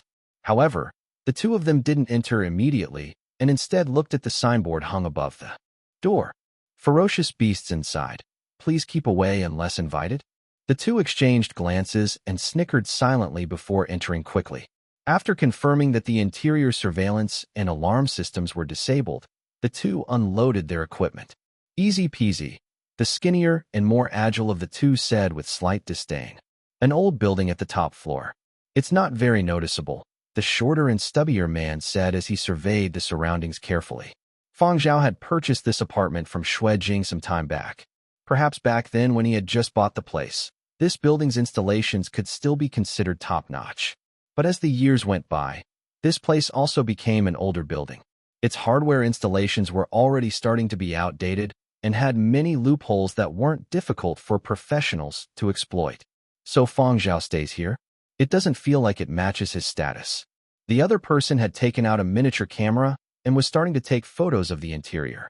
Some of the older buildings in the area had already undergone reconstruction. They had been remodeled to be taller and more beautiful. The building that Fang Zhao stayed in really paled in comparison. It would have been more understandable if a second or third grade celebrity was staying here. However, this place seemed a little unsuitable given the popularity and attention Fang Zhao received. It's also good that he stays here. Otherwise, our assignment would be much more difficult. All right, let's start. You take the photographs, and I will do the searching. What's there to worry about? Fang Zhao has already gone to Huangzhou. There won't be anyone to bother us. Nobody would know even if we spend a night here. One of them was a professional thief, while the other was an unsavory entertainment reporter. Both of them had some reputation within their own circles, as infamy was also a form of fame. The two had collaborated many times and had taken up an assignment from an employer. All they had to do was search Fang Zhao's residence in the night and dig out some of Fang Zhao's secrets. It would be even better if they could find news that could shock the entire world. We still have to be cautious. Who knows what other mechanisms might be in place inside? Are you talking about the ferocious beasts? The skinny fellow chortled. The other person couldn't help but burst out in laughter when he remembered the warning sign above the door. This Fang Zhao is really humorous. Though, that dog really bites people and has great serviceability. Aren't Muzhou people extremely proud when talking about dogs? Even if they weren't willing to talk about dogs, they'd still have to admit that that dog is expensive. Fang Zhao really cherishes that dog and brings it everywhere he goes. You don't say? I would bring it everywhere I went if I were the owner too. Mind you, it is worth 200 million. After the jokes, the two of them made use of the lighting from an illumination device to roughly scan the ornaments and decorations. Isn't Fang Zhao supposed to be very rich? This place feels just so. The place was neither luxurious nor pompous. It even seemed a little simple. The two of them had visited many luxurious residences, and Fang Zhao's furnishings appeared quite poor for a person of his level. These sorts of people are the scary ones. You can't tell exactly what sort of person they are, and you can't see their preferences. Fang Zhao is just a talented celebrity. Should he be called an artist now? Why would such a young artist be targeted? The ones who had employed them weren't the savory sort. What had Fang Zhao, who dabbled in the artistic circles, done to capture their attention? Had he gotten in the way of someone? Whatever. All they cared about was getting the payment for completing this assignment. Fang Zhao had already brought the dog away, so they didn't have to worry about running into it. It wasn't obvious with a quick glance, but when you look carefully, this place has quite a bunch of valuable items. The professional thief's eyes were glowing as they swept over an autographed special edition guitar, globally limited edition gaming helmets, an aquarium, and others. All of these would be coming with him later. Is this that hybrid sea slug that is valued at 80 million? Currently, it's the entire Earth's most expensive pet sea slug. Half of its genes are extraterrestrial. It is said that it lights up if you knock on the glass. The other man that had been taking photos now came to the aquarium and tapped on the glass with his finger. No response. Not lighting up? Could it be that I'm doing it wrongly? I remember Fang Zhao knocking on the glass this way once in a live broadcast. Perhaps it was all just hype to make the value of this sea slug rise. After he knocked on the glass a few more times, the sea slug in the aquarium still didn't light up. The skinny guy was unresigned, so he unlocked the lid of the aquarium and used an apparatus to poke it. There was still no response. It was hype without a doubt. It's so dull and lifeless. Definitely not worth 80 million. As they knew that Fang Zhao wouldn't be coming back and no one came here most of the time, the two weren't in a hurry. They chatted leisurely. This reminds me of that movie that came out recently. The science fiction movie about a sea slug. Oh, are you talking about the one that was hotly discussed online? The one where the sea slug would open up the lid of its aquarium and climb out when his owner was away. Yes, it's rather meaningful. After watching that movie, every time I see sea slugs inside sealed aquariums, I can't help but wonder whether sea slugs can really open their lids and climb out. TSK, now I know you have never kept a sea slug before. You even believe that. Science fiction is always based on fantasy. Those are all things that can never happen. But this is really big. I have never seen a choppy-haired variety this big. If cooked, it would be enough for a whole meal. The atmosphere suddenly became silent. The two met each other's gazes in that silence. Would it be too much of a waste to eat it? Perhaps we should just fish it up before we leave. It can be sold for quite a bit. It's too conspicuous. Researchers can't make use of it, and not many people who own pets would dare buy it. There is only one such sea slug in the entire world. How about we just cook it? I saw a pot and all sorts of condiments in the kitchen earlier. The entertainment reporter licked his lips. He loved eating sea slugs, and the one before him was a variety he had never tasted before. Having an 80 million hot pot in the home of a megastar. The skinny fellow's eyes lit up. Exciting. Let's leave Fang Zhao some leftover broth. I wonder how Fang Zhao will react when he returns. I guess he'll explode. Hee. The more he thought about it, the more excited he became. Chapter 420. He finally talked. I'm probably the first entertainment reporter to break into Fang Zhao's residence, right? The reporter taking photos was slightly pleased. Yes, even Wang Tai has never come in before. Speaking of that, it seems like Wang Tai isn't interested in news about Fang Zhao. He has made so many explosive allegations, but has very little information concerning Fang Zhao. And he claims himself to be Yenzhou's king of paparazzi. The skinny guy said as he waved the apparatus in his hand. Wang Tai? Who the hell is that? The entertainment reporter snickered in contempt. Ever since he was caught and sent to prison, Wang Tai is no longer the person he was in the past. Everything he does now is constrained. What a piece of trash. The unsavory entertainment reporter had gone through the drawers in Fang Zhao's study and didn't find anything useful. Even the score sheets there were from some time back. However, he still took photographs of them since they were handwritten by Fang Zhao. Fang Zhao always destroyed his personally coded score sheets after converting them to normal music notes. Important works were kept by his side or stored somewhere safe. They wouldn't be left in a place like this. Therefore, this unsavory entertainment reporter didn't discover any information that was especially useful. However, he still took photographs of every nook and cranny of the room. This was also the requirement of his employer. Perhaps his employer could dig out some tiny details from the photographs or videos. Meanwhile, the skinny professional thief had gone through the apartment once and returned his focus to the display cabinet. He skillfully disabled the alarm and cut the link between the display cabinet and the owner's personal terminal. He then connected a fake information source so Fang Zhao wouldn't discover anything amiss even if he were to use his personal terminal to check on the display cabinet. He only opened a small gap in the display cabinet after completing all of this. He was about to take out the limited edition gaming helmet inside when he was stopped by his partner. Are you sure there are no problems? The display cabinet is only linked to one person's personal terminal. The entertainment reporter asked. He was a veteran entertainment reporter and was always on guard. He felt something was amiss because he hadn't discovered any important information in the room. Although the skinny fellow didn't feel a need to, he still did another check since his partner was worried, and they weren't in any rush. There's no problems. It is only linked to Fang Zhao's personal terminal. I've already got it covered. That's good then. After confirming that it was safe, the skinny guy extracted the gaming helmet from the display cabinet. This is a commemorative gaming helmet revealed by Fiery Bird at last year's customer gratitude ceremony. Designed by a globally renowned master, it has top-grade specs and configurations. Only the most important customers and endorsers have one. Many people only have quoted prices to purchase it. The top 10 quoted prices have already surpassed 7 figures. This can be resold after some refurbishing. At the same time, in the Huang'er dormitory, due to the time difference, night had yet to fall in Huangzhou. Fang Zhao still hadn't returned from class, and Curly Hair was slumbering soundly. Curly Hair could sleep very well after playing so many games in Yenzhou. Fang Zhao had been worried that Curly Hair might eat up the rabbit if he got excited, so Fang Zhao had left the rabbit back at his home in Yenzhou. Just that, Curly Hair, who had been fast asleep, seemed to be startled by something and came bounding out of his kennel. All drowsiness had completely evaporated and his entire body was tensed up. Low muffled growls sounded from his throat as he paced around restlessly in the dormitory. Meanwhile, in Fang Zhao's Qian City apartment, the skinny fellow carefully packed the first helmet away before extracting the second gaming helmet from the display cabinet. Back in the dormitory, all of Curly Hair's fur was standing. With an ominous glint in his eyes, he bared his teeth and growled urgently. He wanted to tear at the floorboard or something else with his teeth, but Fang Zhao had ordered him not to before. Curly Hair could only forcefully refrain from doing so.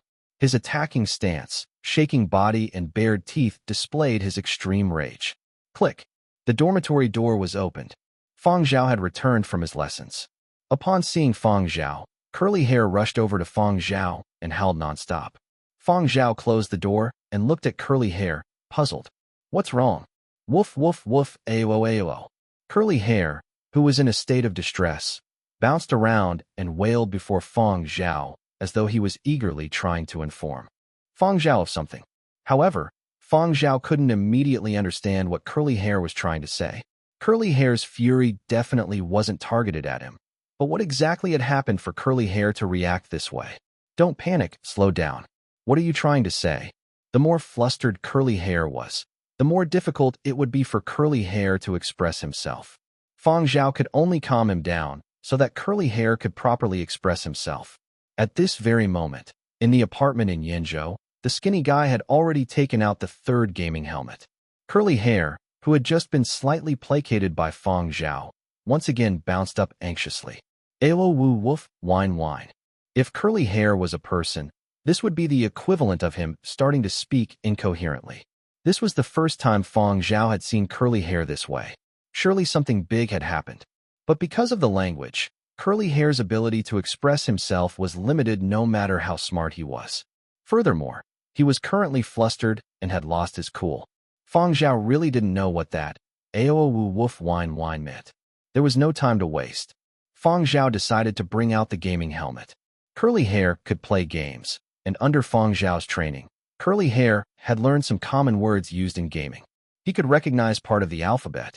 He would still have some difficulty writing full sentences in the dialogue box, but he could probably convey the crucial points. If Fang Zhao could recognize some keywords, then it would be easier for him to discern what Curly Hair was trying to say. However, Curly Hair was already at an emotional stage. When Curly Hair saw that Fang Zhao about to move away, Curly Hair thought that Fang Zhao thought nothing of it and nearly burst into tears. Fang Zhao wondered what was going on. Just as Fang Zhao walked over to Curly Hair's gaming cupboard, an urgent shout rang out in the dormitory. Fang Zhao. The intense voice sounded like a mix of a high-frequency machinery sounds and the crackling of electricity. It sounded extremely strange. However, how it sounded was no longer what Fang Zhao focused on. Fang Zhao turned around with a look of shock. The dog that he had kept for so long finally talked. Although Fang Zhao had made some mental preparations ever since he had discovered Curly Hair subconsciously humming to the background music of games, he still had never imagined that this day would come so quickly. Curly Hair stared straight at Fang Zhao. His normally limpid and innocent eyes were twinkling as though it contained a hidden and boundless galaxy within. Inside the dormitory, even the air seemed to have frozen. However, very quickly, this strange atmosphere was broken as a somewhat anxious and grieving howl sounded out. My game console has been stolen. Yinzhou, Fang Zhao's Qian City residence. The skinny guy packed away all the things from the display cabinet that he felt would be good to sell. Is this really Fang Zhao's residence? There are really too few things here. Does he have another residence? This could be just a place where he has stopovers. People like him wouldn't only have one place under their name. Perhaps his more confidential stuff is hidden somewhere else. That might be possible. I'm almost done searching. Have you finished taking photos on your side? After you are done, let us have the sea slug hot pot. I'm starting to feel hungry. But I heard that thing is poison. We wouldn't be killed by the toxins, would we? The skinny guy spoke. Relax, it will be fine as long as we handle it carefully. The one who loved to eat sea slugs was already very proficient with the butchering and cleaning technique. Sea slugs have high nutritional value. This one that is worth 80 million is definitely top grade. We mustn't miss this opportunity. Since its other aspects are all merely hype, its price might be due to its nutritional or medicinal value. It will be totally worth it to consume it. Totally worth it. Noticing his comrades still worried, the shorter man continued. How about we fish it out, kill it, and bring it back? Find an animal to try a bit. If it's fine, then we'll consume it. Sounds good. Later, you kill it, and I will find some ice. Let's bring it back to eat. It might die on the way if we bring it back alive. It could affect the taste. The two decided to continue their plundering, when suddenly, there was a light thud. It sounded like a lid hitting the ground. The two stopped moving at once and held their breaths. The soundproofing inside the dormitory was very good. All outside noise was blocked. Even the drop of a pin could be heard. There was the sound of dripping water in the living room, but it faded very quickly. The skinny guy unsheathed his dagger and looked around with an icy gaze. The entertainment reporter also drew a gun. He had gotten this gun through some illegal means. The two made their way to the living room quietly and glanced around, not noticing anyone. The furnishings of the living room were very simple. There weren't many places that could hide a human. After surveying the living room once, the entertainment reporter's eyes widened as he looked towards the water tank.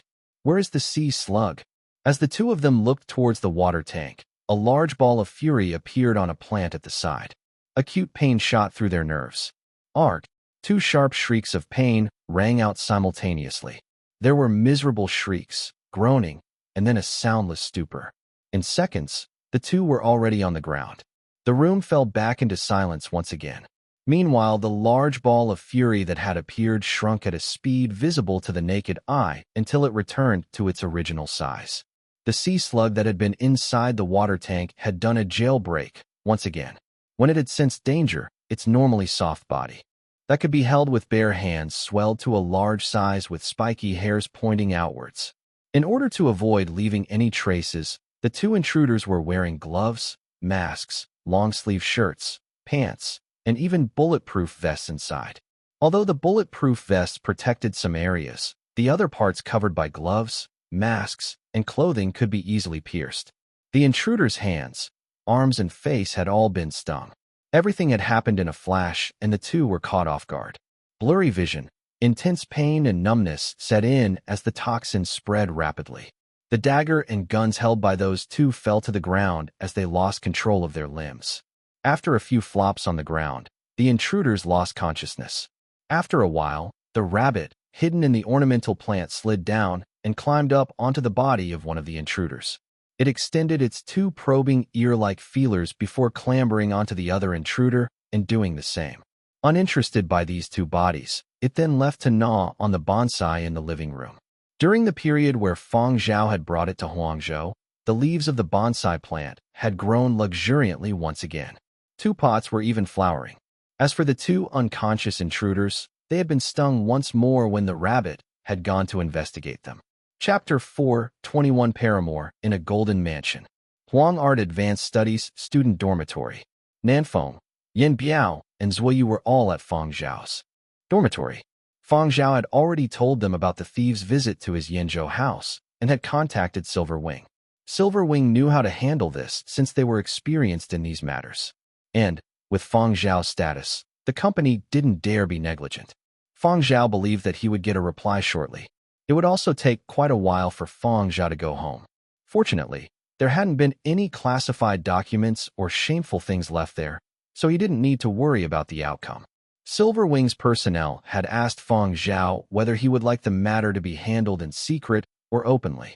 In secret meant that Silver Wing would privately investigate, while openly meant contacting the police. Fang Zhao chose openly. Of course, regardless of whichever choice was taken, it would still be conducted in a discreet manner as Fang Zhao was a public figure. Currently, Nanfeng couldn't sit still, and his face was pale. Luckily, Fang Zhao didn't have any incriminating stuff left in the house, so there was no need to worry about secret news being leaked, but 80 million. There was a sea slug valued at 80 million inside the apartment. The most expensive item in the entire house. Would an experienced thief miss it? Even those limited edition gaming helmets added up couldn't match up to the sea slug's value. Perhaps the thief had broken in specifically to steal the sea slug. Nanfeng sorely regretted his decision. Indeed, this expensive item should have been brought along all the time. Previously, when Fang Zhao had brought it to the dormitory, he had only paid attention to it at the start before his focus had turned to curly hair. After all, curly hair was worth 200 million, and with his military merits, curly hair's hidden value was even greater. But this didn't mean that he didn't have to cherish the 80 million. Nanfeng was already preparing himself for the eventuality of the sea slug being stolen. He consoled himself by thinking, luckily curly hair is always by Fang Zhao's side. Turning his head, Nanfeng saw curly hair lying listlessly at Fang Zhao's side. Nanfeng took a closer look and was startled. "Boss, why is curly hair crying?" Yin Biao and Zuiyu also looked over. They hadn't noticed it previously, but after hearing what Nanfeng had said, they now noticed that curly hair's face had obvious tear stains as though he had been crying. Dogs cry too. Yin Biao was curious. Despite having been Fang Zhao's bodyguard for so long, he had never seen curly hair cry before. He had never kept a dog before and didn't really pay much attention to pets. He really didn't know that dogs could cry. Of course dogs cry. An old comrade of mine had a dog that liked to cry. It would cry whenever it got scolded. Crying whenever it got scolded? Nanfeng and the other two glanced at the expressionless Fang Zhao, who had remained silent up till now before looking at the listless curly hair. Was this because of a scolding from Fang Zhao? Sensing the gaze of those three, Fang Zhao glanced at curly hair and said, he got upset and cried when he heard that his home was broken into. Oh, so that was the case. Understood, understood. I nearly shed tears when I learned about it too. The trio nodded their heads simultaneously, but deep down they didn't think this way. What did curly hair know? He was surely scolded by boss. They reckoned that Fang Zhao had given curly hair a fierce scolding before they arrived here. Or, perhaps, Fang Zhao had vented his anger from learning that his place was broken into on curly hair? Fang Zhao wasn't in any mood to care about what the trio were thinking. Even the matter of the break-in at his house was secondary. Right now, what was being considered most in his mind was still curly hair. This dog spoke. Then, Fang Zhao discovered that this dog seemed like he didn't realize that he had opened his mouth and spoken. Just like the previous time when he had subconsciously hummed along to the game background music, curly hair wasn't aware that he had spoken human language. Perhaps his attention was focused on his 3 gaming consoles that were stolen. No, those are my gaming consoles. When did they become his? Fang Zhao frowned and sized up curly hair on the ground beside him. Before calling the trio over, Fang Zhao had told curly hair that he was forbidden from making a sound. It would be a problem if others heard him speaking human language. Curly hair really hadn't made a single sound, but from what he saw, if the gaming helmets were really stolen, he would really cry once more. It was reasonable to say that those with the ability to bypass and deactivate the security and surveillance systems would very likely be able to steal everything and retreat before the police arrived. On the trip to Whale Island, curly hair hadn't learnt much, but he had learned to cry. Fang Zhao had also asked curly hair how he knew that there was a break-in at home. Curly hair wasn't able to explain. To be precise, he couldn't say it clearly. The pronunciation had been very weird, like a kid who hadn't learned how to speak yet. The only 2 sentences that had been somewhat clear were Fang Zhao, and my game console has been stolen. Those had been blurted out anxiously. After that, Through the dormitory's gaming helmet and pop-up screen, Curly Hair had typed a few key words in the dialog box, so Fang Zhao could roughly guess what he meant. How did Curly Hair know there was someone stealing the gaming helmets? Because he had bound himself to the display cabinet where the gaming helmet was stored, using his own method, and it couldn't be easily discovered. As for how he had established such a connection and how he knew this method, for Curly Hair, he had just suddenly discovered how to do it. Using it was just as easy as eating and drinking. It was just like the innate ability of a baby to drink milk. However, it was still somewhat different because it wasn't innate for Curly Hair. He hadn't even aware of it until the day he had stared at the display cabinet. As he stared and stared, he had developed a feeling that it had been bound to him. In short, Curly Hair couldn't explain it. While Fang Zhao was mulling over the issue with Curly Hair, the reply from Yinzhou finally came. Silver Wing had established a small temporary team to handle this matter immediately after receiving Fang Zhao's call. The one who contacted Fang Zhao was the leader of this small team. He had also been the one to inform the police. Nothing should have been stolen. The two intruders were also apprehended, but the situation is a little problematic. The team leader watched as two stretchers were loaded into an emergency flying transport. When we arrived, the two were lying on the ground with their entire bodies considerably swollen. Their identities have already been confirmed. Those two are on the police's A-grade wanted list. They are suspected to be poisoned and are in critical condition. Emergency treatment had to be administered immediately. Any longer, and we would have to contact forensics. There is no way of keeping this matter under wraps anymore.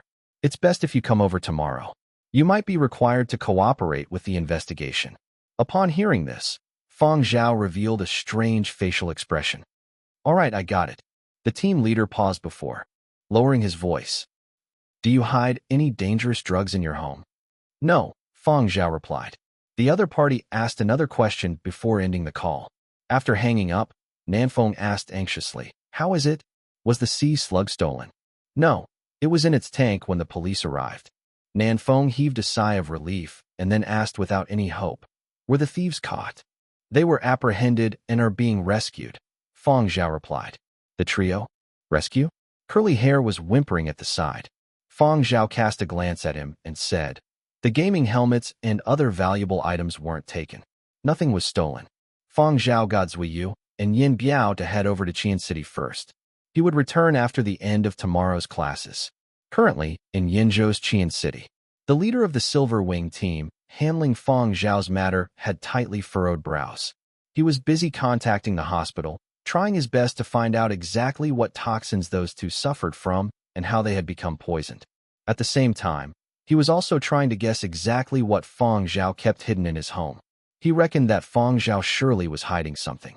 Perhaps he even had some prohibited items that he wasn't willing to reveal. Since Fang Zhao had chosen to handle this openly, it probably didn't involve sex, gambling, or drugs. However, Fang Zhao had Blackstreet history. The in-charge was worried that Fang Zhao perhaps was trafficking other prohibited medications. These sorts of highly toxic drugs weren't easy to deal with. Sigh, how troublesome. The matter had been expected to be wrapped up quickly and quietly, yet it had now turned out this way. Silver Wing simply had no way of keeping this matter under wraps in the short term, and the identities of those two intruders meant that this matter wouldn't be set aside lightly. In the same building a few floors lower, a certain internet personality had started his live stream. Against the backdrop of the night sky, he was artistically dramatizing and entertaining his viewers.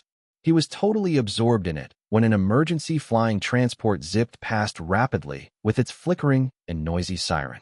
The internet personality stopped his exposition and aimed his camera upwards.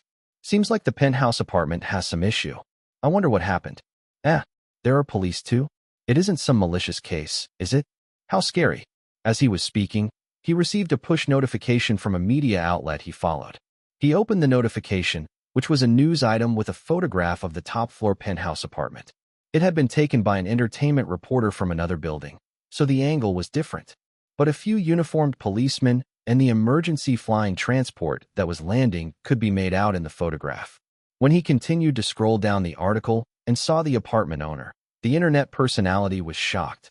His first reaction, what the F***, Fang Zhao lives above me. His second reaction, something big happened. There were police and an emergency flying transport. How could it be a small matter? If it involved anyone else, everyone would just treat it as tonight's news, and it would pass after seeing and discussing it. But the one involved now was a celebrity famous in all 12 continents of the world. He had even appeared on the news quite recently. Live stream viewers also started stirring up the news immediately when they heard what was being said.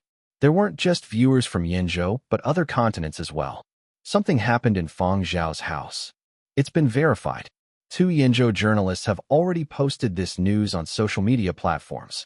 The eyes of that internet personality widened as he saw the number of online viewers increasing exponentially. He excitedly browsed a few more web pages and platforms. For the time being, 3 entertainment reporters have claimed that the one staying in the top-floor penthouse is Fang Zhao. It shouldn't be wrong then, but we still don't know exactly what happened in Fang Zhao's house. It is probably serious. Now, Xi'an City entertainment reporters are simply like flies that have caught the scent of cough, bears that have smelled honey and started digging for the truth. I will continue paying attention to this. I wonder if I can head up for a look. 110, police hotline, plus 120, emergency hotline, equals serious incident. 110 plus 120 plus celebrity? Furthermore, it's one of Yenzhou's most resplendent stars in the past 2 years. Netizens couldn't be serious about it. Besides Fang Zhao fans, the majority of others that focused on this were doing so purely to join in the excitement. How curious. That was the Fang Zhao who had been hotly discussed some time back. A genius artist in the eyes of many. Fiery Bird's hand-picked endorser for their new products. A young role model who was showered by praises from various continents, authoritative publications, and official military media outlets. Negative news has finally emerged. 5 minutes later, someone in Huangzhou verified that Fang Zhao was in Huangart. 2 hours later, Huangart students saw Fang Zhao in class. He could not have been in Yenzhou. Then, who exactly was currently living in Fang Zhao's apartment? A relative? Friend? Or? Nanfeng's face turned dark as he explored all the various imaginative guesses. Boss, do you want to go online and release an explanation? Nanfeng showed the recent push notifications from entertainment news sources to Fang Zhao. There were already 4 bold headlines from media outlets that had been sent out in succession concerning Fang Zhao. Hidden romance exposed? Secret lady appears in Fang Zhao's grand residence. Startling. Popular star fools all by keeping a paramour in a golden mansion. Sudden raid on Fang Zhao's grand mansion by Yenzhou police. Many arrested. Fang Zhao's image. Crumbling. Insider leaks. It has been at least 3 months already. Fang Zhao. Chapter 4:22 Stupid News. Once the first photograph appeared, many entertainment tabloids released their own takes within an hour. Their formats were all the same. That first photograph followed by completely fabricated contents. What about the truth? The truth was important, but site traffic was even more important. At this time, what they were fighting for was site traffic. Whoever could grab more site traffic first would earn more money. Were rumors in the entertainment industry called rumor mongering? It was called hyping. What would happen if there weren't any topics to report when the truth came out? It was better to earn a bunch first before anything else. These entertainment reporters also weren't just blindly fabricating. They even gave various analysis and explanations to make it sound as though it were the truth. Fang Zhao's graduation was nearing, and he had been busy with preparing his graduation concert.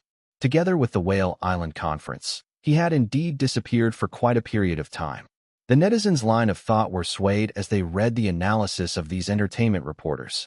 When they thought about Fang Zhao's previous disappearance, these reasonings seemed to make sense. There were photographs and the actual fact that Fang Zhao had recently returned to Xi'an City for today before leaving hurriedly. Perhaps, just as this entertainment reporter guessed, Fang Zhao had come over to meet his lover? Or perhaps it was some unspeakable matter that yet another entertainment reporter said? After all, even the police were mobilized. Entertainment reporters fabricated stories vigorously, and netizens online became very excited just reading all the news. Some media outlets who hadn't gotten in on the first round of hype coveted the site traffic that others were getting and also joined the party soon after. Those trying to muddy his name also wouldn't let such an opportunity slip by. Silverwing couldn't be allowed to just cover up this incident. Of course, There were also some who felt disdain towards this sort of news. Wang Tai was one such example. He wouldn't fabricate random lies and falsehoods. He only released definitive evidence. Their professional principles were different from his. Ordinarily, they would go about earning their own money and not cross paths. On the surface, they would still appear harmonious despite what they thought deep down. Right now, Wang Tai turned his nose up and scoffed at all these so-called truths all over the internet. If Fang Zhao really wanted to hide something, do you think that trash like you would be able to discover it? Although Wang Tai didn't dabble in Fang Zhao's matters, he was also rather curious towards this incident and felt an unbearable itch. He wasn't the sort that would stand at the side and glare at others, so he used a few dummy accounts to comment. It is obvious that Fang Zhao notified the police voluntarily. Perhaps someone suffered at Fang Zhao's hands. It's just that we do not know who are the unlucky ones. Wang Tai was happy to view it as a joke and aired his views as long as he wasn't the one suffering from that misfortune. In Lizhou, Zero was just about to take a nap. Over the past few days, he had been dragged by his dad into training. He was really tired and wanted to rest whenever he had any free time. Unfortunately, he had just shut his eyes when Wu Tianhao rang him up. Have you seen the news that just came out online? Someone's public persona is going to come crashing down. Wu Tianhao giggled deviously. Zero yawned. Not a big deal. This happens every day in the news. I'm sick of hearing about them already. Fang Zhao has gotten into trouble. Wu Tianhao was clearly excited. All traces of Zero's sleepiness vanished. Who? Some of the Renault family's core members had attended the Whale Island conference. Zero's father was among them. Thus, they knew a little about the matter of Fang Zhao rendering meritorious services during the conference period. They looked at Fang Zhao, and then thought about their very own Zero. Thus, after the Whale Island conference concluded, Zero was forced into training by his father. During this period, what he heard the most was, "Look at Fang Zhao." Zero was delighted upon hearing that Fang Zhao had a scandal now. After searching the internet and seeing all sorts of stuff, Zero got so excited that his spittle went flying everywhere. Seeing how secretive he is being means that he surely has a guilty conscience. Based on my experience of over 2 decades in the entertainment industry, it's almost certain that he has a secret lover in his mansion. How awesome. Fang Zhao actually did something that even I wouldn't dare do. Renault family elders had told Zero to go about his love life and friendships openly instead of hiding them. It couldn't be helped. The Renault family elders were also worried. It wasn't that they were strict, but that they were concerned about Zero's limited intelligence. His family members were afraid he could be implicated in trouble if he wasn't careful. Since he hadn't been able to vent all his excitement with Wu Tianhao, Zero then went to contact Chu Bo. Bobo, did you know that Fang Zhao has gotten into trouble? Chu Bo had just finished performing a concert. His family had criticized him for failing to control himself and using 2 lines of expletives. He had been sulking dejectedly in his own recording studio without checking the internet. The news that Zero brought immediately raised his spirits. For real, Chu Bo went online to browse through the news. The sides of his lips curled upwards. To think that there would be a day like this for him. Chu Bo had complex sentiments regarding Fang Zhao. He felt that Fang Zhao was a rather good person, but after being scared into silence by Fang Zhao during that concert, he had always felt a psychological scar in his heart. Now, he had dissipated it with some difficulty, but it wasn't completely gone. Seeing that Fang Zhao could also have a scandal helped ease his psychological scar considerably. See, Fang Zhao is also just a normal person. There is nothing to be afraid of. With that thought, Chu Bo made a call to Fang Zhao to express his sympathy and ask whether he required any help. If he could make Fang Zhao owe him a favor, Chu Bo felt that whatever traces of that psychological scar would no longer exist. Chu Bo had always thought that people more impressive than himself wouldn't come begging to him, and he wouldn't need to take action. On the contrary, those that needed help would surely be inferior to himself. Since he can't compare to me, what is there to be afraid of? Thus, Fang Zhao received calls with consolation intent from Zero, Wu Tianhao, Chu Bo, and others, although they couldn't even hide their joyous delight in his misfortune. Fang Zhao, are this bunch of kids asking for a whooping? Of course, besides Zero and the bunch, Fang Zhao also received calls from many people. Even Mo Lang had specially called to offer help. These people were genuinely showing concern. Although the police were still investigating and details weren't convenient to divulge, Fang Zhao still told them that it wasn't a big matter and that all the news online was fabricated. The truth would come to light as long as they waited. While the internet was abuzz with conjectures, Zuiyu and Yin Biao arrived in Qian City and headed to Fang Zhao's home. There were 2 police officers on guard there. After identifying themselves, Zuiyu and Yin Biao went inside. Upon seeing the apartment that had been messily rummaged through, Zuiyu clicked his tongue. It's about time boss moves to a new place. With Fang Zhao's current status, staying here was unsuitable indeed. For ordinary people, this place was indeed luxurious. However, it was insufficient for a public figure who had lots of exposure in the entertainment circle. Yin Biao surveyed all over before halting his gaze at the aquarium. The 80 million is still here. In accordance to Fang Zhao's instructions, Yin Biao took out his communications device and made a video call to Fang Zhao. We have already arrived, boss. Yin Biao let Fang Zhao view the situation of his house. It doesn't seem too bad. Fang Zhao only casually looked at the somewhat messy apartment before telling Yin Biao. Check whether the aquarium's lid is unlocked. Yin Biao went closer and took a look. It's unlocked. The aquarium can be opened. Fang Zhao's silence was somewhat longer this time. Boss. Yin Biao was a little puzzled. Zuiyu had also been carefully inspecting at the side. He had heard that the 2 people that had broken in were found unconscious here, but he hadn't discovered any marks. Fang Zhao took a deep breath before instructing, stick a memo at the side of the aquarium that says, extremely venomous, stay away. Write the words big and make sure it is eye-catching. Zuiyu and Yin Biao said. Boss, do you mean those 2 were stung? MMHM. Zuiyu and Yin Biao both took a step back simultaneously. Fang Zhao glanced around and saw that the 2 bonsais in the living room had been nibbled on. Clearly, the rabbit in the aquarium had been out.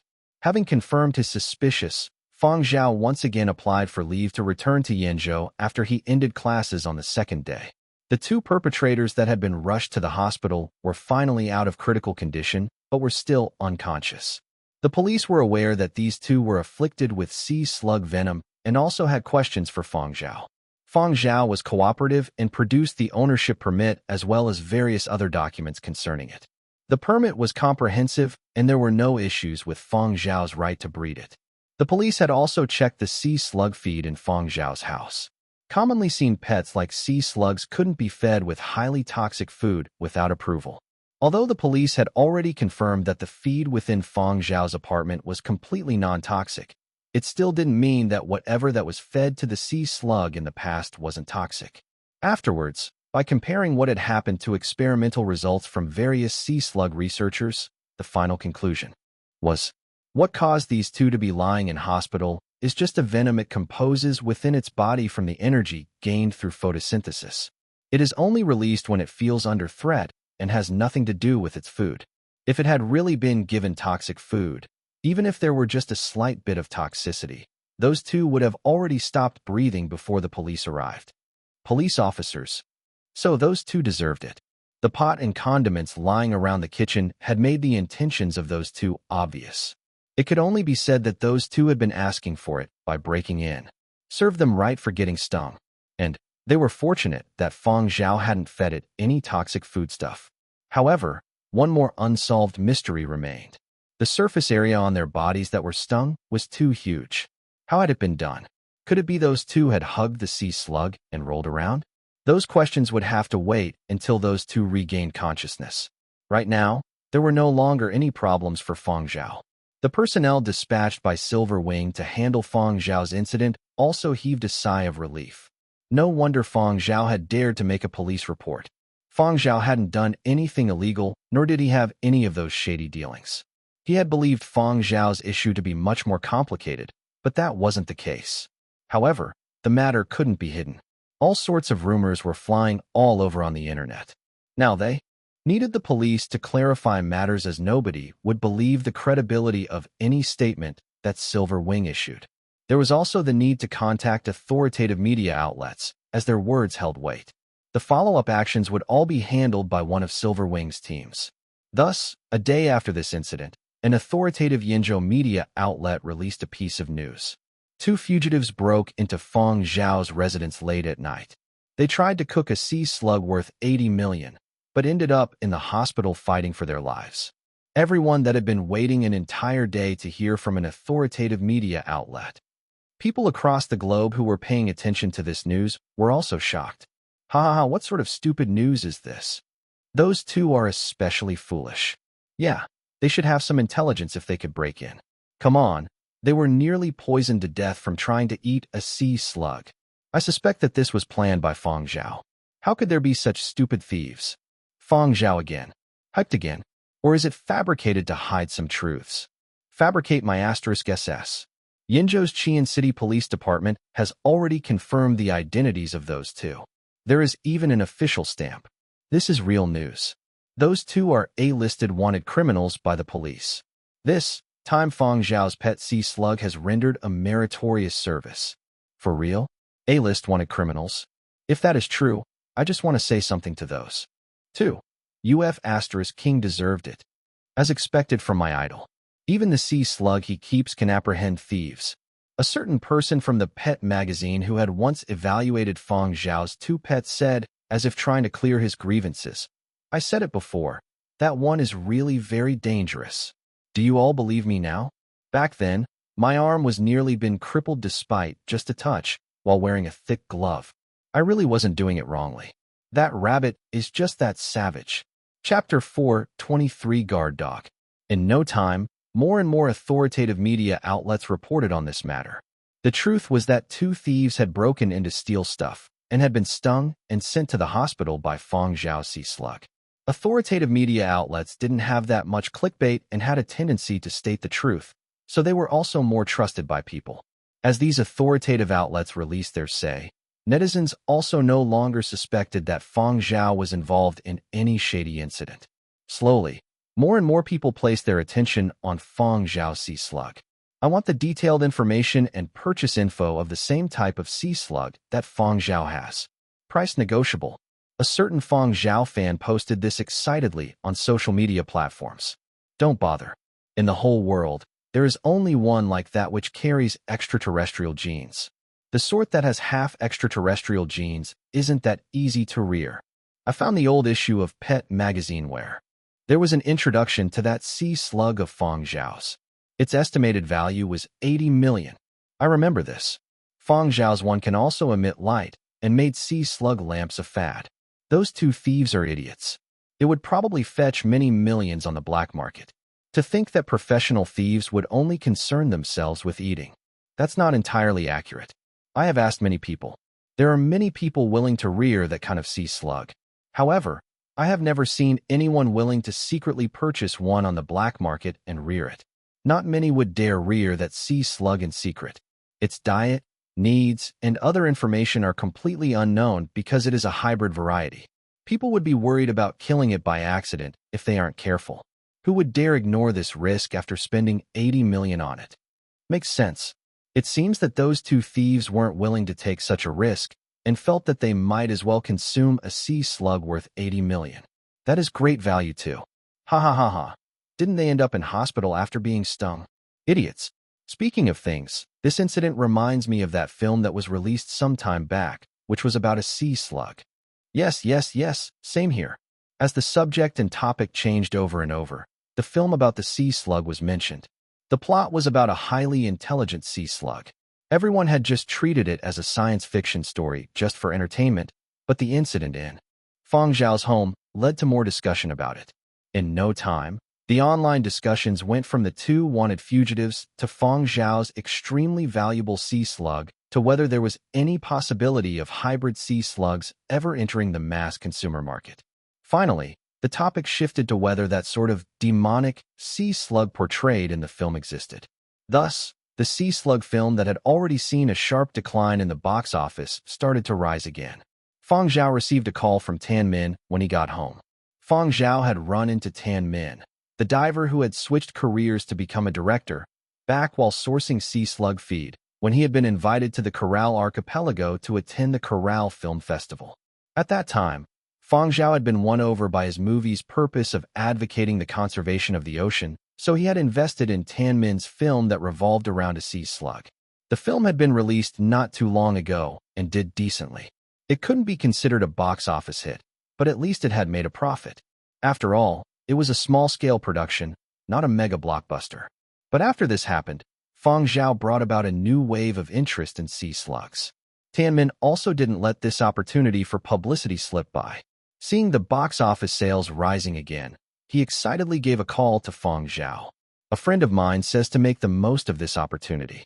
We can surely turn our minor profits into major profits. I was just talking to two video streaming platforms regarding the copyrights. Fang Zhao, perhaps you will even get a 300% return on your principal. This is only a conservative estimate. If we're lucky, this film might even join the tenfold profit club. How awesome would that be? Tan said this confidently. His voice was bright and crisp, and his eyes glowed with ambition when he mentioned the tenfold profit club. Only Tan himself knew the hardships of becoming a director with just the background of a diver. The success this time around was only a fluke, but it gave him confidence and faith. Tan felt that his director prospects were still rather bright. Thus, he wasn't stingy with his benefactor, Fang Zhao. After using Fang Zhao's popularity to do another round of marketing that made the box office numbers soar, he wanted to quickly let Fang Zhao know that he wasn't someone who became ungrateful after earning lots of money. Fang Zhao chuckled after listening to what Tan had said. You don't have to return it. Donate my entire share of profit from this film to the Ocean Environment and Ecology Conservation Fund. You are more familiar with the organization, so do as you see fit.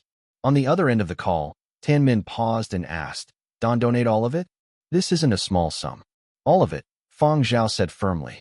Upon confirming that Fang Zhao's intentions were to really donate the money and weren't an act for money laundering, Tan was suddenly moved. He started to reflect and wonder whether the benefits that lay before his eyes had clouded his mind. In the beginning, he had changed careers from a diver to a director because he wanted to show people the charm of the ocean as well as increase awareness in the importance of protecting the oceans. He had nearly forgotten his own initial aspirations. I will also donate. Tan choked up. You don't need to. You still need to leave enough capital to make a living. This is only the beginning. You still have to prepare more future works, Fang Zhao said gently. Tan, who hadn't been thinking clearly, felt as though a basin of cold water had been poured over his head and cooled him down. He had to face reality. Yes, he couldn't compare with Fang Zhao. Fang Zhao was someone who could just donate his reward of many billions like it was nothing. When he ended the call with Tan, Fang Zhao went online to check the situation of the film and help publicize it a little. After that, he once again pondered his home break-in. The focus of the police was on the two wanted criminals. As for other questions such as the hybrid sea slug's method of stinging and other details, the police only asked for a rough outline. They were somewhat surprised upon finding out that this sea slug could open its own aquarium. This new variety of sea slug had extraterrestrial genes and was worth 80 million. Strictly speaking, it could probably be considered a new species. With that in mind, this peculiarity could still be considered acceptable. Even so, Fang Zhao stayed in Yenzhou for 2 more days to cooperate with investigation. The police suspected that somebody was targeting Fang Zhao, and those 2 wanted criminals hadn't selected their target at random. The police in charge of the investigation had asked Fang Zhao for any leads. Had he offended anyone? Did he suspect anyone? Currently, they couldn't get much information out of the mouths of those 2 criminals. Fang Zhao really couldn't think of any right away. There were too many people who had been offended by him. He had obstructed the paths of quite a number of people and had probably incurred the fury of many. Whatever it is, you still have to take note of your own safety, Nanfeng said nervously. Also, it's best if you move houses, boss. You can no longer stay here. Many Yenzhou entertainment reporters have their attention on this place and have found a variety of reasons to visit some households below. Since this place has already been exposed, you should move to a safer and more private place. I have already contacted a few friends to ask about some suitable districts in Yenzhou. Luckily, you still haven't graduated from your advanced studies yet, so you basically don't live here. Nanfeng suggested that the best option would be the one of those detached villas so that at least Fang Zhao wouldn't be subjected to sneak photography from the floors above and below. Ever since people living below in this building had learned that Fang Zhao stayed here, camera drones around the size of houseflies were seen flying around trying to take sneak shots. And they even had the cheek to say that they were photographing the city's skyscape. What be asteriskal shit? There's no rush. You just continue finding out more first, Fang Zhao said. Currently, this place really wasn't suitable for living anymore. However, finding another place wasn't too urgent. In 2 days, Fang Zhao still needed to return to Huangzhou to continue his studies, so there was still time to find a place. As they were talking, Nanfeng received a new message. Since Fang Zhao didn't have a manager, his assistant Nanfeng was acting concurrently as his liaison and could basically be somewhat considered to be a semi-manager. People would seek out Nanfeng when they couldn't contact Fang Zhao. Zuiyu was seated at the side and noticed Nanfeng's strange expression. He asked, "What is it now?" Nanfeng glanced at Fang Zhao and said, "They're seeking an endorsement from boss." "What sort of endorsement?" Zuiyu was curious. "Black pot." Nanfeng showed an image to Fang Zhao and Zuiyu while explaining. "This is the photograph of Boss Kitchen that was leaked earlier, the one showing the pot and condiments the 2 criminals had taken out to cook the 80 million cough RC slug. The brand of the pot has already been determined by netizens. Now, the manufacturer wishes to ask boss to endorse their cookware. Will you endorse it?" Nanfeng looked to Fang Zhao. "No," Fang Zhao replied. While saying that, Fang Zhao received a call on his end and smiled when he saw the name of the caller. "Nazi. Long time no see." The caller was not a Woozy, the boss of Space, which was a music nightclub in Qian City. He was also one of the top 3 speed-strumming maestros in the entire world. Nazi was a name that his close friends and families used. "I heard that you encountered some troubles over at your end. How about coming here and having some fun? You wouldn't have to worry about harassment from entertainment reporters." Not a Woozy spoke slowly. "I remember you mentioned some interest towards antiques. I have just received some small objects from the old era. Come over and have a look." Despite saying this much, Not a Woozy's hands were itching. He wanted to find a guitar strumming partner. It just so happened that Fang Zhao was trying to avoid reporters at this time. Also, he was indeed interested in those old-era objects that Not a Woozy was talking about. "Zuiyu, you and I will go over. Yin Biao and Nanfeng stay home," Fang Zhao said. Yin Biao had been the driver the previous time they went out, so it was Zuiyu's turn now. "Boss, I will go too. Zuiyu alone isn't enough." Nanfeng and Yin Biao exclaimed at the same time. "No need. You two keep an eye on them."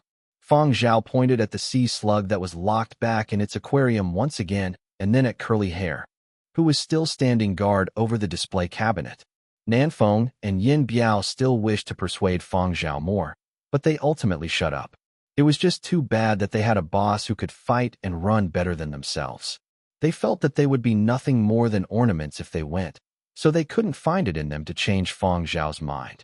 After Fang Zhao and Zuiyu left, Yin Biao sat on the sofa in silence. After a while, he looked at the time and kicked Nanfeng, who was sending messages. He used his chin to gesture Nanfeng to look at Curly Hair. This dog Curly Hair has been crouched there ever since coming back. That display cabinet and him have been staring lovingly at each other for an entire day. More accurately, it should be considered a one-sided love from the dog.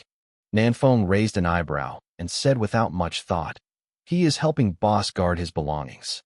Besides the 80 million sea slug in the apartment, the other items in the display cabinet are the most valuable. Good dogs are like this.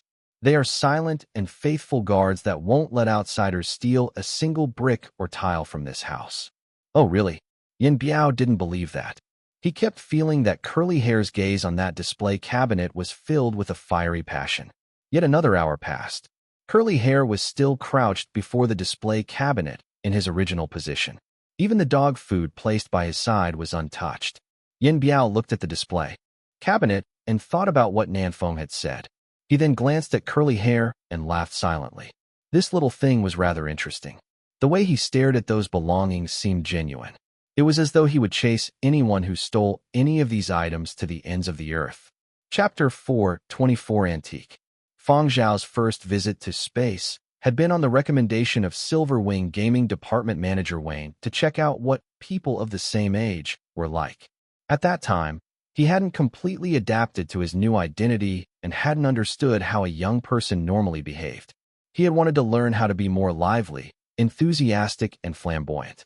Luo Yunyang had been willing to experience some new places for the sake of creating music that could be accepted by youngsters of the new era. It was also at Space, where he had met Not a Woozy. Space was a music entertainment venue, and Nadawuzi's private domain was located above space. No guest was allowed up unless Nadawuzi personally invited them. Fang Zhao got Zhuyu to stop the car at the place where Nadawuzi had mentioned. The person waiting for them brought Fang Zhao and Zhuyu upstairs. Nadawuzi's private domain was silent most of the time. Nadawuzi also practiced the guitar in soundproof rooms. The corridors were so quiet that it had a solemn vibe. Fang Zhao's arrival broke this solemnness. "Teacher Fang, this way please. The boss is already waiting for you." A bodyguard in black waiting at the corridor indicated with a smile on his face. Zhuyu eyed that person and thought to himself, "Teacher Fang? It was only Mr. Fang the last time. Has boss's status increased, or has their level of sucking up risen? Was it better for an artist's bodyguard to be more candid or quick-witted?" Secretly observing this bodyguard opposite him, who seemed to be doing rather well, Zhuyu decided to discuss this with Yin Biao and Nanfeng when he got back. He wanted to create a reliable persona for himself so that he wouldn't be inferior. Fang Zhao had Zhuyu wait outside while he entered the room Nadawuzi was in. Nadawuzi's nickname was Yinzhou's Shadowless Hands, and he was one of the 3 great speed-strumming maestros in the world. However, Nadawuzi felt the extreme loneliness that all experts felt. "Besides me, others are trash." Nadawuzi's larynx already wasn't good, and he wasn't willing to talk much to begin with. When he did talk, he spoke especially slowly. Nadawuzi also didn't have much desire to speak to people he felt were a bunch of ordinary people. Those who didn't know Nadawuzi would reckon that he probably spent too much time in God's domain and did not interact with mortals who didn't understand music based on this impression. Most of the time, Nadawuzi's assistants and bodyguards were used to their boss's disregard and silence. To their surprise, they had heard Nadawuzi laughing heartily upon Fang Zhao's arrival, which was a complete 180 from the everyday silence they were so accustomed to. "Fang Zhao? Long time no see." Nadawuzi stuffed a guitar into Fang Zhao's hands upon seeing him. "Still remember how to strum?" Nadawuzi was worried that perhaps Fang Zhao hadn't touched a guitar in a long time and had gotten rusty. "I haven't forgotten." Fang Zhao took the guitar. There are also instrument mastery classes in Huang Art's advanced study course. "That's great then." Nadawuzi didn't waste any more time and strummed a chord for Fang Zhao. The room was soundproof, and the guitar sounds were isolated within. Zhuyu and Nadawuzi's bodyguard stood guard outside. Naturally, they didn't just stand there in silence. When bodyguard met bodyguard, mutual bragging and exchange was commonplace. Nadawuzi's bodyguard had also brought some tea, water, and refreshments. Alcohol was out of the question, though. Bodyguards weren't supposed to touch any alcohol while on duty. The bodyguard Zhuyu had been examining had been promoted to Nadawuzi's personal bodyguard earlier that year. He and a few other bodyguards were the ones who would accompany Nadawuzi outside. They were the highest-paid bodyguards here. Nadawuzi's bodyguard was curious about Fang Zhao's bodyguard, so he asked Zhuyu about his general job. Zhuyu smiled faintly. "We accompany the boss wherever he goes. We also have assignments when boss is home and comply with everything he says." That bodyguard was stunned for a bit. "You still have assignments when your boss doesn't go out?" Zhuyu maintained his collected smile. "Of course. Too many assignments. For example, feeding the pets, walking the dog, attending training classes. All of that stuff cannot be said." The bodyguard sitting opposite seemed to have processed something else in his mind and said with respect and admiration, "Being trusted by the boss for important assignments demonstrates the bodyguard's value." "Impressive. Cough, you are too kind." Zhuyu maintained his stoic expression. As the 2 bodyguards chatted, they talked about experiences on the job and their philosophy when dealing with matters. Afterwards, they started to brag about their own bosses. "Our boss's speech might sound sluggish, but he becomes a tornado the moment he picks up a guitar." 2 total extremes. However, geniuses always have their own quirks. You can't judge a person by their appearance. Nadawuzi's bodyguard acted as though it was an honor just to bask in the halo of his boss's genius. Zhuyu nodded his head in approval. "Indeed, just like our boss. Most of the time, he seems like a gentle and cultured person. But when he plays games, he becomes a monster. He's so vile, explosive. Otherwise, he wouldn't have been able to produce so many epic tunes. Some of them can even cure illnesses. He was an outstanding employee. He couldn't say that his boss was vicious when beating up people. Nadawuzi's bodyguard didn't think much of it. Not a Wuzi's people believed that Fang Zhao was a musician and artist. When Fang Zhao had arrived, Not a Wuzi's bodyguards had categorized Fang Zhao as an artistic youth. Back then, the incident of Fang Zhao taking on 6 men at space had already long been blurred by his image of an artistic youth. Was that fighting? That had just been disco dancing. Not a Wuzi's bodyguard then said, "Actually, us bodyguards for celebrities don't have it easy. Although our salaries are high, sometimes the mental pressure is really great. I reckon that the amount the boss talks to us in 1 month isn't even as much as he has spoken to Fang Zhao today. I can't help but feel like we are disregarded." Zui still had the faint smile plastered on his face. "I understand. The pressure of being a salted fish was also great." While the two outside were sharing the stresses of being bodyguards, Fang Zhao and Not a Wuzi strummed up a storm on their guitars. After feeling sated from all the strumming, Not a Wuzi asked Fang Zhao about his recent incident and asked whether he needed help. He also recommended a few suitable residential districts to Fang Zhao. Fang Zhao talked about it briefly and then asked, "Didn't you say that you obtained some new artifacts from the old era? Let me see them." I nearly forgot." Not a Wuzi brought Fang Zhao to his storeroom. "Everything in this storeroom is an artifact. However, those at the top are genuine, while those at the bottom are imitations. Imitations are easy to find." Not a Wuzi's father had been an archaeologist who loved collecting antiques. Thus, Not a Wuzi had also inherited part of his father's enthusiasm. However, he still had a preference for guitars and various old-era instruments. Everything else had less precedence. However, he was still rather interested in general and would store old-era antiques on his display shelves whenever he obtained some. He would also get someone to construct an imitation and would fiddle with these imitations from time to time. He couldn't bear to mess around with the genuine ones even if they had been restored and reinforced. After 500 years, they could still be damaged easily no matter how much restoration was done. Besides, even if these things were fully restored to their original condition, they still couldn't be compared to the imitations made from new materials of the new era. Not a Wuzi explained to Fang Zhao what these newly obtained old-era artifacts were as well as their uses in the old era. "This is a type of mobile phone from the old era. Its damage is rather severe, so we can't determine its original appearance. Take a look at the restored imitation on the shelf below. That is its complete image. Apparently, this is still an even earlier model, so it is rather large. In the old era, it was also had a nickname brick cell phone. I really can't imagine how people back then carried such a large thing around to make calls. That would be so inconvenient." Not a Wuzi was still rather pleased to obtain this incomplete brick cell phone. Although it was severely damaged, there currently wasn't another such brick cell phone in the world as well preserved as this one. It was rumored that this had been preserved by many collectors all this time. Otherwise, even the remains wouldn't have existed after so many years. And this too. You definitely won't be able to guess what it is used for. Not a Wuzi showed off his own collection. There were some components of electronic products and even more components of ancient instruments. However, Fang Zhao didn't really care about all these. His attention was on a little box in the corner of the display cabinet. And it was a small circular badge. The surface layer could no longer be seen, and the metal emblem was tarnished. There were some scratches as well as a few dents. Fang Zhao focused his gaze on the remaining words that could still be vaguely seen on the badge. Ding Chuan Secondary School. This was a school badge. An old-era secondary school badge. The badge was deformed and no longer had its fully round shape. The scratches and marks on it seemed to narrate everything that it had gone through. "Can I see it?" Fang Zhao pointed at that school badge and asked Not a Wuzi, "You have an interest in this?" Not a Wuzi was astonished. Then, he quickly remembered that Fang Zhao was a youngster, so being interested in old-era school badges was understandable. "Go ahead. Gloves are over by the side. Control your strength. These small and fine items require more caution. There is an imitation copy of its original appearance.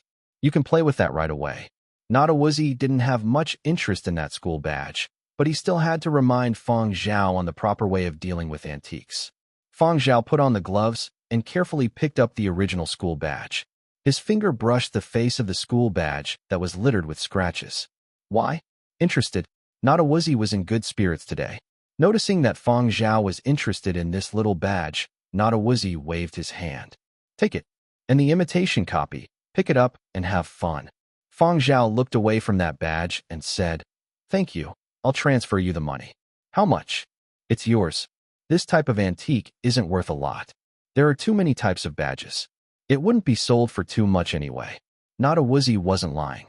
There were still quite a lot of badges across different schools that were still well preserved. There were too many school badges that could be collected.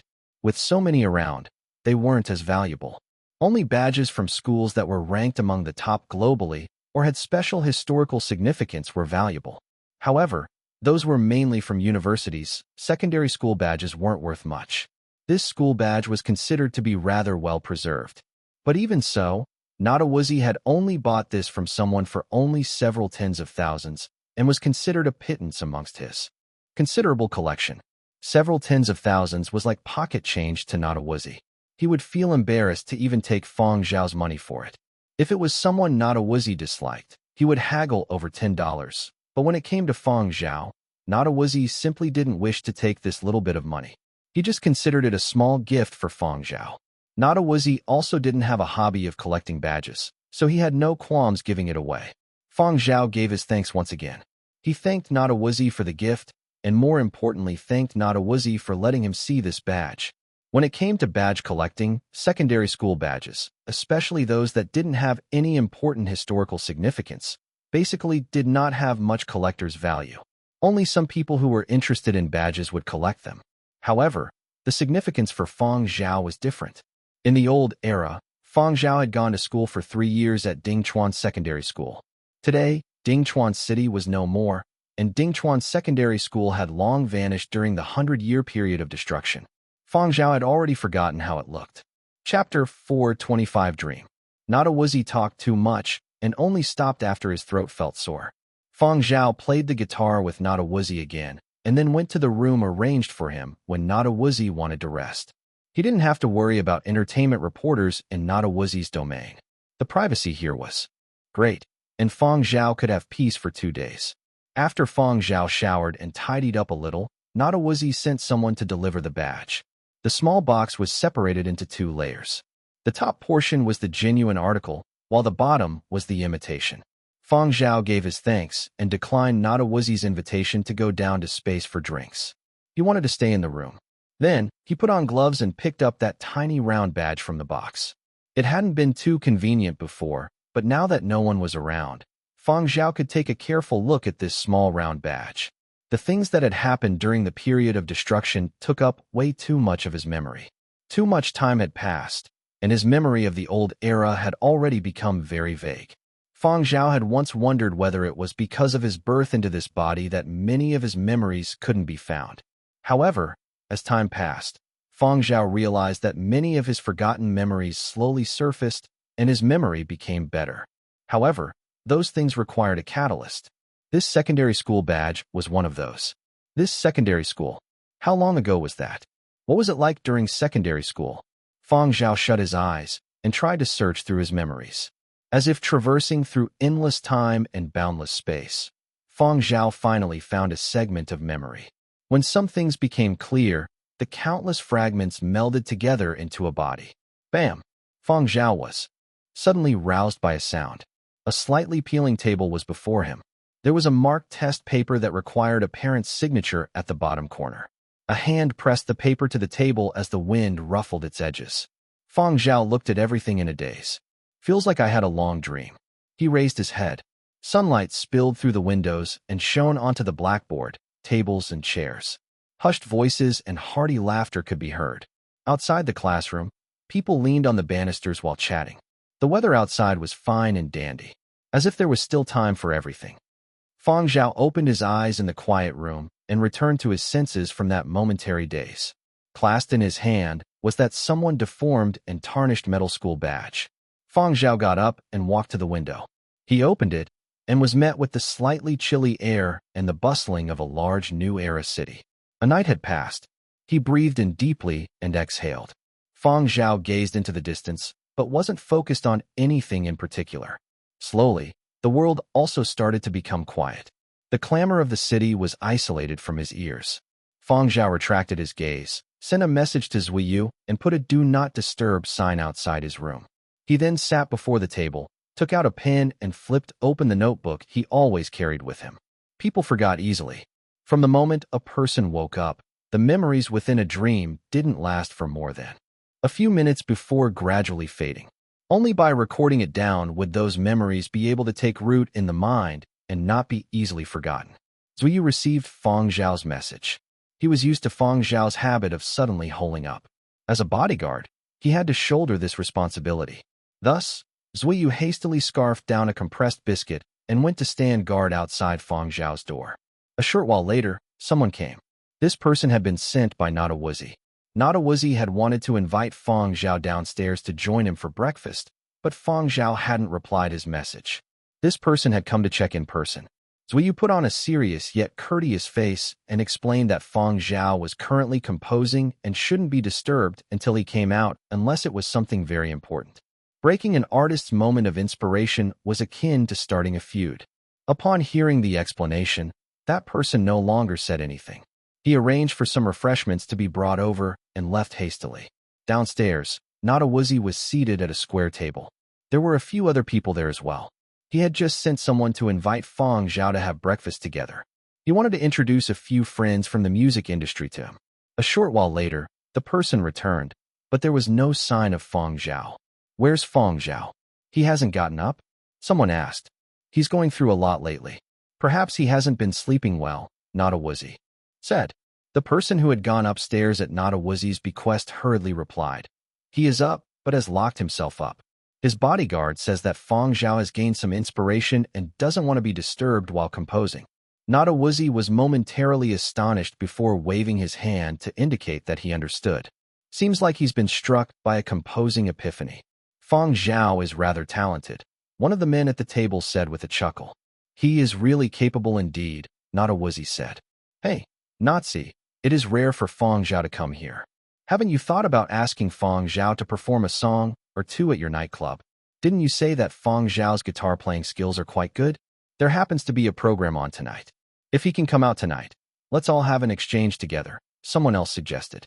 Currently, Space Nightclub had a special program on every Saturday night where Nada Wuzi would invite some friends, reputable performers, or bands. Generally, the special guests performing for this program would wear masks and perform a segment with instruments. The singer wouldn't sing, so people wouldn't be able to recognize who they were. The audience could only try guessing who the performers were from the musical style and technique. The majority that came to listen to music at Space were regular customers and had a certain understanding of the music circles. They really loved this game. Every Saturday night, they would always invite a few friends to come over and have drinks while appreciating music. And when it came to this event, the person who guessed wrongly had to foot the bill. It so happened that today was Saturday, and those seated at the table were a reputable rock and roll band from Yenzhou. The band leader and guitarist was a longtime friend of Nada Wuzi. The band had originally been invited to the place by Nada Wuzi because of their friendship, but they never imagined that Fang Zhao would actually be here. Fang Zhao was too famous. His reputation wasn't just limited to Yenzhou, it was global. Furthermore, he had won the Galaxy Supernova Award and was currently undergoing advanced studies at a prestigious school. As people in the same industry, they were both envious and curious. Way too curious. They were curious about Fang Zhao's personality and abilities. They had listened to Fang Zhao's compositions, which were indeed impressive. Although their band's musical style was different, they could still distinguish whether a piece was good or bad. Even though a master like Mo Lang had acknowledged Fang Zhao's ability, there was too much faking in the industry. At their age, they would always harbor some skepticism until they could personally see and hear Fang Zhao's talent. This was such a rare opportunity, yet Fang Zhao had gone into seclusion. Their paths had crossed, but they had yet to even see his face. God knows how long he would remain in seclusion for. The band also had a long chain of other performance commitments scheduled after this, and Fang Zhao would also have to return to Huangzhou for his studies. Another opportunity to run into Fang Zhao was very unlikely. Thus, there perhaps would never be another chance like this. I wonder if Fang Zhao has changed much after all this time in his studies and whether his style has changed, the band leader seated beside Nada Wuzi said. Probably he's better now. He's taking Huang Art's 12 Tones advanced class. I couldn't get in despite attempting the entrance exams multiple times. Now that you mention this, I feel like I really have to see him in person. Nada Woozy listened to the excited conversation but didn't say anything. Nada Woozy naturally believed in Fang Zhao's ability. However, Fang Zhao mainly composed rather than performed, so it was somewhat different. Besides, Fang Zhao had a lot on his plate recently and was being watched by many. Whether he would be willing to appear and perform in public was up to Fang Zhao himself. He could understand if Fang Zhao wasn't willing. After mulling in silence, Nada Woozy spoke in an exasperatingly slow manner. Let me ask him when he comes out. If Fang Zhao could come out of his room today, Nada Woozy would introduce his friend from the band to Fang Zhao and conveniently ask Fang Zhao if he was willing to perform a segment in space. It would be even better if he was willing to show his face. There were Fang Zhao fans among those that came to space to drink and listen to music. It would fulfill the dreams of some regular customers who wished to be closer to their idols. Given Fang Zhao's fame, it would probably bring about considerable popularity to the nightclub. Chapter 426. Why are you playing the guitar in the middle of the night? Fang Zhao came out from his room around dinner time. Nada Woozy hadn't waited for Fang Zhao to have dinner together as he didn't know when Fang Zhao would be out. Upon seeing Fang Zhao, he took the opportunity to introduce his friend's band, explain their idea, and ask Fang Zhao whether he was willing to perform a short segment tonight. Fang Zhao thought about it before nodding. All right. When the band members saw Fang Zhao agreeing, they indicated that they were willing to allow Fang Zhao have the opening performance on the midnight stage. Fang Zhao didn't understand Space Nightclub's Saturday program, so Nada Woozy patiently explained it to him. Fang Zhao's popularity within Yinzhou was well known. If Fang Zhao was willing to reveal his face, Nada Woozy said that he would bring over more manpower so Fang Zhao wouldn't have to worry about security or harassment from entertainment reporters. It is still a little early for the opening segment. Do you want to practice? Have you thought about which song to play? Nada Woozy asked. Most of Fang Zhao's works weren't suitable for guitar performances, so he thought that Fang Zhao would choose someone else's song. No worries, Fang Zhao said. I composed a new song today. Playing it on the guitar is fine. Nada Woozy grinned. Come. I will practice with you. Does this new song have a different style compared to your previous ones? Oh, you didn't bring your guitar. Let me bring you to pick one. I might not have a lot of stuff here, but the one thing I do not lack is guitars. Tell me whichever one catches your fancy. Those band members who had been invited to perform whispered in hushed tones to each other when they saw Nada Woozy's delighted manner.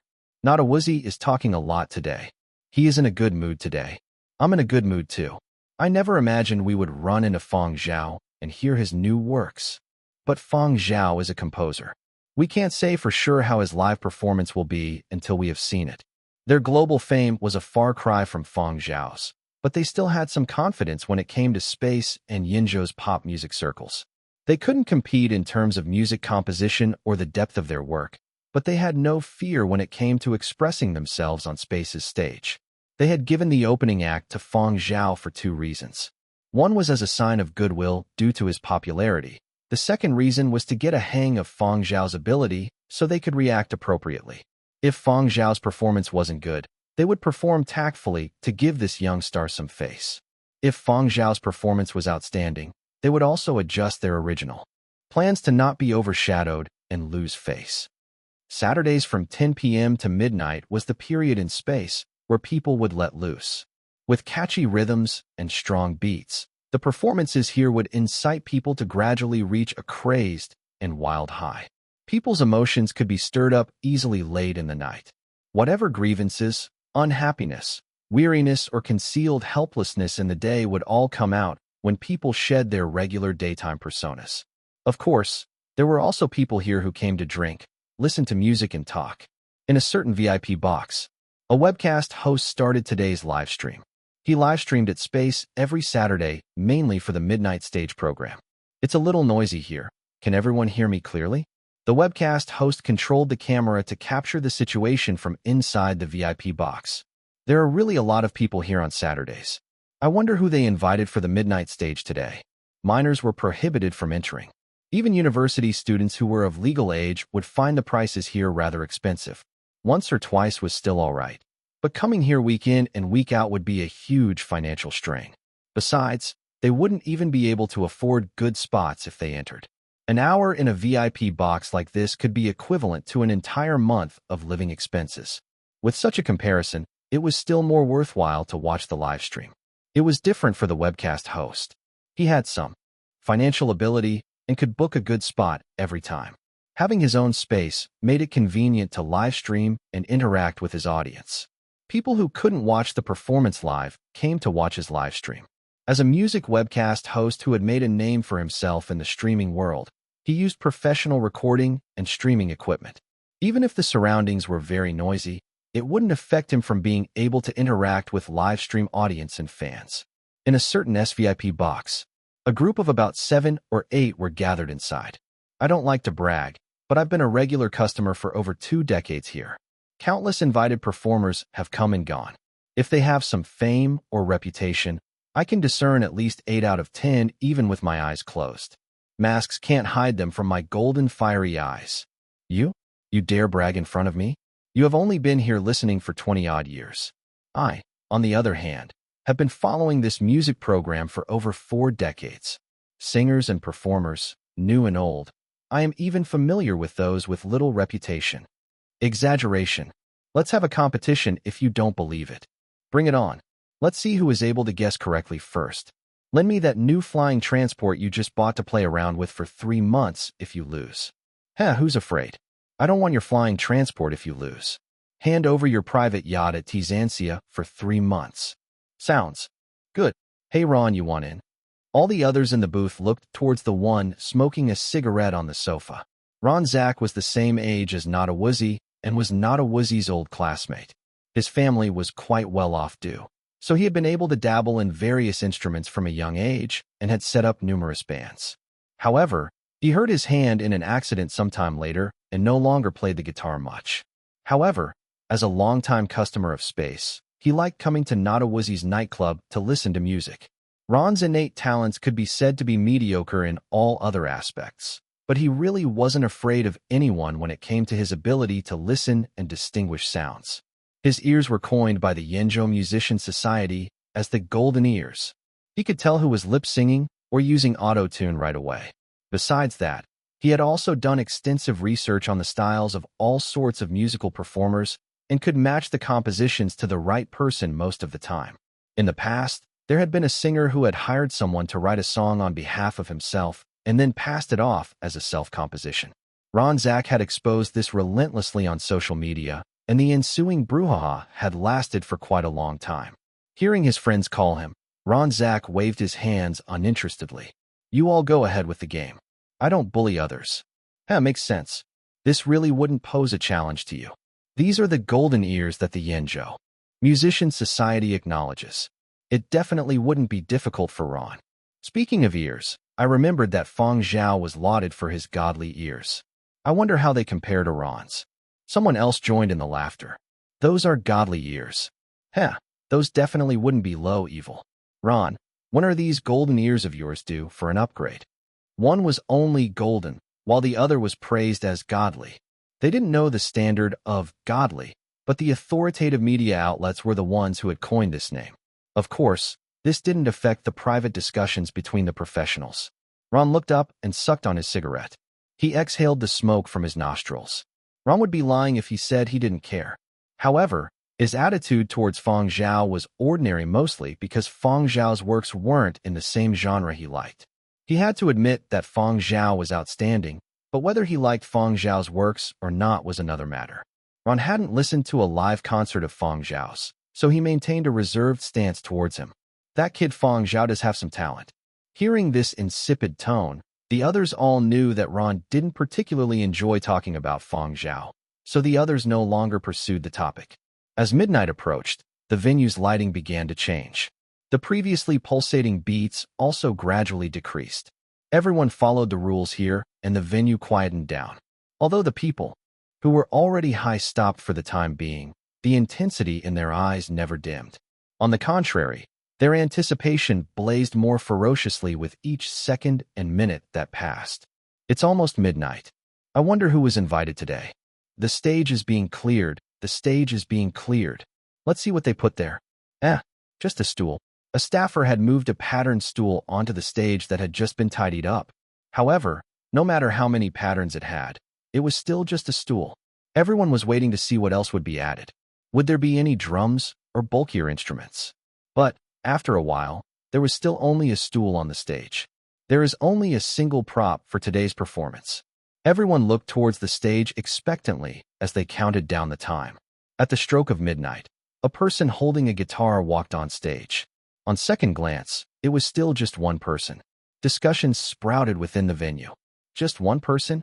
Who was the one with insider information saying that it was a band that was invited tonight? I wondered if it was that band that I liked. I booked a 2-hour time slot just for this. Slots inside space were charged by time. Many people came early and waited for a few hours just to see who would be the ones invited tonight. This doesn't seem like a band. Fraud. The information is wrong. But, regardless of whether it was a fraud or not, everyone still looked curiously towards the stage. When it was time, the person on stage was wearing ordinary leisure attire. He wore a hood and mask that covered his face so tightly that even his eyes couldn't be seen. The performer could see them through the mask, but they had no way of seeing who it was behind the mask. The eyes offstage scanned this person from his physique, hair color, skin color, and apparel. Not a single detail slipped by them. However, they were still unable to deduce any identifying information. No tattoos, chains, rings, or ear studs. The shows aren't limited edition either. Who is this? Although I can't say that I'm a fashion expert, I can tell that this person isn't fashionable. And from what I see, either his hair is too short, or he hasn't done any styling. In my opinion, the dull clothes and the lack of an impressive aura mean it is most likely a has-been. The opinion of many people was that this person on stage didn't have much of a personality. Many public figures, especially those in the entertainment circles, would sport trendy hairstyles in public. However, despite all of the scanner-like gazes, no one in the audience was able to discern any special features. Nobody would have paid this person any attention if not for the fact that this person had appeared on stage. Inside the SVIP booth, those guessing had no clue either. I can't tell. I'll have to analyze his skill and music style before making a better guess. I can't see any distinguishing features from a first look. Fortunately, he doesn't seem nervous. The golden ears of the Yenzhou Musician Society, Ron Zach, was also interested now. Interesting. Nadawuzi has given everyone quite the conundrum. Given Nadawuzi's style and handling matters, he wouldn't go as far as to invite someone without any genuine talent or reputation. Could it be a certain big shot who hadn't been active in the industry for a long time? Who was it? Ron pepped himself up as he noticed the person on stage preparing to begin. Fingerstyle? Not strumming. On stage, the masked midnight stage performer's entire aura changed the moment he sat down. An ordinary person had become a firm and substantial statue. He looked quiet, yet extremely forceful. Not saying a single sound was emitted, but the emotions still clearly flowed through. The now quiet venue was filled with a prelude that contained a slight air of mystery from the top-notch sound system. The music distinctly permeated every corner of the room. The immersive, warm melody gently rose and made the listeners' hearts feel lighter. A blank space appeared in the minds of the listeners.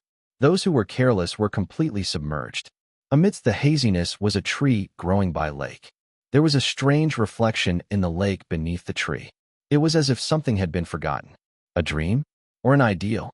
It was too distant and indistinct. Time elapsed. There was no sound from the tree. Leaves fell gently to the ground.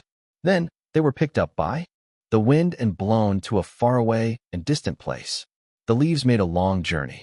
They wafted back and forth, wandering around. They completed a full circle, and everything lost was regained. The cozy sun shone through the passing clouds in the sky. A warm breeze passed through chatter and laughter in a bustling place and stopped in solitude. Space, time displacement. Days, years, longing. A leaf floated towards a remote starry sky. Dazzling multicolored particles started to change and warp. One could stand still and look back into the past. The large tree still stood by the lake, still as luxuriant and vigorous as ever. The people smiled beneath the tree. Ron shut his eyes and listened as he felt the peculiar sensation brought by the melody. He clearly hadn't heard it before, yet it felt intimate. It was as though he could hum it the next second, as if it had already long been etched within his soul. The world had become quiet. The cigarette in his hand was still emitting smoke, yet it was completely forgotten at this moment. The atmosphere around him suddenly became clear. There was only the melody in his ears. The fingers of his free hand drummed the table with the beat. The sides of his mouth arched upward into a faint smile. His eyes glistened.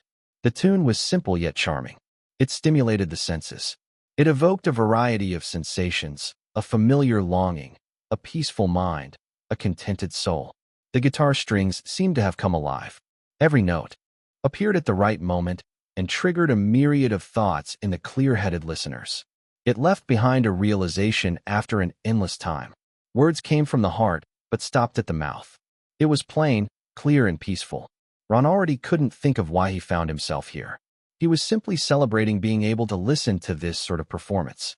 It was moving, simple, and pure, like a storyteller recounting a long-forgotten tale on a fine day. The tune wasn't long. It lasted for less than 4 minutes. Yet it made listeners feel as though they had traversed through a faraway time and space. No one bothered to study the performer's skill. No one bothered to analyze the tune's style as their thoughts carried them away. At the end of the tune, Ron sighed deeply as he was hauled back to reality by the rapturous applause. Sounds of the world from the outside, reflected from the inside. A real work of art. After so many years of listening to music at space, there were really too few pieces that could be praised as works of art by Ron Zach on the spot. The others in the booth were also stunned by Ron's evaluation. But, at the same time, they were grimacing. They still couldn't guess who it was after listening to the entire song. Upon exchanging glances, they realized, oh, everyone was the same. Ron, can you tell who it is? Someone asked. Ron didn't say anything and fixed his sights on the person on stage. He couldn't tell. But to play out this performance to such an extent definitely meant that this was an original work by that person. And such an expressive performance that could resonate within the souls of the listeners definitely meant that he wasn't an unknown. Could this really be some big shot who had left the music circles many years ago?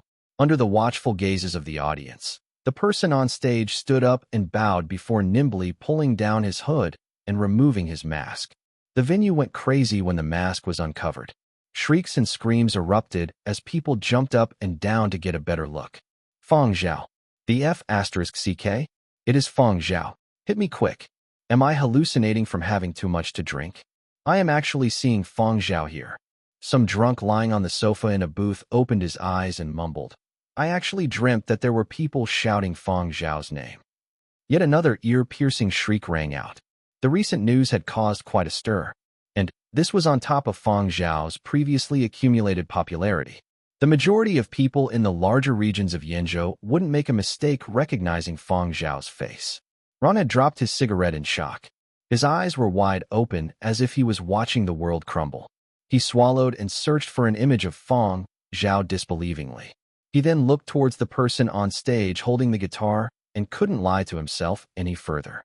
It was Fang Zhao. Why is it Fang Zhao? He had also studied Fang Zhao's works before, and there simply hadn't been this kind of style. Furthermore, this sort of expressive ability wasn't something that could be done without decades of training and experience. But he could swear on his golden ears that there definitely wasn't any falsification in this performance. But why was it Fang Zhao?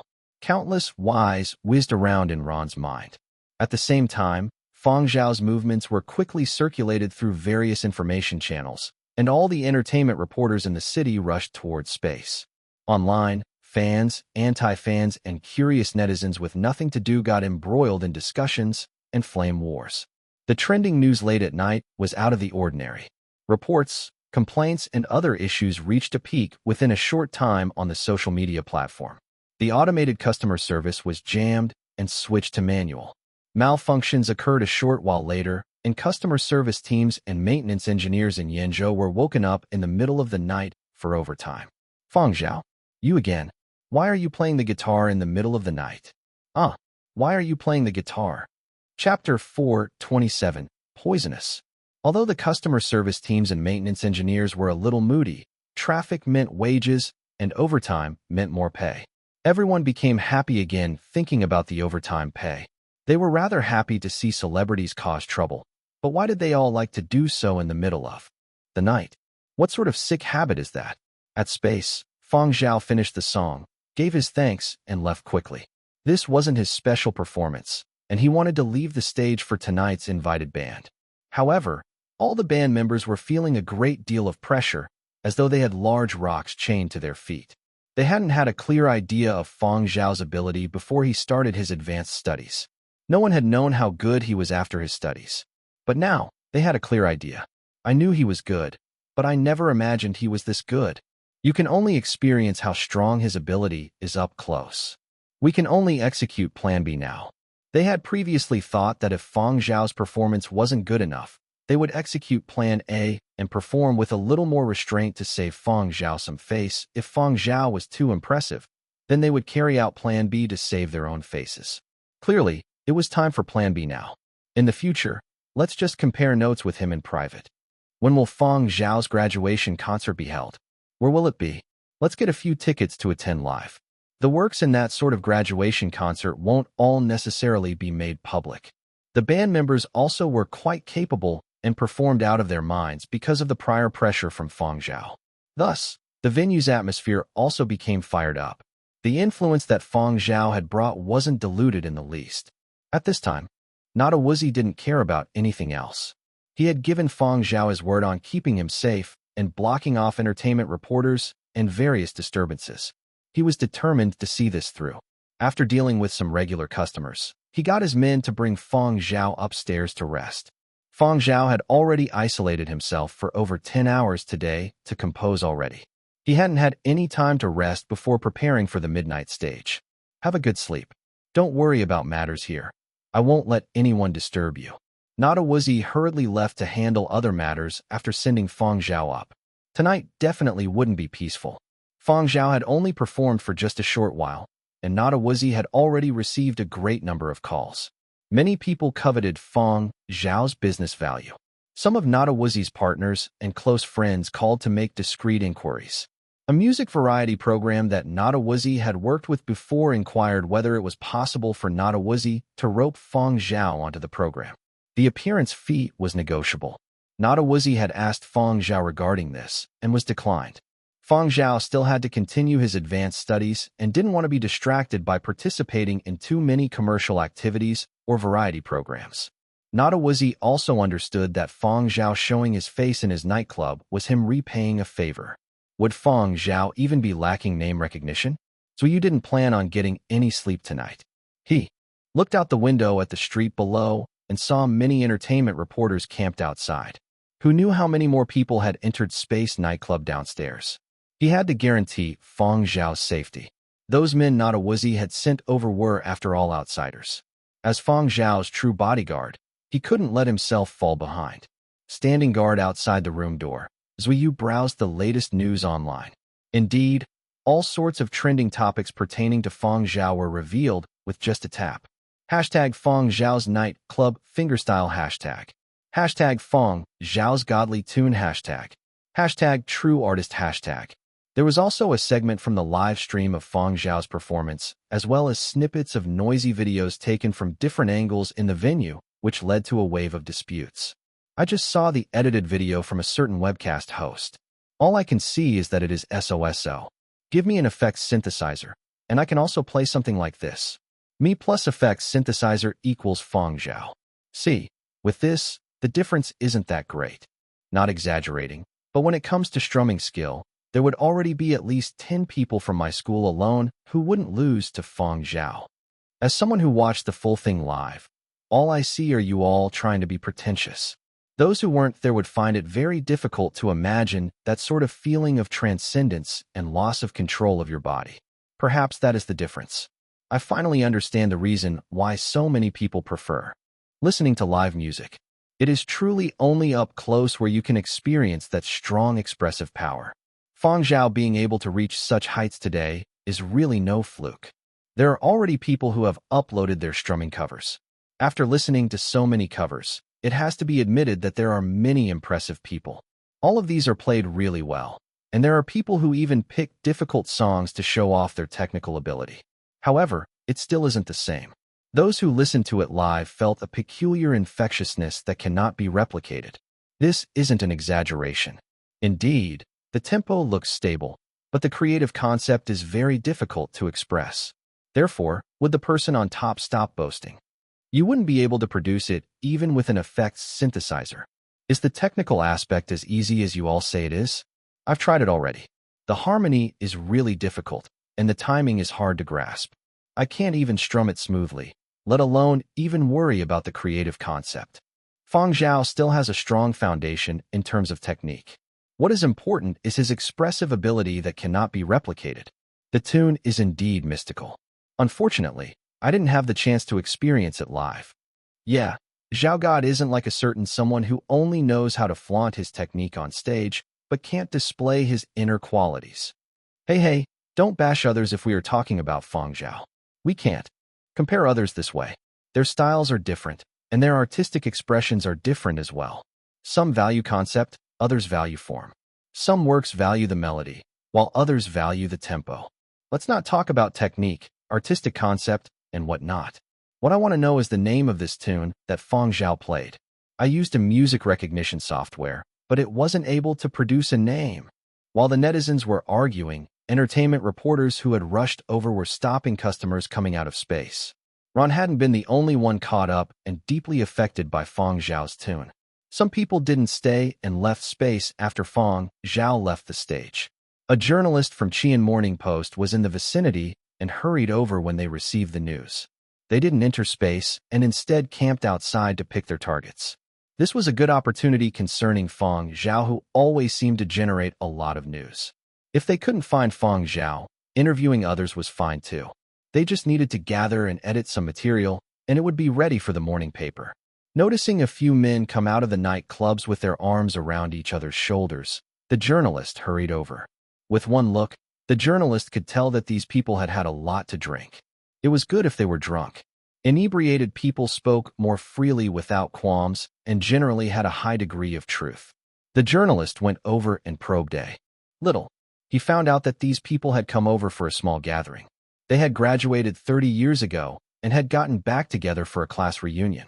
Did you all listen to Fang Zhao's song too? The journalist asked. That drunk man who was asked this question inhaled sharply. Yeah, it's a wakes you up from any sort of tiredness kind of song. Suddenly hearing such an expressive song was simply MMHM. The journalist's eyes were glowing. Killer. The drunk man started to bawl again. He was drunk, and his brain couldn't function that well. He also had no idea why, but he just felt like crying. It was as if a deluge of sentiments buried deep down for a long time was finally being set free.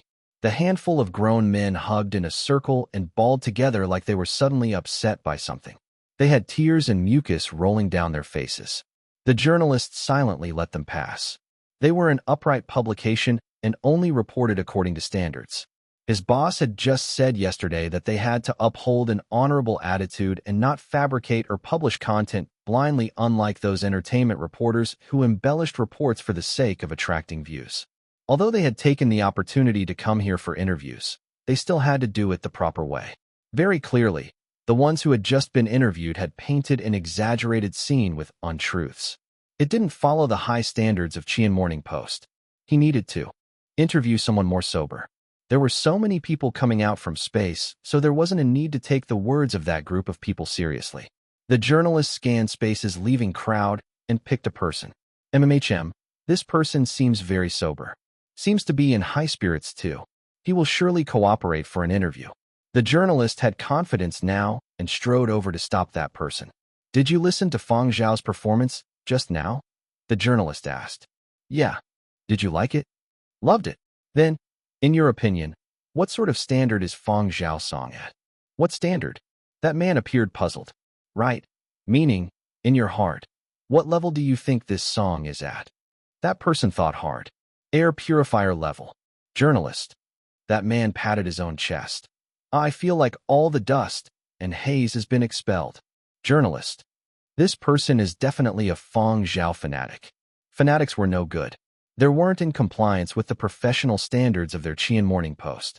That man didn't care what the journalist was thinking. He maintained a deeply moved expression and sheepish smile as he pushed past the journalist and hummed a tune as he walked over to his taxi. As the journalist exhaled sharply, his assistant beside him asked feebly, "Are we still doing interviews?" Yes. The journalist's picky gaze scanned the crowd meticulously. In no time, he chose a person who looked to be calm and steady. This person would definitely be neutral. The reporter went over and inquired about this person's evaluation of Fang Zhao's performance tonight. That person didn't decline the interview and even replied seriously. Evaluation? It's a very good composition. There was grief and also beauty. My sentiments were enriched as I listened to it. I saw some people crying. Did you feel sad after listening to it? Not sad. Melancholic? Not melancholic. Happy? Not happy either. The journalist stared at that face that lacked emotion. Which part of your emotions were enriched? Then you were. The journalist refused to give up. The interviewee maintained a stoic face of profound mystery. You won't understand. Journalist. That sort of sublimation of the mental state. Listening to it and returning to write a thesis would feel like an atonement. Journalist. Poisonous. Fang Zhao didn't know about the views regarding him. He received a call from Mo Lang after he entered his room. It was already morning in Huangzhou. Mo Lang had been notified by his assistant about Fang Zhao's matter in Yenzhou the moment he got up. He had originally thought that Fang Zhao had returned to Yenzhou to assist in the investigations. He never expected that Fang Zhao would still be able to cause a commotion. This worried the old master so much that he had to anxiously call and ask about it. Sigh. Indeed, the most worry-free time was when Fang Zhao was still under quarantine at Whale Island. Fang Zhao explained this matter to Mo Lang. Mo Lang revealed a satisfied smile and continued, Hurry up and return after you are done with things at Yenzhou. You are still undertaking advanced studies. Don't go applying for leave all the time. It's fine this time since it is a friend's invitation, but it is best to not participate in too many of those commercial entertainment programs. You still have the Fiery Bird endorsement, and you don't lack money, so there isn't any rush to endorse others. Got it, Fang Zhao said. That's good. The song you performed was a new composition? It was not bad indeed. However, it isn't suitable to be included in your graduation concert. Mo Lang analyzed the pros and cons for Fang Zhao. Academics had their own academic standards, and graduate concert pieces had their own auditing guidelines. He worried that Fang Zhao was too young and would be easily swayed, so he felt the need to re-emphasize certain important things. Mo Lang felt gratified seeing that Fang Zhao's attitude was sincere and didn't say much more. However, before he hung up, he asked, "Oh right, what was the name of the song you played?" A Journey Through Time. The old era, the period of destruction, and the new era spanned an inconceivable amount of time. Many things of the past had already been forgotten by Fang Zhao, and the school badge had reminded him of many of these things. Ants on the ground, stars in the sky, masses of common people. Situated at an unconventional passage, Fang Zhao could only move forwards. However, memories would occasionally open doors back to the past, and let him see even more of those memories that had long been forgotten, as well as changes, secrets, and vicissitudes of time. He thought he had only remembered the ruins, wreckage, and destruction of the period of destruction. He never imagined that he would be able to clearly remember the Chinese parasol tree that had stood outside the classroom, swaying in the breeze. Fang Zhao glanced at the school badge stored inside the box. He tidied up a little and didn't head to sleep immediately. He was in a good state. The time was suitable for making some revisions. Fang Zhao hung a Do Not Disturb sign outside his door and flipped open his notebook. Then, he began making amendments to his graduation concert pieces. Nada Wuzhi, who had finished with his own matter, came over and saw the Do Not Disturb sign and fell silent. Is inspiration so easy to come by? Is it the difference of innate talent, or am I really growing old? Chapter 428, Purpose of a Dog's Life. Nada Wuzhi didn't sleep very well that night. He had already settled matters at the nightclub, but he would still receive phone calls every once in a while. Most of them were the sort that couldn't reject it. This was also the first time that Nada Wuzhi experienced Fang Zhao's influence in Yenzhou. Now, Fang Zhao was a true power celebrity. Nada Wuzhi believed that Fang Zhao's commercial value would continue to rise. After all, Fang Zhao had ability, luck, and youth. It's good to be young. Nada Wuzhi sighed wearily. He felt that his own innate talent wasn't too far off from Fang Zhao's. Indeed, age was his problem. His mind was no longer as lively, and he couldn't keep up in spirit. However, Nadawuzi chuckled when he thought about the many others in Yinzhou who wouldn't be able to sleep as well. Just this one performance by Fang Zhao late at night had stolen the limelight from so many people. Those who wanted some media attention would definitely be gritting their teeth. Why isn't this fellow still not leaving? When will he be returning back to school? Actually, Fang Zhao really had no plans to stay too long in Yinzhou. He had returned this time to assist with investigations. Despite not gaining much from the investigations, the matter was over now. Fang Zhao didn't have too much else to attend to in the short term, and he wasn't in a rush to look for a new place. After staying at Nadawuzi's for another 2 days and rejecting invitations from many parties, Fang Zhao returned back to Huangzhou to continue his studies. Fang Zhao had left Yinzhou, but more people were coming to space. Fang Zhao isn't here, but perhaps there might be other surprises? Thus, for a long time after, space experienced full houses every Saturday night. Many people couldn't enter without advance reservations as there were too many people in the limited space at the nightclub. Nadawuzi had his own famum, but it was limited to a small circle within Yinzhou. After Fang Zhao's performance in his nightclub, the name Space became even more well-known and even became a trending topic. There were bands, singers, and performers who voluntarily contacted Nadawuzi to express their interest in performing at Space. Nadawuzi never imagined that giving away a school badge that wasn't worth much would actually earn him such great benefits. Elsewhere in Yinzhou, by a seaside villa, someone was watching Fang Zhao's space performance video over and over. How astonishing! Never imagined that he would actually be that sort of all-around talent. The one speaking had a unique voice. He had been a hugely popular singer in the past. However, he hadn't produced any outstanding works in the past 2 years, and his popularity had cooled. His manager beside him was also watching the video attentively. We should consider paying special attention to Fang Zhao. I have studied all of his compositions. He is someone who possesses a scary ability to learn. Before, I could more or less see his approximate development direction. But I totally can't see it now. In this year of advanced studies, he has grasped a lot of elements, and his style has undergone many changes. There is no way of determining what sort of style he will release next. So what are you suggesting? We can go take a look when Fang Zhao's graduation concert comes around. If there are any suitable compositions, we can purchase them and revise them for you to sing. Perhaps they can become the start of your comeback. At the same time, on a certain vacation island, an old man was seated on a lounge chair while talking to a good friend over the phone. Have you seen the video I sent you? The other party asked. Yeah, this kid Fang Zhao is really impressive. So, are you interested? How about we attend this kid's graduation concert when the time comes? All right, we can call upon old Mo at the same time. I haven't seen him all these years. I wonder if he still has that horrible temper. Then you better remember it. Don't throw the 12 tones invitation into the trash. Got it, got it. After ending the call, the old man clicked his tongue as he opened Fang Zhao's performance video that his friend had sent him. Have the kids now all become so impressive? There were similar conversations in the various continents and other places. Fang Zhao didn't know that so many people were closely tracking his own graduation concert. After returning to Huangzhou, he quickly fell back into the pace of his advancement studies.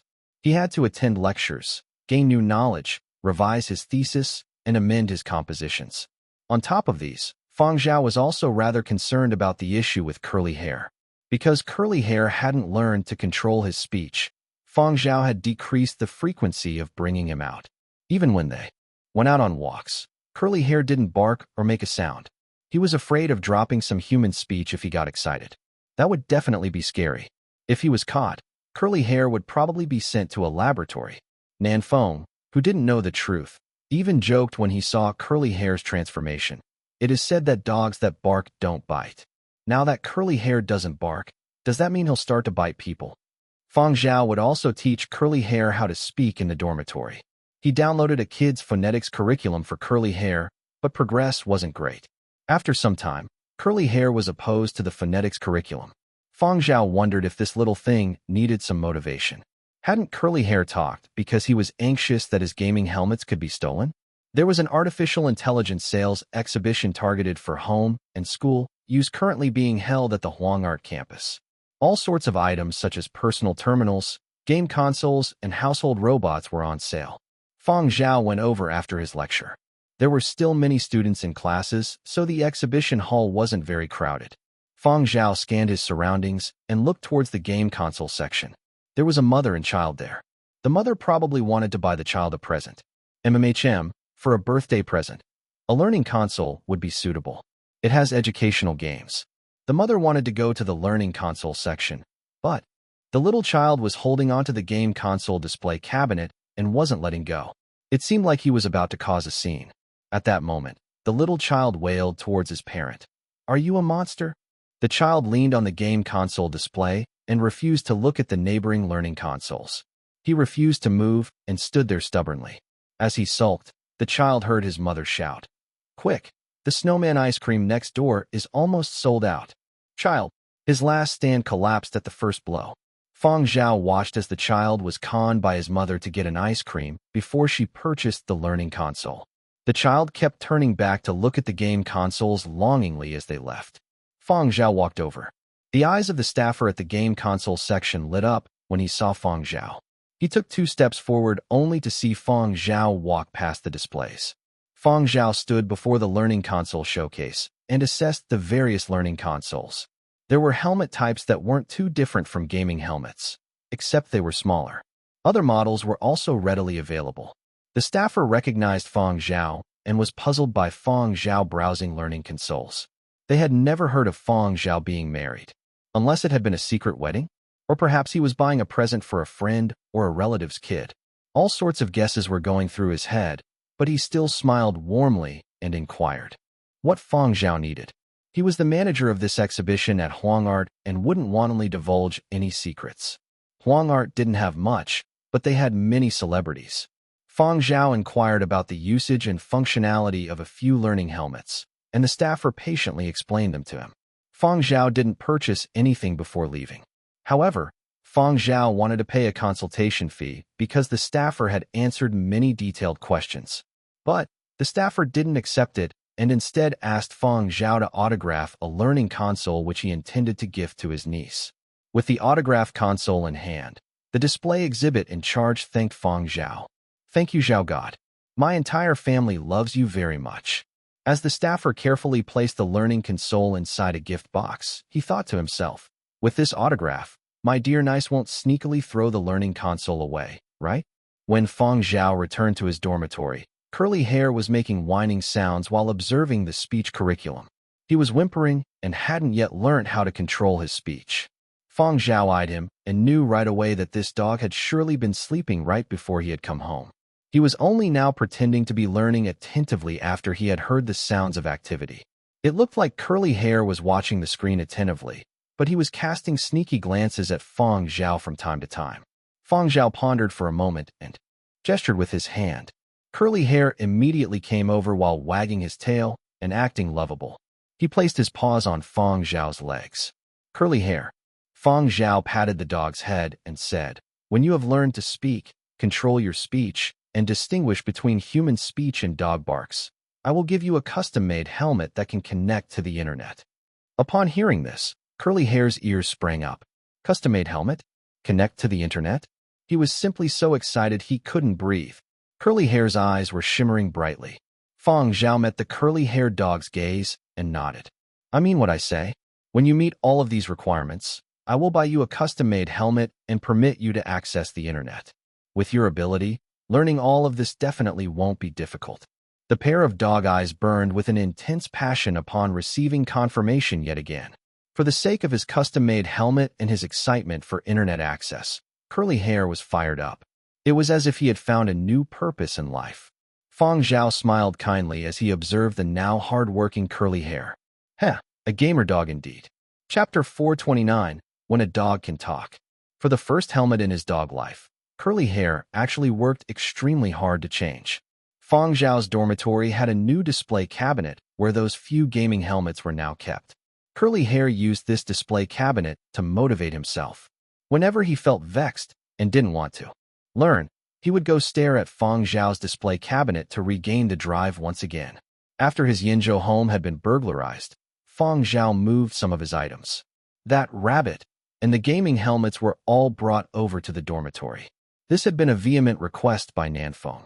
He felt uneasy if he couldn't keep an eye on them in person, so he came over every day to look at them. As for the other stuff, great-grandfather Fang suggested keeping them at the retirement facility. He would definitely be able to help Fang Zhao look after them well, especially those awards and prizes that Fang Zhao had won.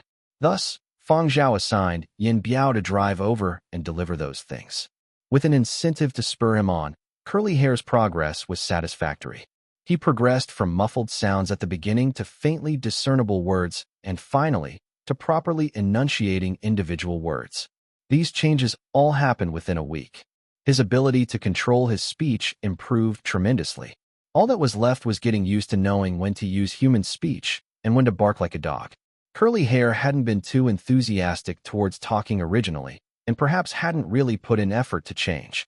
But now, Fang Zhao dangled a carrot before him, and this dog had become proactive all of a sudden. The changes over these few days were really drastic. This made Fang Zhao contemplate a lot, and even guess whether Curly Hair's changes were linked to his desires. Or perhaps he changed slowly, but an intense desire could make him change even more rapidly. For example, he had eaten someone on Whale Island, and now he could communicate through human speech. Although Fang Zhao still didn't know how Curly Hair had eaten a grown man without leaving any trace, Fang Zhao didn't doubt its authenticity.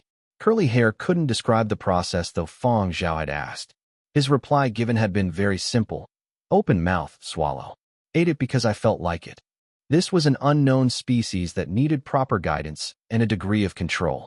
On this day, Fang Zhao returned from classes and listened to Curly Hair practice speaking. It was no longer the perfunctory sort. That dog was really serious about it. Chicken thigh, gophers, beef. Curly Hair had completed the day's phonetics exercises. He was currently reading a short excerpt with emotion. Then, Curly Hair excitedly showed his A+ evaluation results to Fang Zhao.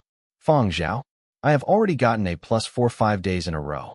Yesterday, my performance while out walking was very good too. I didn't mistakenly mix up human and dog speech. Can I get the helmet now? Curly Hair's large eyes were brimming with expectation. Fang Zhao took a look at his results today and nodded. I can place the order. Curly Hair's speech still couldn't be considered especially smooth, and he had a limited vocabulary. Fortunately, he didn't have that sort of stiffness from the beginning. The high-frequency, machine-like tone no longer appeared, and he could indeed start the next step. Fang Zhao opened the online order webpage for learning consoles. He had already saved the webpage when he had asked the manager of the sales exhibition.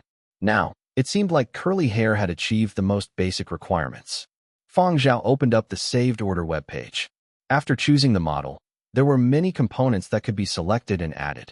The buyer could also choose designs and colors according to their own preferences. Take a look and choose your colors and design. What do you want to inscribe? Curly Hair wagged his tail and came over. This was the first helmet he would get in his dog life. Curly Hair referenced the few gaming helmets in Fang Zhao's display cabinet when selecting the designs, and added on his paw and teeth prints before engraving 2 words, Curly Hair. After he was done, Fang Zhao submitted the order for manufacture and made the payment. All that remained was receiving it. There was a queue for the helmet to be custom-made, so the earliest Fang Zhao could receive it was in 2 days. When Fang Zhao received the helmet from express delivery and brought it back to the dormitory, Curly Hair was already waiting by the door. After Fang Zhao removed the packaging, the words on the box were revealed. Curly Hair's dog face stiffened. Learning console? What is a learning console? Why isn't it a game console? There isn't even a fiery bird insignia. He suddenly had an ominous premonition. Why does it look exactly like a game console? Curly Hair tilted his head and looked at the product's name on the box. He was puzzled. Fang Zhao's expression was unchanging. They are cousins. There aren't only gaming helmets. There are learning consoles as well. We have to progress step by step, Fang Zhao told Curly Hair. Learning console, gaming console, personal terminal. This is a process we have to follow. At present, you have to use the learning console first. We can proceed to a game console depending on your performance. Although this learning console was a little different from what Curly Hair had expected, the game console and smart personal terminal were too attractive to this dog. It was just like a huge bone dangling before him that he could only reach by biting through all the small bones blocking the way. As for right now, the learning console was fine. Can games be played? Curly Hair asked. Yes. Can it link to the internet? Yes. Curly Hair was happy again and circled the box, urging Fang Zhao to open it. He wanted to see his first ever helmet that belonged to himself. Even if this was only a cousin of the game console, Curly Hair wouldn't dislike it. For a dog that was permitted to access the internet, even a learning console would delight him. When the learning console with Curly Hair's paw prints and name engraved on it was taken out from the box, Curly Hair cuddled it. Similar to those three gaming helmets, Curly Hair had his own imprinting method. Back then, Curly Hair had known those gaming helmets were being stolen because he had bound the display cabinet rather than the gaming helmet to himself. Thus, he had been able to sense the items within the cabinet being moved. The process was somewhat fuzzy, staring, then binding possibility, then binding complete. Curly Hair was adept at this now and bound his own helmet to himself. After binding, he started his learning console journey. Fang Zhao let him use the learning console to learn more vocabulary. The learning console provided a certain degree of freedom when it came to searches. Indeed, it was a certain degree. After all, it was essentially still a learning console. Even though it could access the internet, there were age limitations. After a guardian set restrictions, content for certain ages and above became inaccessible. In short, only content for minors could be accessed. Curly Hair put on the learning console, entered studying mode, and used the search bar to search for phrases related to dogs. Fang Zhao still required him to practice phonetics. However, unlike previously, he now had greater freedom with the learning console. Curly Hair looked at the displayed words and read them. A dog's thread is based on its master's power. A cornered dog will jump walls. 1. Chinese idioms that contain the word dog. Fang Zhao watched from the side for a bit before doing his own stuff. From time to time, he would check on how Curly Hair was doing. Purchasing a learning console was also a form of restriction. Fang Zhao had to watch this unknown creature a little more closely to prevent him from going astray or being overly free to do as he pleased. Without restrictions, he reckoned that this dog would even fly. After observing for 2 days, Fang Zhao discovered that Curly Hair didn't show any signs of rejection towards the learning console. Perhaps he had special sentiments for it being the first helmet, or perhaps he didn't encounter any difficulties and thought that learning was just like playing. The learning console had new material every day and had tests based on progress. The educational games and tests were given the standard A, B, C grades. Curly Hair did very well on puzzles and crosswords, frequently scoring A+. On the other hand, he wasn't very good with riddles and logic games, sometimes getting results from B to C-. However, he was still very interested in them. All these only counted as in-curriculum games that the learning console provided after completing each module as a recap. However, when Fang Zhao asked Curly Hair about his experience using the learning console, Curly Hair replied, "I still like game consoles better." "Then you just have to work harder," Fang Zhao replied. "What do I have to do?" "First, you have to graduate from secondary school." Of course, it was impossible for Curly Hair to go to school. There was no need for a graduation certificate. The learning console had pre-installed settings. What Fang Zhao wanted was for Curly Hair to reach the graduation standard for secondary school.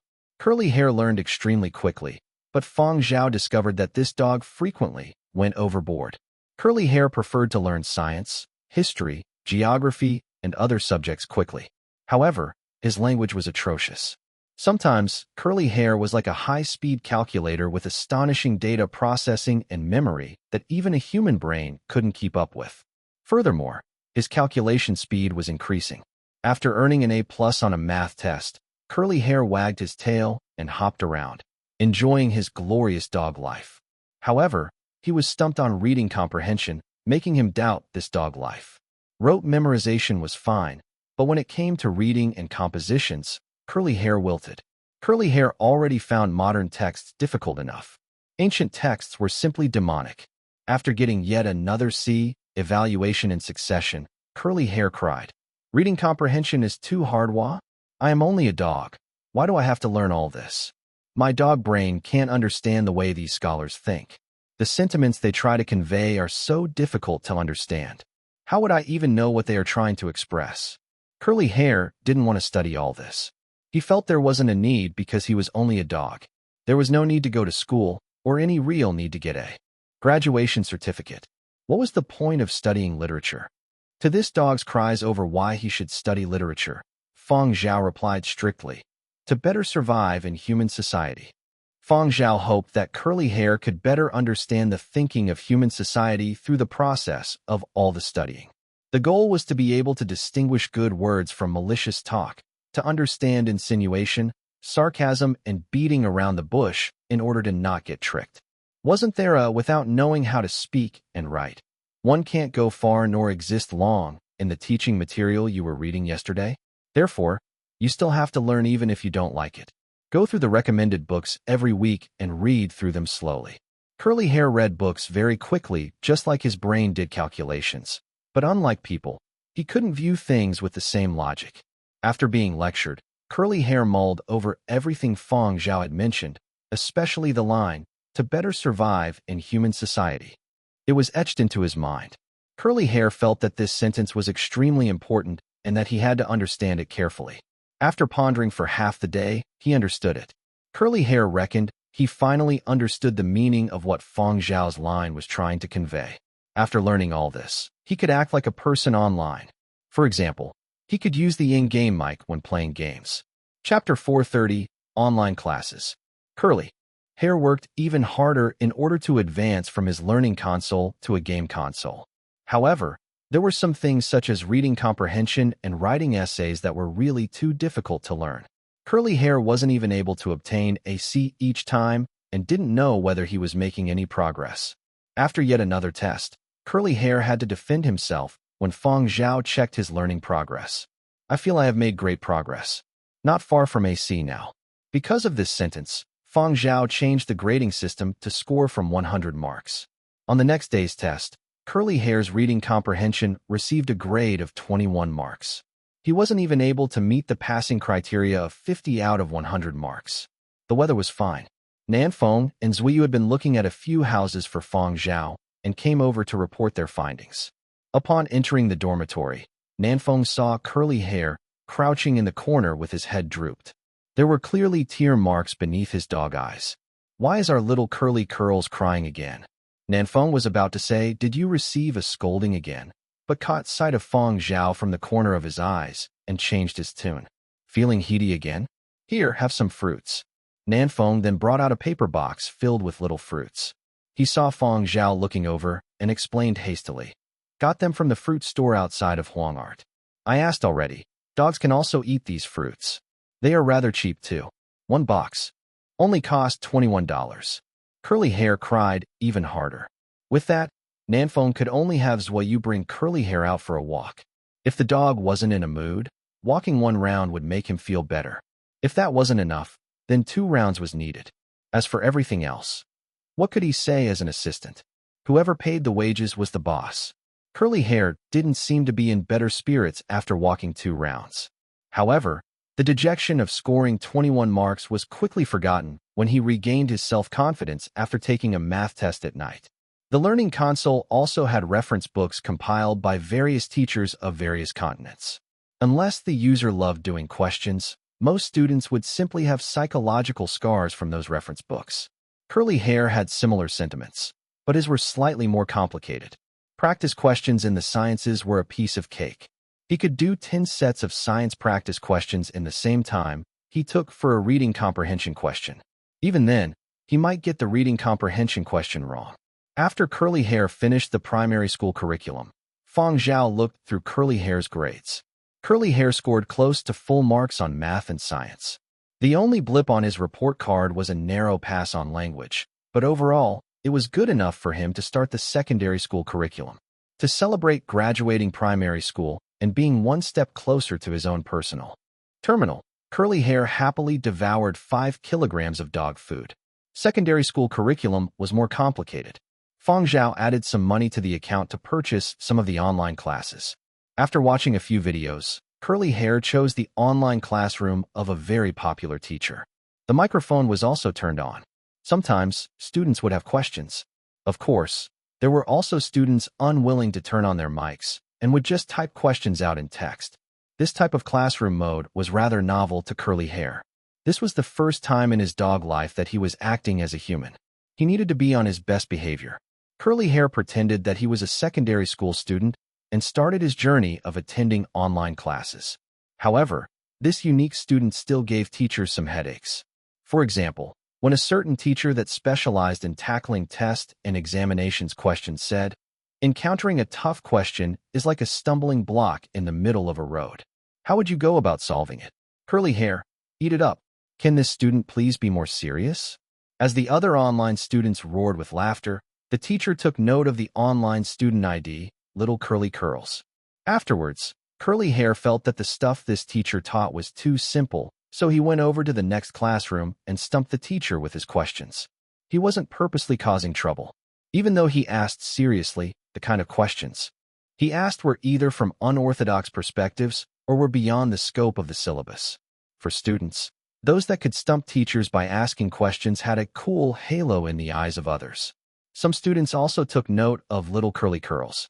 But this bookworm seemed to not like accepting friend requests. It wasn't that Curly Hair was unwilling to add friends. Rather, he remembered what Fang Zhao had said. No adding friends before graduating from university or scoring at least 85 out of 100 for a language examination. Fang Zhao was worried Curly Hair would reveal his identity in a fit of carelessness. The teacher of this classroom didn't know this. He had spent the past few days studying this student who had asked many crafty questions. Although there was a voice, the student couldn't be seen. The voice sounded young, and the questions were sometimes very naive. Nonetheless, there would surely be a vile and sinister face behind this innocence. A wide mouth and sharp teeth were just waiting to bite a huge chunk of his flesh.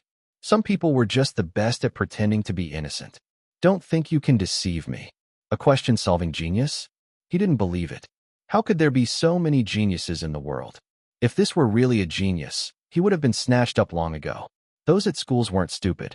Nowadays, every continent and district were competing for talents. There was no way such a talent would use a learning console's platform to attend classes. Therefore, it definitely had to be a professional troll. This sort of situation was commonplace. Currently, competition among online classes was intense. Mutual sabotage occurred frequently. He reckoned that surely this ID had been sent by someone from the same industry. He couldn't keep this fellow any longer. Right now, what he needed was to think of a reason to kick this person out of the classroom.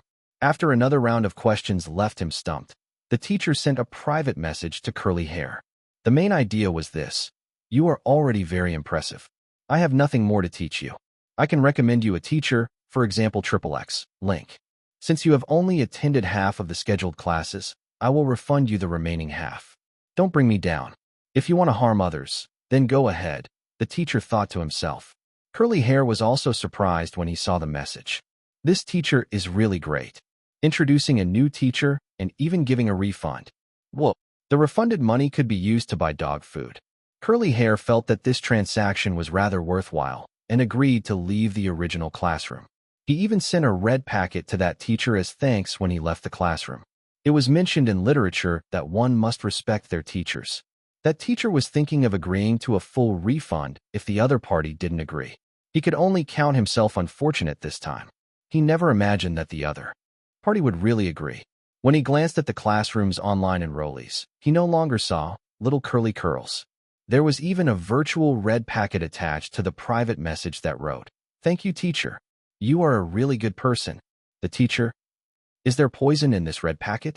Curly Hair didn't know what the former teacher was imagining.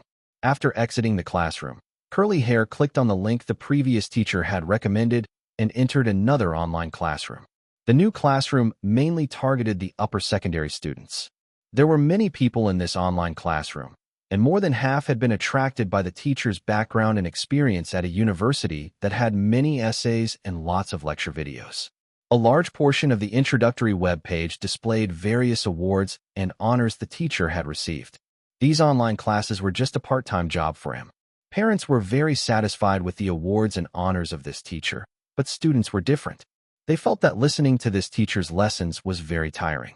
Every lesson touched on complex knowledge that left them blank ink, unable to keep up, especially when the teacher threw out complicated and rare jargon that wasn't in their secondary school textbooks. Every concept and formula required a lot of time to absorb. There were also many questions that combined the covered material. The students simply couldn't keep up when the teacher spoke too quickly.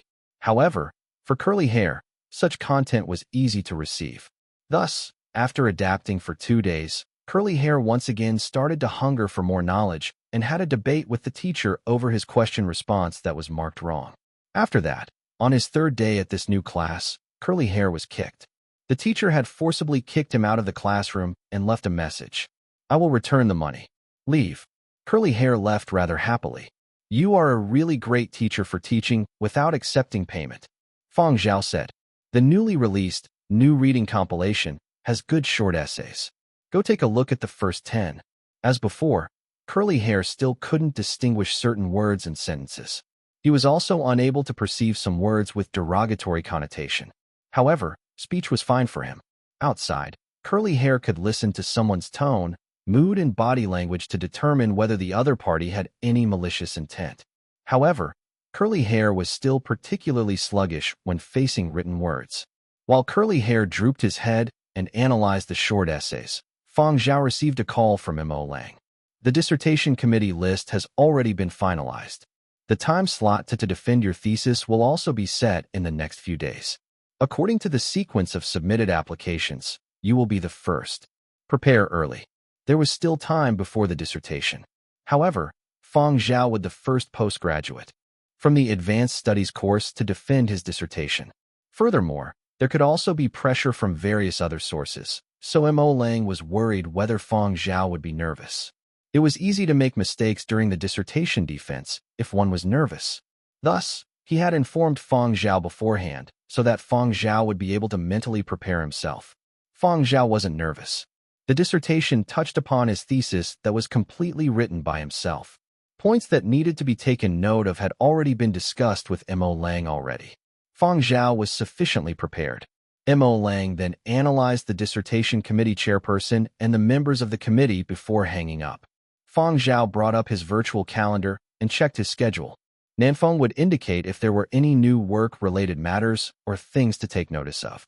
However, there was a period coming up without any events. Many people knew that Fang Zhao would be defending his dissertation. They wouldn't seek him out if it wasn't anything important. Other small matters could be handled by Nanfeng on his own. Fang Zhao marked out a row of dates on the calendar. This would probably be the period where he would defend his dissertation. While he was doing so, he received another call notification. Fang Zhao picked up the call and had yet to speak when the other party shouted, "Hello, Fang Zhao? It's me, Samyet." Fang Zhao. What sort of stimulation had this Zero child received recently? Chapter 431. I'm not afraid. Zero felt like he was on top of the world. He had just won an esports wargame competition. The moment he lifted the championship trophy, Zero smiled flamboyantly. I actually won. Why am I so awesome? Did I save the entire Milky Way in my past life? Those were the 3 questions he asked himself. Thus, when Zero held up the champion trophy, he wanted everyone to bow down to him. And the game ID he had used to participate in the competition was Samyet. He couldn't wait to let the world know about Samyet, who had just won a championship. He firmly believed that he had an affinity with the name Samyet, and that it was an extremely lucky ID. It was just a pity that his current fame was too high and he couldn't change his stage name. However, he was in high spirits from winning the competition. Whenever he had nothing to do, he would show off to others. It just so happened that Chu Bo was holding a concert in Huangzhou, so Zero came to support his friend. He brought along some of his fellow esports teammates to have fun in Huangzhou and watch Chu Bo's concert. He also organized a private gathering with some of his old friends in Huangzhou. Those from Liizhou who had accompanied Zero for the competition were all professional esports athletes. They were considered gaming gods in the Liizhou region and played the game Battle of the Century under different clubs. They only switched games to have fun and never expected to meet Zero. After they met, they accompanied Zero to participate in this competition and won it with a little luck. Fang Zhao had also received an invitation. Zero's Huangzhou residence wasn't too far, and Fang Zhao didn't have anything planned tonight, so he also decided to go. When Fang Zhao arrived, there were already over 10 people there. Some of them were new faces to Fang Zhao. Inside the apartment, Danke Assis was bragging to others. As the son of the Interplanetary Fund Director General, Danke Assis didn't just lead a flamboyant and extravagant lifestyle. He spent no less time online than Zero. Netizens jokingly called him the interplanetary crown prince. The bogus crown prince Danke also felt quite pleased lately. The bear kid that his father had thrown to him had gone somewhere unknown. Without him, Danke's days were rather peaceful. He had been so carefree lately that when he heard Zero was organizing a private gathering, he didn't hesitate to come. He even brought a few bottles of expensive wine that he had collected. Danke knew how to have fun and had no problem getting friendly with others. Those who were invited to Zero's private gathering were worth knowing. Danke quickly became high after all the wine and flattery. I have the most experience chaperoning that bear kid. I'm not exaggerating, mind you. Rather than the bear kid, if you really give me a bear. There was a rather simple and honest person amongst those present. That person blurted out, "It is illegal to own bears in private. Just give me 3 wild kids." One Danke frowned from the interruption. He was about to say something when he saw Fang Zhao entering. His tongue became stuck. Those bunch of trash reporters. Danke cursed the Huangzhou entertainment reporters silently. Didn't they say they would report Fang Zhao's whereabouts at all times? Why hadn't he received any news? Although Danke was no longer chaperoning the bear kid lately, he still wasn't too willing to see Fang Zhao. The attitude of the interplanetary fund top brass towards Fang Zhao was rather strange. They were very cautious whenever Fang Zhao was mentioned. Danke didn't want to see Fang Zhao either. Nevertheless, Danke switched on his professional mode. He put on an appropriately pompous smile for the occasion. Fang Zhao naturally sensed this change, but he didn't really bother about this. The others also came over in succession to greet Fang Zhao. They noticed Danke's change in attitude towards Fang Zhao, and their assessment of Fang Zhao changed once again. There was indeed more than meets the eye to this Fang Zhao person. On the balcony at this moment, Zero, Chu Bo, and Wu Tianhao were squatting like 3 potatoes. Chu Bo had a cigarette in his hand and was making a pained expression. "I've been under a lot of pressure lately. How annoying. Let me have some alone time. You guys head in first." "With the concert?" Wu Tianhao lit up his own cigarette and handed Zero one. The moment Zero heard the word concert, he piled onto the somewhat distressed Chu Bo. "Hey, I heard you were called up for a talking to again?" "MMHM." Chu Bo didn't wish to talk about this topic, because he had let loose and hurled vulgarities on the stage during one stop of his global tour. His current concert here at Huangzhou had nearly been cancelled. Huangqing's media department had given him a stern reprimand. However, this wasn't the reason Chu Bo was under a lot of pressure. Huangqing's media department had been rather amiable during his reprimand. They gave a lot of face to the Chu family of Jinzhou. However, the media department then disclosed this matter to Old Master Chu. If not for the concert in Huangqing, Old Master Chu would have hauled Chu Bo back for another dressing down. He had only been given a verbal reprimand this time. But if he still couldn't control his emotions during this Huangzhou tour, he would never ever have another world tour concert. Although the old master hadn't explicitly said it, Chu Bo understood what the old man meant. Chu Bo didn't fear his parents, but he was afraid of his grandfather. When his grandfather was lecturing him and saw that the situation wasn't improving, he didn't scold or hit him. Instead, he forced him to admit his mistakes obediently out of fear. The cheap tricks of the elderly. Chu Bo was helpless about this fear. He raised his head and exhaled smoke. Slowly, Chu Bo didn't want to let Zero and Wu Tianhao know about the timid way he had admitted his errors to his grandfather. Zero looked at the time and got up. "Bobo, stop squatting on the balcony already. Let me bring you to see my newly won trophy." The purpose of Zero's gathering this time was to flaunt his new trophy. He wanted to prove to everyone that he was also a champion esports athlete. Chu Bo continued squatting there and rolled his eyes at Zero. "What's the big deal about a bunch of gaming gods carrying a burden like you to win a small-scale competition?" Zero didn't think this way. He didn't consider the competition rules or the prize money. He had just been a voluntary meat shield and was proud of it. Fang Zhao should have arrived. "I will let him take a look at my trophy," Zero said. "Fang Zhao." Chu Bo's distressed face went rigid. "You called him?" "Of course I did. He is also in the esports scene." Zero didn't notice the changes in Chu Bo's tone, but Wu Tianhao did. "Bobo, are you afraid of Fang Zhao?" Wu Tianhao asked. "My *SS. Me afraid of him?" Chu Bo was so pissed steam nearly came out from his nostrils. He had just said that when the door to the balcony opened and someone came out from the apartment. Chu Bo saw those raised eyebrows and that stern gaze. Chu Bo hadn't yet seen the face clearly, but his heart tensed up. He flicked the cigarette in his hand away. Chu Bo, Zero, and Wu Tianhao glanced at Fang Zhao, who had just entered. They then looked at Chu Bo's cigarette that had been sent flying. Chu Bo, you still said you weren't afraid of Fang Zhao. You were so terrified that you tossed away your cigarette. Actually, Fang Zhao had no intention of scaring anyone. He hadn't specially eavesdropped on the trio's conversation either. He had only smelled smoke. There were many singers and performers in Huang Art. They all took measures to protect their own throats and showed extreme restraint when smoking. Someone like Chu Bo, who had to practice singing every day, was actually here squatting and smoking. Chu Bo flushed from the stares of the other three. He was clearly embarrassed and tried to give an excuse. I'm not smoking. I just lit one to smell what it's like. Chu Bo felt his insides crumbling. Why must I explain? Why am I like a terrified grandson? Could it be that I am psychologically scared of Fang Zhao? Sensing Chu Bo's embarrassment, Fang Zhao didn't linger on this matter and instead turned to Zero. I heard that you just won a competition. Zero had originally been wondering why Chu Bo was so frightened of Fang Zhao. But, upon hearing Fang Zhao mention championship, he immediately forgot all about Chu Bo and chuckled heartily. He brought Fang Zhao to view the championship trophy. After flaunting the trophy for quite a bit, Zero remembered something his esports teammates had asked. Did you receive the invitation for the All-Star match Fiery Bird is organizing next month? The All-Star match organized by Fiery Bird involved the 20 most popular games released by Fiery Bird. The All-Star match were a series of exhibition matches. Teams weren't invited, and only a certain portion of gaming gods ranked near the top were invited.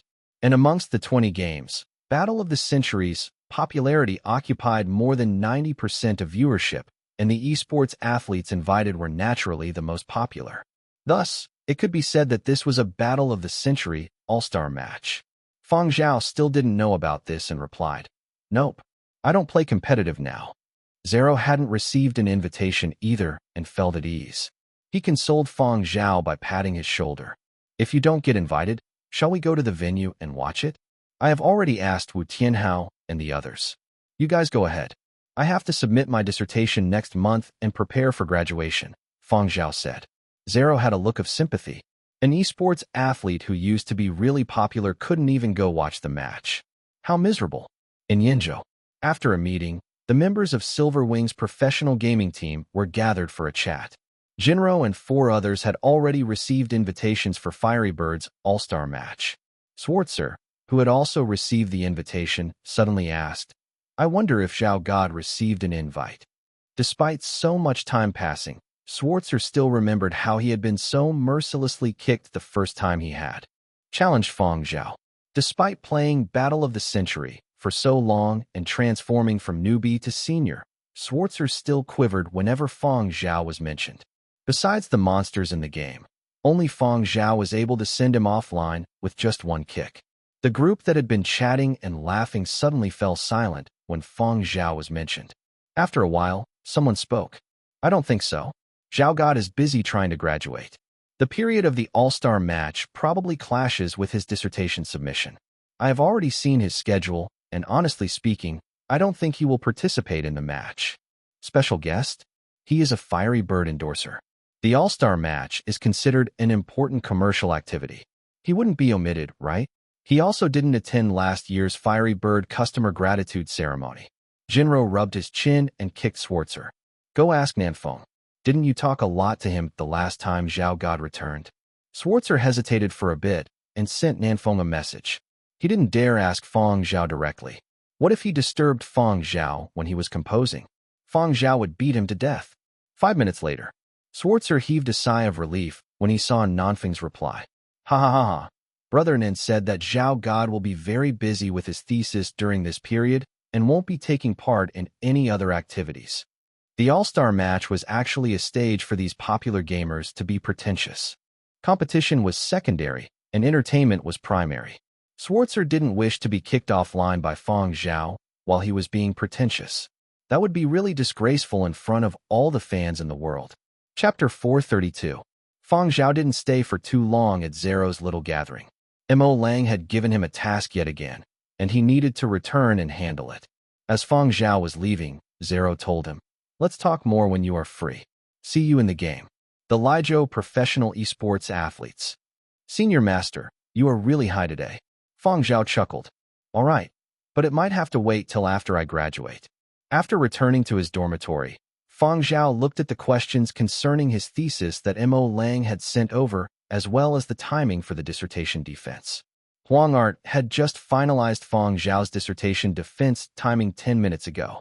After him would be other advanced students who had submitted applications in turn. 30 minutes after Fang Zhao found out about the confirmation of the timing, he received a call from a Fiery Bird representative. Fiery Bird had already learned of the timing for the dissertation defense. The day of Fang Zhao's dissertation defense was also the day the All-Star match would start. However, the first 2 days of the All-Star competition didn't involve Battle of the Century. Battle of the Century would start on the 3rd day. Battle of the Century's All-Star match featured special guests. Some were retired top gamers. Some had retired from professional circles before Battle of the Century had even been released.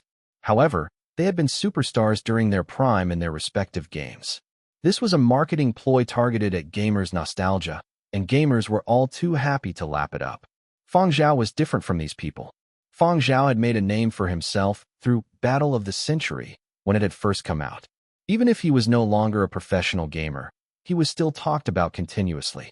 He could even attract attention from people outside of gaming. Furthermore, with Fang Zhao's status as an endorser, Fiery Bird naturally wouldn't let an opportunity like this slip by. After all, they were a commercial company and had to operate under their best interests. Even though it was close to a crucial period of Fang Zhao's graduation, they still had to try. Perhaps they could convince Fang Zhao to participate in the match? Fang Zhao rejected them. When signing the endorsement contract with Fiery Bird, Fang Zhao had told them that his studies took precedence during his advanced studies period. Fang Zhao would only cooperate with Fiery Bird and take part in commercial activities when they didn't interfere with his studies. It really was a crucial period this time. Even if he had confidence and was in the mood to enjoy other hobbies, those watching him, especially Mo Lang, didn't want to see this. The old master was already so old. Fang Zhao would feel apologetic if the old master still had to worry. With regards to this, the Fiery Bird representative replied, "No worries. You can reconsider. The invitees for special guests will only be confirmed on the 5th or 6th day of the All-Star match. We wish you a successful dissertation defense." After the call ended, Fang Zhao thought about this All-Star match and browsed through his friends' social media accounts. From Silver Wing, Jinro and the others were already flaunting their invitation letters. As he browsed, Fang Zhao saw Danky Assis's newly posted status. New Little Companions photo. In the photo, Danky was squatting in the middle, flanked by 2 extremely magnificent robotic dogs. Although the robotic dogs were sitting on the ground, they were much taller than the squatting Danky. In the comments section, there were a group of people showing their envy with oohs and ahs. There were also others who asked whether Fiery Bird had started to make robotic pets. Were they prototypes? Could they crowdfund them? However, Danky had actually been miserable when the photo was taken, contrary to his victory pose. He had only been acting pretentious for the photo. No one knew the pain he had actually felt. Danky looked at the large burn hole in the sofa and wanted to scold someone. Although it had been his wrong instructions that had resulted in the sofa being burnt. But why does a dog have laser weapons? How the F***ck is this a robot pet? This is clearly a Terminator. They were downright playing with his happy life. Danky glanced at that bear kid playing with the black ball at the side. Then, he took a photo of the wrecked sofa and sent it to his father. He needed to let his father see his heartache, and he wanted to request for more funds to look after this bear kid. Suddenly remembering a fantasy drama that was currently airing, Danky analyzed the pros and cons and assigned himself the persona of a companion of the Crown Prince. If this Crown Prince advanced high up, he would also be able to tag along and enjoy the benefits. La la la. With this thought in mind, Danky felt much more at ease. The new companions Dog Dan and Dog seemed much more pleasing to the eye now. Wasn't it just a sofa that was burnt? It would still be worth it even if 10 more sofas were burnt. Fang Zhao was slightly intrigued when he saw the 2 robotic dogs in Danky's photo. However, he quickly put those thoughts aside and continued to complete Mo Lang's assigned task. Days passed, and the day of the dissertation defense arrived. The dissertation defense was a test of an advanced student's entire year of learning. Mo Lang had already briefed Fang Zhao about the various questions dissertation committee could pose. While asking questions about the contents of the dissertation, sometimes they would suddenly find punctuation errors and disturb the student's train of thought. Then, they would immediately switch back to asking content-based questions. Even though Fang Zhao was already sick of his thesis and couldn't be any more familiar with it, he also couldn't anticipate all the questions the dissertation committee could pose. The most important thing for him was to maintain his composure. Professor Carter walked to the advisor's seat, saw the name Mo Lang printed on it, and walked one more row towards the back without a change in expression. Everyone in the academy knew that Professor Carter was the advisor in name only. The actual advisor was Venerable Mo. The dissertation defense for 12 Tones advanced students was held in a large conference room. Besides many teachers observing, there were also quite a number of students who had come. If seating weren't limited, all the students in the school would definitely have wanted to come. Those who were late didn't even have standing room. Before the defense, Mo Lang still called Fang Zhao over to discuss some detailed questions regarding his thesis. The dissertation defense for a top advanced studies course like the 12 Tones would take at least 4 hours with a break in between. However, it still basically took up at least half the day and generally took much longer than other courses' dissertation defenses. Being stressed is a good thing, but don't give yourself too much additional pressure. You have already done very well. Maintain your good state until the dissertation defense ends, and there won't be any problems. Mo Lang looked at the time and walked into the dissertation defense hall together with Fang Zhao. After everyone was seated at the appointed time, Fang Zhao's dissertation defense started. In this dissertation defense that was no less than 4 hours, Fang Zhao was bombarded by questions from the dissertation committee members in succession. Any of these committee members could make the entire school quiver, and their questions followed one after another. The observers could sense the tense and stifling atmosphere. Indeed, those that could graduate smoothly from the 12 Tones were gods. In the short span of a year, besides grasping opportunities to absorb specialized knowledge and improving oneself, the students still had to busy themselves with a thesis, dissertation defense, and other graduation requirements. The students present couldn't help wondering if they would be able to do the same in that position. Could they answer the questions as calmly as Fang Zhao was doing? During this time, the all-star match organized by Fiery Bird had begun. Zero, Wu Tianhao and others had come over to participate in the festivities. All sorts of champion gamers, big or small, would appear at this venue even if they hadn't received an all-star match invite. Zero reckoned himself as one of them. Even though champion was an overstatement, Zero didn't care.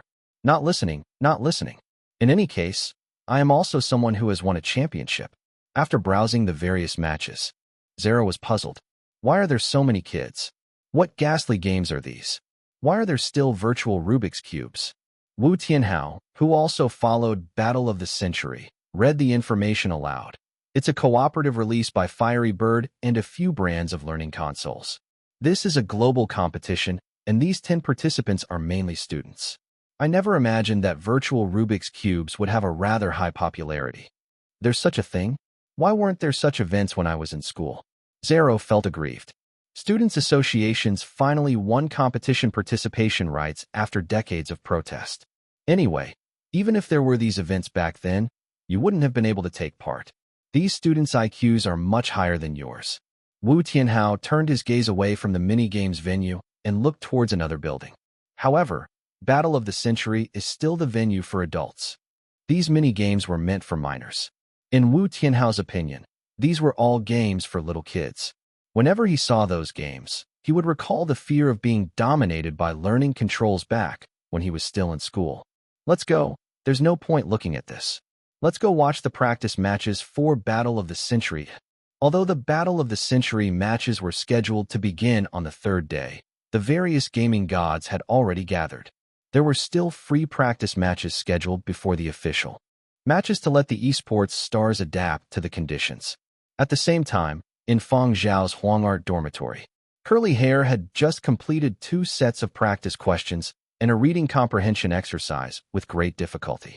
He was just about to enter an online class to listen to a lecture when he saw a small advertisement on the web page. Want to get up close and personal with Fiery Bird's All-Star Match? Want to interact with top gamers online? No need to head to the venue. The All-Star Match online platform is now open. Curly Hair stopped reading the whole string of words that followed. With glowing eyes, he stared ravenously at the screen as though it was a piece of meat. Wah! Fiery Bird. Curly Hair followed the notification and found an icon that had the Fiery Bird insignia. He rushed to enter it. At the All-Star Match venue, virtual Rubik's Cube competition ground, a certain popular secondary school magazine was interviewing the current record holder of the virtual Rubik's Cube game. The 16-year-old record holder had set the record when he had been 14. 2 years had passed, and that record was still unbroken. In the past 2 years, he had earned quite a bit through endorsement and advertisement deals. This competition had earned him fame and fortune. As the interview was wrapping up, the host asked, later on, 10 other virtual Rubik's Cube gamers from around the world will challenge you. Are you feeling confident? Of course. The 16-year-old record holder adjusted his bow tie while looking in the mirror. He flashed a mesmerizing smile. Only I can break my own record. To make the program interesting, the host would pick someone from the online audience. Of course, this wasn't a random selection. The system would pick from those with better records for this game. However, people on the leaderboards wouldn't be selected. This was just for the sake of entertainment, not an official challenge match.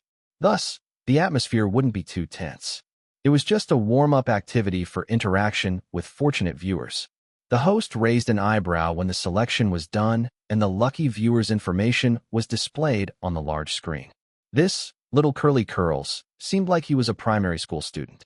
The venue screen displayed the selected viewer's ID as well as his education level.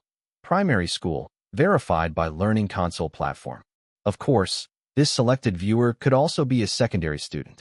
There were some people in secondary school that had kept their learning consoles in cold storage after a partial primary school level education.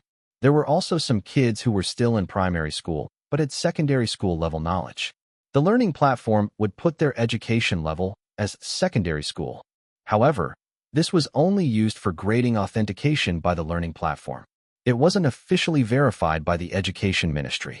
This fortunate viewer's account had seen quite a lot of activity in recent weeks, so it was probably a primary school student. Looks like this is also an impressive little gamer. Alright, now let us connect with this lucky little viewer. The host sent a call request. However, the call was rejected. Host, perhaps this viewer pressed the wrong option because he was too excited. He sent another call request. As he said that, it was rejected again.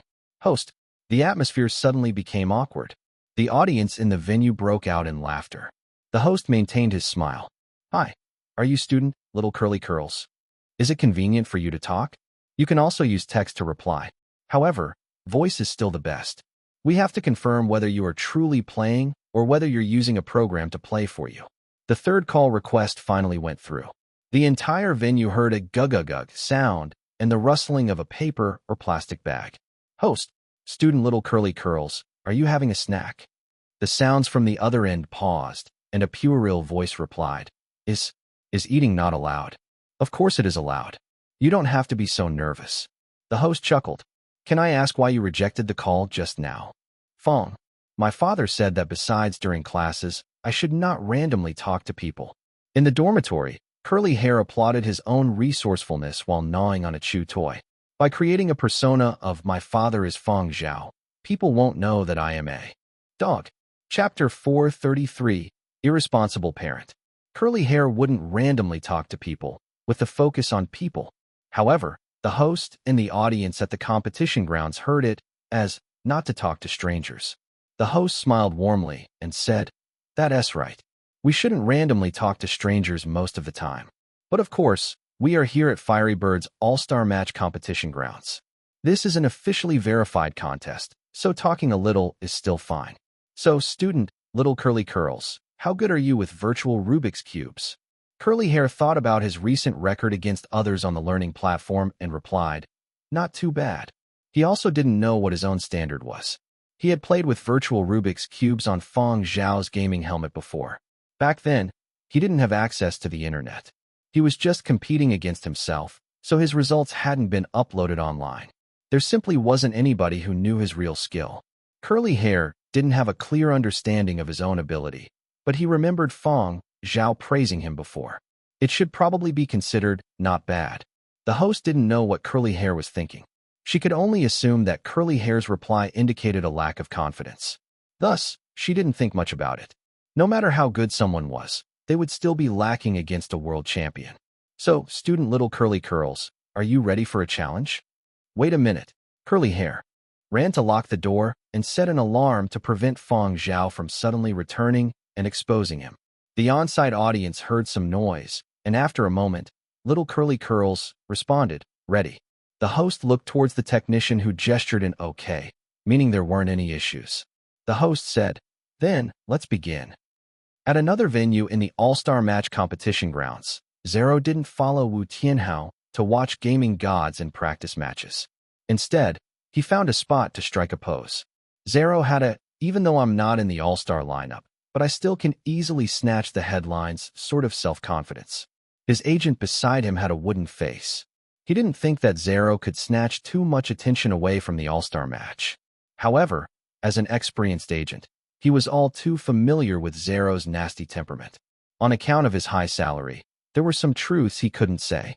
At this time, what he needed to do was shower Zero with praise and swallow his other comments.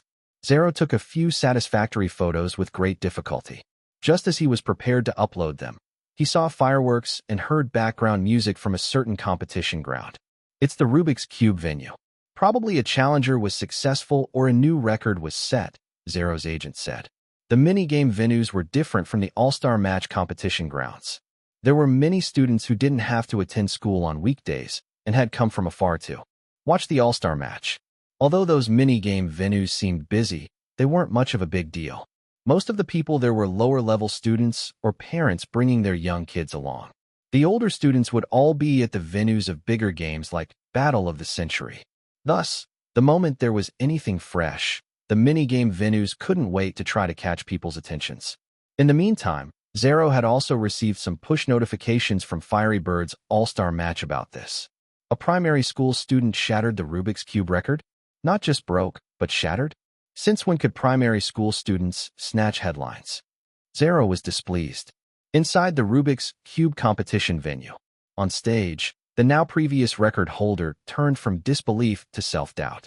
His face was entirely pale. He had lost the first match, but was only slower by a bit. Thus, he suggested a 3-match series. After that, he lost all 3 matches.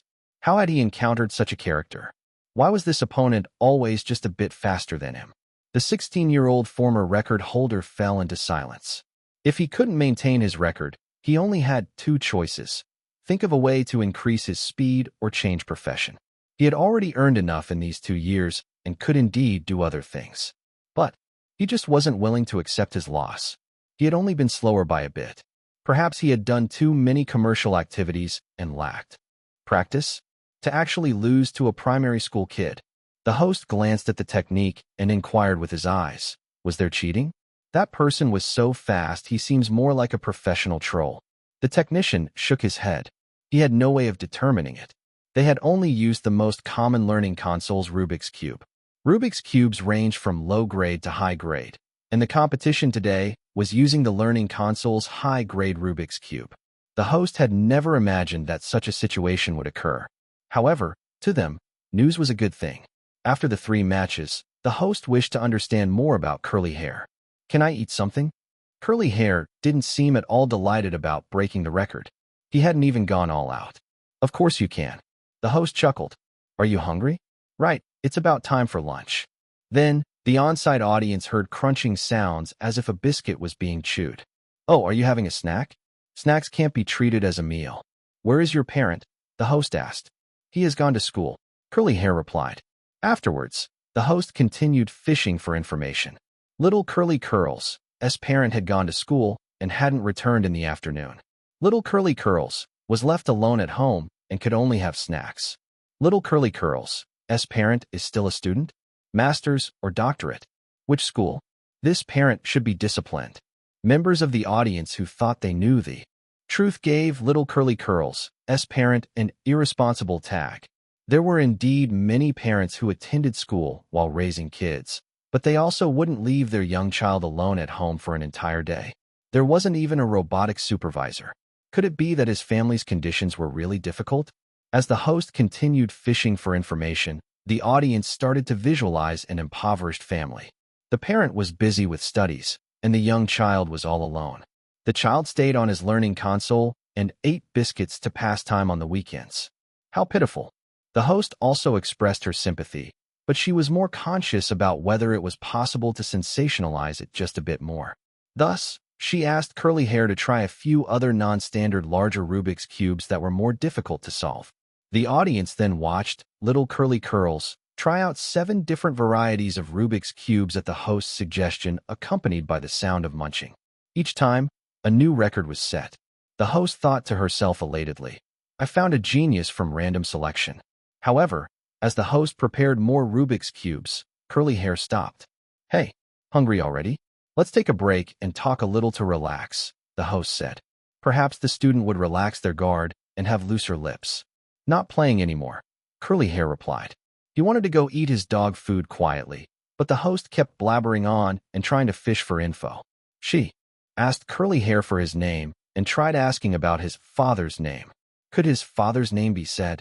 If he said it, Fang Zhao would surely cut his internet access and toss him to Muzhou to shepherd sheep.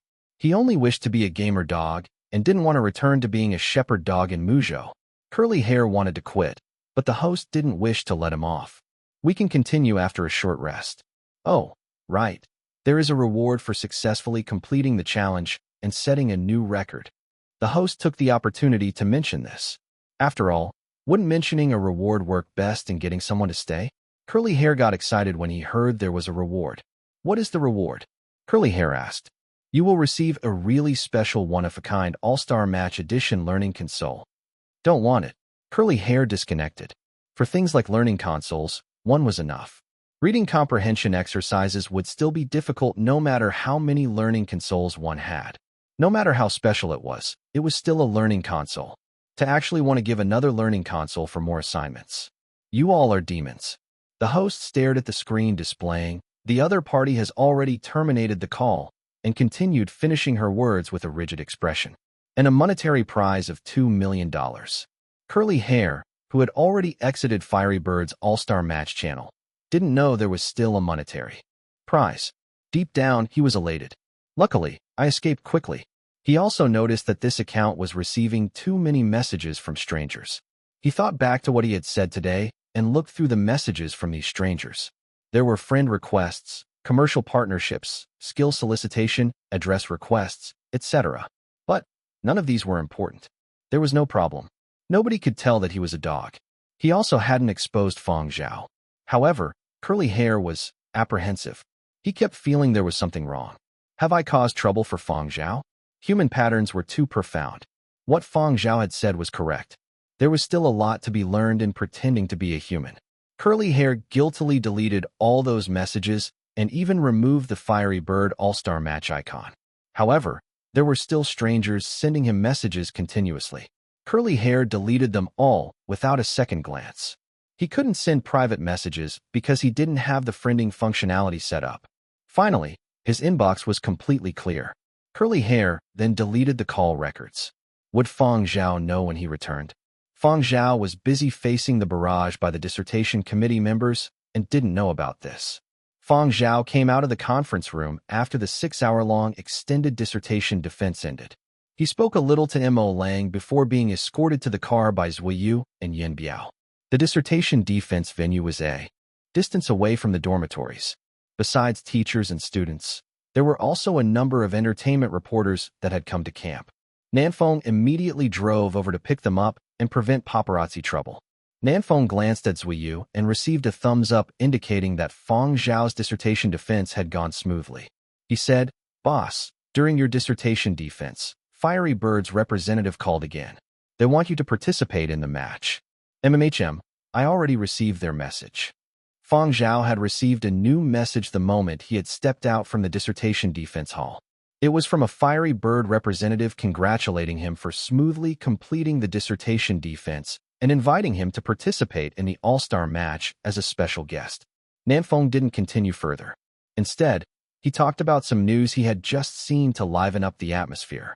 Boss, speaking of Fiery Bird's All-Star match, did you know that a primary school student went to wreck the All-Star match today? He even broke a few records in succession. Ha ha, interesting. This kid's ID is called Little Curly Curls. That name is similar to our curly hair. It sounds even more intimate. I even gave him a like.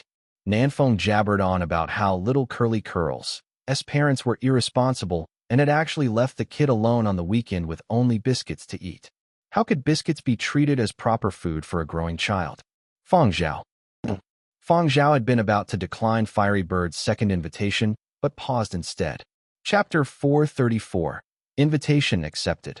Fiery Bird's representatives wanted to try a few more times to convince Fang Zhao before giving up. Even if Fang Zhao only appeared at the All-Star match, it would still generate a lot of publicity.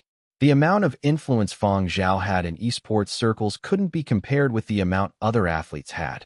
Fiery Bird's representatives had crafted 3 different messages to send to Fang Zhao, depending on whether Fang Zhao's dissertation defense went poorly, went well, or was borderline. They had also arranged for someone to provide them with real-time report of Fang Zhao's dissertation. With this, they could choose which message to send once Fang Zhao's dissertation defense was complete. They were preparing additional reasons against Fang Zhao's expected decline. Yet, they never expected. Fang Zhao said he would give us a reply in 2 hours' time. It's great that he didn't decline straight away. This means that Fang Zhao has some desire to participate in the match, just that his time is limited. He still has graduation and academic arrangements. He's also being watched by Mo Lang all the time, so there is no knowing whether he can apply for leave. Should we prepare gifts for a discussion with Mo Lang? Better not. They knew that if they really went over, old Venerable Mo would instantly complain to the relevant departments. The old master was especially firm with regards to this. Threats and promises wouldn't affect him, so it would all be up to Fang Zhao. If Fang Zhao really couldn't take part, they could only select other guests as backups. However, these backup guests had much less influence, so they wouldn't attract as much publicity. At the other end, Nanfeng parked the car in the advanced student dormitory's underground garage. Fang Zhao let him leave first and took the elevator up alone. Inside the dormitory, Curly Hair had fallen asleep from doing questions. Then, his ears shot up suddenly. As if remembering something, Curly Hair ran over to unlock the room door and looked around the room in a fluster. He rushed over to remove the Do Not Disturb indicator. In his haste, Curly Hair failed to control his strength and broke the switch of the electronic indicator sign. Sparks flew out from it. Noticing that Fang Zhao was about to open the door, Curly Hair swallowed the broken indicator sign in a moment of desperation. Then, he crouched by the door and wagged his tail as if nothing had happened. Fang Zhao opened the door to an innocent and lovable-looking Curly Hair. Fang Zhao didn't say anything and closed the door. He swept his gaze across the room and paused at the spot where the indicator sign used to be before walking over and turning on the learning console. The history inside the learning console had already been cleared. Only practice questions and purchased curriculum material remained within. Deleted rather cleanly, Fang Zhao mused. Curly Hair wanted to wag his tail, but felt that something wasn't right after wagging it twice. He stopped and looked at Fang Zhao carefully with his innocent eyes. Fang Zhao used his personal terminal and searched for some of the news articles that Nanfeng had talked about before projecting one. Curly Hair shrunk back when he saw the projection. His ears drooped down from fright. Fang Zhao continued browsing through the news. Mystery primary school student? MHM. Curly Hair hung his head. Luckily, you remembered my words and didn't mention my name. Otherwise, you'd already be on the road to Muzhou for sheep herding. Curly Hair's head drooped even lower. Is it very fun breaking records? You didn't even want the 2 million yuan reward. Curly Hair suddenly raised his head and looked at the news articles that Fang Zhao was browsing through. He realized he hadn't heard the host's final words before he had ended the call. 2 million. How many luxurious game consoles could he have bought? There is actually still a monetary reward. Why did the host mention the learning console first? Curly Hair looked shocked. Fang Zhao cast him a glance. Forget about the prize money. Receiving the prize money required a bank account and an identity verification. None of this could be revealed. Fang Zhao selected another piece of news and displayed it for Curly Hair to see, letting him know how much trouble he had caused. Curly Hair had thought he had evaded the host's information digging, but he had actually revealed a lot. The reporters had keen perceptions and already had some guesses. For example, the parent of little curly curls might be a person with a sensitive identity, or C. No one has claimed the 2 million. Either 2 million isn't much to little curly curls, or this person's identity cannot be revealed. They were all curious which case it would be. If he did not have a sensitive identity, then perhaps he had things to hide. Some reporters specially went to investigate good Rubik's Cube players amongst primary school children. There were some who used searches on voice databases trying to find a match. However, they didn't discover anything.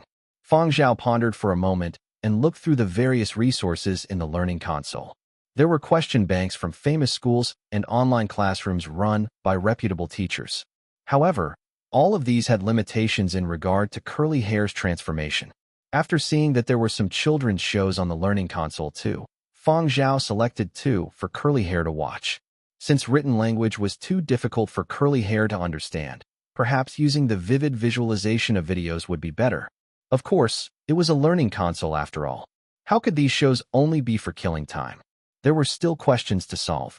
Thus, curly hair took a temporary break from reading comprehension and delved into a new question bank. Since it still had some element of entertainment, curly hair could easily catch the errors in some of the exaggerated acting in order to make progress. However, the worse actors still misled curly hair. Fang Zhao also added the learning console's news section to curly hair's everyday reading list. Curly hair didn't read the news on his own. Previously, besides completing the daily tasks Fang Zhao assigned for him, he would be studying the various games in the learning console. After making these arrangements for curly hair, Fang Zhao checked the news online before calling Mo Lang. Then, he gave Fiery Bird his reply. He was willing to participate in the All-Star match as a special guest. Fiery Bird was delighted. They immediately dispatched someone over to discuss terms. Fang Zhao agreed to participate in the All-Star match because he wanted to understand the situation and fish for information. Perhaps he needed to create bigger news to divert the reporters' attentions. Although the news headlines were already starting to be captured by the various Battle of the Century gaming gods, Fang Zhao still felt that going down for a look was worthwhile. A Fiery Bird representative arrived at Fang Zhao's dormitory shortly and explained to Fang Zhao about his special guest participation and the competition rules. There are 12 modes. You can select 3, and we will proceed with allocation. Many of the special guests invited to the All-Star match weren't professional Battle of the Century players. The organizing side gave the guests 3 chances to choose game modes. If 2 or more guests chose the same mode at the same time, the organizers would make the arrangements. In any case, invited guests had the selection rights, but not the deciding rights. In addition, Fiery Bird had also said that this was basically a competition that was mainly for commercial and entertainment purposes. Thus, even if the invited guests were allocated to modes they weren't adept in, Fiery Bird would also give them added benefits for weapons and equipment so that they wouldn't lose too badly. Fang Zhao went over the organizer's information seriously before making his 3 choices. The Fiery Bird personnel was somewhat astonished when he saw Fang Zhao's first choice. Actually, there are very few invited guests that chose this mode, the Fiery Bird personnel said. Are you sure you want this as your first choice? Yes. All right. Any requests regarding weapons and equipment? We will do our best to fulfill them. You can also request powerful equipment. The basic ones will do. Are you sure? Yes.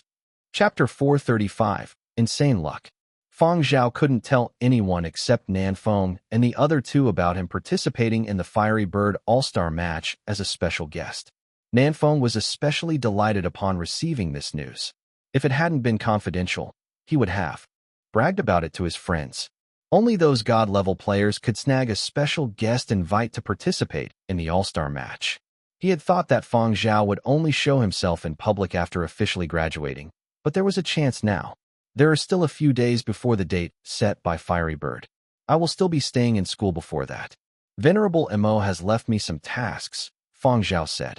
Don't worry, boss. I will arrange everything, Nanfeng pledged repeatedly. We definitely won't leak this news. Beside him, Zuiyu and Yin Biao also expressed that they would absolutely keep it a secret. Fang Zhao believed them in this aspect. Thus, after the travel arrangements were done, Fang Zhao continued with his preparation for his graduation concert. Fang Zhao had completed his dissertation, so the next task would be the concert. Fang Zhao's movements after his dissertation defense had been photographed by a number of paparazzi that were camping at Huang Art. Sometimes, Fang Zhao would also be photographed outside Mo Lang's residence. Thus, it seemed very unlikely to many that Fang Zhao would appear at the All-Star match. In the entertainment circle, if a celebrity didn't make the news for half a year, they would gradually become the content of stories and myths. Fang Zhao was one of these people. However, unlike the majority of retired gaming gods, Fang Zhao was still rather active outside the gaming circles. People still frequently saw news concerning him, even if it was in a different industry. An esports reviewer had once said that Fang Zhao was a shooting star that passed by and left to pursue the musical arts. Point-sweeping demon? That was something a long time ago and had now become folklore. Now, people could only watch and worship past videos. Fiery Bird All-Star Match Competition Grounds. Minor games were essentially treated as warm-up on days 1 and 2. As more Battle of the Century gaming gods arrived, attention on the All-Star match rose. Many film and entertainment celebrities also showed up to take advantage of the hype. Now, the most discussed subject was who the special guests invited by Fiery Bird would be this time. On Fiery Bird's official All-Star Match webpage, there were 12 grayed-out silhouettes of the special guests. Jinro had also discussed this with his teammates. Somebody said they saw a Rex show up in person at Fiery Bird HQ, but they didn't have enough time to snap a photo, Schwarzer said while browsing through news online. When a certain older coach heard this, he said with a reminiscing smile, "Rex was my idol. Back then, he lit up the entire scene during my secondary school days.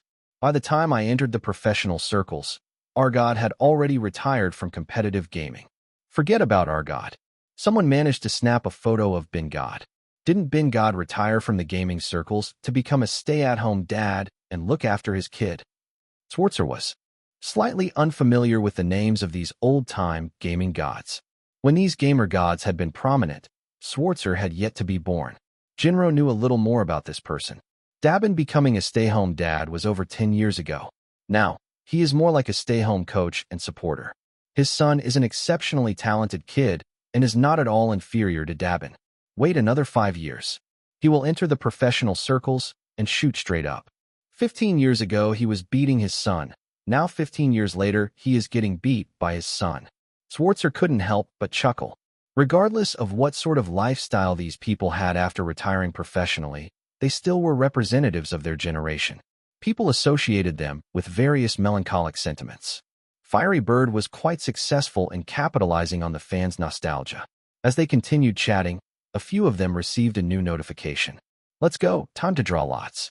Jinro and the other Silverlight members went to the designated venue to draw lots. The various gaming gods from all 12 continents would be scheduled according to the number they drew. 9.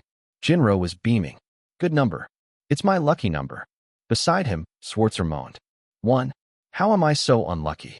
Number 1 was the first to compete in the special guest match. Schwarzer wasn't happy. The first match was too close to the start. He wouldn't have time to get used to Fiery Bird's modes for the All-Star match. Perhaps, he wouldn't even be able to display half of his talent and genius. Jinro and the others were all in Team 3 or higher. Schwarzer was the only one who had drawn a 1. Schwarzer felt that the opening match wasn't favorable and became gloomy. However, the outcome couldn't be changed. All he could do right now was to think about how to deal with the first match. There would be 2 special guest matches in the late morning and 2 in the late afternoon. Although each special guest match would last half an hour on average, the scheduling was tight, and there were other activities before and after the matches. According to the number card drawn, Schwarzer would be in the first match on the first day. Jinro's match would be 2 days later, and he would have ample time to practice. Jinro held his own new team card and went to grade his new teammates who had also drawn the 9 card. "Bruce, you are also in Team 9. Jinro saw Phoenix Esports Club captain Bruce from Huangzhou. They had both been captains of their respective teams, but Jinro's Silverlight team hadn't ranked as high as Phoenix in the overall rankings. On the individual leaderboards, Jinro was also 1 spot beneath Bruce. However, Jinro wasn't willing to lower his head when they met. A team can only have 1 captain. What now? Should we draw lots? Or have a match? Jinro said, draw lots, I guess. It's simple and quick. Bruce also had the same intention. A team could only have one captain. Who would be willing to be vice captain after being captain for so long? Jinro ended up drawing a higher lot than Bruce. Jinro felt that his good fortune was bursting at this iteration of the All-Star match. He had a feeling that he would surely break out at this All-Star match. Furthermore, he was delighted from seeing entertainment news regarding Fang Zhao's dissertation defense. Many fans expressed doubt that Fang Zhao could attend due to his school commitments. He still remembered the previous time when Old Master Mo had said, strike a balance between work and rest. With tension, there must be relaxation. Back then, Fang Zhao had just finished a lot of practice questions in preparation for his entrance exams and hadn't vented his stress yet. Thus, he had thoroughly decimated the whole group of pros. Fortunately, Jinro had been wise at that time and avoided it smoothly by putting the blame on his son. It was just so fortunate that this all-star match coincided with Fang Zhao's dissertation. Fang Zhao can't come. Jinro was in high spirits. When it came time for the first special guest match, Jinro watched Team 1's miserable performance from the viewing terrace. Ha ha ha. Such a ferocious operation and only 5% damage to the boss. That coordination won't do. With such high defense and damage, the only way is to outsmart the boss, the unfortunate Vice-Captain Bruce said. Another gaming god in Team 9 chimed in. We have to understand that some special guests have never played Battle of the Century before. The officials have to give them special treatment. Team 1's special guest has chosen to appear in the form of a monster. I wonder what sort our team will face. I'd rather face a boss in the form of a monster. That would mean that the special guest hasn't played that before. However, if the boss is human, that would be slightly more troublesome. Jinro expressed his agreement. On the day before the 9th special guest match, Jinro represented their team to draw lots. Leave the drawing to me. My luck is especially great. The others in Team 9 believed Jinro. If Jinro didn't have such good fortune, how could he have become the captain over Bruce? They were all gaming gods. What right did one have to be captain? Everyone had similar ability, so why would they have to listen? Thus, the other members of Team 9 had another round of lot drawing. Jinro's results were still the highest. They had no choice but to accept this luck. All right, Captain Jean, draw it. We believe in you. Thus, Jinro drew the lot under the watchful gazes of all the gaming gods in Team 9. Survival Mode? Chapter 436. This tempo isn't right. What does survival mode mean? Was there such a mode in past special guest matches? Is it newly added? Does this mean that our entire team of 20 will team up to fight one? And as long as one person survives, we win. Exactly which side does this favor? The special guest this time is really going overboard. What is Fiery Bird going to give him? Smart equipment? Or a super weapon that can wipe out a large area? Everyone in Team 9 was puzzled. When Fiery Bird turned the special guests into a boss, the age, reflexes, familiarity of operation, knowledge of maps and experience of the special guest would be taken into account. But what the hell was this survival mode? That means to say, this special guest will have to exterminate our entire team? That's way too overboard. Did this special guest play as an assassin before? The map is jungle. Concealment is easy, and there are also dangers. Jinro put on his game face. All right, let us study and make plans on how we should play tomorrow. Because the mode was out of their expectations, the members of Team 9 spent a slightly longer time discussing that night. The next morning, the competition venue was packed. Every single action by these celebrities in the gaming circles brought cheers and excited shrieks from the audience. The members of Team 9 were all renowned within the gaming circles and had many fans. Besides those watching live, there were also many more fans watching through live stream platforms. Of the 12 grayed-out special guest silhouettes displayed on the large screen, 8 had already been unlocked. Over the past 2 days, these 8 special guests had triggered delight amongst fans and were hotly discussed. Today was the 3rd day of the special guest matches. There were 4 guests that had yet to appear. Fiery Bird had kept this information under tight wraps. Entertainment reporters hadn't yet been able to uncover any news. Everyone could only make blind guesses over what they knew. Before the first match of the 3rd day, the members of Team 9 had a brief period after the morning's interactive activities to condition and prepare themselves. In the rest lounge, Jinro even gathered the team for a pep talk. Captain Jin, are you worried? This mode is too strange, someone asked. Regardless of what mode was selected, we can face it no problem. The person I'm afraid of isn't here, so I'm not worried. Jinro was brimming with confidence. He wasn't being blindly arrogant. Jinro indeed had the ability. There was no need to doubt a steadfast captain who had led his team to stay near the top of the leaderboards for so long. With all that Fang Zhao had taught him and his accumulated experience and skills, he had the confidence to deal with anything. Furthermore, a captain had to express confidence to his team even if he had no confidence. As he recalled his good fortune in the All-Star match up to this point, Jinro calmed down. However, Team 9's vice-captain Bruce grabbed at an important point in Jinro's words. The person you are afraid of? Are you talking about Fang Zhao? Jinro also didn't hide this fact. Everything is fine as long as Fang Zhao doesn't come. I'm not afraid of anything else. He didn't feel that being afraid of Fang Zhao was anything to be embarrassed about. After all, he wasn't the only one afraid. Is it true that all you Silverlight members are afraid of Fang Zhao? A copper-skinned female team member asked. Because her skin was dark, she had chosen a dark-skinned in-game character, and people affectionately called her Black Sis. Black Sis, you don't understand. Jinro's expression turned serious. The Fang Zhao in Battle of the Century is especially vicious. You will understand if you get the chance to encounter him in future. For now, you can try asking people who have faced Fang Zhao, but they might not necessarily be willing to talk about it. Jinro didn't think that what he said was exaggerated. He had encountered so many people, but Fang Zhao was the only one that gave him a strange feeling that he had no idea of deciphering.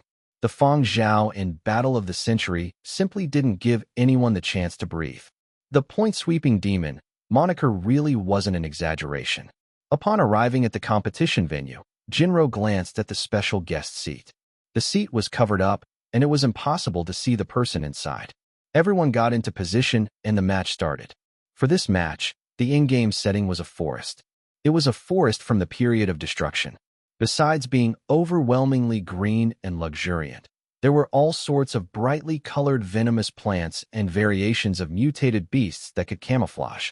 Thus, this map was filled with danger. However, for this special guest match, Fiery Bird had already changed the environment settings and lowered the degree of danger. But it was also because of this that the members of Team 9 were more cautious. The environment becoming easier meant that the boss would be harder to deal with. They would have to put more thought into fighting this boss. Or perhaps, find a place to hide for 30 minutes? Jinro and the others had already come up with a plan to deal with this scenario last night. Upon entering the game, the 20 members of Team 9 split up into small groups and separated. Move out according to the plan. Don't let the opponent control the tempo. Jinro said. A minute passed. 10 minutes passed. The split-up groups picked up emergency supply bags and stronger weaponry. Someone even found a stealth suit in an underground chamber. The spectators watching the match were also baffled. So this is a forest treasure hunt. Survival mode. Is actually this simple? Schwarzer felt sour watching from the viewing terrace. He recalled how he had been beaten so miserably in the first match. Watching Jinro and his team have a leisurely treasure hunt, Schwarzer mused. Is this just my fate? However, at this moment, Jinro wasn't that relaxed. They hadn't even seen any trace of the boss up to now. They didn't even know whether the opponent was man or beast. Special guest, are you online? Someone in Team 9 shouted cheerfully. After all, this was an exhibition match. And it wasn't so serious. Being cheeky to lighten the stifling atmosphere was all right. However, these 10 minutes of non-activity had indeed made many team members relaxed. Wouter, there's a small little thing in front, a teammate shouted from a short distance away. Team 9 had a gamer called Wouter, whose nickname was Legendary Dart Master. In the game, he was like a ferocious panther. While it couldn't be said that his darts never missed the mark, his accuracy was at least 90%. But, in real life, he was a fatty and would need some luck to even hit 1 out of 100 darts. Darts? No, he only had fat. Of course, the ability of this legendary dart master was still very strong in-game. A mutated beast half the size of a human appeared. After hearing his teammates shout, Wouter threw a dart casually. The mutated beast fell to the ground without a squeak. The teammate gave Wouter a thumbs up. Not bad, The legendary Dart Master's forte indeed. It wasn't me. Wouter checked his surroundings carefully. I was about to do a fancy triple dart throw and didn't intend to kill it with one dart. Mutated beasts that were slain in game would disappear. And before this slain mutated beast disappeared, Wouter discovered a broken dagger lodged in this mutated beast's neck. Cold sweat flowed down Wouter's back. He turned on his communicator to contact his teammates. The boss appeared. However, his vision turned black, and you have been eliminated. Notification appeared. Wouter, who had been disconnected. I have been eliminated? How did I get disconnected? Jinro had also realized that there was one less member online, and he suddenly felt uneasy. He glanced at the time. 10 minutes and 30 seconds had passed since the match started. After the initial 10 minutes of peace, the first person had been eliminated after 30 seconds. 30 seconds later, the second person was eliminated. Another 30 seconds later, the third person. In 3 minutes, 6 members of Team 9 had been eliminated in succession. It happened at every 30-second interval. It was extremely precise, like a set tempo. This tempo isn't right. Outside the game, the Silverlight team members were watching from the viewing terrace. Still that same operation. Still that same feeling. Schwarzer was no longer sour. He rubbed his chest while rejoicing. I have a frightening guess. Chapter 437. It's Fang Zhao. This special guest match was filled with the unexpected, yet it was also a pleasant surprise for everyone. The first 10 minutes had been a leisurely facade. Once those 10 minutes had passed, the scene turned on its head into a thriller. The members of Team 9 were being eliminated every 30 seconds and were greatly affected. Having no control made them panic. Furthermore, the boss of this match could always conceal itself each time after quickly disposing of a player.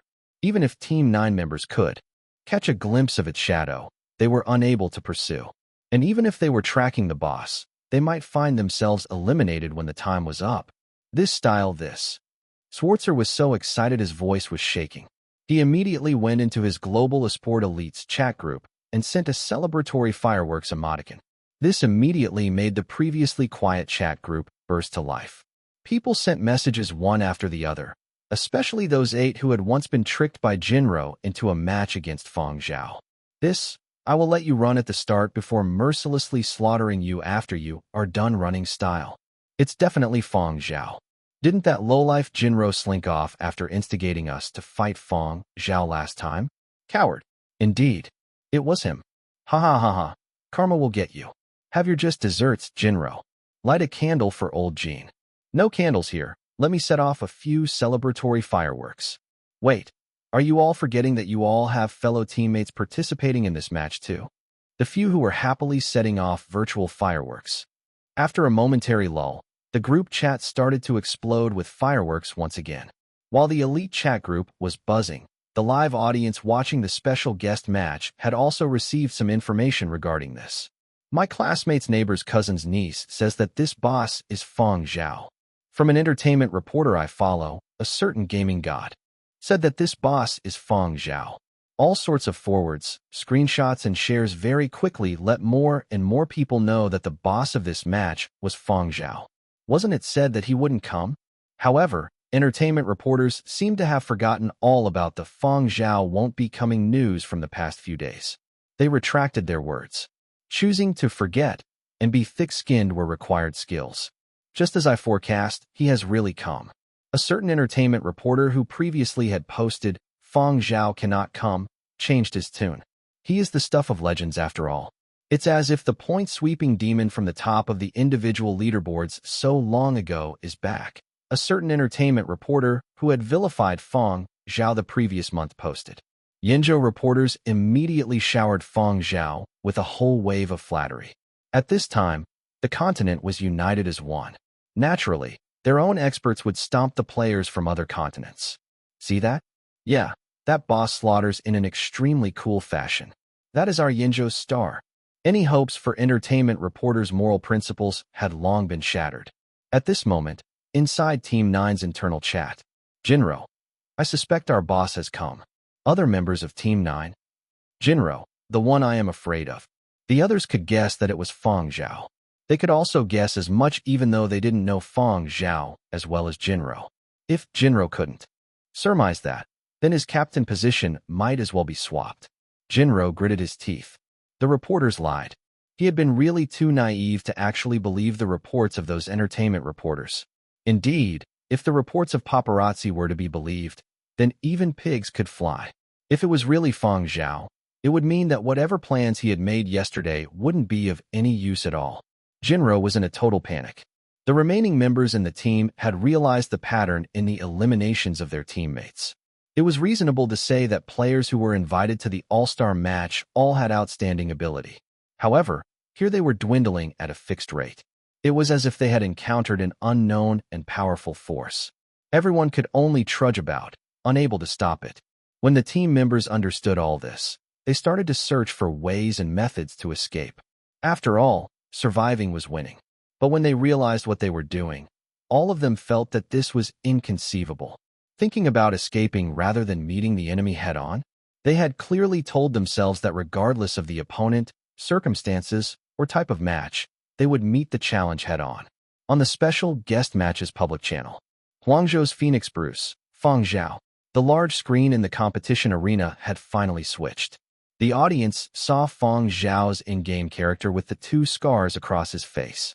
Fang Zhao was using his own account at the All-Star match. Many people still kept tabs on, alive after 500 years, despite him being gone for so long. However, they hadn't received any notifications when Fang Zhao went online. Right, the All-Star match and Battle of the Century had separate servers. Other esports stars didn't show as online either, but it was still very shocking. Shrieks broke out in the competition arena all of a sudden. These weren't from shock, but rather from the pleasant surprise. There were even esports fans who were crying tears of joy. My Zhao God has finally chosen esports. Esports is this true love indeed. When the scene changed, everyone saw the slight smile on Fang Zhao's character. The smile faded very quickly. As his figure raced through the forest like a monster, the audience was unable to keep up. In Team 9, although some had become unsettled, there were also some who were excited. Bruce, are you saying the boss is Fang Zhao? A player from Rongzhou laughed heartily. Ha ha, I never imagined I would really get the chance to meet in game. I have no need for hiding and biding my time. As a Rongzhou citizen, one needed to face challenges head-on. Fang Zhao, come out. Let me see how much patience you have. He had just said it when a bullet pierced his skull, sending him offline right away. The half-a-minute interval was up. It was so precise that it made one's blood run cold. Furthermore, this Rongzhou gamer had 4 teammates nearby, and not a single one had sensed anyone nearby. The Rongzhou gamer who had been eliminated with a shot to the head was in his seat facing the "You have been eliminated" notification in a daze. Before he had been killed in-game, he had seen a flicker of a shadow in the shrubbery nearby. It was too fast, so fast that he simply didn't have time to react before being sent offline. He had also encountered many experts in-game. These experts either moved quickly or had accurate marksmanship. However, until now, only Fang Zhao could evade every single pursuit, move with such speed, and do a one-shot, one-kill every time. Is this a cheat? It was really difficult to accept. He wasn't the only one. A large portion of the audience was also skeptical. Is this the true survival mode? Did Fiery Bird raise the boss's speed and marksmanship to make it easier for the boss to exterminate the entire team? Isn't Fang Zhao nicknamed Godly Ears? That ear of his can even hear in-game. Regarding his mobility and speed, I heard that Fang Zhao experienced actual combat when he was undergoing military service. His natural physical ability is not bad, but it also wouldn't be this ridiculous. Cheating. Definitely cheating. Reported. I am puzzled. Why did he choose to become an artist? Are games not interesting enough for him? Fiery Bird was used to the doubts and skepticism from gamers and fans. Thus, they responded calmly. Fiery Bird doesn't allow cheating software nor permit anyone to cheat. In this match, when the member equipped with the stealth cloak was kicked offline, Schwarzer clutched his chest and sympathized. This really brings back the horrors. While watching his Team 9 members disconnecting in succession, Jinro lamented, I haven't seen this despairing tempo for a long time. Many people were waiting for Jinro to be eliminated, especially those 8 who had previously been conned by Jinro. They had even started to record their live streams, competing to be the first to share screenshots of Jinro being eliminated in the group chat. After a while, Team 9 only had 3 members remaining. Of the 20 who had started the match, Jinro, Bruce, and Black Sis were the only ones remaining. Bruce, what do we do? Black Sis, although I am hidden, I think that he caught a glimpse of me just now. Bruce, there's still 17 seconds. Jinro, do you guys wish to win? Bruce, that goes without saying. Jinro, I have an idea, but I would have to sacrifice myself. Bruce, the time has come for your ordeal. Old Jean, I will remember you. Jinro, I shall go then. Black Sis, go ahead. The audience couldn't hear Team 9's internal comms. They watched the time and counted down. The 30 seconds were almost up, and they wondered who it would be this time when they saw Jinro leap up confidently from his hiding spot. Boss, don't shoot. It's me, Jinro. Jinro had raised both hands up and was walking forward in a bold and confident manner. The audience waiting for Jinro to be shot to death. This lowlife. Coward. Bah. Chapter 438. Biased. When many people saw the seemingly terrified Jinro pop up, the large majority guessed whether this was some sort of tactic by Jinro's team. Right. It definitely was a stratagem. Impromptu battle tactics. On the viewing terrace, Schwarzer was thrilled upon seeing this. Haha, you are finished. You are in trouble, old Jean. You are a captain. How can you not know that surrendering doesn't work either? Back in internal training, surrendering wouldn't make things easier. Schwarzer firmly believed that Jinro either had an ulterior motive or was plotting something when pulling out this trick. However, he would definitely be viciously crushed. The 2 other remaining members of Team 9 were also paying close attention to Jinro's activity and counting down the seconds. Would the elimination countdown stop here, thanks to Jinro? Everyone both in-game and outside was counting down the seconds. Time was up, and Jinro was still alive. When the 30 seconds were up this time, Fang Zhao fired a shot in front of Jinro's feet. Jinro was quick-witted and understood Fang Zhao's intention. He hurriedly jumped backwards. I will leave at once. Then, he ran helter-skelter away. The audience in the stands waiting to see Jinro get oppressed. Schwarzer, how biased. Fang Zhao had never ever shown mercy during their internal training. Matches. The Silverlight team members who had surrendered in terror before felt aggrieved. In the next minute of this special guest match, Black Sis and Bruce disconnected in succession. Jinro remained alive and active. Bruce. Traitor. Jinro. I said surrendering would definitely be fine. Bruce. Bah. I will never surrender to you Silverlight people. Look at Black Sis. She too would rather die than surrender. Black Sis. I wanted to surrender, but I was too nervous and didn't notice a vine tripping me up. I didn't have time to say anything before I was shot and eliminated. Bruce. Of the entire Team 9, only Jinro remained. He had really been a coward until the end. And he had really survived. Schwarzer, how biased. Zhao God has changed. He is no longer that cold-hearted and merciless Zhao God who kicks, cripples, and beats to death those who surrender. The other Silverlight team members all nodded their heads. No mistake. Too biased. Fang Zhao had rarely used guns back when he had trained them. He had used whatever he could get his hands on. That was called being savage. Regardless of how people saw the match, the Silverlight members only had one evaluation: too gentle. Since when had Fang Zhao become this gentle? Is it the influence of becoming an idol? Or has he been infected with by art in his 1 year of advanced study? He had been so gentle that they were going to forget their psychological scars etched in their hearts. After Jinro became the sole remaining member of Team 9, the match became leisurely once again. The audience watched Fang Zhao fighting monsters online and picked up some practical tips. Jinro stayed on the side, giving commentary. The 2 commentators at the competition venue. When will this Jinro shut his mouth and give us a chance to talk? Jinro was commentating joyously. He even started to wonder whether he should become a commentator rather than a professional esports coach when he got too old to keep up with the competition after retirement. Jinro had reckoned that the possibility of Fang Zhao cooperating to put on a show was high due to it being an exhibition match. This was the reason why he had decided to try surrendering. After all, surrendering to his own former captain wasn't a big deal. They were both Silverwing personnel. What was there to be embarrassed about? The truth showed that Fang Zhao was indeed rather cooperative in this sort of match that was largely commercial and for entertainment. With that in mind, Jinro gave himself a pat on the back for being so wise. Internal training sessions were more strict and rigid. But this was different. Fang Zhao had also studied this sort of match beforehand. It was just an exhibition match. As long as the players had fun, the audience enjoyed it, and the investors made enough, the objectives of this exhibition match would be achieved. There was no need for a bitter and serious fight to the end.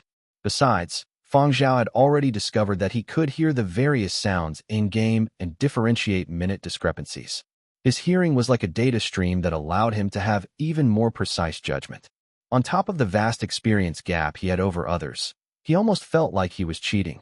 Fang Zhao appeared like he was playing along with a bunch of kids, and even gave the Silverlight Captain Jinro some face in front of millions of viewers. When the 30-minute time limit for this match was up, Team 9 obtained victory, with one member surviving. However, no one felt like a winner. They had only won this match because of Jinro's shamelessness. Fang Zhao also came out from the special booth to join in the post-match interaction activities. He was all smiles as he patiently cooperated with the other team members and engaged in some fan activities. Jinro chuckled from his teammates mocking. "At least I managed to help you all deduce who the boss was. Seemed that God Zhao isn't easy to deal with. There is a saying from the old era, where there's life, there's hope. Only by surviving can we win." The others, pooh. Fang Zhao was rather impressive, but everyone agreed tacitly that Fiery Bird had given him an unfair advantage. After all, Fang Zhao was an endorser of Fiery Bird products. Furthermore, upon viewing the match recordings of other special guests, surely Fiery Bird had given him an unfair advantage. After this match ended, Team 9 members' expressions were also turned into an emoticon pack, which quickly went viral. Team 9 Expressions Pack Series. Disbelief. Stupefied. Who am I? Why did I suddenly disconnect? I am awesome. I am cool, yet I got killed. Captain, don't shoot. It's me. Jinro's surrender videos and animated images were circulated the most and garnered a lot of ha-ha-has online. A real pussy, deserving of being called the survival mode godly gamer. His will to live is immensely strong XD. I am very interested in the internal culture of the Silverlight team. I wonder if all their members followed Jinro's style after Fang Zhao left. Regarding this, all Silverlight team members, except the captain, expressed, "Please do not associate the captain's actions with that of the team members."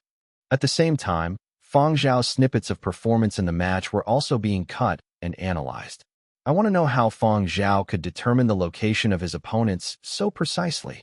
That scene when he kicked the stealthed enemy looks painful, as expected of someone who experienced actual combat during military service. It always seems like he has a killer's aura. How ruthless. After all, this was only an exhibition match.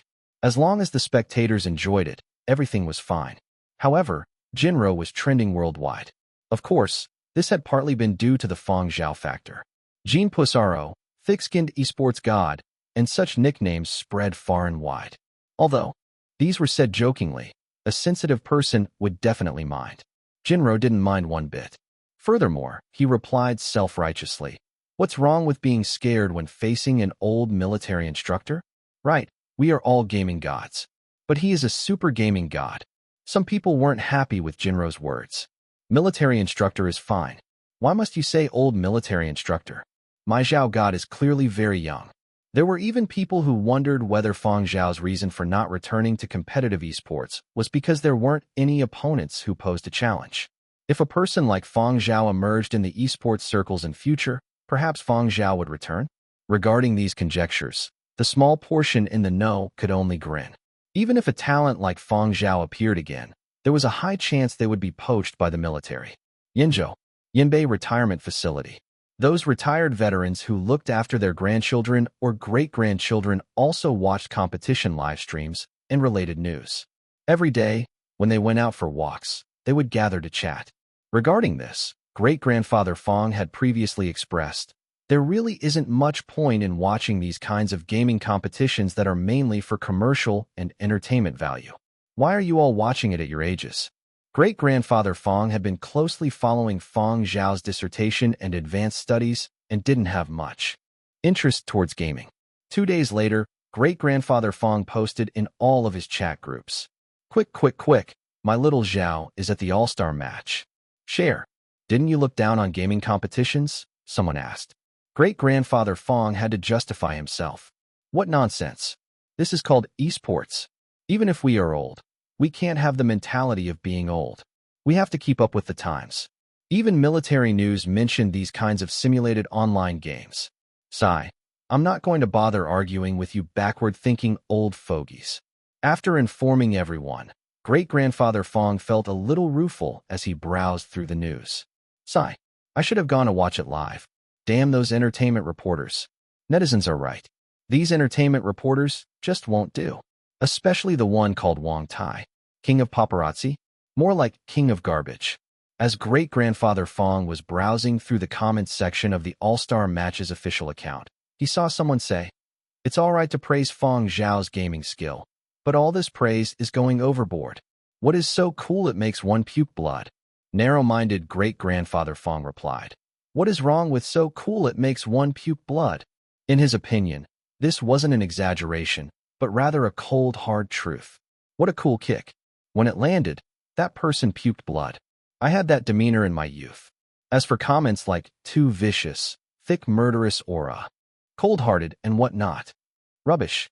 My little Zhao has such great character. What cold-hearted? He still spared one out of the 20-man team. Chapter 439, Intense Acting Skills Curls. The final special guest for the last match was an elderly man of over 100 years of age. He had practically grown up together with Fiery Bird. As Fiery Bird had developed and flourished, their first batch of gamers grew old. These people were treasures. There were still other activities after the special guest matches. The Battle of the Century, gaming gods would be participating. As a special guest, Fang Zhao wouldn't be taking part in any other matches, but Fiery Bird didn't let him off either. Fang Zhao just needed to be there, and there would be no lack of topics for discussion about him. Fiery Bird planned to keep Fang Zhao at the All-Star match for 2 days. Originally, they had wanted to keep him for 3 or 4 days, but they had been pressured by Mo Lang. Thus, Fiery Bird settled for 2 days. 2 days was fine too. It was better than just one. While Fang Zhao was at the All-Star Match competition grounds, Curly Hair was struggling in the Huang Art Advanced Students dorm. Curly Hair knew that Fang Zhao had gone to participate in a match and would be away for 2 days. He had to take the opportunity to be extra hardworking. On the Learning Console forums, secondary school students expressed that even though they couldn't play Battle of the Century because they were minors, they still watched live broadcasts frequently. There were also some people who couldn't watch on their own but would watch the matches through their older siblings' accounts. Curly Hair was a little listless when he saw all this. Thus, he ran over to the cabinet where Fang Zhao kept his limited edition game consoles and was motivated. Each time after doing a few questions, Curly Hair would go gaze at the game consoles for a bit before returning to the questions. Otherwise, he would fall asleep. Only with a goal would there be motivation. Curly Hair's current goal, secondary school graduation. He decided to give Fang Zhao a pleasant surprise. Before Fang Zhao returned, he wanted to get the secondary school graduation certificate from the Learning Consoles platform. He had watched so many educational videos and done so many practice questions all for this day. If his performance was good, Fang Zhao would buy him a game console. With a clear goal, Curly Hair was highly motivated. Having efficiently clearing this round of practice questions, Curly Hair felt that he was more or less ready and applied to take a secondary school graduation test. The requirements for graduation were to get a passing score of 60 out of 100 marks for each subject. Also, there was also a minimum for the total score. After the test, the results came out rather quickly. The total passing point requirements was hit, but Curly Hair received 59 for language, just short of 1 mark. System evaluation, graduation requirements not met. Nanfeng had come over to walk the dog and to take care of some other tasks. When he opened the door, he saw Curly Hair crestfallen and crouching in the corner. Nanfeng felt his heart ache a little. This $200 million dog. What a fragile thing. Sigh, dogs just can't be left alone at home. Look, after his master is out for a day, he's become like this. So lonely and miserable. After dealing with his tasks, Nanfeng put the leash on Curly Hair and brought him out for a walk. When a dog wasn't in a good mood, bringing them out for a walk would surely make things better. Nanfeng brought Curly Hair for a walk in the recreation area. There weren't many people out for a stroll at this time. Just as Nanfeng was about to bring Curly Hair back, He saw a few teachers leading students from the teaching block over. Also, more people were starting to gather slowly. From their conversation, Nanfeng realized that these academic advisors were trying to gauge the abilities of these undergraduates. Oh, they're going to have an outdoors performance. Let's go watch. Nanfeng tugged on the leash and led Curly Hair over. Facing the group of academic advisors and the gradually growing crowd of spectators, some students became nervous and stiffened up. Others forgot their lines or worried about their appearance. The academic advisors wanted these students to toss aside their apprehensions, set aside their idealistic ideas, and learn what it meant to be a good performer. They would be representing Huang art after leaving the school. Nanfeng had originally been standing where the spectators were starting to gather. But because he had a dog, Nanfeng moved over to the side and let Curly Hair lean against some shrubs so they wouldn't disturb others. The currently performing graduate student was acting out a tearjerker skit. According to the script, there would be a crying scene where she would start with some sniffling before progressing to sobs, and then full-fledged wailing. Thus, Nanfeng watched the intense acting skills of this Huang art performance undergraduate live. At the beginning, it was just a beauty shedding tears, but slowly, the mood started to get heavier before finally overflowing. The slow, heart-wrenching portrayal that tugged at one's heart slowly became an unreasonable, out-of-control scene. All in all, it was a very good performance. After the performance, the audience applauded, and the student gave her thanks. As the academic advisor was about to ask the second student to go on stage, he caught something from the corner of his eye and chuckled. "Oh, that little dog is crying." Everyone hurriedly turned to look. Nanfeng saw tear droplets trickling out from Curly Hair's eyes, and hurriedly took out a tissue to wipe the tears away. Was it moved to tears by the performance? Someone asked. Even dogs can be moved. This shows the strong fundamentals that Huang art students have, another concurred. Nanfeng felt that this was also a factor, but in any case, Curly Hair wasn't in a good mood today. He felt it would be best to bring Curly Hair back to the dorm before asking Fang Zhao what to do. He lightly tugged on the leash, but Curly Hair didn't budge. And it wasn't just that. Curly Hair's soundless crying had become spasmodic sobbing. The students, teachers, and audience who had practically never seen a dog cry in such a way were all stunned. A first-year performance student whispered to his companion, "Not comparing to the seniors, but if I had its ability to cry on demand, I would be able to graduate right away." Curly Hair, who had latched on to the word graduate. Nanfeng tugged on the leash once more to no avail. Then, Curly Hair began rolling on the ground in a tantrum. This dog was making an unreasonable scene. These actions seemed a little familiar. The first student who had performed flushed with embarrassment as she saw everyone looking over. She really didn't know that this dog would actually have such great learning capability. This really was crying on demand. And it was an inconsolable grief that would tear one's heart out. The students and academic advisors watching the dog bawling its eyes out intensely. "Are you done? Whose dog is this? Are you out to wreck this performance?" Seeing the situation turning south, Nanfeng grabbed the rolling dog, apologized to the teachers and students, and left. Quickly, the spectating audience who came to their senses gave a delayed round of applause. Marvelous! That sudden intense acting skill. As expected of a Huang art dog. What an immersive performance. It was so real it didn't seem like an act at all. I thought that it had been moved to tears. Turns out it was an improv act. Wait, was that Fang Zhao's dog? The really expensive one. I searched, that's the one. Worth 200 million. It's worthy of such value with that acting ability. Dogs mirror the personality of their masters. After all, Fang Zhao clinched an important role in the Super Series founding era based on his ability. The leading teacher took the opportunity to knock this into his students' heads. See that? If you don't properly train your acting skills, even a dog will best you. Does a dog rolling on the ground bawling not put you to shame? However, the teachers were also rejoicing in secret.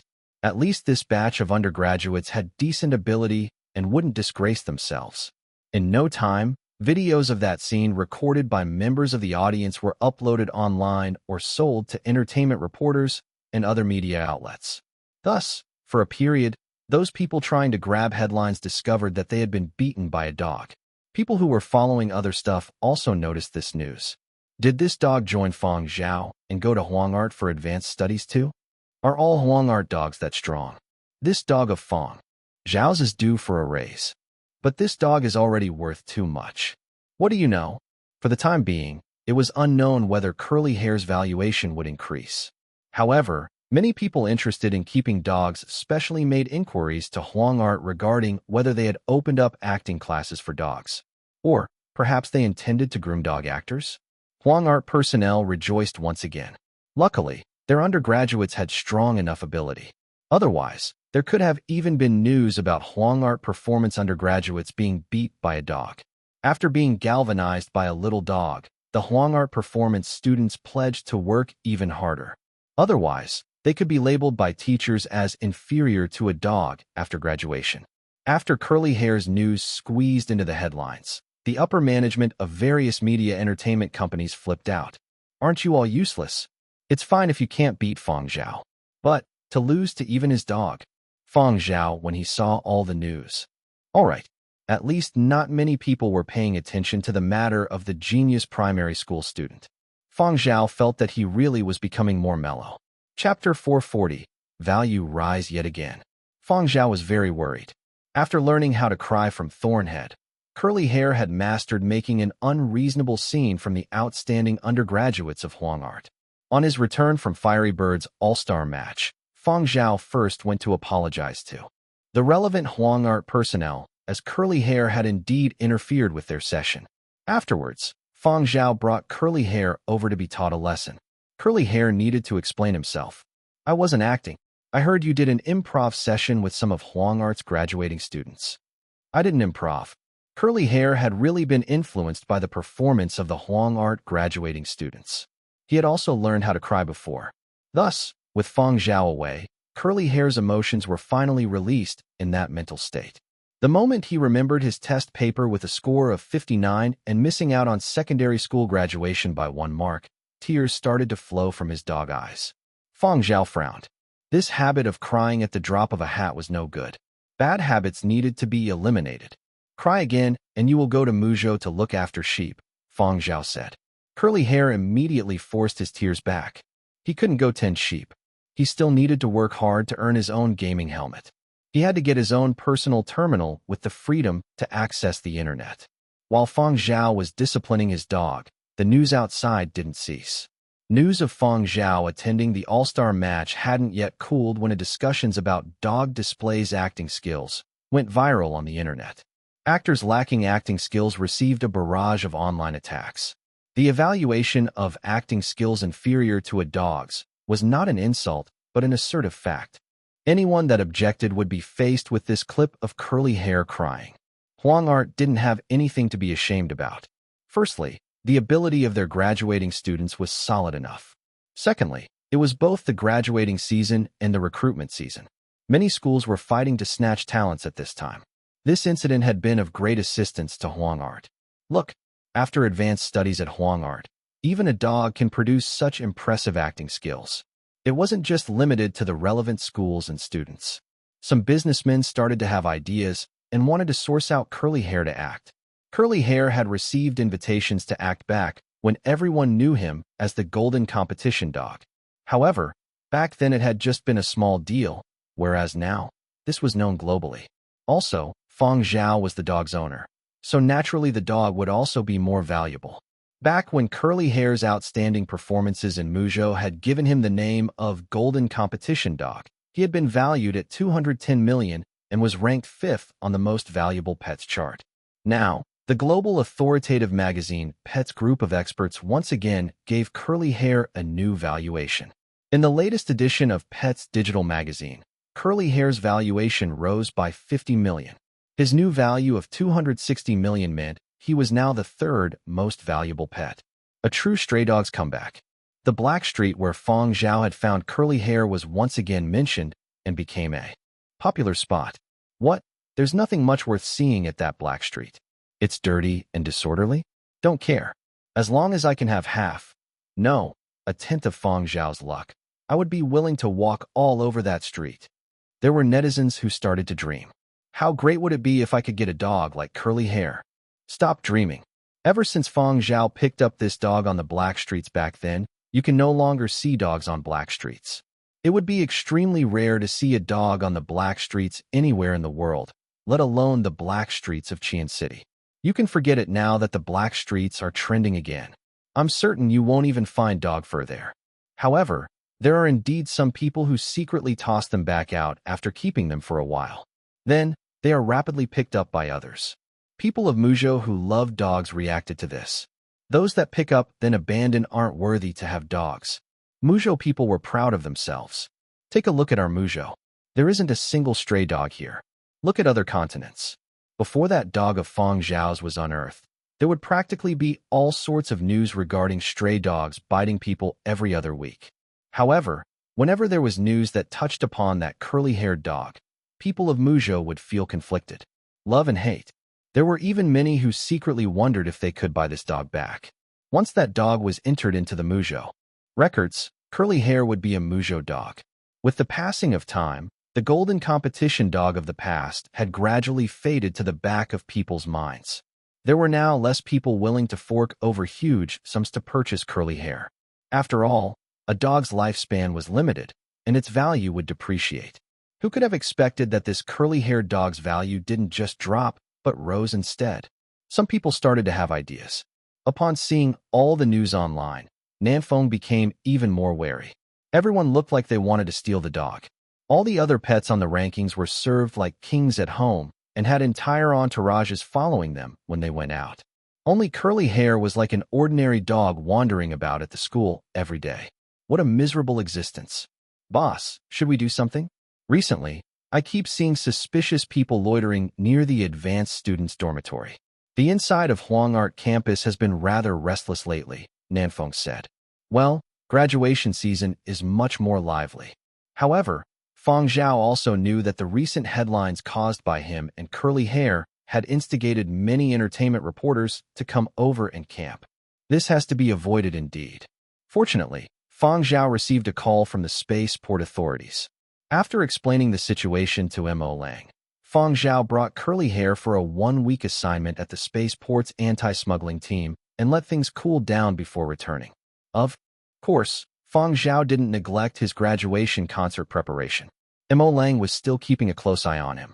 The old master had been watching Fang Zhao closely in this crucial year of advanced studies. Mo Lang had already felt that Fang Zhao caused trouble very easily. However, he never imagined that even the dog Fang Zhao kept could be so good at causing trouble. This was a headache for Huangzhou entertainment reporters. There were many people wanting to buy information about Fang Zhao. Regardless of whether it was watching Fang Zhao or his dog, people expected the reporters to at least know Fang Zhao's movements.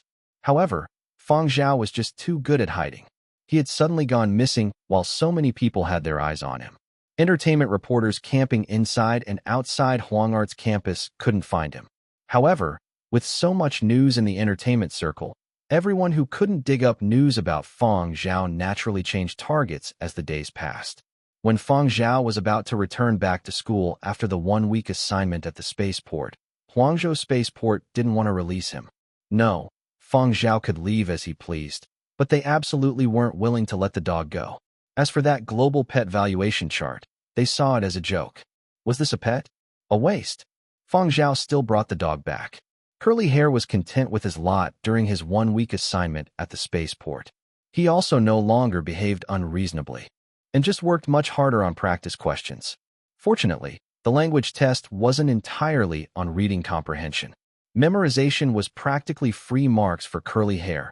Otherwise, perhaps Curly Hair couldn't even get 30 marks out of 100. As the days passed, Fang Zhao's graduation concert drew closer. As Fang Zhao was considered a popular superstar, there would surely be many people interested. There was limited capacity at the graduation concert venue, and Huang Art had dedicated personnel to issue the invites. Whether those invited showed up was another matter. After all, they had already sent out the invitations. No one could fault them. Fang Zhao was also allocated some spots. He sent invites to great-grandfather Fang and great-grandmother Fang as agreed upon. Fang Zhao also asked great-grandfather Fang whether he needed to send invites to other close relatives, which great-grandfather Fang rejected. Don't waste spots on them. They wouldn't understand. Great-grandfather Fang was thinking, tickets are limited, and I can represent the Fang family. Fang Zhao can use the remaining to build his social relationships.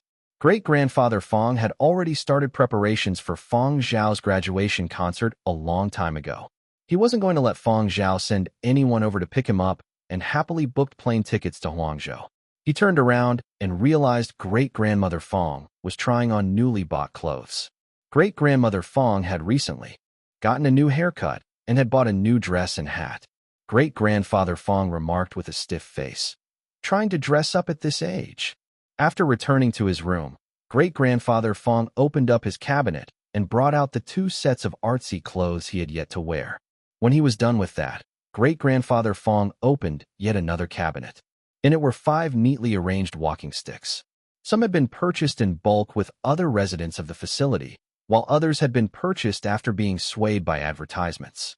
Great-grandfather Fang picked up a popular new generation walking sticks with many functions, tested the grip, and even swung it a few times before putting it back in the cabinet out of dislike. He then picked up another one and checked himself out in the mirror. Tisk! Great-grandfather Fang placed the second walking stick back in. He disliked the gaudy color. It didn't go well with his inner grace and artistic vibe. The newly bought walking sticks in the cabinet were either too flashy or had an unsuitable color. None of them were suitable in his hands. Viral products really won't do. As he went about nitpicking and comparing, great-grandfather Fang finally settled on one reluctantly. Great-grandfather Fang was finally satisfied with his appearance in the mirror and smiled. Chapter 441, Old Friend. Indeed, many people closely followed any news of Fang Zhao's graduation concert. Not everyone was Fang Zhao's fan, but they definitely had to attend the concert. If they couldn't get an invitation letter, they would have to snatch others' admission tickets. Graduation concerts in the past by 12 Tones advanced students were also full houses, but many seats were filled up by behind-the-scenes staff or other students. Generally, the public didn't pay too much attention. This time, Fang Zhao's graduation concert was different. After all, the concert details had yet to be announced, but the quota had already been filled. People who had been camping on Huang Art's official platform to purchase tickets were dumbfounded as they stared at the large sold out on their screens. Personnel from Huang Art already found it difficult to procure tickets, let alone people from other schools. Silver Wing's side was allocated 10 admission tickets because Fang Zhao was signed to them. However, it was still too little compared to how many Silver Wing personnel were interested in attending. Those who weren't allocated tickets had to find other means to obtain entry. At a corner of the company, a few popular celebrities were currently having a hushed discussion. "Aren't you in acting? What do you want admission tickets for? Have you heard of being proficient in both acting and singing? I want to understand more on being a singer-actor. Only 10 admission tickets? Is it really not hunger marketing by Huang Art?" someone asked. Others stared at him as though he was stupid. "Do you have some misunderstanding regarding God-level advanced course? Do you know what sort of people the mentors and teachers of this advanced course are?" Huang Art allocated the majority of invitations to various big shots within the arts circles from different continents. Therefore, there are limited spaces. Even Fang Zhao wouldn't have too many for himself. The company has already done very well to be able to obtain 10 tickets. Look at other Yinzhou entertainment companies. They'll need to struggle to get even 5. If you can't get admission, you can try asking invitees who aren't planning on attending. Other people might be able to get this sort of invitation, but I reckon it would be difficult for this concert. Lizhou. Zero hadn't gotten sufficient headlines and attention from the All-Star match. The data and numbers were out. He was still doing fine in Lizhou, but his publicity on other continents had fallen. Thus, Lizhou netizens routinely ridiculed him. After arguing with netizens online, he posted, "Just you all wait and see." And after that, it was really waiting. People waited and waited, but there were no signs of activity. Citizens of Lizhou knew that the Zadog was rather forgetful. He could hold grudges for a long time, but he also frequently forgot other things he didn't deem important. Just as Zero was drafting a plan to get back against those netizens, he received a message from Chubo. Chubo wanted to attend Fang Zhao's graduation concert. After going through his friend circles, Zero found that Barbara and Midasi had actually gotten their hands on admission tickets. How could he fall behind when it came to this? Zero immediately made a call to Fang Zhao and shamelessly asked for an admission ticket before running off to flaunt it to Wu Tianhao. Wu Tianhao was busy with other matters recently, and couldn't go join the fun even if he wanted to. In his delight, Zhao forgot all about the "you all just wait and see" matter. Instead, he went to make plans with Chu Bo for Fang Zhao's graduation concert. Many people in each continent paid attention to news regarding Fang Zhao's graduation concert. In the past, great-grandfather Fang wouldn't ignore this kind of news. But this time, he didn't only follow it online. He experienced it personally as well. Decked in artsy attire and armed with a new walking stick, he arrived at Huang Art together with great-grandmother Fang. Although they had arrived earlier, they spent a few days visiting old friends because great-grandfather Fang felt that Fang Zhao would surely be very busy.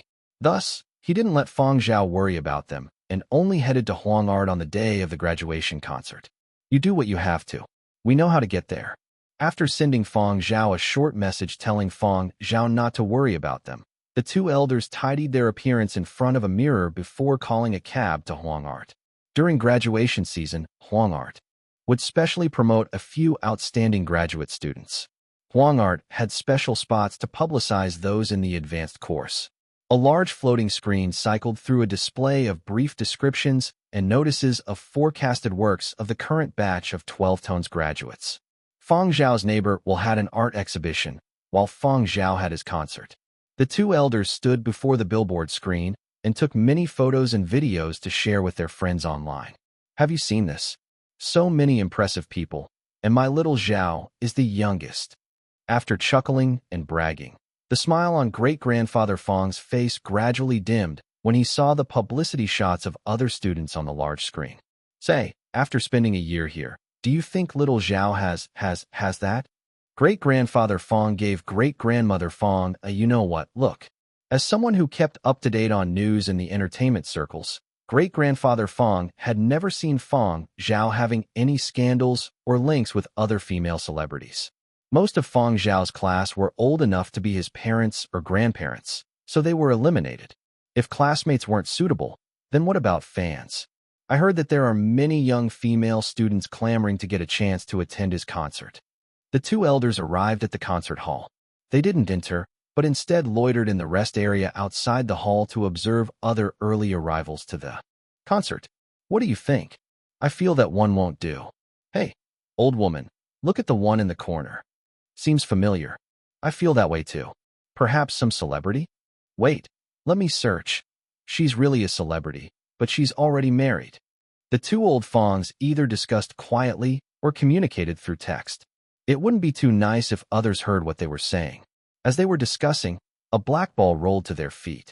Great-grandfather Fang picked up the black ball and squeezed it. It felt rather nice. Great-grandfather Fang beamed when he saw a little boy run over. "Little friend, is this your ball?" "Yes. It's called Little Riches." "Here. Thanks, Gramps." Great-grandfather Fang currently had no resistance against kids. His wrinkles were all creased from smiling. His gaze followed that little kid, and he saw the kid run over to the side of a young lady. That young lady even smiled when great-grandfather Fang looked over. Then, she pulled on the kid's hand and led him away. Great-grandfather Fang's smile froze. He had a dazed look in his eyes. So many years had passed. He had forgotten what that person looked like, but at that moment, he suddenly remembered. Many years ago, great-grandfather and great-grandmother Fang had taken part in a military campaign when they had been on the Sirius. However, many people in that military campaign had signed confidentiality clauses. Even now, they couldn't mention it casually. The personnel on the Sirius had been nearly wiped out back then. It was only thanks to timely reinforcements that they had been able to escape. The one leading the reinforcement team had been a woman. What he remembered clearly wasn't that person's appearance, but the scene where the lady had ripped apart an armed battle droid with her bare hands. Oh, torn apart. Great-grandfather Fang still felt the psychological trauma of that scene even today. Senior officers explained that the rescue team were using exoskeleton suits that increased their power, but great-grandfather Fang's psychological trauma never lessened. As someone who had personally witnessed the scene in close quarters, great-grandfather Fang had always believed that there was more to it. Great-grandfather Fang coughed lightly as he came back to his senses. His days had lasted a little too long, and he didn't want his wife to misunderstand. That old woman just loved to get jealous. Great-grandfather Fang was preparing an explanation as he turned his head and discovered great-grandmother Fang staring intently in the direction those two were leaving in. Great-grandfather Fang, what are you looking at? There's nothing to see. Let's go? The concert is about to start. Great-grandfather Fang pulled great-grandmother Fang towards the hall.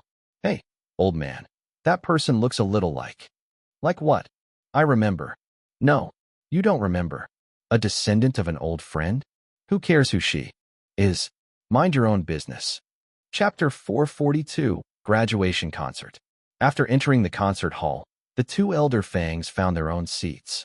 Their seats were close to the front, just behind the VIP, Academic Advisor and Evaluation Committee seats. The Huang Art Center's music hall was constructed in line with top standards. Practically every seat in the hall could enjoy the same sound quality. However, some areas were closer to the stage than others, so there was some difference in visuals. Great-grandfather Fang looked around and sighed in relief when he didn't see that figure. The person the two elders had seen had shocked them greatly. However, they no longer had any inclination to mull over it. This was the venue of Fang Zhao's graduation concert. People continued to show up in succession all around them. Many were celebrities they had seen on the internet before. Great-grandfather Fang paid close attention to the entertainment circles. He wasn't able to recall all of their names, but he could still recognize them. Those people were surely famous. At the thought of so many reputable people in entertainment circles coming over to attend Fang Zhao's concert, great-grandfather Fang felt extremely proud. As for everything else, what old friend or barehanded droid ripping could be more important than his own great-grandson? Great-grandfather Fang took the opportunity before the concert started to show off once again to his friends. The other old fogies at the retirement facility definitely never had such an experience. As Fang Zhao was very busy today, he had Nanfeng check on the two elder Fangs after hearing that they had arrived.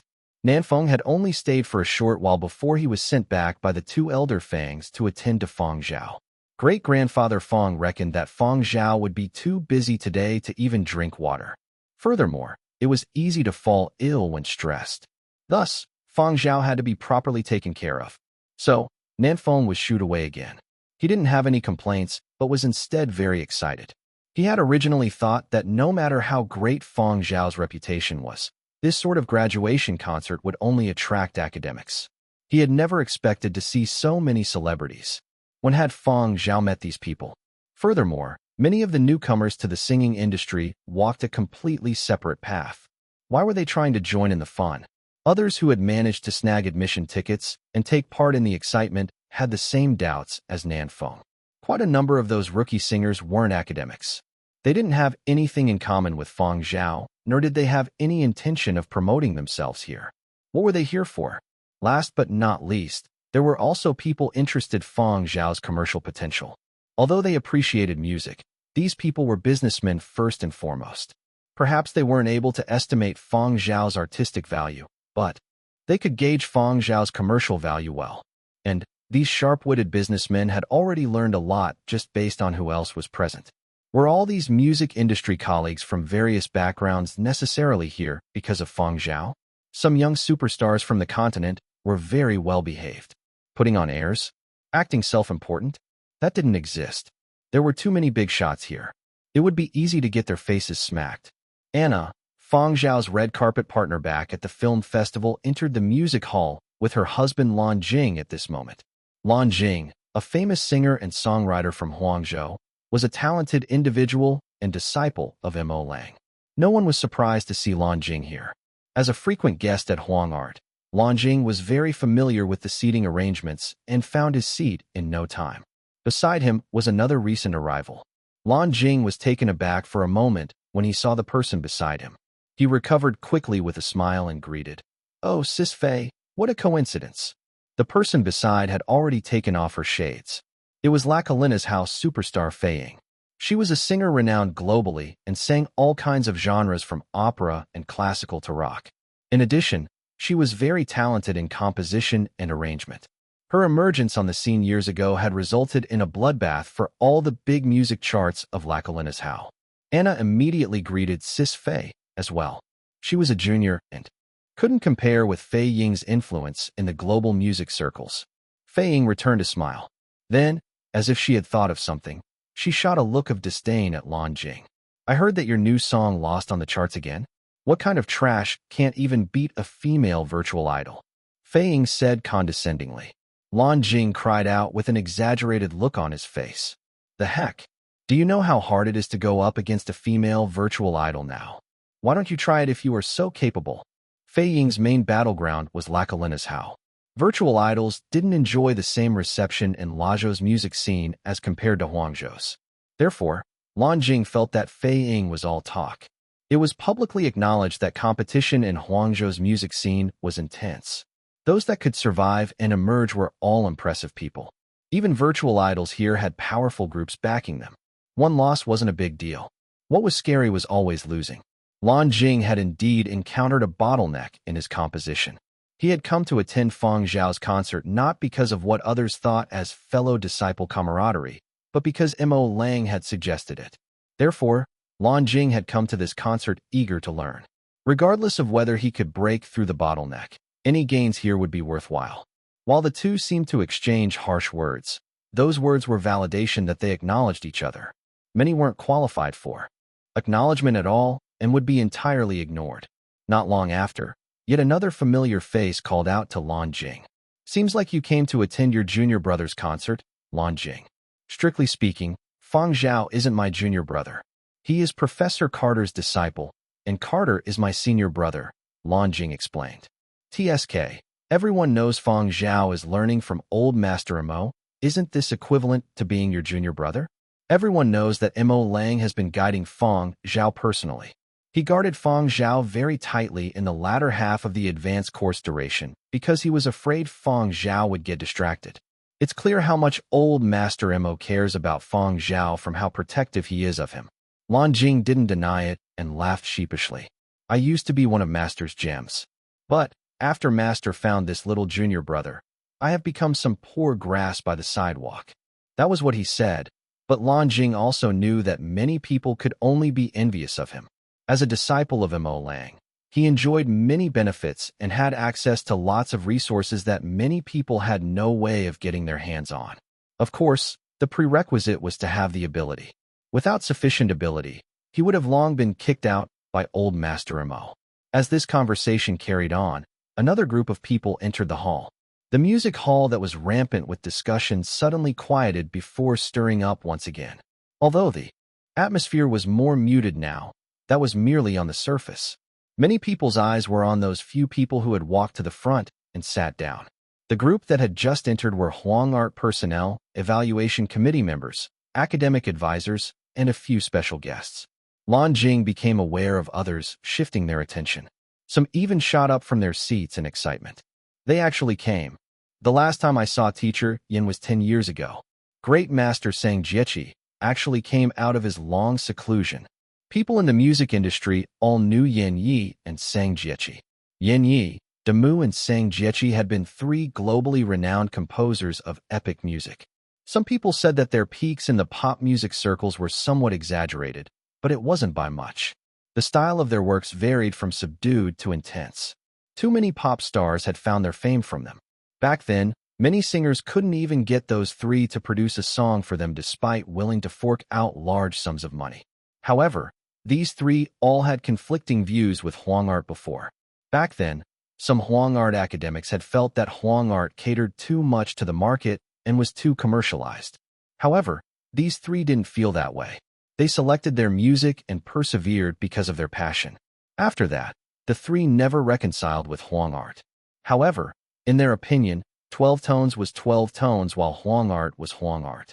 Although there were people they loathed in 12 tones, their teachers and mentors of their music journeys were inside. Previously, they had attended a few 12 tones events, but rarely the Huang Art ones. Later on, Demu passed away from an accident, while Sang Jiechi went into seclusion, so his whereabouts hadn't been well known.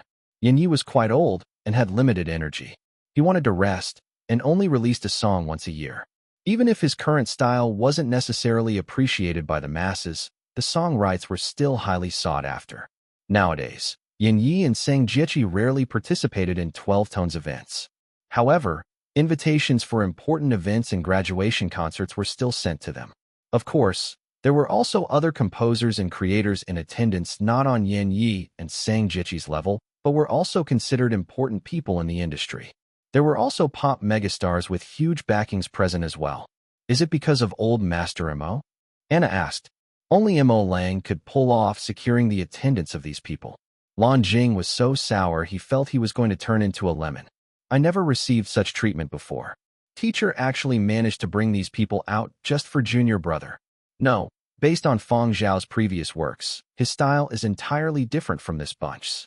This is just promotion for little junior brother. It wasn't just Lan Jing. Mo Lang's other disciple also felt sour when they saw this. Teacher is indeed biased. At that moment, Great Master Mo Lang was chatting with old friends. I have listened to Fang Zhao's previous works before. It is profound, yet unfolds impressively, Yin Yi said. I don't really delve into the kind of musical approach you all take, but I am still able to somewhat perceive it. For instance, the first type of profundity is like reading a history book or watching a movie laden with details and insights. The other sort is like placing oneself in the annals of history, as if actually experiencing it without being separated by space or time.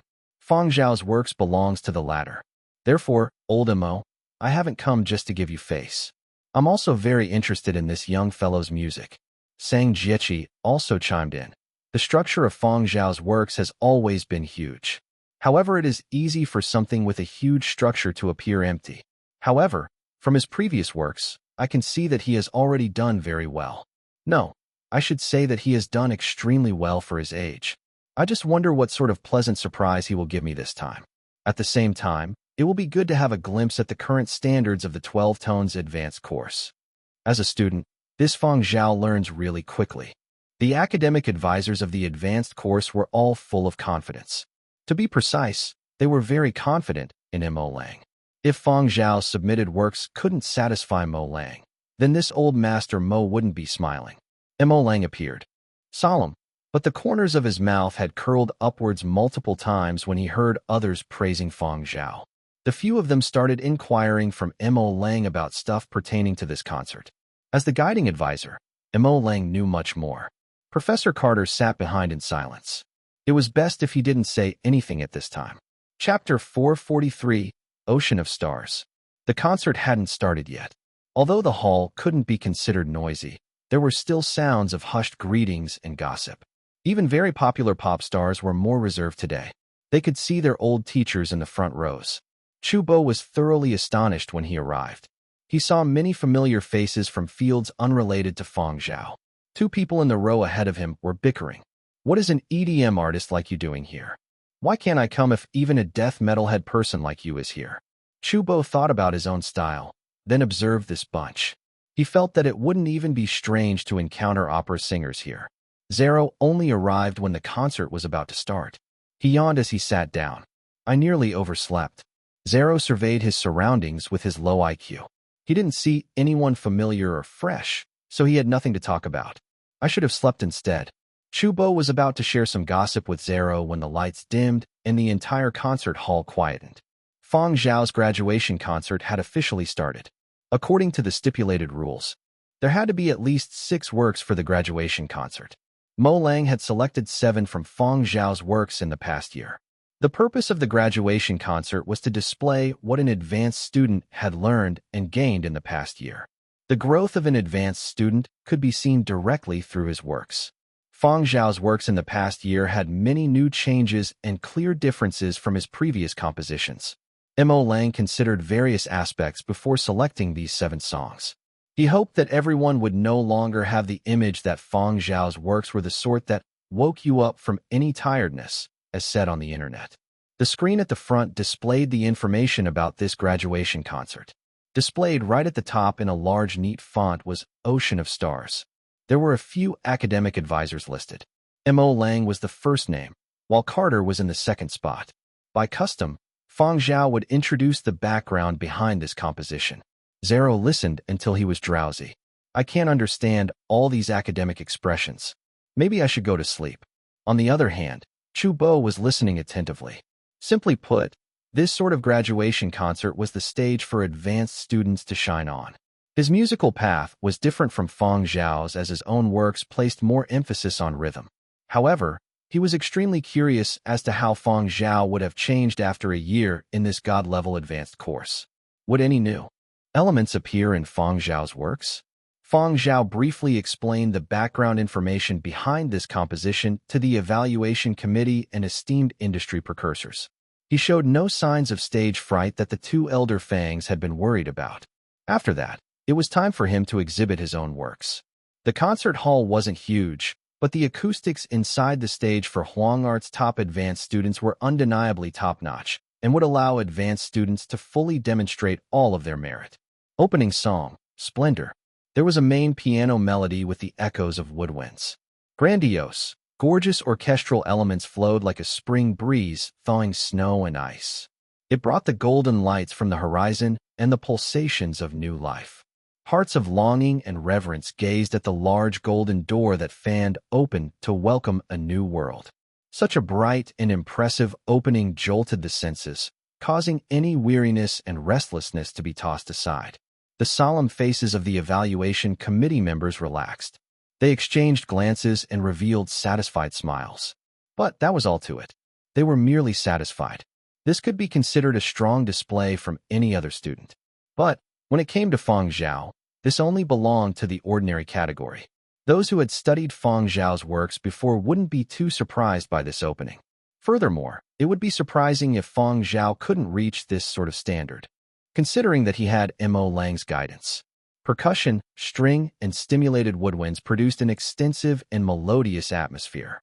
Listeners imagined waking up from a blurry dream, looking into the distance and seeing budding greenery. They saw an imposing mountain, a vast plateau, and a flourishing city skyline. The music evoked reminders of sounds throughout the year.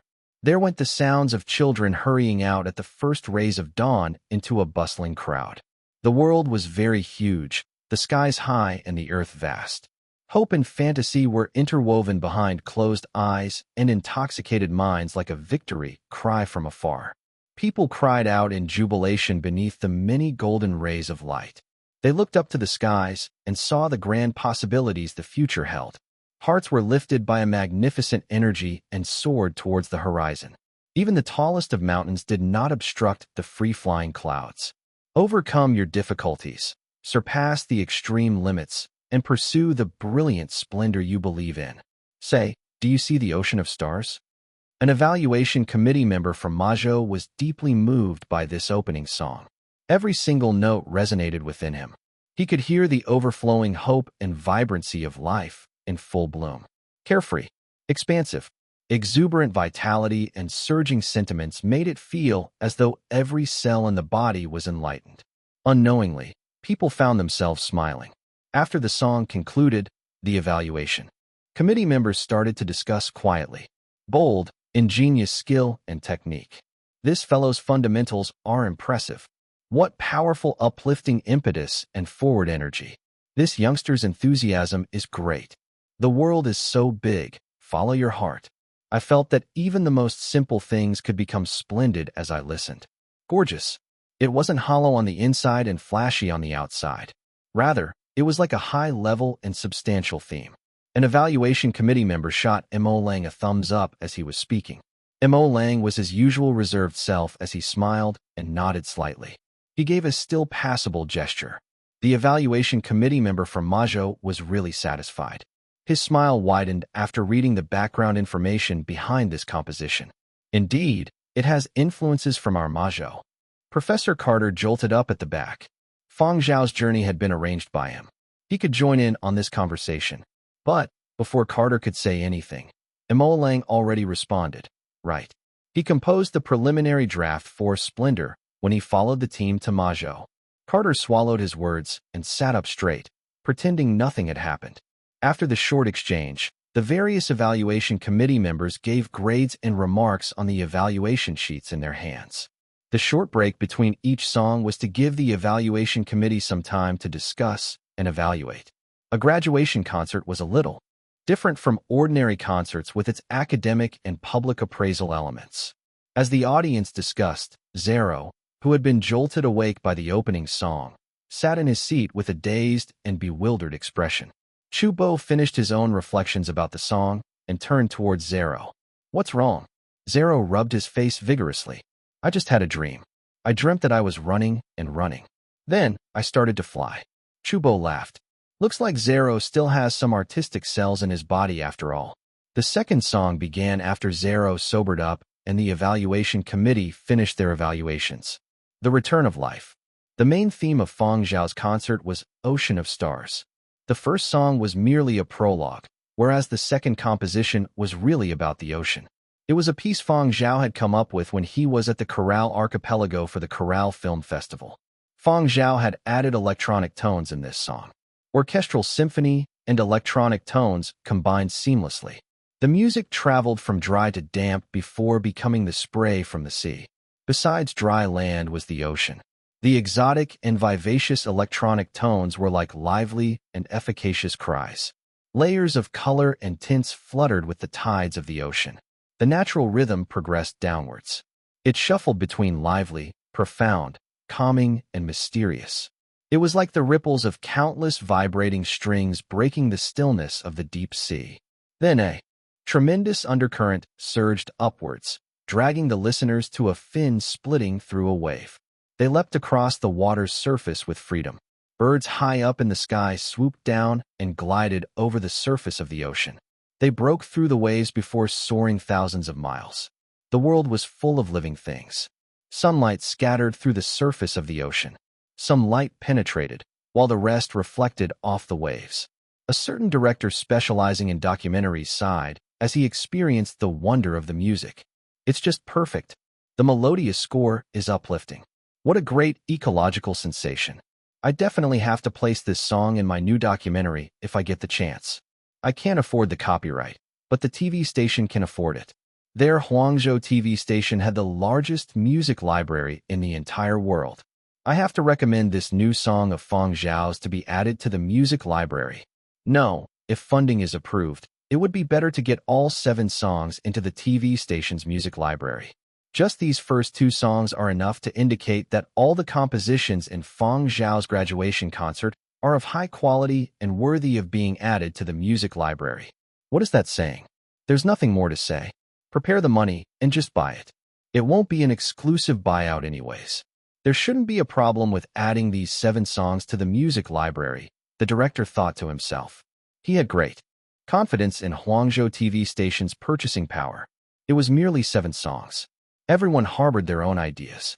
Other than the second song, Return of Life, Fang Zhao had also composed the third song, Lighthouse, with inspiration from his time at the Coral Film Festival. The people of the Coral Archipelago had a celebration for the lighthouse. Every year, the lighthouse shined very brightly at that time. The style of this song was totally different from the other 2 and had special island instruments in it. Light, cheerful drum beats carried a special local and rustic flavor. Although the initial drum beats sounded soft and muffled, they carried a sort of ancient and mystical vibe. It brought to life the faraway island shore caressed by waves.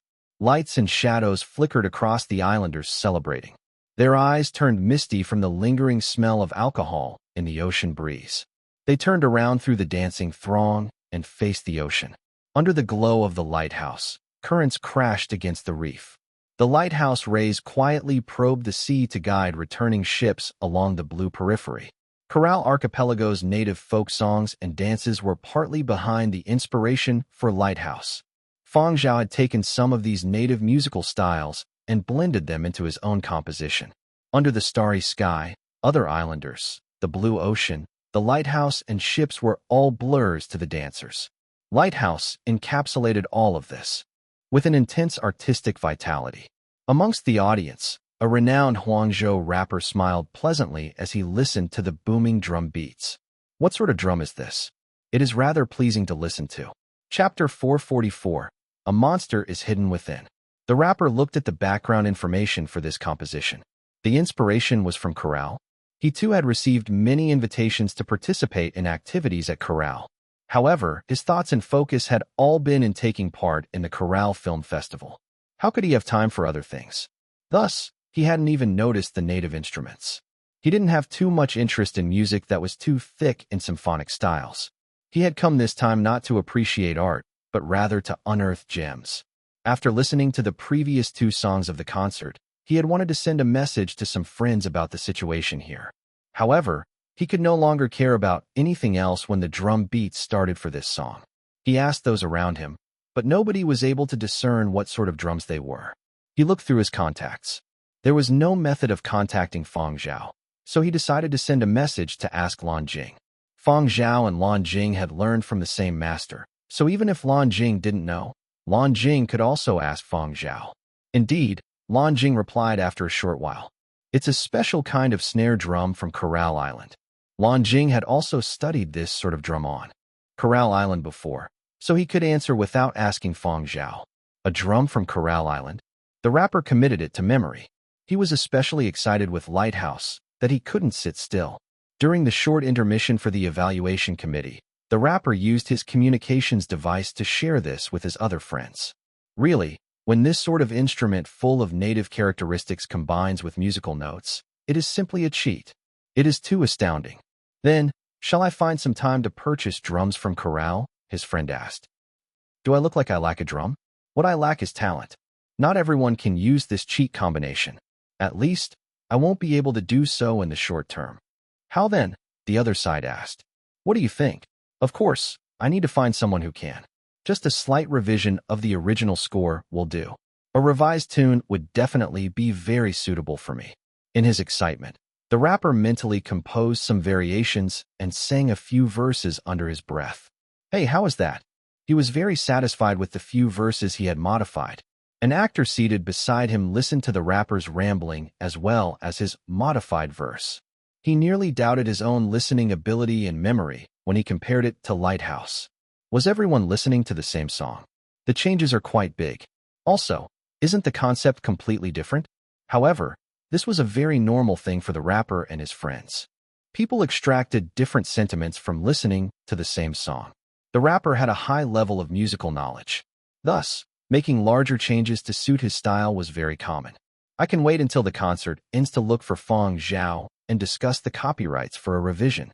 The renowned Huangzhou rapper already started to make plans.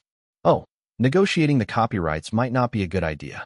I heard that during his previous concert, all the copyrights for Fang Zhao's songs were bought up even before the concert ended. The person on the other end of the line sounded hesitant. Is that so? Then, I shall have to ask Lan Jing. With that, he sent a voice message to Lan Jing. Lan Jing, you have to help your old classmate. You and Fang Zhao share the same master. Help me tell him that he must leave the third song Lighthouse for me. Lan Jing replied cordially but thought to himself, what's the use of looking for me? I'm also not that close to Fang Zhao. Fortunately, the intermission was short. Lan Jing looked towards the large screen at the front in anticipation of the next few songs. Even people who had no contact with Fang Zhao were seeking help from Lan Jing. This little Fang Zhao fellow is really impressive. The fourth song, Ada, the Alcade, serial Ada, was amongst the human race's first batch of deep space exploratory spacecrafts. Contact was lost with the Alcade on an exploratory mission a long time ago. It had traveled alone for a long time before.